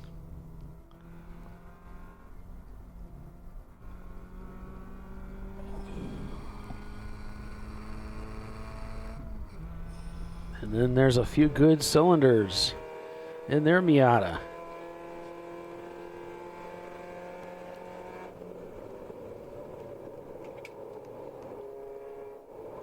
See how he comes to the carousel. Back in, getting a little bit loose on him there, heading into the carousel. Mm-hmm. The number 35 coming into the pits for driver and fuel. And that's the Huffman Motorsports team and their Mustang. A few good cylinders trying to get around Utah Valley, it looked like there. 2 Miatas. No, that's not Utah Valley. I don't believe. Well, maybe it is. I'm having a little trouble seeing the colors there. Oh, Bill's our color guy. That's true. That does Stick look to like your Utah. strengths, Is Molly. it? Stick to your strengths, right.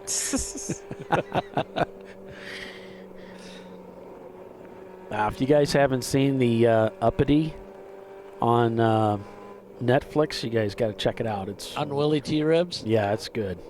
I bet. His drive at Del Mar was unbelievable. One of the best drives I've ever seen. Yeah, you got to check it out. It's pretty good. Have to put that on the to-do list. I have to figure out how to get Netflix. There, I've got that down. I got it on my phone. I got it on my TV. We got one of those new TVs that's the, what do you call it? Oh my gosh. Roku. The Roku is built into it. So you just Okay. Yeah. click on whatever you want to. So it makes it really easy to watch Champ Car races. Like I went downstairs earlier to try to find something for lunch, and my husband was down there watching the race. Mm-hmm. Yep. So he clicks on YouTube, and then it's saved under there are things that we're subscribed to, and Cool. 2 clicks, and bam, the race was on live. And then the IMSA has a channel, so we have the IMSA channel on there. So you just click. I mean, I don't know. It's super. It's like magic. It's it's as close to magic as I've seen. And I mean, we've had it for a couple of weeks now, and it's really. I feel like I'm jinxing myself. It really worked really well. So fingers crossed. But it just opens the opportunity to watch.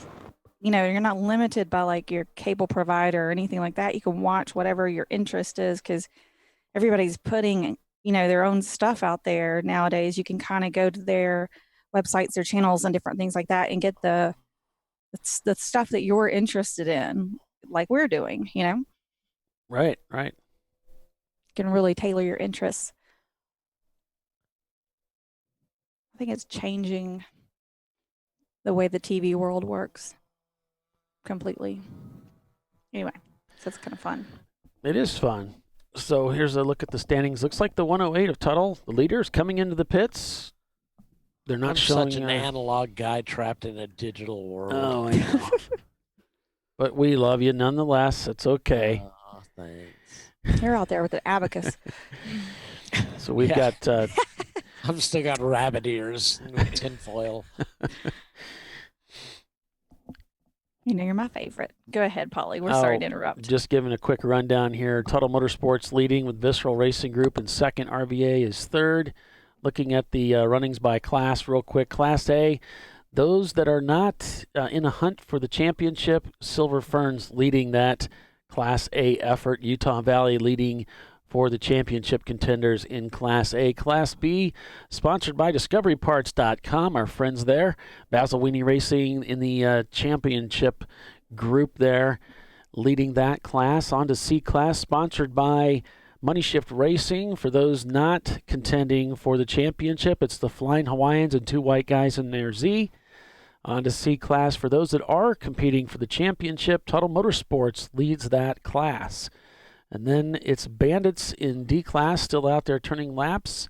And the Subaru 559 team leading EC, but not turning laps at the moment. So that's a quick rundown of where things are right now. Excellent rundown, Polly. Thank you.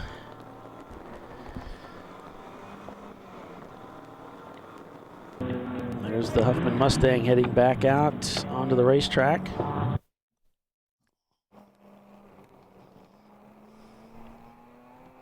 RVA Graphics and Wraps in third. About 10 seconds back from Visceral, so wouldn't hurt their feelings any to catch and pass them. They're still, they were the pass Visceral. That would be a pass for position. It's going to be tough though. Visceral's turning these 156s about 2 seconds a lap faster than RVA. 57 seconds the gap from 9-4 Motorsports in their SC300 to Basil Weenie Racing running in fifth. They would like to get a pass done there. 5 seconds the gap from a few good cylinders to Utah Valley. Again, two Miatas fighting for that position. 19 seconds the gap from Blown My Wad in their BMW to Zoom Kaboom, who's in 10th place. And just 3 seconds are separating the Flying Hawaiians, who are trying to get by Tuttle Motorsports for 12th. So we do have some on-track close battles happening at the moment.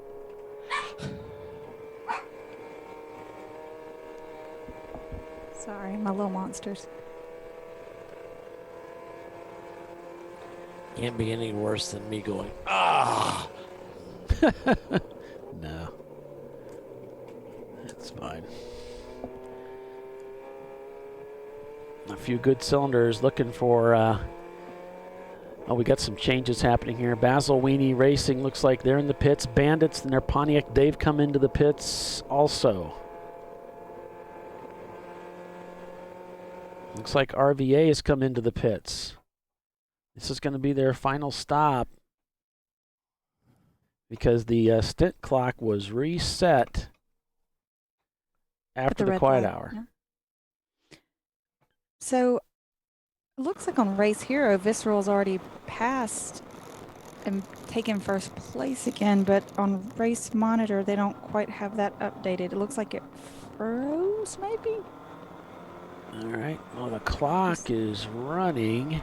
There's 150 laps shown, with Tuttle still shown in the lead. There goes the 150. Okay. Maybe just mine froze.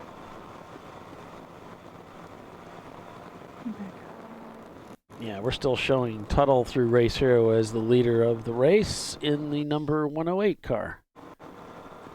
Oh, I think Race Hero needed to update. Okay. On mine. It doesn't update when I'm not on the app. Oh, I see. I Okay. think that's the way it works.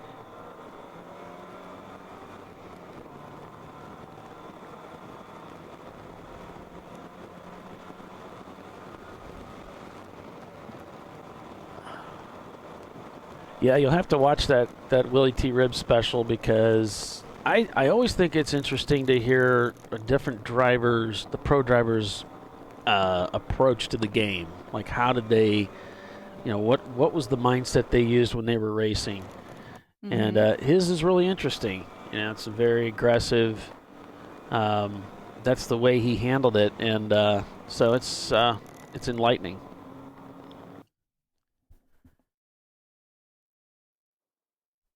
I mean, racing is as much a mental game as anything, all the other pieces to it. So it's always interesting to see how people prepare for that mental game and what they tell themselves and what they do to keep sharp and that sort of thing too. I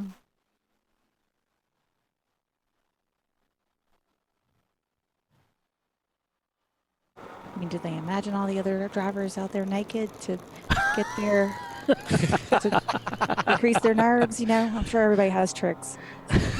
That might not be one of them, but who knows, right? We're not the same skill set. I think that was more with public speaking, but it could work. A little nervous about the championship, just maybe everybody else is. Everybody else. Oh man, that's good. Want to make sure y'all are awake. Oh yeah, we're awake.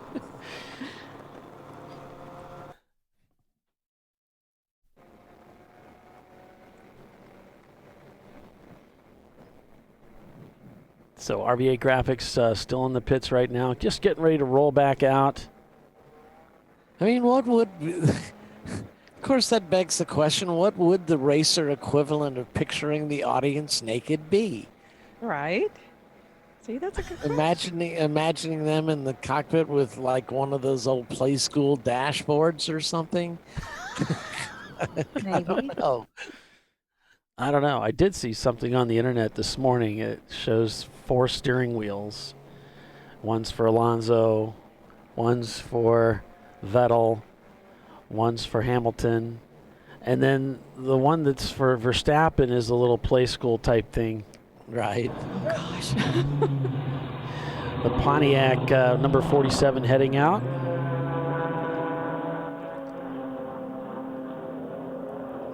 And RVA comes up to drop off their clock. They're a little bit early, so pulls them up here to pit out to keep them from stacking too deep. And then they'll release him when they're at the 5-minute mark because they did take fuel. Just waiting now, for I've heard from several pros that they imagine driving the track over and over and over. So they mentally go through where their shift points are, where their turn-in points are, where their brake points are, and just they're visualizing that. And I've seen some even visualize it while they're moving their hands and feet as they would if they were driving. But I wonder what they do for nerves.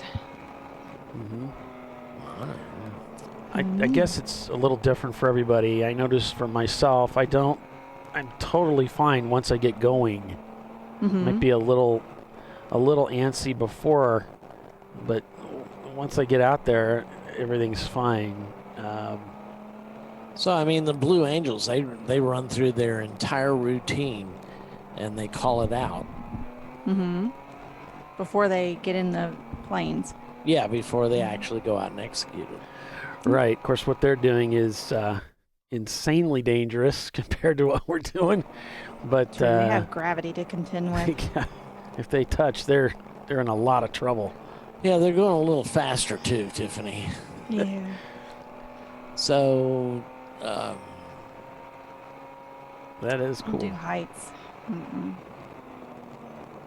Somebody's questioning the 108, how they managed to do a 5:14 pit stop. Well, it was followed up by a 2:30. So we don't know where they're pitted. They're in pitted relationship to the loop. They're pitted in front of it. So in front of it. Yeah, they usually go for that first pit stall. So yeah, that's true. It's they're before you get to the loop. So they'd cross over the loop after their pit stop. Well, Right. before they went back out on track, yeah. As they're going back out, right? Mm-hmm.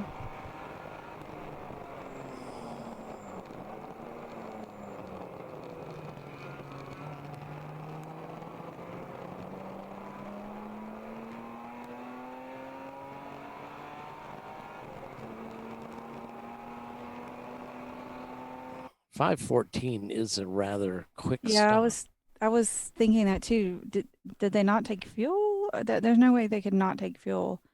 I mean, they could duck in and do a driver change if they were at the close to that mark, but I don't know why they wouldn't take fuel because you've got another hour and a half to go. No way they're gonna go to the end without fuel, I wouldn't think. I was wondering how they got back out there before without Visceral passing them.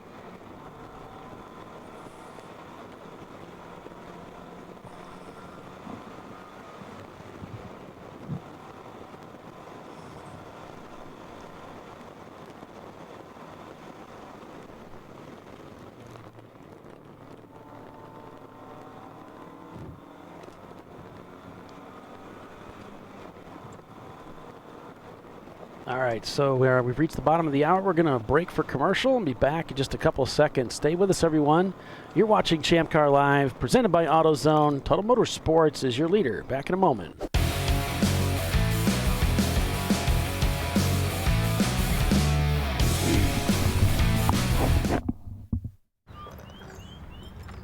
I think I'm going to try buying tires online. TireRack.com can help you with that. I guess I could buy the same ones I have. No need to guess. Our tire decision guide gives you all the right options. I mean, I am no tire expert. You don't have to be. We've tested and rated thousands of tires. Answer a few questions and you're good to go. Someone should invent a tire decision guide or something. Can he not hear us? TireRack.com, the way tire buying should be. In 1977, Bill Wood set the standard for high-performance brakes. Today, every Willwood product is born from racing technology and is proudly manufactured in the USA. Engineered, designed, rigorously tested to deliver unsurpassed control on and off the track. Whether it's for cruising or absolute performance, Willwood has an application for the ultimate stopping experience. Race-proven, street-ready, drive Willwood. At AutoZone, you get what you need when you need it. Got a today job? Pick it up free same day at your local AutoZone. More of a tomorrow project? Order as late as 10 p.m. with free next day delivery. Getting the job done just got easier.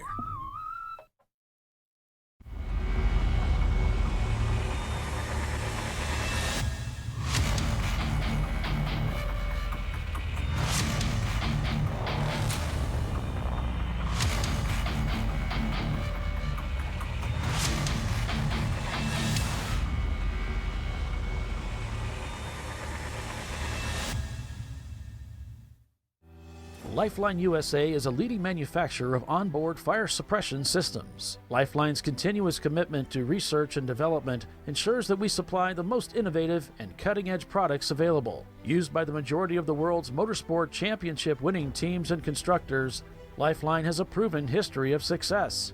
Lifeline offers a complete range of fire suppression systems for all budgets and needs, and we continue to push development and limits on both extinguishant materials and our patented delivery systems to make the race car environment almost as safe as sitting on your sofa at home. Every kit has been designed for a professional and simple installation.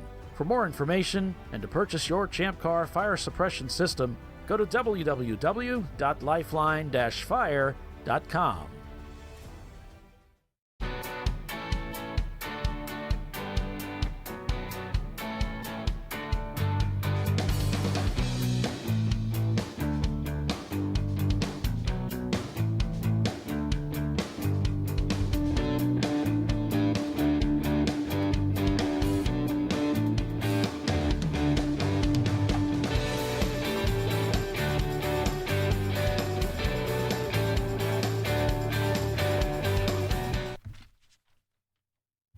Frozen rotors from Diversified Cryogenics deliver increased performance and a higher level of safety while significantly reducing braking system costs. Our proprietary 60-hour cryogenic process permanently and dramatically improves the usage life and stability of brake rotors, creating a distinct advantage in tensile strength, abrasive wear resistance, and rotor longevity. Frozen rotors. It's the cost-saving solution for better braking performance. Worn shocks and struts can be dangerous, so replace them with Duralast loaded struts to restore ride control and improve brake performance. They come with a new spring installed and compressed, so installation is safer and quicker, which means less hassle, more safety. Duralast loaded struts, available only at AutoZone.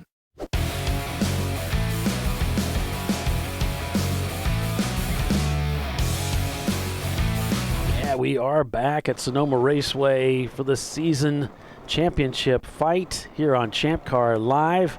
Presented by AutoZone, on board with Visceral Racing Group. As Tuttle Motorsports comes into the pits in the 108 car.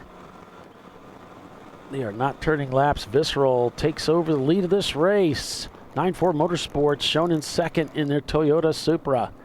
RVA Graphics and Wraps in third. Tuttle now back out turning laps, it looks like. So that's what I'm seeing on Race Hero, excuse me.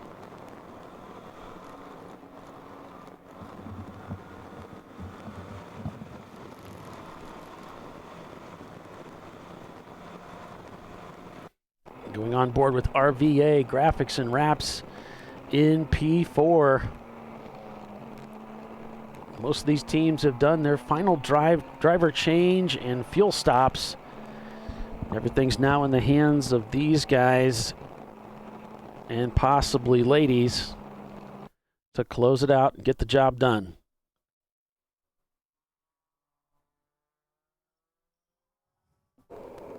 On board with a few good cylinders. Bill talked to them a little bit earlier in the pits. If you missed the walk and talk that Bill did, you can find that by scrolling back through the show. You really should watch that because it's one of the rare times you will see Bill talk and walk at the same time. A few good cylinders in 10th spot. And they're in quite a fight with Blown My Wad in their BMW. Just set their fastest lap time of the event, too, in that car. And they get by with Blown My Wad. From them, rather. Over them, around them, by them. Through them. Now looking for Basil Weenie Racing. Up about 2.5 seconds ahead.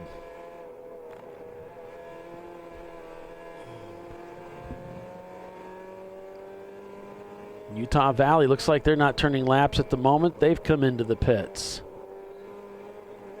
Hopefully that's just a stop for them, a planned one. Roto Pluker trips the pit loop. Looks like they're on pit lane right now.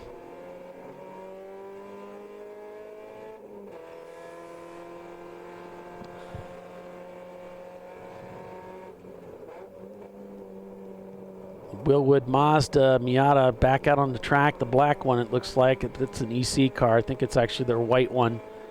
So they're out turning laps. Ergo Labs back on the racetrack along with Huffman Motorsports as well. So some Visceral's turning the fastest laps out of the whole field. Oh, yeah. 156 in first for the first car. Then it's a 157, a 2-minute, a 159, a 201, a 202, a 2 flat, a 202, a 202, a 205. So Visceral really putting on a show right now. The leader is it's a 944S. That's how he has it in the Jim. That's how he has it on the sheet, and I've heard him talk about it before, and he said it's an S. Quick little car.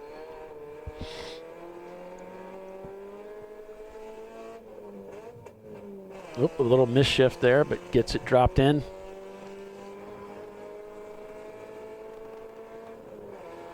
A few good cylinders, a little over 5 seconds now, the gap to Utah. Utah's in the pits right now. So they might be able to pass them here. Saw him signaling another car. I wasn't sure what was going on, but there you see the Supra come flying by. Giving a little wave there as he's looking at the Supra. And he's in a good spot to get the pass done. Looks like he's got a little bit more car. Or maybe a little more experience on this track. Using all of the corner there at turn 4 at the exit. Hits the clipping point nicely, coming through 5. Sets himself up. Doesn't overslow the car on the way into the carousel. Just a nice high downshift into 3rd. Rocks up into 4th now. Passing one of the other competitors as they line up for turn 7.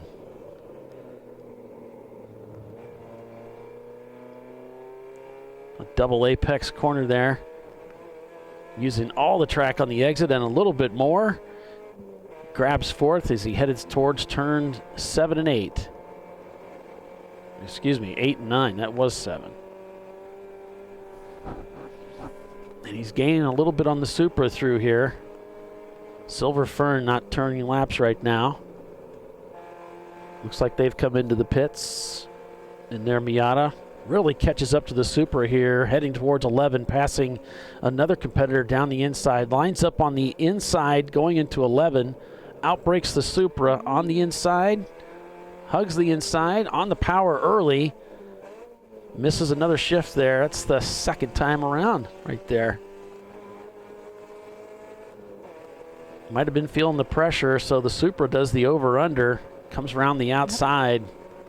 Not missing a beat, and really puts some distance on the Miata heading up into 2.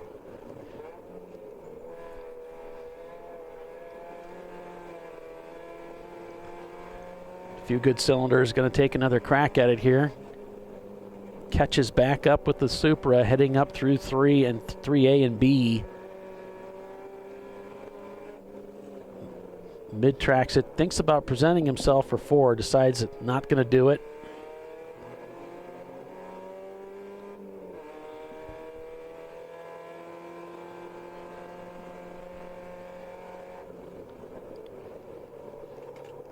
Heading down into the carousel again here. And some slower traffic just up ahead they're catching up with.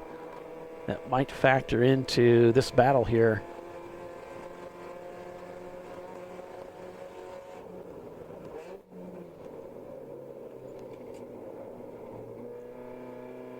Getting on the power as early as possible here, about mid-corner. And this is where the Miata is really strong through this section. You can see he's really working that steering wheel. He's really got the car on the edge. He's trying to get everything out of it because he knows this is where he is strong. Passing another competitor down on the left side there. The Supra giving up some ground here. Now he's right on his tail again. Last time he swung out to the right. He's going to do it again. Now what he needs to do. Finger wag. Yeah. And he's on the power early this time. Can he make a clean up shift? He gets it. Yep. Will the Supra be able to make that over under? Yes, he does. Supra comes back around him, heading up into 2 once again. It's a little flustered there, but the track is so bumpy right there, it's hard to hang on to the car. This time, though, he gets a really good exit out of 2. He's not going to have to gain as much next time. He might get a little bit of a piece of him going into 4 here. Nope, just can't do it. Not quite enough track length for him to do it. Looks like the 108 is being reported they're going to get a drive-through to make up for some time. So it's a drive-through penalty for the 108. Wow, that's our number 2 place car. That's huge for them. Now let's see what he can do here on this lap. Heading towards turn 7 here.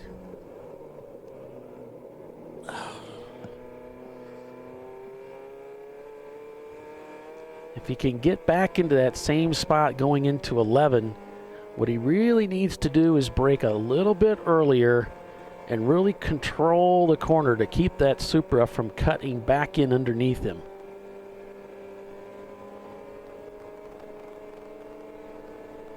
Let's see if he can get it done. He just eats him up. Here it is, right here. Now he easily gets by him. This is heading into 10, so he's got it under control now. He just needs to not overcook it. Heading into 11 here, but yeah, he just totally reels him in going through that whole 8, 9, 10 complex. This is a good exit. Really well done. Almost missed the shift there. Had a little trouble getting it in.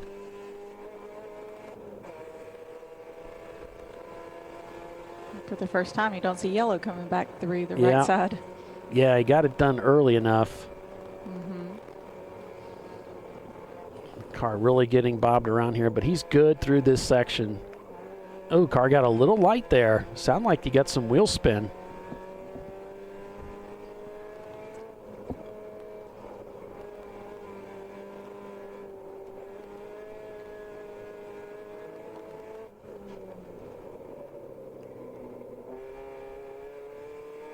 So a few good cylinders gets it done on that competitor. I'm not sure it was for position, but it had to be pretty satisfying to get that done.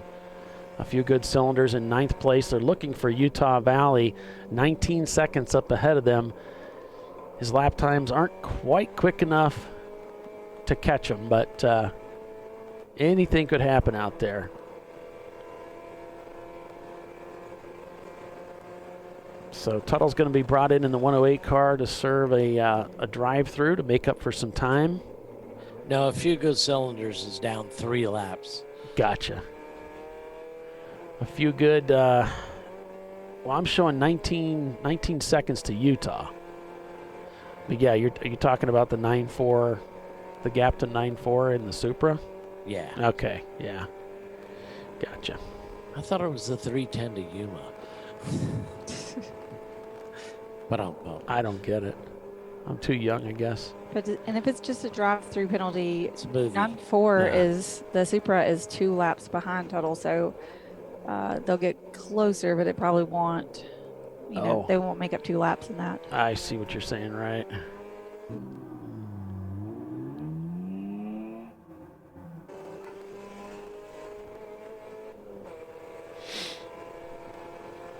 So about 15 minutes till the top of the hour. That will give us about a 1 hour mark till the end of the race. So 1 hour and 15 minutes roughly to crown a new champion for 2020 in Champ Car. It is very close to being decided. More and more, it's looking like Visceral. I mean, it's been looking like Visceral the whole weekend, kind of, but or they've done everything right to make. I mean, they are. Wow. I mean, like if they finish first like this, they're 40 points. Nobody has a shot. Yeah, they're in a great spot to do anything they need to do, and they're earning this thing. They really are. Nobody's handing this to them. They're earning it. Boy, if we did a shot every time we said they're doing everything they need to do, God, we'd be ripped.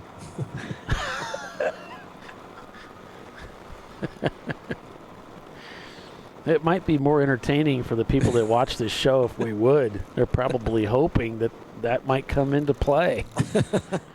We can start our own drinking games to go along with the show. So you do a shot when Doc Great says, idea.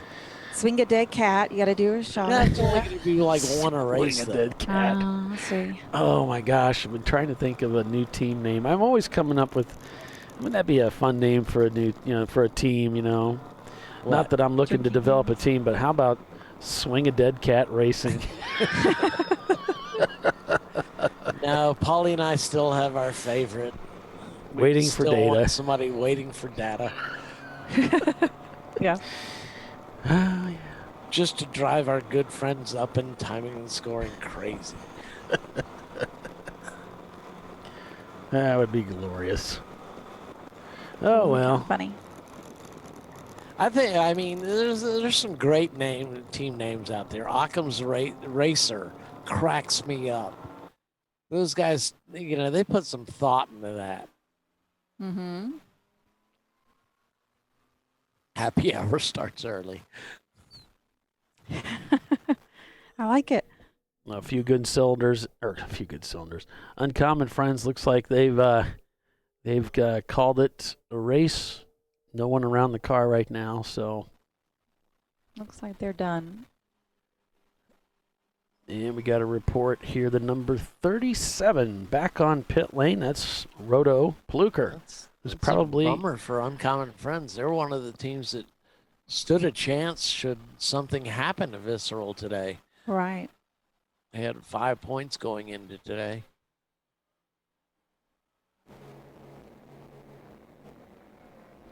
That new build out here this weekend for Zoom Zoom.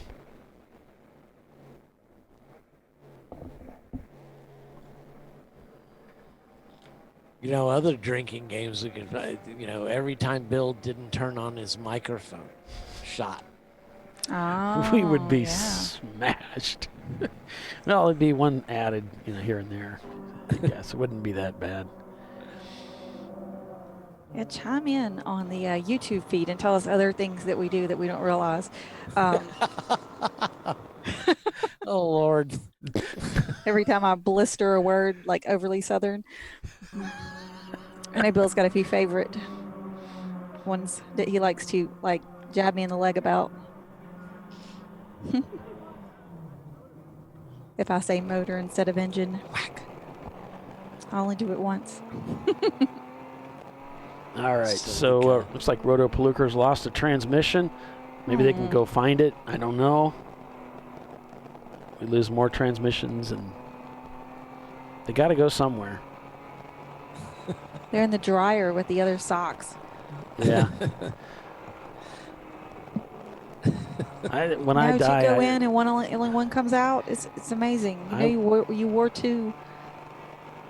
Who was it that said when you die you get all the stuff back that you lost when you were alive? So you get back this giant mound of ballpoint pens, plus Tupperware lids, bins and bins of socks, Tupperware lids. Right, because you always have the bottom, and you're like, none of these tops fit. Where could it possibly go? I mean, how does it leave the premises? Right? It's got to be there. It just disappear. I guess gets thrown away or something. God has a sense of humor. Yeah. Or he likes to mess with us. Yeah, both. Here, watch this. For the entertainment. He's like, watch these humans. Look at this. We probably are pretty entertaining. Just with our stupidity. And there's a thin line between entertaining and annoying. We might have crossed As over we well that know. line. Yeah. Leave it to us to test that frequently. All I was right. trying to find, You got to that know where edge. your limits are. Right? All right. So Tuttle Motorsports just up ahead of Visceral Racing Group. Ron's piloting that machine, bringing it home. He looks totally chill in the car, too. Oh, a little rear tire lock up there from the Tuttle Mitsubishi as they head into turn 7.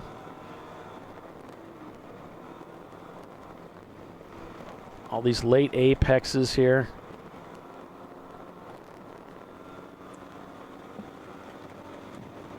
And the Visceral making that upshift there. Really closing the gap here. Looking down the inside. He knows the Mitsubishi's going to go wide into 10, and he manages to hang on to it and keep it tight. Making his downshifts going into 11. So can he get it done? Look down the to the right to see if you see an orange fender come up alongside. I don't see one. Come on, camera. There we go.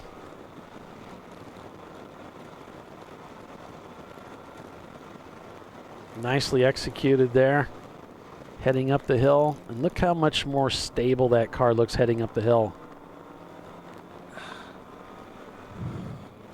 very quick up through turn 2. I mean, he really got through that corner fast. Look how fast he is through here. He's making it look easy. That car's working so good.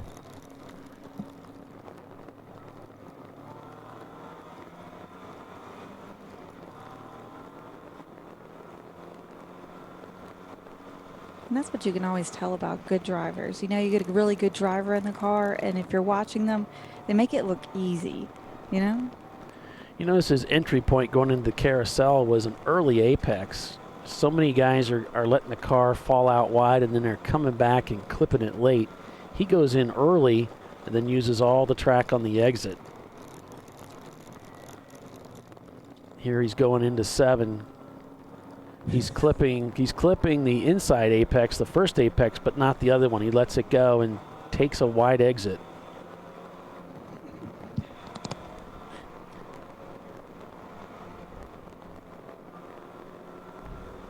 Doc's funny. Doc is having some fun with Bill on our private messaging stream. I have to keep myself amused. Bill's like, he just passed the 107. Doc's like, we're watching the same race. Funny.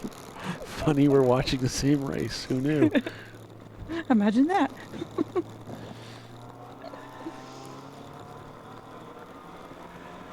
Oh, that gave me a chuckle. Thank you, Doc.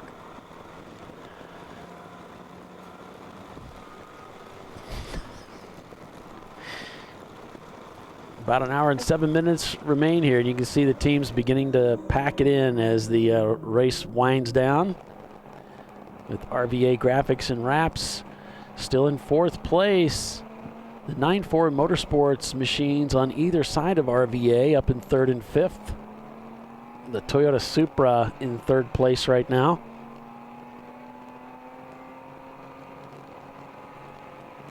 And I don't think Tuttle has done that. The 108 is the one that was supposed to be. Was it that one that was supposed to be penalized? It was a drive-through. Did he do that? Because I don't see him tripping the pit loop. I don't know if it was the 108 or the 107. I don't know. It's the 108. They said there was. Oh yeah, they did say the 108 was going to have a drive-through. I don't see them have driven through because it should trip the pit loop.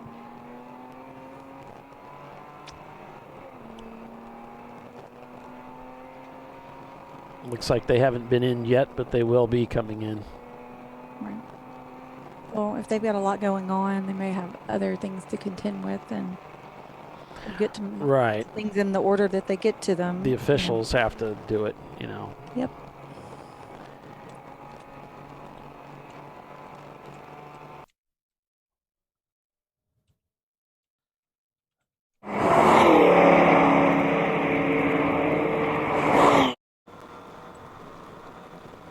Cardinals.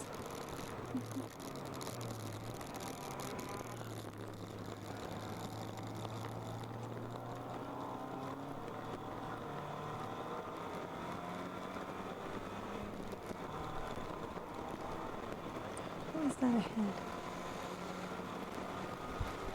Is it the Mustang? So, Duralast parts are manufactured to meet or exceed OE quality, durability, and performance. Whatever make of car you're driving, Duralast parts keep your car driving tough.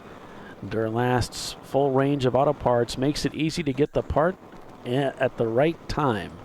So, the right part at the right time. Whether you're changing your oil or rebuilding your engine, Duralast gets the job done.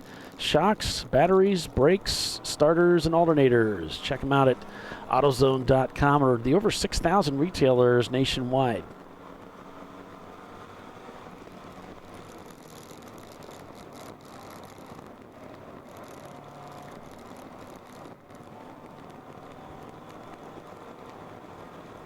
I had a lot of fun putting the promotional ad together for Discovery Parts. Those guys out there are really great to work with as a customer, too. Yeah, Ron and Shawnee. Yeah. Good peoples. Very knowledgeable. If you have any questions about anything, they have the answers. Yeah, they really are. They're super helpful. You know, they're I'm in the process of getting a new helmet, so they sent me 2 new helmets to make sure I could try them on and pick the one that fit best before they put the electronics in it for me. And they did something similar like that with the suit that I bought from them. They sent me a couple of them to make sure I got the fit that I was looking for. And you are stunning in that suit. To model it for us. Very, very fashionable. Anyway, getting back to the point.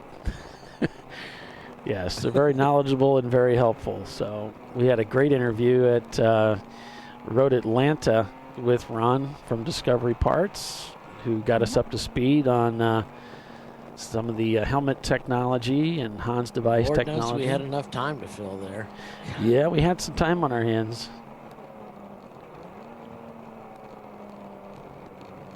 So we were talking about the Hans devices and the way they anchor, the anchor and post system that they use now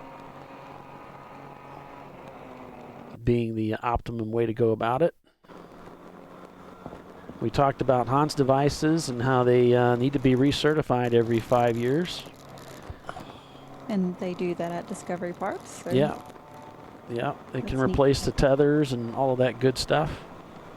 Which I've got to get that done, actually. I wish I'd had mine with me at Road Atlanta, but I wasn't driving, so I didn't bring my gear.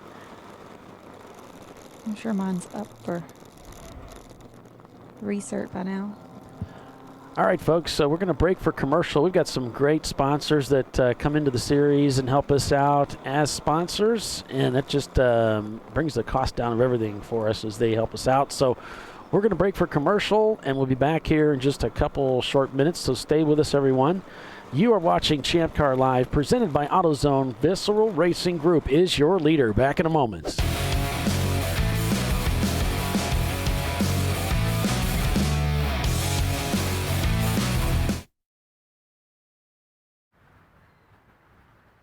I probably need new tires. You do. What if they sold tires online? We do. We're TireRack.com. They could offer lots of tires We have so many tires. and help you find the right tire. It's called the Tire Decision Guide. Oh, and they could ship them to a nearby mechanic. We shipped over 7,000 independent recommended installers. This is an amazing idea. Sorry. TireRack.com, the way tire buying should be. I did it. You see how it's... That's it. We did it. You did it. You can do it. The path to I did it starts at AutoZone. Get in the zone. Hey guys, this is Chad Thornton, and on behalf of Racing Radios, welcome to the 2020 Champ Car Endurance Series. Since 1979, Racing Radios has pioneered communication systems for the sport of racing. With a long-running history and passion for motorsports, Racing Radios supports those who build it, run it, break it, fix it, and run it again, pushing the limits of what's possible with the resources available. We built Racing Radios on these same values.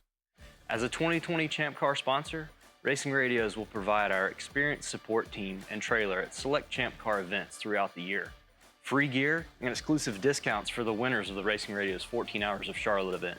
And most importantly, 15% off orders for all Champ Car teams. It's time to kick off 2020 right. Build it, bring it, race it, get out there and go racing. Visit racingradios.com and click on the Champ Car registration button to get your 2020 team discount code. Lifeline USA is a leading manufacturer of onboard fire suppression systems. Lifeline's continuous commitment to research and development ensures that we supply the most innovative and cutting-edge products available. Used by the majority of the world's motorsport championship-winning teams and constructors, Lifeline has a proven history of success. Lifeline offers a complete range of fire suppression systems for all budgets and needs, and we continue to push development and limits on both extinguishant materials and our patented delivery systems to make the race car environment almost as safe as sitting on your sofa at home. Every kit has been designed for a professional and simple installation. For more information and to purchase your Champ Car fire suppression system, go to www.lifeline-fire.com.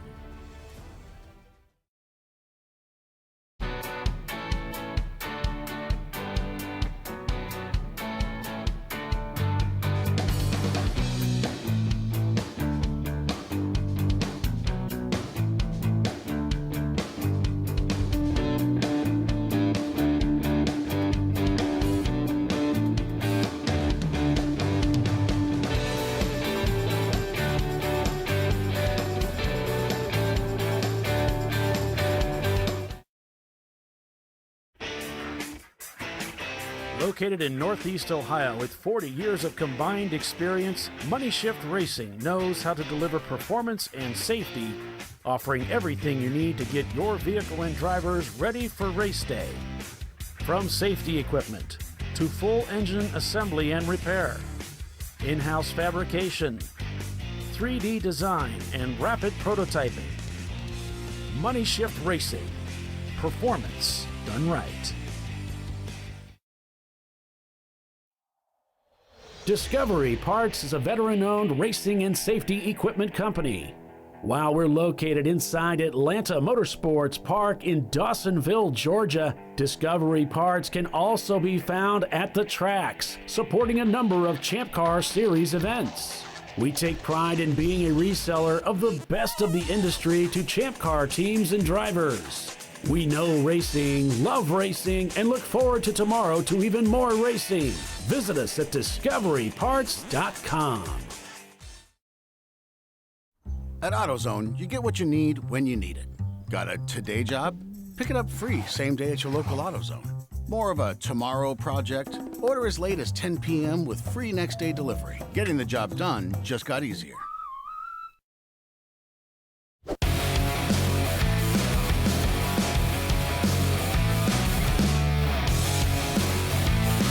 Okay, back here live at Sonoma Raceway on ChampCar.Live, presented by AutoZone. I'm Paul Velton, and I'm joined by Tiffany Alexander, Doc Waldrop, and Bill Strong as we're bringing you full-length race coverage this weekend and the tail end of this race as Visceral Racing Group is in the lead.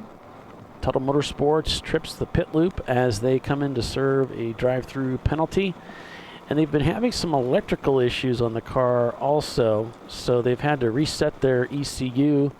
They reset it on the front straightaway, which affected the transponder as they crossed the start-finish line, which was caught by timing and scoring, so they've given them back their lap. So if you're really watching the timing and scoring carefully, you'll see some things happening there. And then they've served their drive-through penalty as well. Okay, so I hope So we that, got all that done. clears Yep. all that up. It's clear as mud. Okay. Yep. All right. So Visceral Racing Group is, your points leader, 171 laps into the race. And just less than an hour to go now before the series champion for 2020 will be crowned. My money's on Visceral. Going out on a limb there, eh? I mean, huge limb, all on my own. Well, yeah, all alone. All right. I was kind of hoping that the Lexus could put some pressure on them, but I don't think it's going to be enough. Yeah, no. Yeah, I mean, we like all those guys. Visceral, 9-4, Brian, Farron Davis with the RVA and stuff like that. So All those guys work really hard on their cars and their driving, and they're very deserving of being they represent up there. the series well. Absolutely. So. Plus, I just like to pick somebody that's not the pick that it's y'all's pick. So you already picked Visceral, so.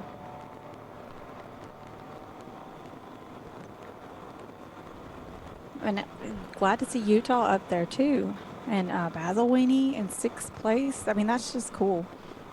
Yeah, I should probably give a rundown for our listeners that aren't watching the show. So 172 laps in.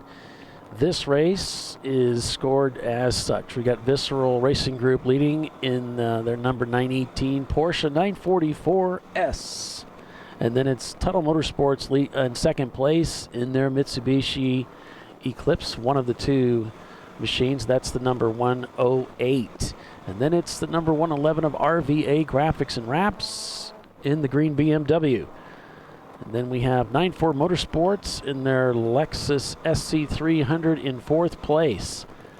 Behind them, it's their sister car, the Toyota Supra, in 5th. Then it's Basil Weenie Racing in their B-Class Miata. That's the one with the Ecotech swap, or one of the two that are here this weekend at least.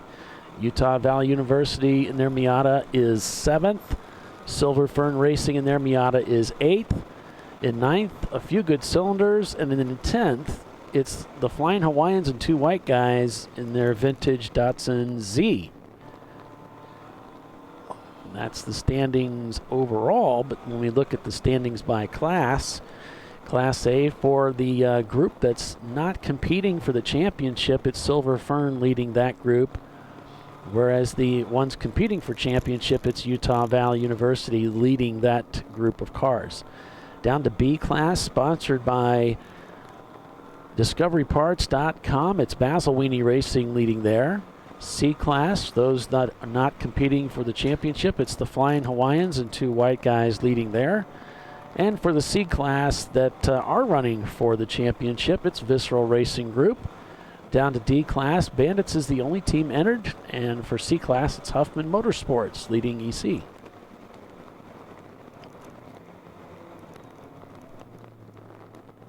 All right. Kind of updating the points, but everything's still kind of looking the same. Yeah. And behind them, 9-4 and RVA are at 10 points, where they're falling right now. Some of your close battles on track right now. You've got Tuttle Motorsports in 11th in the 107 car, trying to catch up and pass Flying Hawaiians. And then you've got about a 5-second gap from A Few Good Cylinders that we're on board with right now to Silver Fern Racing. It's a white Miata. And then a 15-second gap from them up to Utah Valley, who's in 7th place. Tuttle Motorsports is just 0.3 seconds away from Visceral right now. Those guys running 1-2, and they're on the same lap.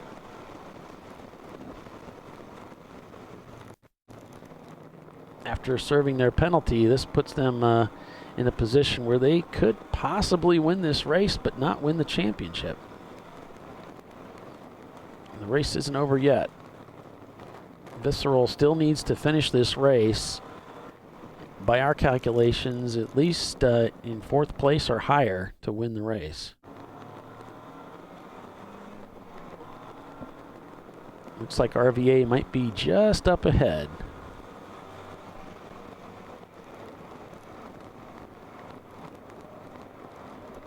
Yep. A little bit of tail wag there heading into the carousel.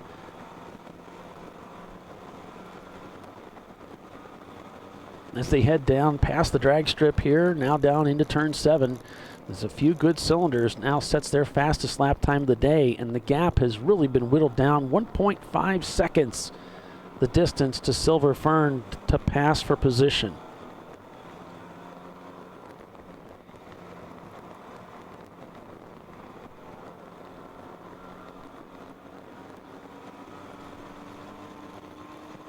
Visceral Racing Group trying to put another lap on the RVA guys.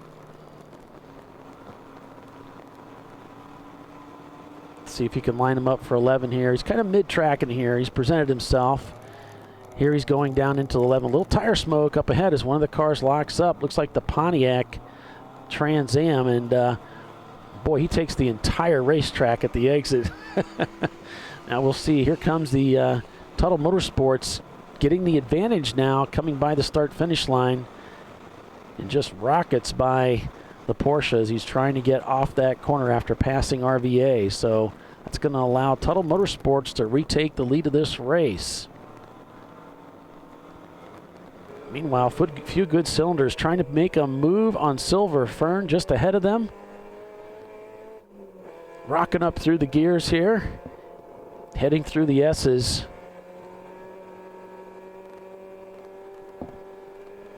It looks like he's got a little more momentum coming through this part of the racetrack. See if he can line him up for 10 here. He pedals it a little bit to get in there.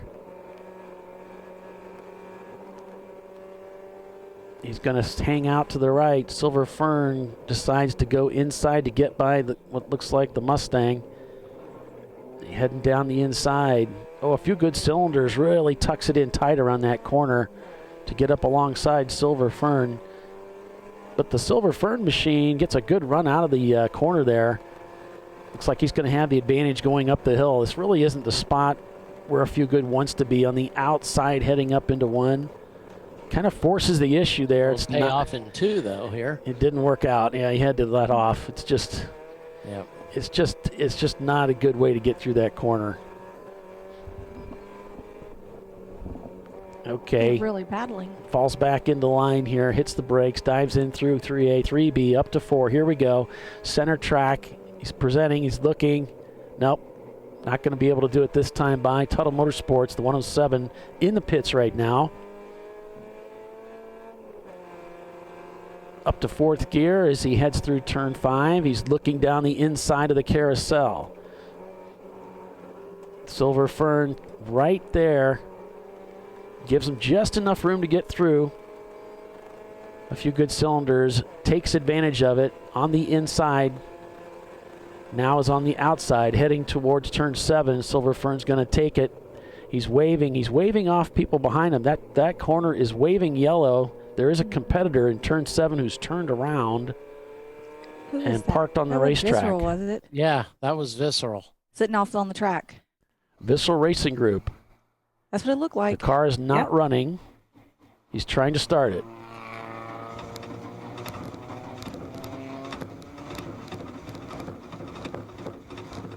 He's pumping the throttle there. Mechanical something going on. Yeah, he's just trying to get it to refire. May have stalled it.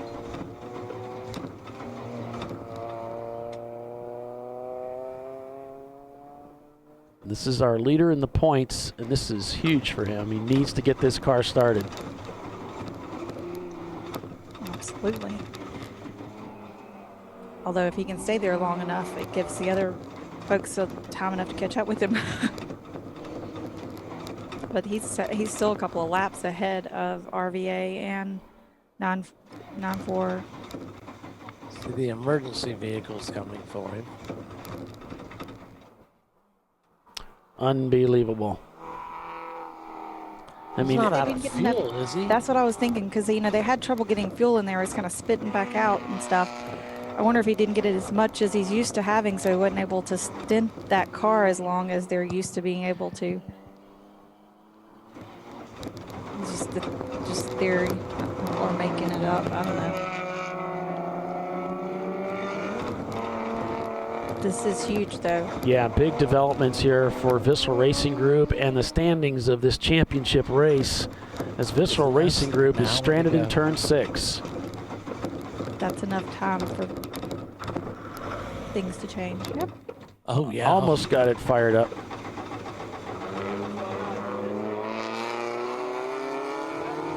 That's got to be absolutely miserable leading this championship and sitting there stuck. No damage at all? No. Okay, we're just going to pull you off then? No, we're taking back to the pit. Okay, we're in the garage. Okay, we'll take you back to the pit. Where are you? Where's your pit? What garage are you in? Talking to the emergency workers right now. Okay, just ride the brakes, keep the strap tight, okay? Yeah, so he's just talking to the crew, and he said, you know, they're going to take him back to the pits. He's like, okay, just ride the brakes. I know Tiffany and Jock can't hear the conversation that you and I can, listening to the broadcast, folks. So he said, nah, he just can't get it to start, and there's no damage to the car or anything. So he's continuing to try to start the car. He's pumping the throttle, and I think he's just he's trying to call them. Yeah, it's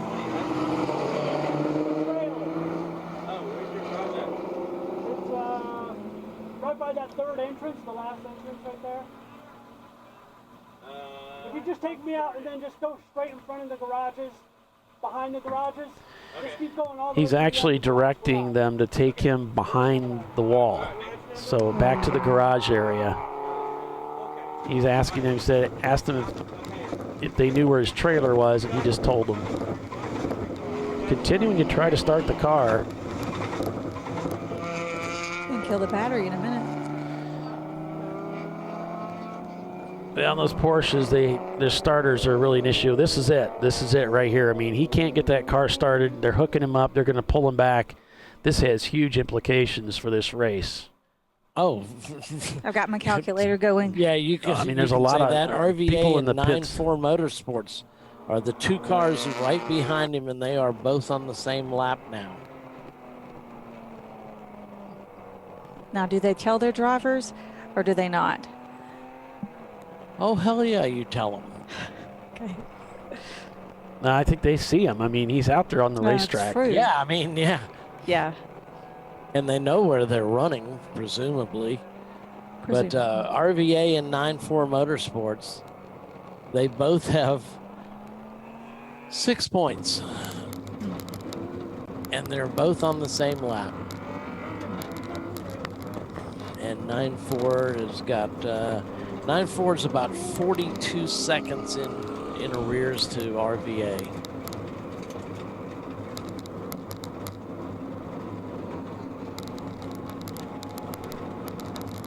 I mean, your stomach's got to sink if you're in that car, you know, like there's nothing like racing to teach you about disappointment. Yeah. Just nothing. I can't think it. I mean, just the racing gods giveth and taketh away. More safety Mostly vehicles. taketh away. Yeah. More safety vehicles coming on track now. Look how close the battle is here with the SC300 with one of the other competitors heading into the carousel. Got to be careful back there. He's not trying to bump start it. He's just taking the tow. RVA going by that situation there, and he's got to be knowing in the back of his mind, okay, the race is back on again. Mm-hmm. The championship is back on again.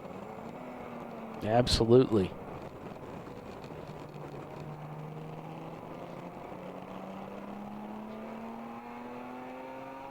So the championship's going to be decided in this last 40 minutes of this race.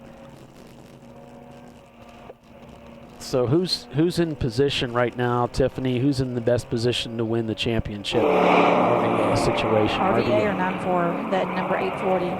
Yeah, those cars, they're third and fourth on the track, and they both have 6 points.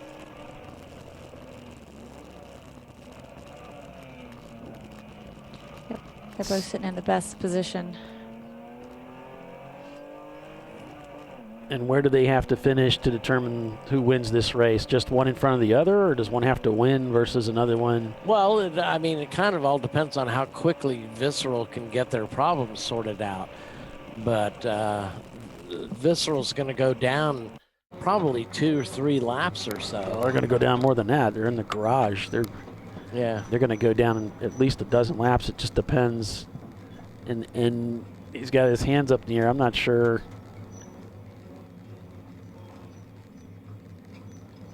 So I'm guessing they don't think it's fuel then, because they wouldn't have asked. Yeah. They would have at least tried that first. Sure. So that RVA's moved into second and 9-4 is into third. So I'm going to change those points around and take a look at that. 9-4. So they have to make up 3 positions on Visceral.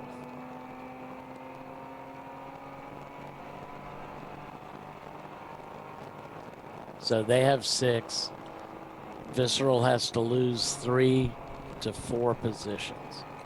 Right now there's a 2-point difference between Visceral and 9-4. Right. And of course, Sunday's finish is weighted heavily than Saturday.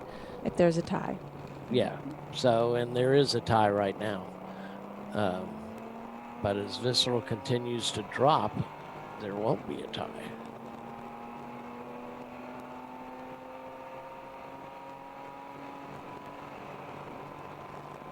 No, actually, there's not a tie right now.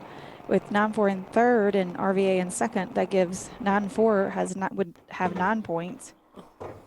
Visceral drops past 9 points, so 2 more spots down, which is easy to happen. Let's see where they are now. So RVA has 8 points, 9-4 has 9. So Ron's going to work right now on that engine. And I got a feeling that that box doesn't update. I forgot. Just the one box. What's he looking at here? He's got the power switched off. Doc is correct. Say that again. Doc was correct. Thought you might like that. Yeah. I'm just hoping Polly got it on tape. We are recording this, right? Oh, yeah, we're recording it. Okay.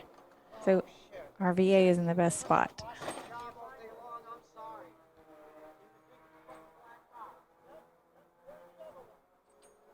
Okay, they're trying to work the situation out on the visceral machine to figure out if they can get it fixed and back out there.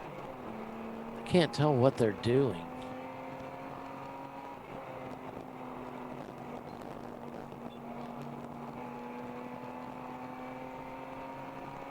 I'm watching him on one of the other monitors here. He's just working under the hood.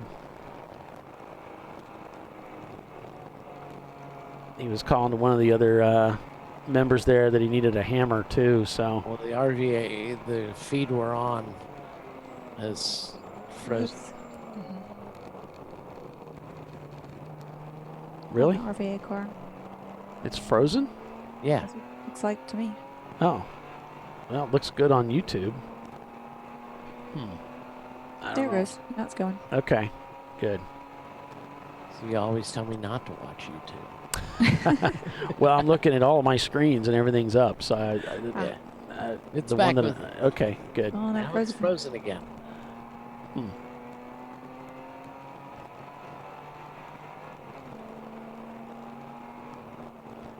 Yeah, I mean, he's just underneath the hood looking at it, working on it. He's got his arms into it, but we can't see what exactly he's doing in there. Pulling his hair out. Yep. I mean, really.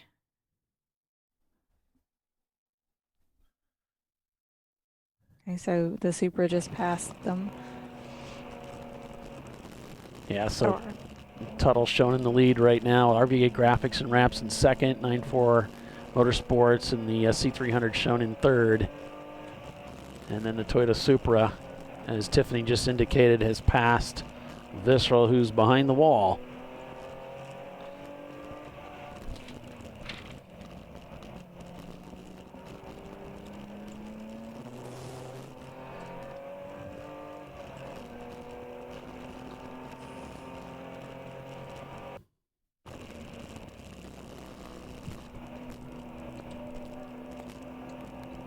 Just looking through the standings here, some of the other races that are close, 18 seconds from a few good cylinders to Utah Valley.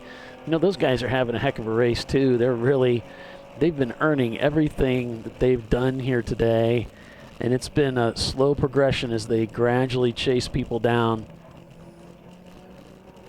The Bandits team and their number 47 Pontiac Trans Am trying to chase down the 107 of Tuttle Motorsports. The gap there is pretty close as well, just a few seconds.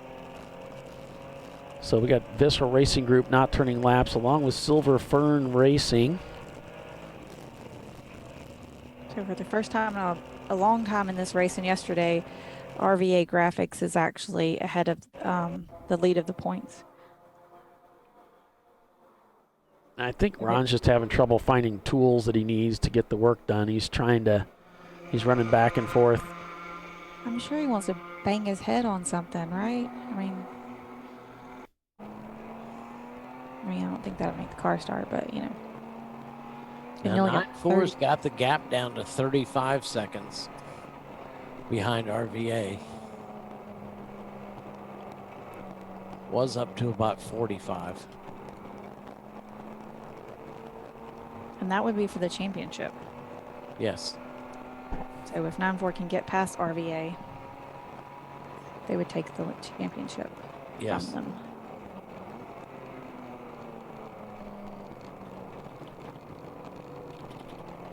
And they're neck and neck on the track. This is interesting. What'd you say the split was? 35 seconds. 35 seconds. The championship is coming down to a 35-second split with 30 minutes to go. 30 some odd minutes. Wow, it's going to be a nail biter after all.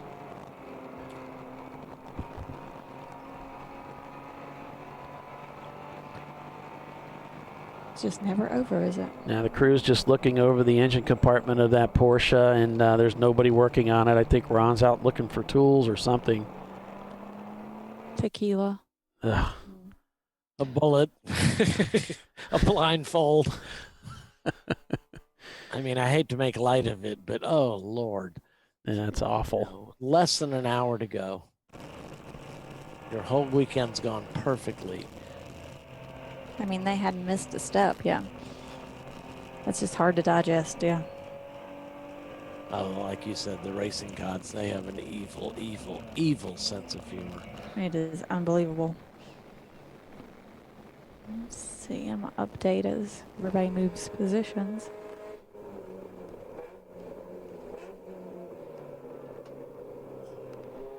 Checking on a few good cylinders here.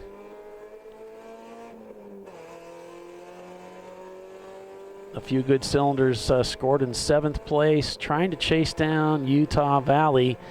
Just both cars just turned 157s. The gap is 17 seconds.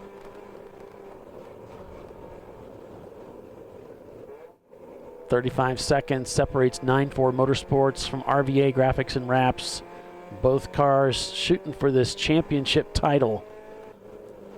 Now that it's up for grabs. And they both just turned 2-minute lap times. And this is the perfect example of why you keep going and doing your best, even when it looks like somebody's got it wrapped up. Because it can easily change. It's the same reason you never leave a baseball game early. And you never go up against an Italian when death is on the line. Oh, what is that a reference? It's Princess Bride. That's what I was wondering. I was like, is that a Princess Bride?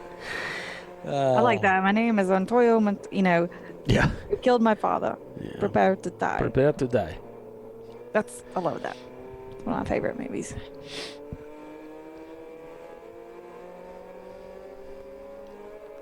All right, so we're just getting kind of loopy here. Let's break for commercial and regather ourselves, and we'll come back and try to get serious again. I don't know.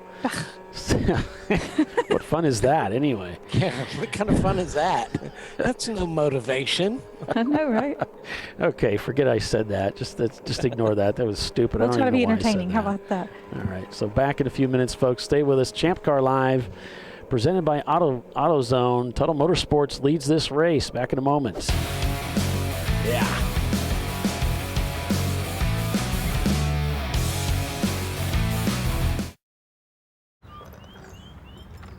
I think I'm going to try buying tires online. TireRack.com can help you with that. I guess I could buy the same ones I have. No need to guess. Our tire decision guide gives you all the right options. I mean, I am no tire expert. You don't have to be. We've tested and rated thousands of tires. Answer a few questions and you're good to go. Someone should invent a tire decision guide or something. Can he not hear us? TireRack.com, the way tire buying should be.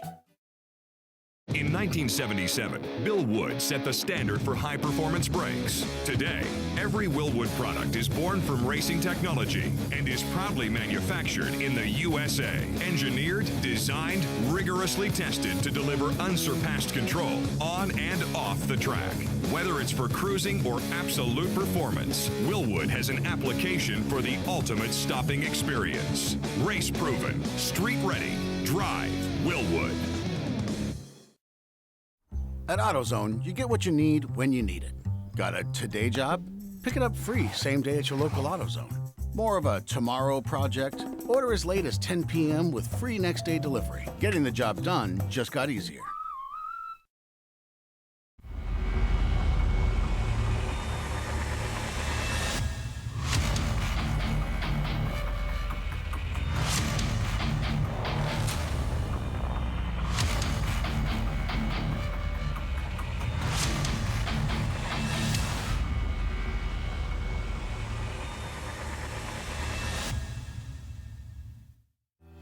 Lifeline USA is a leading manufacturer of onboard fire suppression systems. Lifeline's continuous commitment to research and development ensures that we supply the most innovative and cutting-edge products available. Used by the majority of the world's motorsport championship winning teams and constructors, Lifeline has a proven history of success. Lifeline offers a complete range of fire suppression systems for all budgets and needs, and we continue to push development and limits on both extinguishant materials and our patented delivery systems to make the race car environment almost as safe as sitting on your sofa at home. Every kit has been designed for a professional and simple installation. For more information and to purchase your Champ Car fire suppression system, go to www.lifeline-fire.com.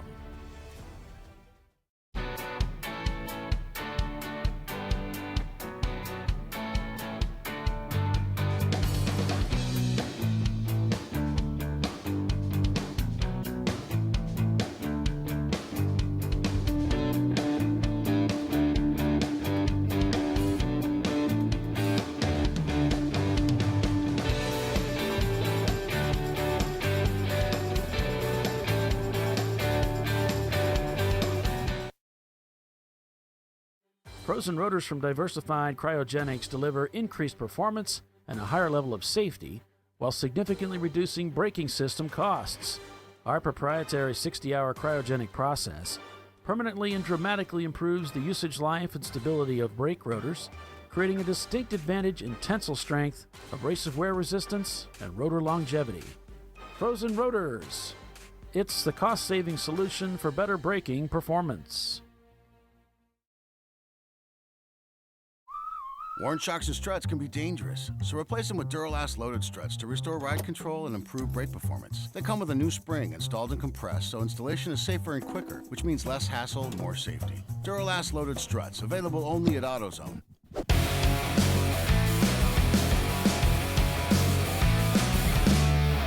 So, after 186 laps completed here at Sonoma, California for the National Championship here on ChampCar.Live, presented by AutoZone, the day has gone from exciting and triumphant to disaster for Visceral Racing Group. The rug has been yanked out from underneath them. And they're not even working on the car right now. It's looking rather final here as they're still around the car, but it looks like there's really virtually no hope of them getting back into this race to claim the championship title for which they worked so hard for. Meanwhile, in the midst of the race, we've got RVA Graphics and Wraps about 38 seconds ahead of 9-4 Motorsports. And although they're 3 laps down from Tuttle Motorsports in the 108 Mitsubishi, they are in a position to be crowned champion within the next half hour. Dropped their lap times down to 1:59. 9-4's at about a 2:01. The gap is up to 38 seconds. So now it's up to these two to determine who's going to come away with the title. RVA just dropped another one at 158, yeah. You smell blood in the water. Yeah. And of course, you always play those what ifs, after a race. Visceral's got a long tow back to Connecticut. Oh. It's a lot of time. Yeah. You'd like to tranquilize yourself. Mm-hmm.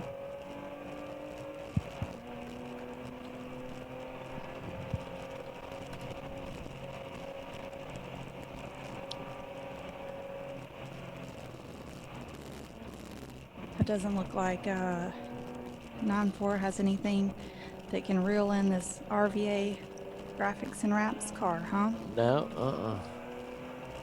Pulled out the big guns yet.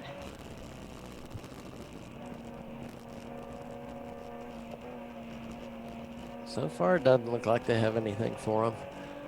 If they do, they better show it real soon. Now's the time, guys. Yep.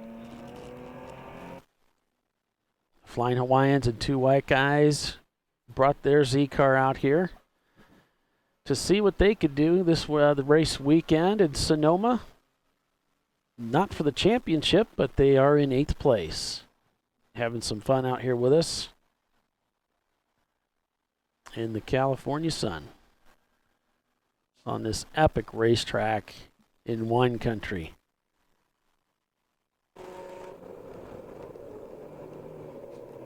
the team called A Few Good Cylinders. We're now in their car as they're working their way around the racetrack in 7th place. And they're back about 15 seconds from Utah Valley. They'd like to bring those guys in and make a pass, but they're turning very similar lap times. It's not going to be easy. You know, we haven't really talked about it. All the focus has shifted to RVA and 9-4, but, you know, it looks like Tuttle's going to win this race. And if they hadn't had such a lousy Saturday, they'd be our champion. Mm-hmm. That's a good point, Doc. Well, this 108 car had a 5, you know, they placed 5th yesterday. Is that right? Am I looking at that right? Yeah. Oh, they came in with, that car came in with 5 points. And the 107 is the car that came in with 3 points. And they had the 17th finish yesterday. Right. If they could reverse those, that'd be probably pretty useful. Ron has not given up on this car. He's still working on that car. He's got one of his teammates there. They're under the hood. And they're inside the car both working on it. So this isn't spark plugs that they're rolling out and replacing like it's flooded. They're working on something possibly ignition related.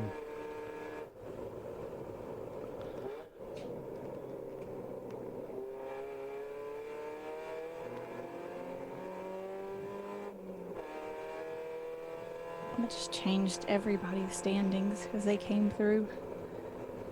As Visceral kind of plummeted through the standings.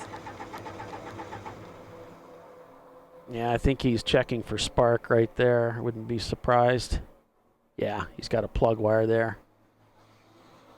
It looks like he's trying to get this ignition system back up and live.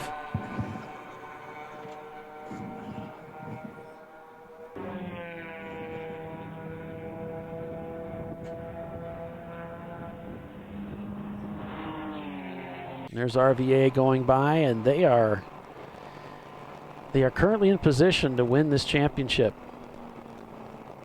Tuttle Motorsports, your race leader, holds the FTD for the event. And they are 3 laps up on the field.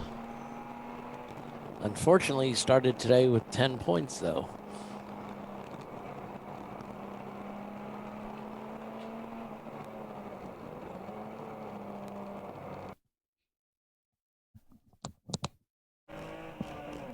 Rocking up through the gears here, the SC300 of 9-4 Motorsports.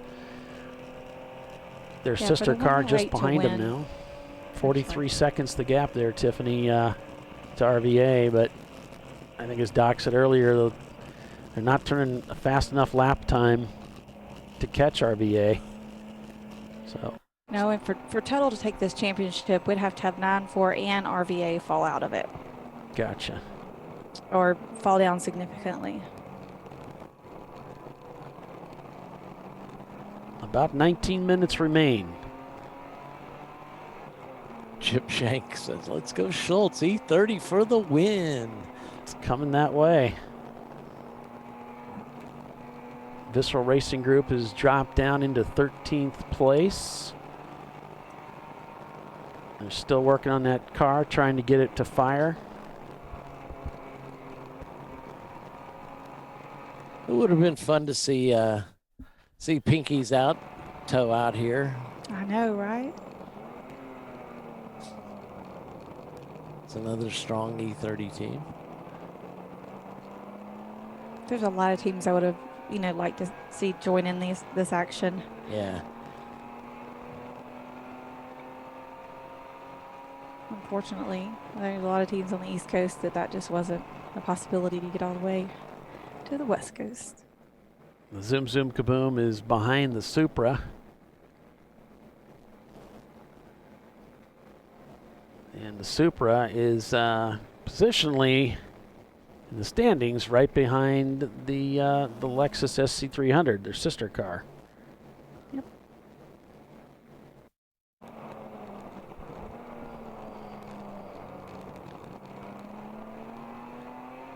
They came in today with 11 points for today, so they're really not in one of the top positions for contention for the championship.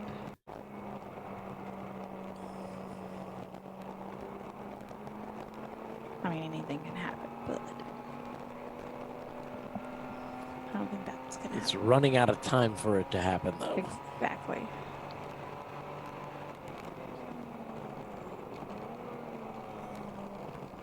As we saw, anything can happen. This is true.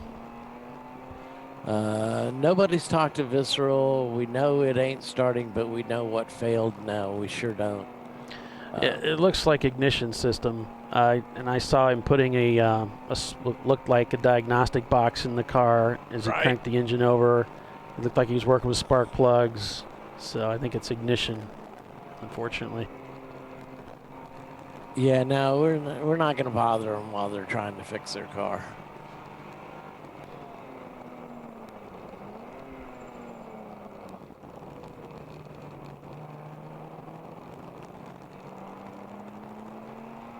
He says, how about a leap race in 4 years? I guess on leap year.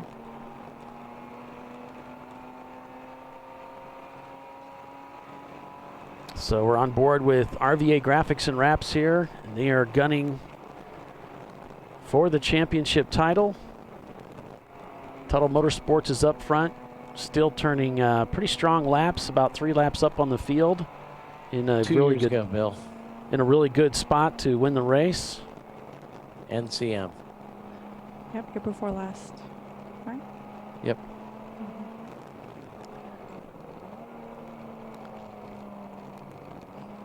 I don't know, have we ever had a team that's won multiple championships? I can't think of it. I don't believe it. So We've only done the combined championships. You know, we used to have the East and the Central and the West separated, you know. Yeah. We've only done the combined for the last, 4 or 5 years-ish? Maybe 3 or 4, yeah. 3 or 4, not many. They might have been the first one. NCM, it was at AMP. Right. Who won that one? Troy. Troy, okay. I think that was when it was split, and then the next year is when RVA won the first one. Those were all right. regional back then. Because Birmingham won the race, but they weren't qualified for the championship. Right. And Troy won the championship, yep.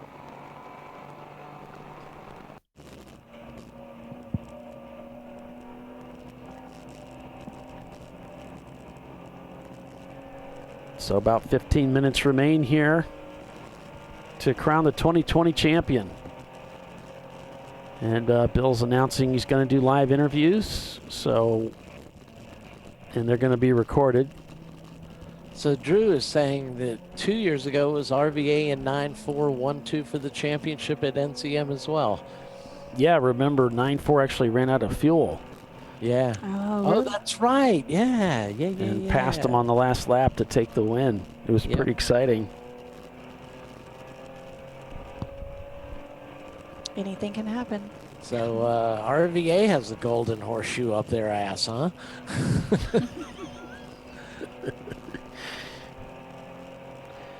No, that's a good team. They certainly will deserve this.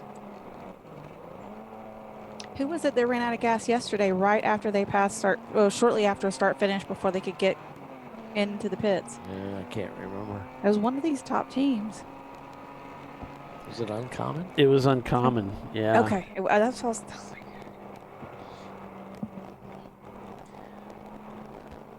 And they finished second yesterday, right? I believe. Boom.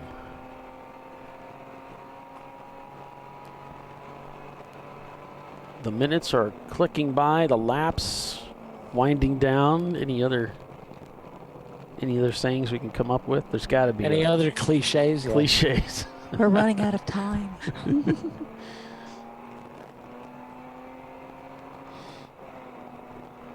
can see the driver just getting, trying to stay in the moment here. He's shifting in his seat as he goes through the corners.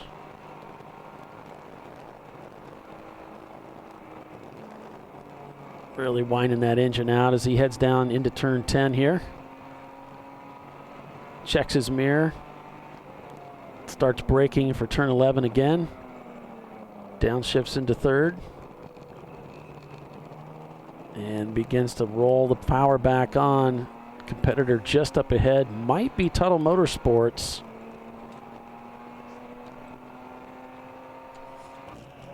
On board with 9-4 Motorsports. Working their way through the S's here. Not far behind RVA, just on the other side of the racetrack here. Coming through 10 now. That's roughly the gap between them there. Not a lot. Yeah, it wouldn't take much. A spin, something like that could bring them right into range.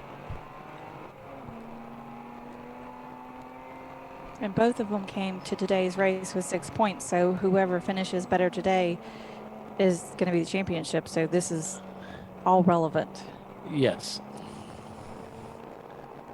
To the finale.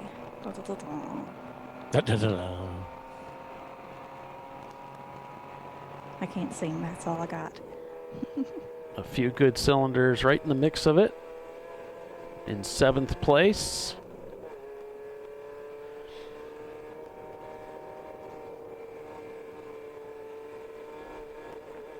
They've really hung out in the top 10 all day, all weekend, really. Yeah, they've had a good race. Mm-hmm. Visceral still working on that car. Just not getting any fire out of it.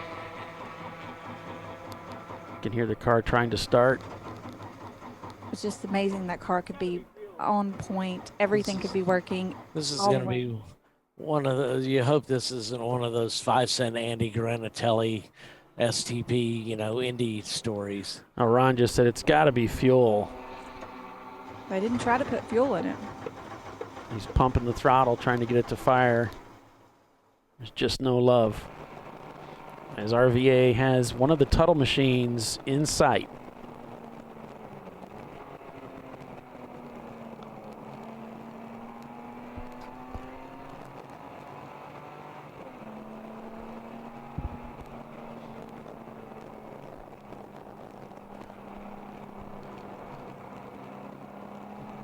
So if it finished like it is right now, RVA Graphics would win the championship with 8 points, followed by 9-4 Motorsports right behind them with 9 points. Did I say 9? I meant 8. Yeah. Okay, so RVA would have 8 finishing in second, 9-4 in the 840 car with 9 points. RVA makes the pass on Tuttle Motorsports heading into. Would have 11. Yes. Sorry, guys. RVA makes the pass on Tuttle Motorsports, gives a thumbs up as he heads down to 7.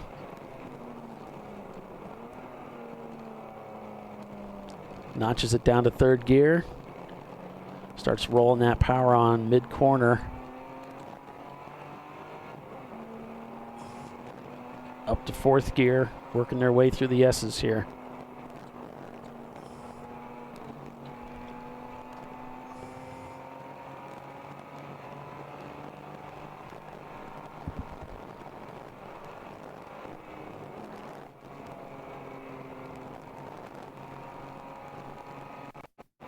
Coming down the back section part of the racetrack, coming up to pit in. Down to 3rd gear, looking for the there he is, progressing through turn 11, coming up to the start finish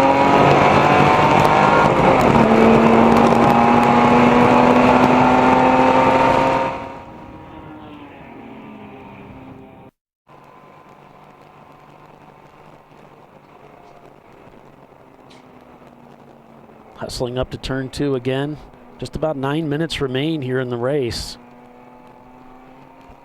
And it all comes down to this. Everything that was fought for over 2019, everything that was worked for yesterday and throughout the entirety of today comes down to the next 9.5 minutes.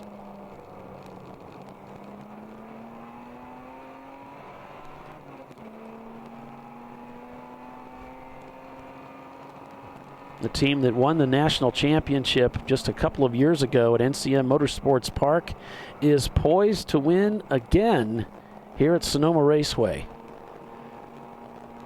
Yep, they got to do about what? 8 or 9 minutes. 4 more laps. Yeah, just about somewhere right in there.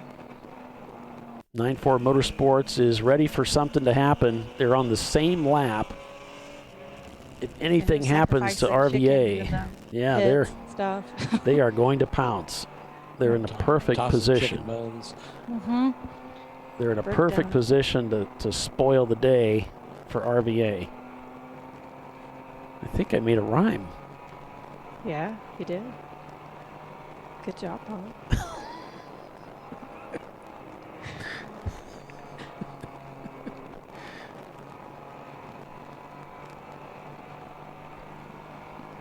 The funniest part was I think you surprised yourself. Right.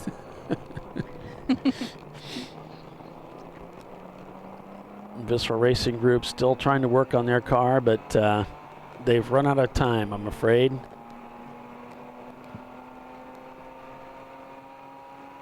Just amazing that, yeah, led this race for so long and commanded the lead, just made it look effortless.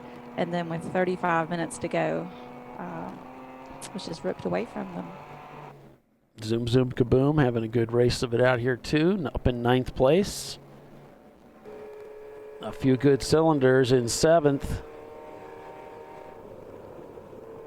The Flying Hawaiians and 2 white guys in their Z in 8th place. They've had a good day of it as well. Unfortunately, Uncommon Friends have gone by the wayside with mechanical issues.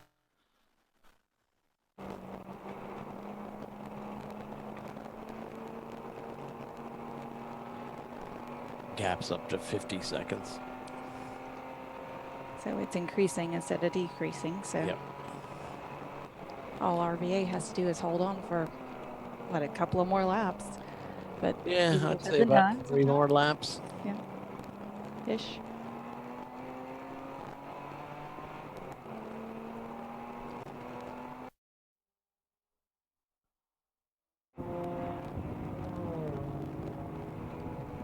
I mean, this race isn't over until you see that checker flag, though. So we're gonna see who takes trot out some more cliches. Yep. Oh. Ain't over till the fat lady sings. We should find a way to work a groundhog in there, but I don't know. I have to work on that one. Here comes RVA down into 11 with Tuttle Motorsports in tow.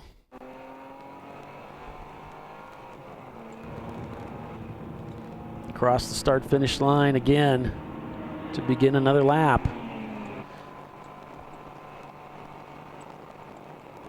Oh, wait, this would put my pick at the best finishes of the pick. What? Well, you picked Visceral, didn't you? No, y'all picked Visceral. I picked 9-4. Oh, well, Alexis. actually, I picked the Ergo Tech guys. Yeah, you picked Ergo. It was Bill and Doc that picked Visceral. Oh, okay. That still means I'm winning. Yeah, I think you are. I don't know if we're going to be able to live with you. So. Oh, we're never going to hear the end of this, Doc. Had some pretty good picks lately. Oh, here we go. Don't break your arm. I picked like 4 in a row one time. The hood going back on the Visceral machine. I think they've called it a race, I'm afraid. I hope someone has a cold beverage for them. Or instead it's either that or a blindfold and bullet. I report the UVA team really slow on the front straightaway. They're currently in 6th place, so...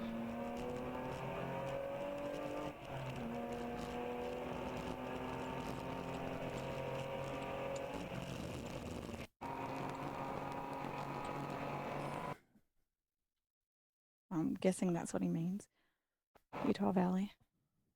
Down into turn 11 comes RVA Graphics and Wraps, our points leader. as Tuttle Motorsports is way out in front leading this race.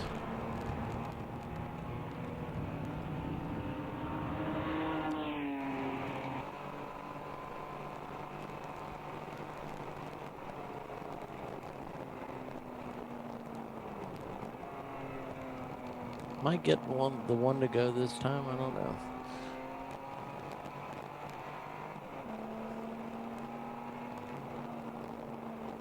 So if they finish like this, RVA has 8 points and 9-4. Motorsports, the Lexus has 9 points, so there's no tie. So that will make it easy. Tuttle, who's in the 108 that's in the lead right now with that 1 point in there, they're at 11. So they're just barely out of it. That'd be third place for the championship. I guess there's a spin in turn 5. That's where we just were. I was not looking at 5. It's kind of an odd corner. But, oh, there we have a car that looks disabled on the left. There is between 6 and 7 on the driver's left side. That straight section of the drag strip. Yeah, it's possible. It looked yellow or green-ish. Maybe, really Nobody quickly. in their right mind would paint their car yellow. We know lots of people not in their right mind, though, Doc. And who we run around with. This is true. Mm-hmm. This is very true.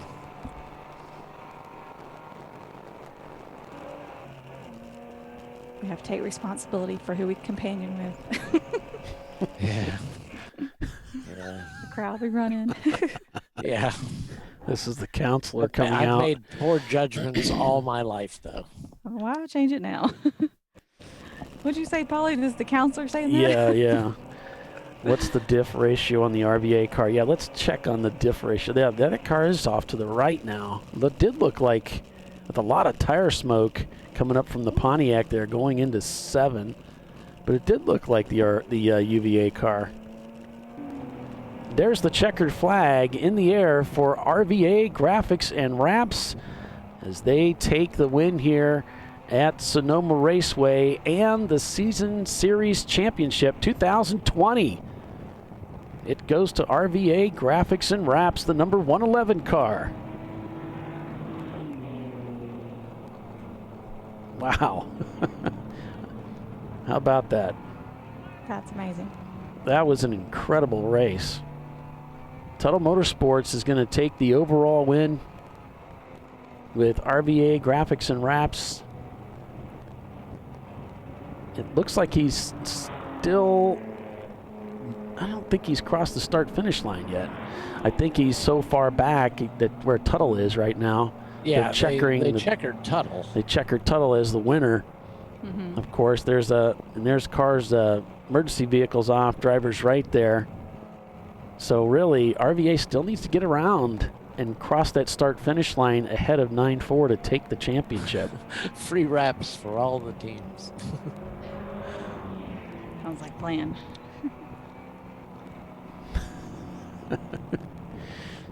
That's Wynham and Dynam. Yeah, it took me a while to figure out what he was meaning by that.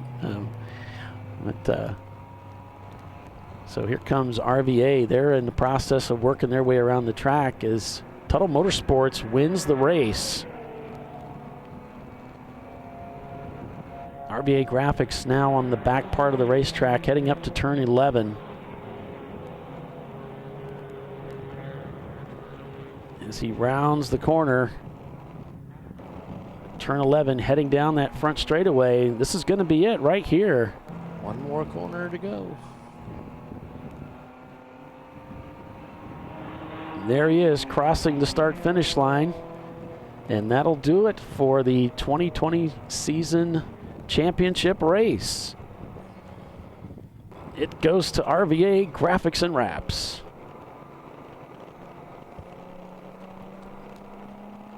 With Tuttle Motorsports winning the race overall here at Sonoma. Yep, they won the battle, but not the war. So a bittersweet victory for Tuttle Motorsports, with RVA Graphics and Wraps finishing second in the race.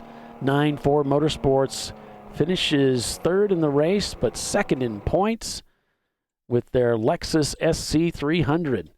And then it's the Toyota Supra of 9-4 Motorsports finishing 4th in the race, with Basil Weenie behind them. A few good cylinders. Utah Valley University in 7th is where they're scored provisionally, although they're not turning laps right now.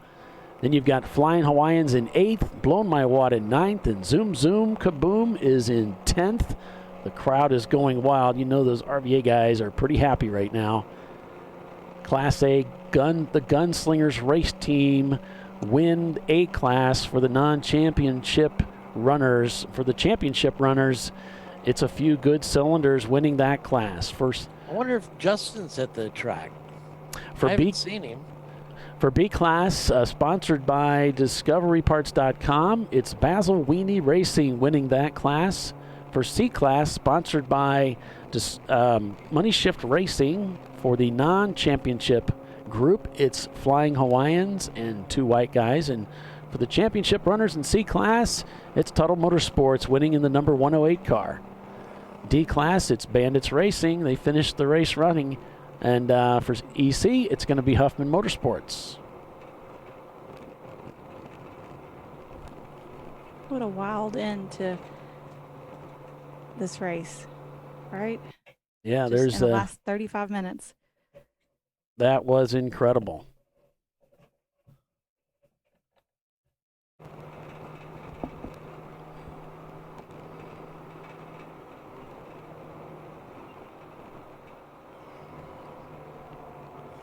Pretty dramatic finish there in the last hour or so of this race, in the last 45 minutes.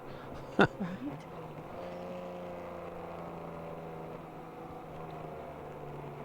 We had several cars moving about, so it affected several people's points at the end. I mean, it didn't change who won, but just, you know, I'm clarifying this.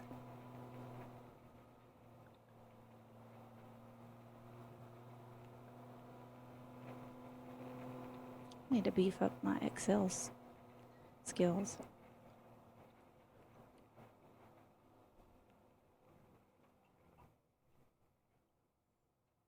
Okay. Yeah, being able to total columns and put them in order is kind of handy to have. You know, it helps. I got that one in. Remember? You don't have to. Yeah, you don't have to, but it helps. I can tell you, winning a race in Champ Car, it feels great. It does help the ride home. It's nice. You pulling off that racetrack, and you've taken the checker, and the official's there to greet you, and he says, congratulations on the win, and you need to go over this way, and that's cool. That is cool. I'm glad you're here to tell us about that, Polly, because me and Doc have yet to have that experience. Yeah. Maybe you can teach me how to do that. Let's get it done. Yep. Okay. We've got Bill's in the pits. The teams are just beginning the whole process here. Getting the cars elevated. So the way it works in Champ Car, the cars are brought in, just the top 6 or so are brought in. They'll be put up in the air by the teams. Tires have to be removed for inspection. And we can hear you, Bill. There's just a little bit of wind noise. Let me see. I think it's just all that wind that's down there.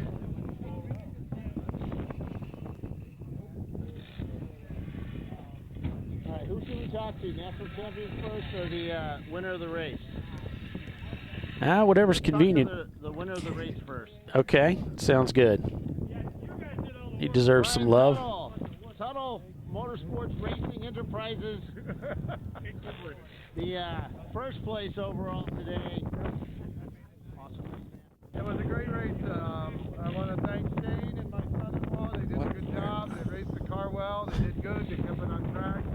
Everything was good. We lost at 11:55. We lost 4th gear, so we had to do the final 3 hours, 3rd, 5th only. But out to Visceral. My heart goes out to Visceral. They went from winning 2 first places and a championship to first place. It doesn't go out that much, but it Yeah.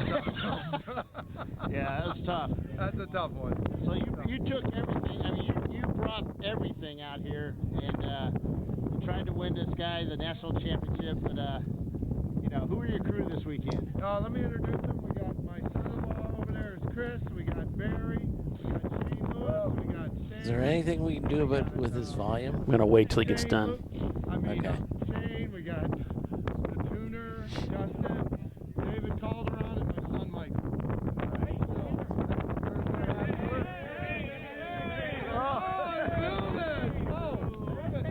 So just so you know, this is the car that they sat up, changed the motor, and didn't get the motor swapped till after 3 a.m. And then at 7 a.m. we had to push it out the gate and drive it up and down the road to get a tune on it so we could race. And that's because Velness and the crew stayed till 3 a.m. and get it done. Yeah. Awesome, guys. All right, congratulations, Brian. Thank you. Okay, Bill, what we're getting is a lot of wind noise coming off the camera, but we're not getting the audio off of your microphone for some reason. I don't know if you can help us with that or not. Huh? Did you get it? Bill, did you catch that? Oh, okay, good, thank you. So we're working on trying to get the audio situation sorted, but we can hear the interviews. We're not getting the mic. Did you get any of that? No, we got the interview. How about It's now? just Better? no, we're just hearing the camera mic. We're not hearing your handheld. No, we got the interview. That's good. How about now? It's the same. We're just getting it hasn't switched. Let me check. So we can hear it. The volume's not very high. Yeah. Yeah, we got a cable issue here, but no, yours went well. Yeah, we got it. It's just difficult to hear. We will. Yeah, if you've got your mic recording, then I can fix it in post. No,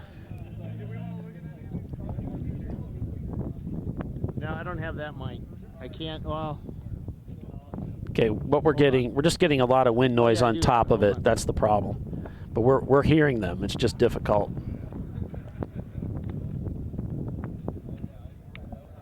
All right, let me get that going. Okay.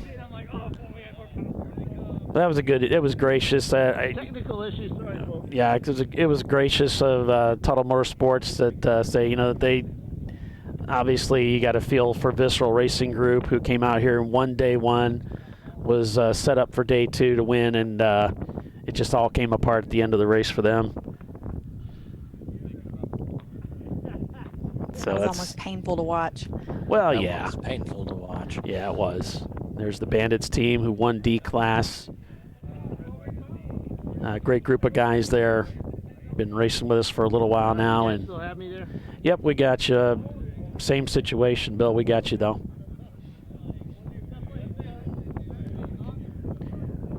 All right. I have a backup. Love that hood. Robin Bank. I want to say the brains behind this operation. No, just special advisor.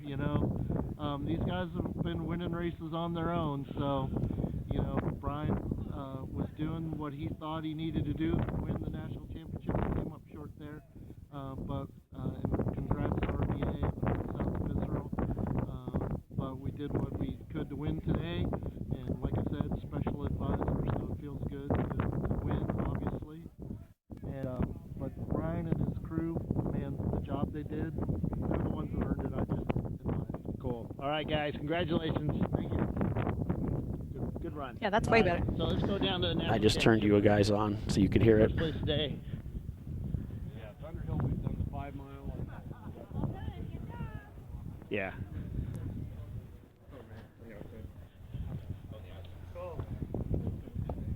All right, we're down here with RVA Graphics National Champions.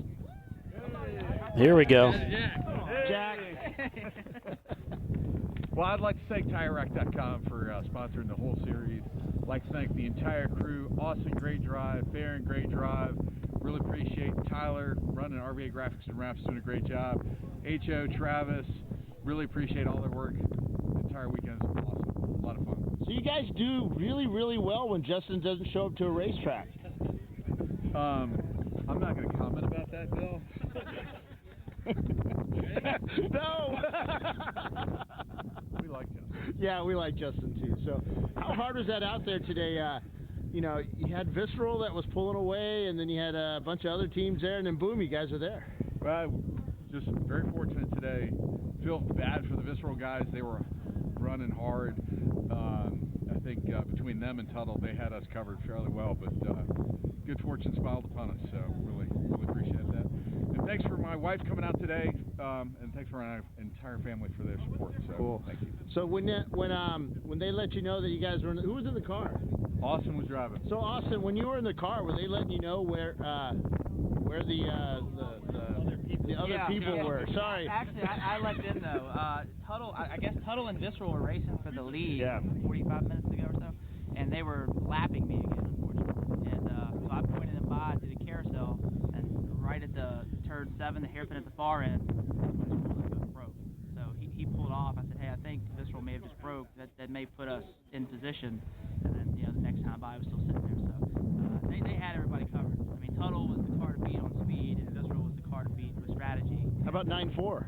Well, they were they were about par with us today. They fired off faster than we did. They passed us early on and got out ahead.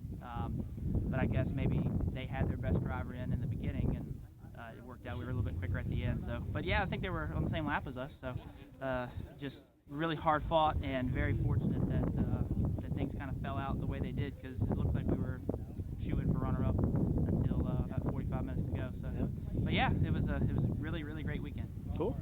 Yeah. Good run, man. Thanks, man. And your name is Yes, Justin.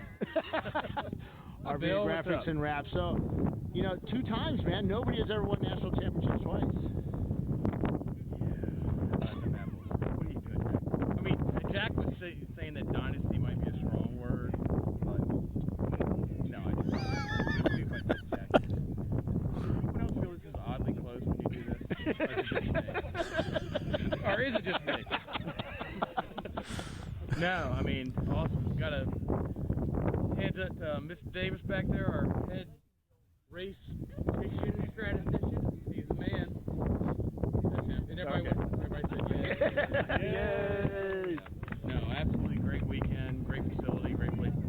Right. It's been great racing with you. You going to retire this year? This is your swan song? No. I remember I was the guy that blew the other car up 45 minutes in. So you're just going to keep going and...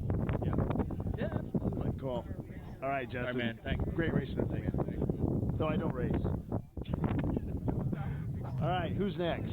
9-4, right? Yeah. Hello? Yep. I think I lost you guys. 9-4 Motorsports. 9-4? I can hear you. Yep. Brian from 9-4. Let's get the car in the background, because that's the prettiest car out here. Red, white, and blue. All right. So, Both of them. could you have caught him? I don't think so. We did this thing 2 years ago. Almost I did it, but I didn't see him with the RVA guys. So I think I'm going to stop buying vinyl from them. Those guys are great guys. I've dealt with them a lot. We're kind of friends. So if anybody deserves to win, they deserve it. Maybe next year. So, how if you knew what was going to happen towards the end there, would you have changed your tactics? I probably would have. I probably would have changed the driver lineup a little bit.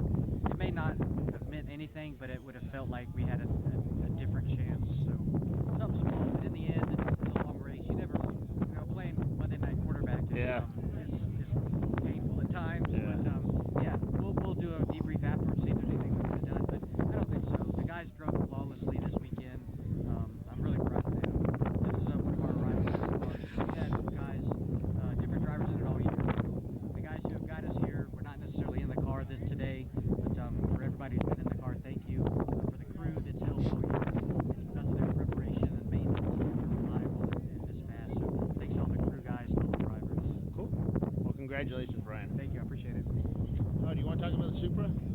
Yeah, let's Hey, Brian. go get the Supra in the Let's go shot. get the Supra in the background.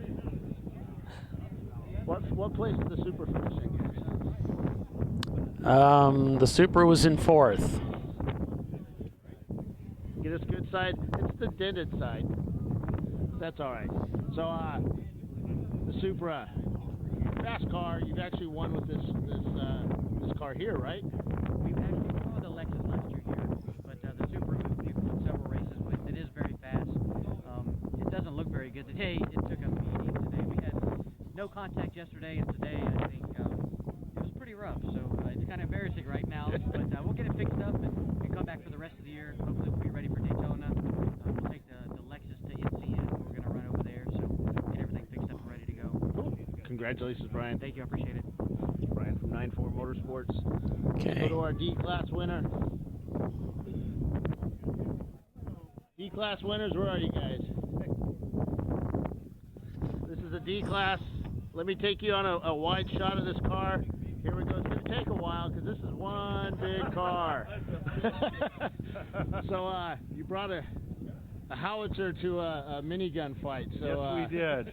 So what was that like out there? You know, it was actually great. We're on our spare engine. Our backup motors were underpowered today. But the car ran, you know, start to finish without a glitch. So we were really happy with it. About 2 seconds slower than we were yesterday. It's hard being underpowered. Did you guys count how many walls you hit? You know, let's see. Today we didn't hit any wall that I know of. I don't know about the other guys. You know. Sorry. Yeah. No. Sometimes there's people who, yeah, they don't tell us a whole lot. But there's a couple of little things in the car after this. Yeah. It was a good day. Thanks to ChampCar for doing this. It was great to be here for the championship. We look forward to the rest of the season. Hey, thanks for choosing to race with us. I know there's so many different places out there you guys should go race, and you guys stick with us and you have fun with it. Yeah, you guys are the best. You know, really ChampCar is. It's been really good, and there's some fast cars here. Yep. That's all there is to it. It's like, wow. Yeah. So, it's fun. Thank you. Congratulations, guys. Thank you. All right. All right, let's go to... You got Basil Weenie. Wait, let's go to the number 7 car here. Who's this? Who are these guys? This group of knuckleheads. A few good cylinders. Is this the A-Class winner? Yep. It is, yeah. For the Yesterday CC? and today. For CC and overall. Okay, so the A-Class winner for CC and overall. So how'd you guys do that? We had a better fuel strategy. I mean, ultimately what it came down to, the other team that we were chasing after, we were kind of going back and forth in terms of lap times, whittling it down a little bit. We started running out of gas. And they ran out of gas as well. We just didn't until after we got into impound. So that's really what it came down to, but great driving all around. Cut our times again today. Car's doing great. Like I said, you know, yesterday, just the reliability factor is huge for us. It looks like you guys stayed out of trouble because most of the cars here have a few dents in them, but yours looks still new. Well, the only incident it's been in was last year at Sonoma in the wet. We went off in the carousel and hit the tire wall, and that guy's not with the team anymore. Okay, yeah. You know, not for that reason. The rain guy? Yeah. Yeah. So who are your drivers this weekend? So Ryan Powell, Tyler Macy, Matt Cresci. I mentioned Matt yesterday. Yep. He's got the Eco Brap channel. Definitely check that out. Hypermile of the last couple laps. That's good. Yeah, he did a really good job with the Velocitator and the Deceleratrix. Yeah. So you were in the car last? Yeah. So you were hypermile in it? Yeah, 5th gear, cruising around, going into Safeway, out the parking lot. It was good. And we weren't entirely sure if the UVT asked, but it was our only shot. It was going to be close, and we just putted all around, and sure enough, Phil jumps on the radio and starts screaming. He's like, they're out, they're out. And I come around, hear him popping and firing all the way up to turn 3, and just had some Safeway laps the rest of the day. So what's that like, you know, as a racer? You're just so, you know, you're trying so hard to go as fast as you can to catch everybody in front of you, then all of a sudden you have to do the same thing but without using gas. It's fun. It actually makes it more challenging, right? You have to maintain your min speeds in the corners, but you still have to, you know, get in a really high gear and just cruise on the straightaway. So it's very counterintuitive to lift and coast and then still use your full brake pressure and get your min speed. So it's fun and it's challenging, and I always enjoy something new. Do you always hire drivers that use really big words? Oh, yeah. Yeah, of course. That's part of the deal. All right, guys. Congratulations and good luck. Thank you. Appreciate it. Yeah, congratulations. All right, Basil Weenie should be out there for B class. And that's this one here. Basil Weenie. That's Call Palsy. as Paul calls you? Where are you guys? Joe, get over here. Come on, Joe. Joe, we want to set something straight. Here, let's get you behind the car behind you. So, Paul likes to call you guys Basil Weenie, like your English. Is it Basil Weenie or Basil Weenie? It's No, it's Basil. Basil, My like dog would be very, very unhappy if you called him Basil. 'Cause that's his name.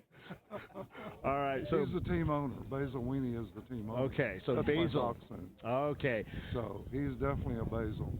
So you guys did pretty good out there this weekend. Better today than yesterday. We had some trouble early on yesterday. Somebody apparently had kicked the brake light switch loose, so we didn't have brake lights, so we had to come in for that. And then we had some other little problem. We had something loose in the suspension. It was making a noise that was very unnerving to the driver. Right. So we lost time on that, but we got all that taken care of last night. The car was great today. It really was. We just didn't quite have it for, this is a very competitive field here Right. for the championship. Well, you guys did pretty good out there, considering you made it. Yeah. So, who are your drivers this weekend? Rick Hill, Danny Benzer, Trice Humpert, and Joe Gersh. You don't drive, do you? No, I don't. You just do the build. I just turn the wrench and keep the car in my garage. There you go. All right, guys. Congratulations. Thanks, Bill. Basil Weenie. Thank you. All right, 35. Where's the 35 guy? Get over here. Captain. 35. You finished 35th today, so how does that feel to finish 35th in a field of 30? Yeah. No, I'm kidding. No. They're number 35. Let's get we're the number Mustang in the back. 35, Yeah. So the Mustang SVO.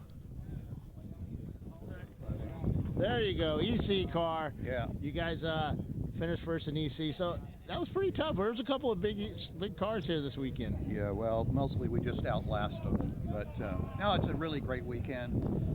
I missed the whole race on Saturday, but we have a spectacular team, and they just put us in a good position. I was busy celebrating my 50th wedding anniversary. So the important stuff. That's the good stuff. Plus, Tire Rack. We were the lucky recipients of the $400 prize before we ever even got out of the pits. We were winners. So it was a great weekend. We're going to drive this car onto the trailer, which is, that's always a really good thing for anybody that races. So. Well, what's cool is that it's not just a Mustang, but it's a Mustang SVO. Yes. I bought this car, 10 years ago. I hid it for my wife. It was in a garage. And then somebody ratted me out, so I had to get the thing out of the garage, and then we started working on it. And all of these people that you see here, every one of them have worked on this car to make it better. Actually, just buy stuff. I don't know anything. I'm not the guy that makes it go fast. Although I had a pretty good lap, I think 2:15 or something like that, which wasn't bad. And well, somebody was in the car earlier today that was just putting down some snappy fast laps. Well,